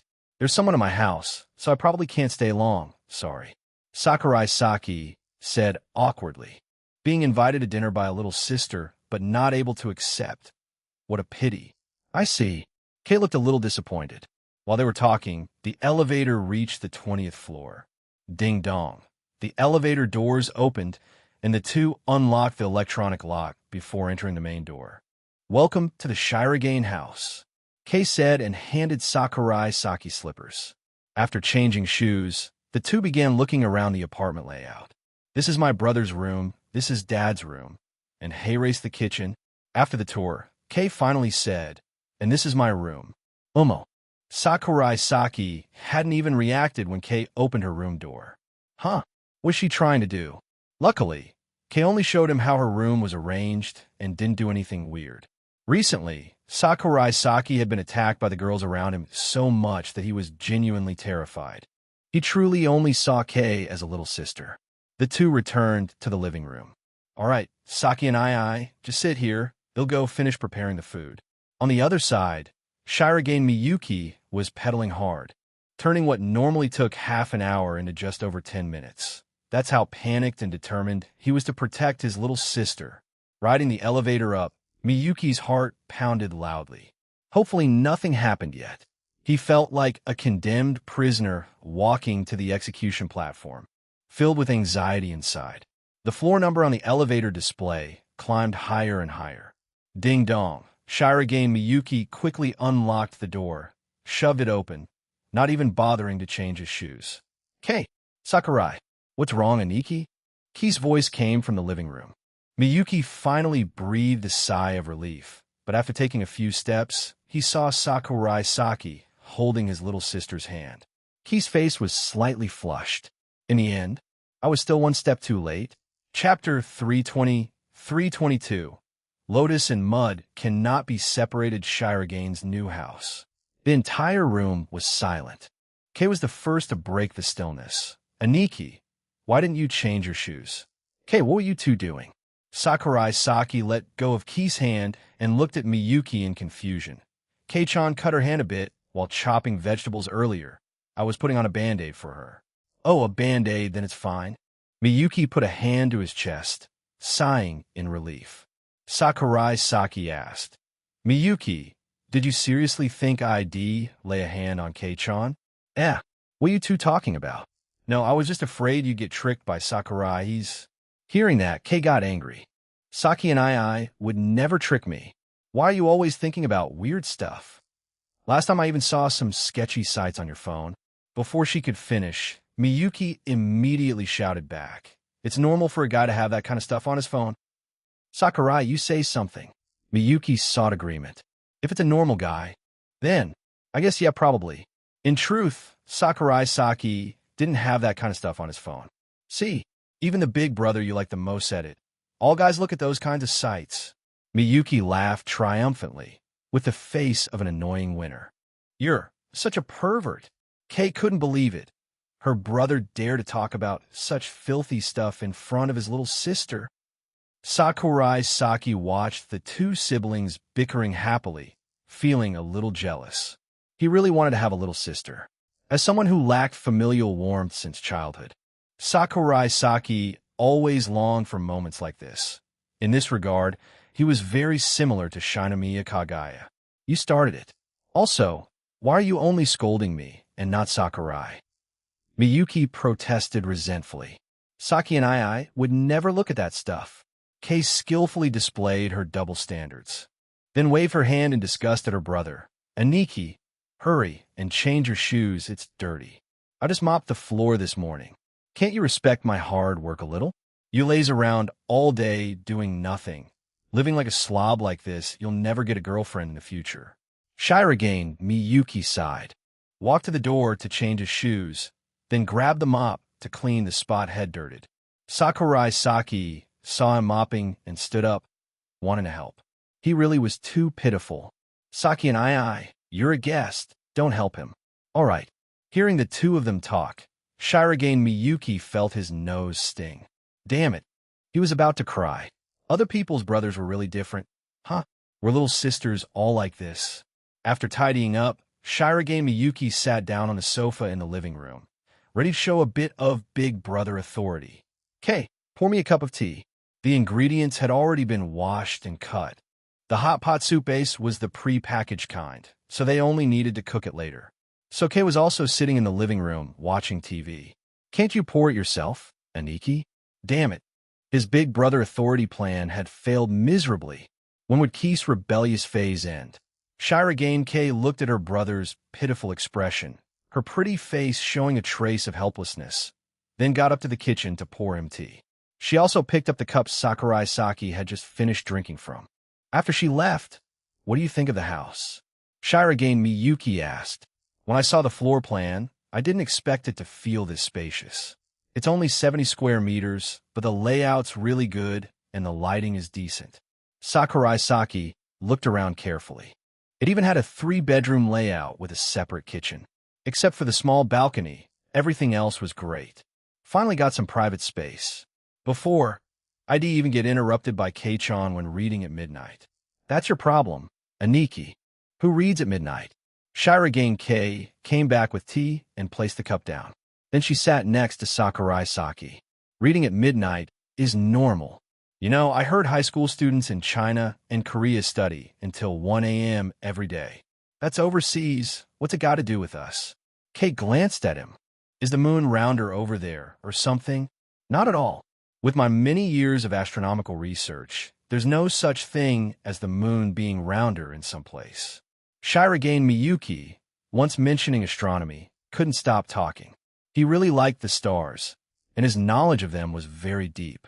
Hearing her brother's answer, Kei immediately shifted her attention to the TV.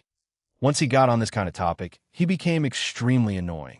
A few minutes later, Shirogane, do you plan to become an astronomer in the future? Sakurai Saki suddenly switched to talking about dreams. Dream, avast topic. When they were young, everyone had some grand dream. Then slowly, reality crushed them, and they realized they were just ordinary people. Dreams like being an astronomer, a scientist, an explorer were very common. No, you'll probably laugh if I say it, but my dream is very simple. What is it? It's world peace. Shirogane Miyuki showed a bright smile. That's not simple at all. Sakurai Saki also laughed. As long as humans exist, conflicts will always be there. Not to mention this world isn't only made of ordinary people. A bunch of evil organizations are trying to rule the world. Sakurai Saki had also once been very interested in conquering the world. Speaking of that, it was impossible not to mention the days he commanded a bunch of underlings to fight against other supernatural organizations. Shirogane's expression looked serious. Could it be that he wasn't joking? You're serious? Of course. Even if I know I can't make it happen, they'll still try. Shirogane Miyuki deeply believed that as long as one tries, humans have infinite possibilities. And he'd always lived that way. PFF suddenly, Sakurai Saki burst out laughing. What's so funny? That funny? Shirogane Miyuki covered his face. No, I just suddenly thought about it. I wonder if Kagaya-san has the same dream as you. Think about it. Kagaya-san loves to hold people's weak points. She's obviously the villain type. Maybe her dream is to conquer the world. If so, you two would probably fight all the time. Sakurai Saki took out his phone and sent a message to Kagaya. Kagaya-san, say it out loud to me. What's your dream? Eat then wait for death. A few seconds later, a voice message was sent. The cold voice of Shinomiya Kagaya echoed in the Shirogane living room. Conquer the world. Hold everyone in my hands. Those who obey me shall live. Those who oppose me shall die. Especially you, Sakurai Saki. That's Kagaya-senpai's voice, right? Shirogane Kei said excitedly. Just now she was still watching TV, paying no attention to their conversation. But the moment she heard Kagaya's voice, she snapped back. She said she wants to conquer the world. Kagaya-senpai really has a childish heart. That's so awesome. This line sounded just like some fangirl in a fandom. Kei is actually a fan of Shinomiya Kagaya. Hopefully, when she sees Kagaya's true face, she won't be crushed. Aside from her pretty face and those occasional unexpected cute moments, Shinomiya Kagaya only has one label left: evil woman. Kei-chan is still too young to know that in that pond, besides the blooming lotus, there's also mud. Who's the mud, you ask? Of course, it's Shinomiya Kagaya. What? You think it's me? I want to be the lotus. The lotus rises from the mud without being tainted, but its roots must be buried deep in the mud to live. Why does that sound kind of wrong? Curse Chef. LOL Chapter 321. 323. No, you came at the right time, Kei. You really like Kagaya-san. Huh? Sakurai Saki asked curiously. Yes. Kagaya-senpai is really famous in our middle school. Also, she often goes shopping with me too.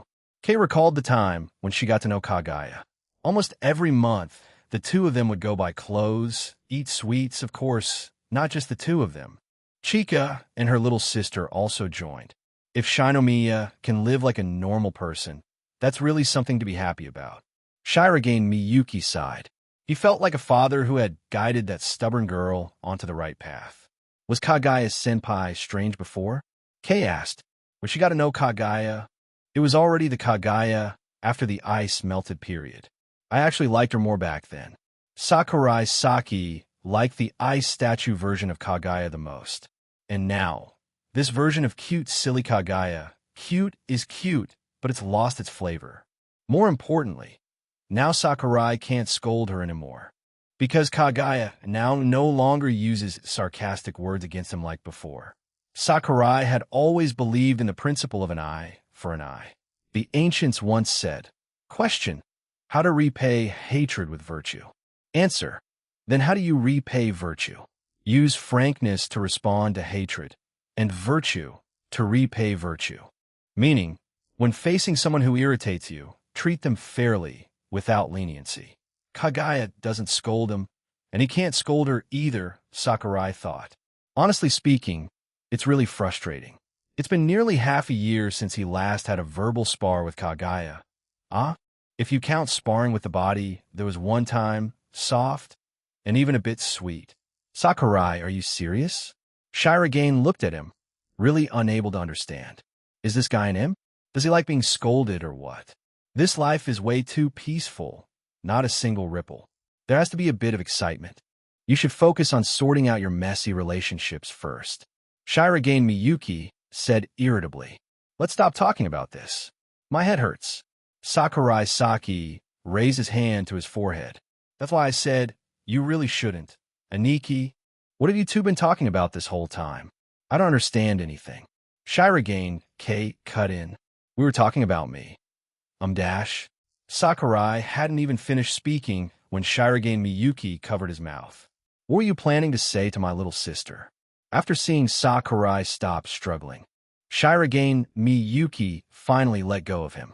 Letting his sister like Sakurai Saki was a no-go, but letting Sakurai's image collapse in Ki's heart was also a no-go. Shirogane Miyuki felt truly stuck. On one side was his best friend, on the other was his most beloved little sister. In short, this conversation cannot continue. Nothing. It's just that at school, there are always people sending me love letters, which is kind of annoying. Sakurai Saki smiled and said to Kei, oh, I see. At my school, too, there are often people. Kei hadn't even finished. Who? Both guys shot up from their seats at the same time. Which bastard dares to go after my little sister? Shirogane Miyuki gritted his teeth. Middle school boys dare to set their sights on Kei-chan?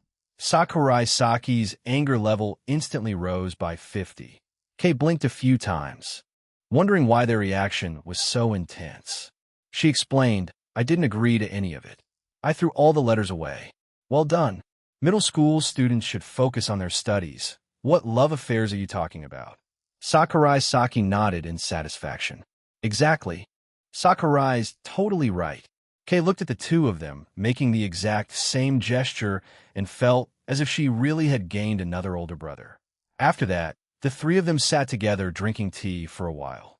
When Sakurai Saki looked at the clock and saw it was getting late, he stood up to leave. Sakurai, you're really not staying for dinner? Shirogane Miyuki asked. Didn't you say our new houses are only a few minutes walk apart? Yeah, but there are still people in my place. Sakurai Saki said as he walked to the door. Well then, they'll go cook dinner. Come over again next time. Shirogane Miyuki said goodbye, then turned around. Kei immediately said, Saki and I, can I come over to your house and take a look? Shirogane Miyuki stopped immediately. Shirogane. Sakurai, since your place is so close, they'll come take a look too. He changed his mind. So, the three of them went downstairs together and headed towards Sakurai Saki's new house. Sunlight outside the window shone through the balcony glass, casting its light into the living room. Nakano Nino, lying on the sofa, turned over. Her sleepy eyes slowly opened, and her long eyelashes trembled lightly. Hanino lazily stretched on the sofa. Unfortunately, no one was there to see that alluring figure. She slipped on her slippers, glanced around, then like a robot suddenly froze. Weird. Where's this? A few seconds later, Nino finally remembered.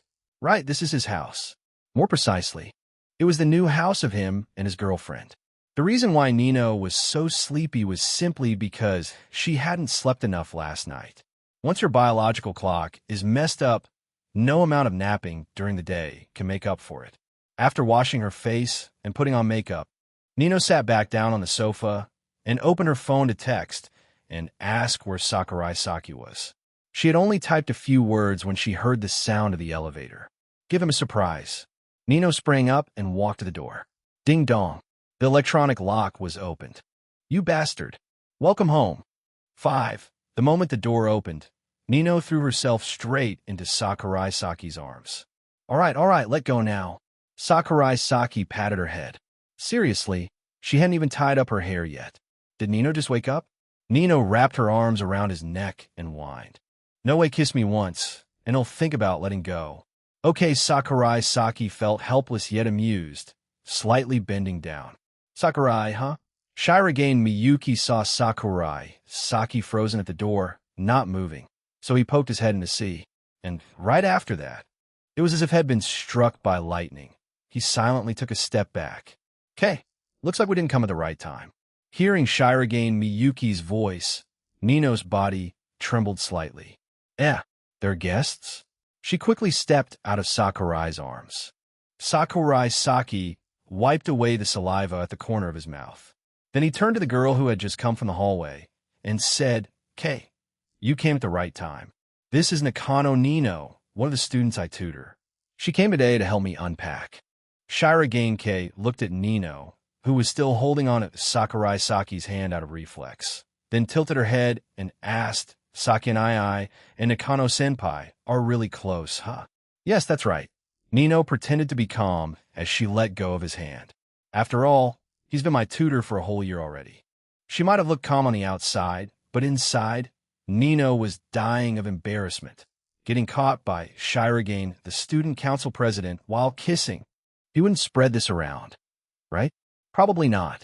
Shirogane Miyuki, who already knew how complicated Sakurai Saki's private life was, had an extremely high tolerance for this kind of thing. Even if he heard Sakurai threw a crazy party at home, he would just smile and nod. Never underestimate a man's tolerance.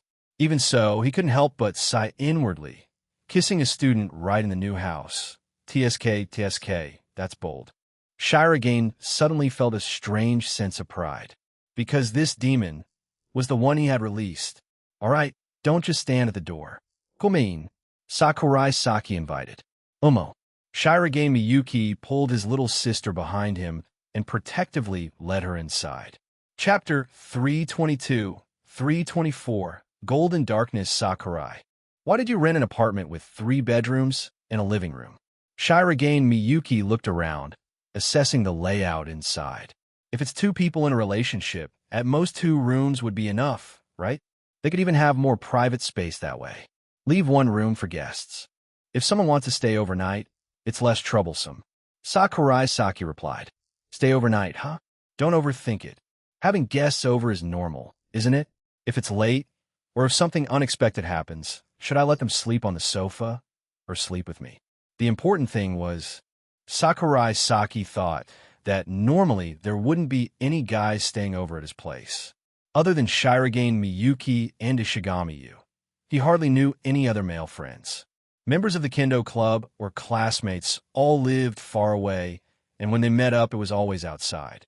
So, to avoid the awkwardness of girls asking to stay over, having a separate guest room was necessary. Makes sense, but adding an extra room must cost quite a bit. While the 2 guys were talking, Shirogane Kei and Nino were whispering to each other, seemingly discussing what to eat tonight. AI-chan has 30 million yen in savings, and she's also earning quite a bit from investments. My house isn't short on money at all. Sakurai, are you leeching off a woman again? As a man, how can you let a woman support you? Shirogane Miyuki frowned. In truth, he was a bit old-fashioned, or rather, most men in Japan were believing that living off a woman was disgraceful. So what if I leech off her? My girlfriend is willing to spend money on me. That's proof she loves me. Sakurai Saki said with a big grin. Of course, he was just joking. Shirogane Miyuki realized that, but still advised. If you want to be in a relationship, you need to have financial stability first. If only one side is giving, the relationship won't last. You've clearly never dated anyone, and yet you sound like a textbook. Sakurai Saki laughed as he led him deeper inside.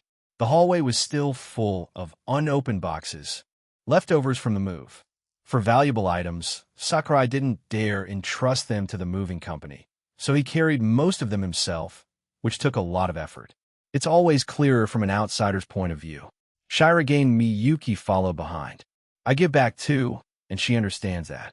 Just that one matter of quitting her job, Sakurai Saki had secretly helped a lot, even causing the Hayasaka family to separate from the Shinomiya household.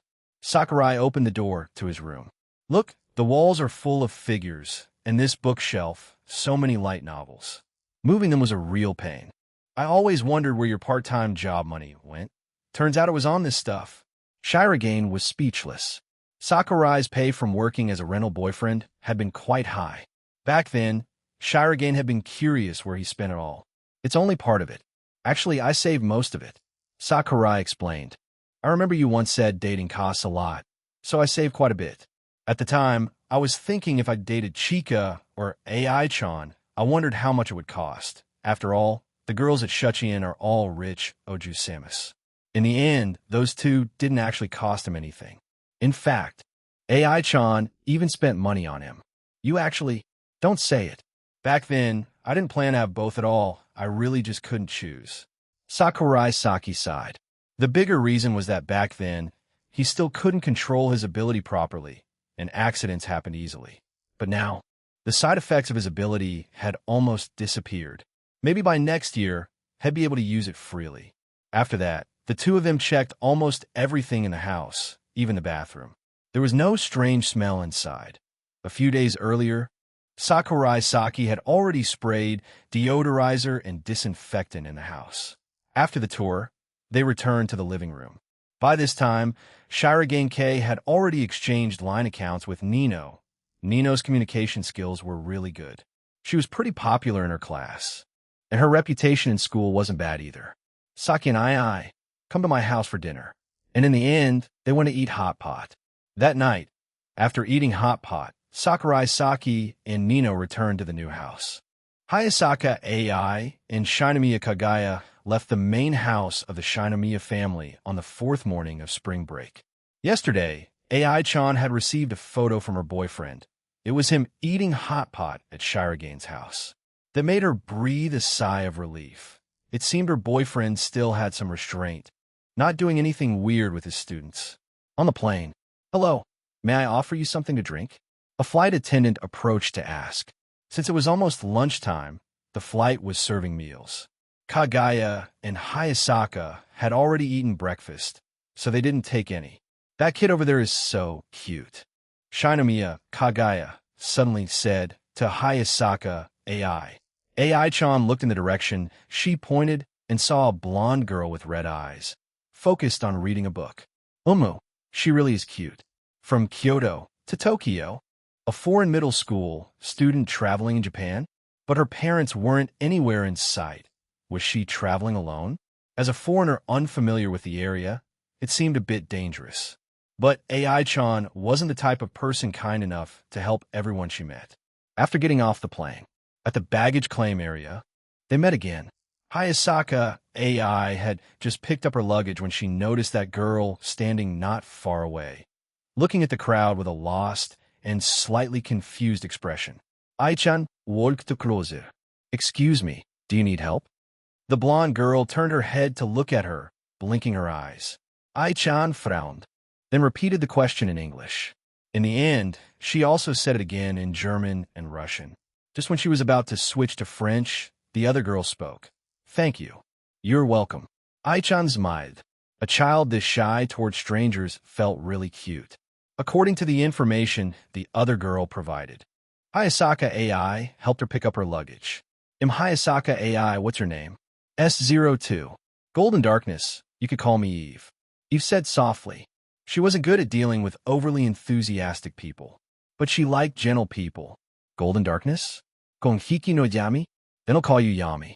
AI-chan and her exchanged emails.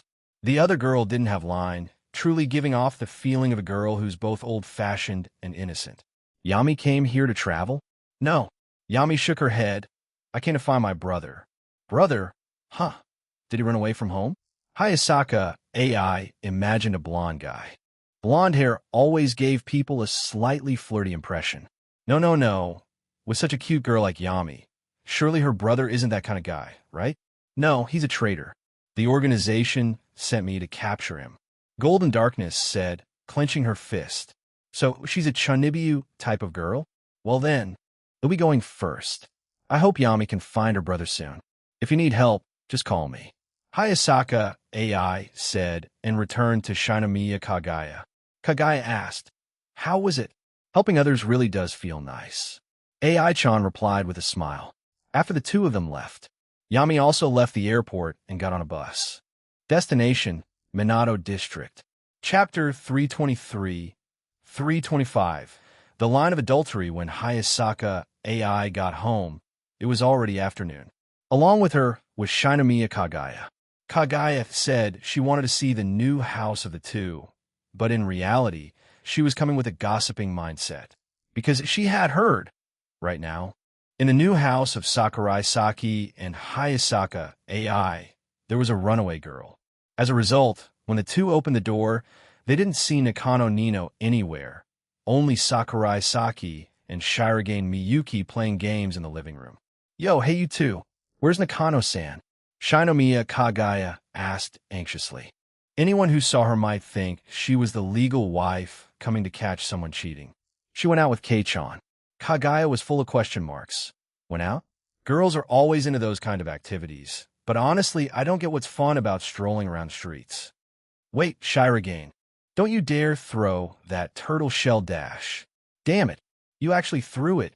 Sakurai Saki cursed. Didn't you say you'd help me? Helping you with 2 knives to the ribs. Shirogane Miyuki smirked. It had been a while since he last played games, so today was a good chance to relax a bit. Besides, who says friends can't mess with each other when gaming? That's one of the greatest joys of multiplayer games. You have tasted to know? Shinomiya Kagaya felt a bit disappointed. She was hoping for a dramatic love battlefield scene, but unfortunately, she didn't get to see Sakurai Saki embarrassed. Haze, does that mean she has to step in and argue with AI-chan herself? Sakurai-chan, I'm home. Hayasaka AI finally spoke her first line. Welcome back, Sakurai Saki replied. Then he put down the controller. Just in time, the match had also ended. He took her luggage and went into AI-chan's room. After he left, all the pressure fell on Shirogane Miyuki. Shirogane, as Sakurai Saki's close friend, he probably knew if anything weird happened during the 2 days Sakurai was away. Shirogane President. Hayasaka Shirogane. Huh? What's the matter? Shirogane Miyuki tried to look calm. Has my boyfriend acted strange these past 2 days? For example, getting unusually close to Nakano-san. No, they just talked. Aside from kissing a student right at the front door, everything was fine. Hayasaka AI tilted her head. For a moment, she didn't know what to say next. Could it be that the two of them really had nothing going on, just a pure relationship? Talked, huh? I think that's already cheating. Shinomiya Kagaya rubbed her chin and said calmly. The line of adultery. Every girl has a different definition of cheating.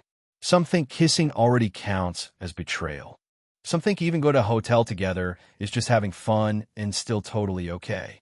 A person's line of adultery clearly reflects their view on love. No, no, no. Shinomiya, a man and a woman having a little private talk is nothing, right? That counts as cheating too? Shirogane Miyuki retorted. From Shirogane Miyuki's perspective, as long as they weren't caught kissing or entering a hotel, then it was purely innocent interaction between the two sexes, and even the school's disciplinary committee couldn't object. President Shirogane. Where we're standing right now is the new house of Sakurai-san and Hayasaka-san. In a place like this, talking privately with another woman, and you still don't think that's cheating? There was no intimacy. Shirogane Miyuki complained. I think at least they have to be caught kissing for it to count as cheating, right? That's true. Cough, cough. No, I mean kissing is totally okay in my opinion. Shinomiya Kagaya changed her tone halfway through her sentence. Kagaya, comma, next to her Hayasaka AI cut in after hearing Kagaya's words. kissing someone else's boyfriend, and doing it while knowing full well he already has a girlfriend. What do you think of that kind of girl, President Shiragain? She's a piece of trash. If I saw one, I'd stay hundreds of meters away. Shiragain Miyuki felt a chill run down his spine. The Shinomiya Kagaya ship sunk. She didn't mean it. At that time, she had just woken up and couldn't help herself. But I still think just talking privately doesn't count as cheating. Hayasaka AI rubbed her forehead. If he really kissed another girl here or even did those kinds of things, then I'd have to use some special methods. For example, making him unable to get out of bed. At that moment, Sakurai Saki came out of the room. Then he noticed AI-chan's gaze on him was unusually intense. He shivered a little. It was kind of scary. By evening, Nino texted to say she was coming back, and also said that if Hayasaka AI was already home, then she could just go out and rent a hotel to sleep. Sounded like a stray puppy. Just hearing it was already pitiful. What's wrong? You look all conflicted. Hayasaka AI asked with a laugh when she saw Sakurai Saki's face. Nino still doesn't want to go home. She fought with her sisters and left. And no one came to find her.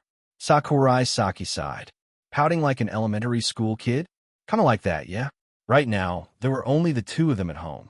Shinomiya Kagaya and Shiragain Miyuki had already gone home. Let her stay here. Hayasaka AI thought for a while and said, a girl who ran away from home. It would be too dangerous to let her wander outside. You're not jealous? I think Nino kinda likes you. Sakurai Saki turned off his phone and looked at her.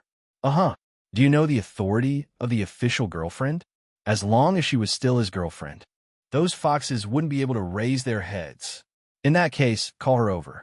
It's dangerous for a girl to spend the night in a net cafe or hotel. What does she like to eat?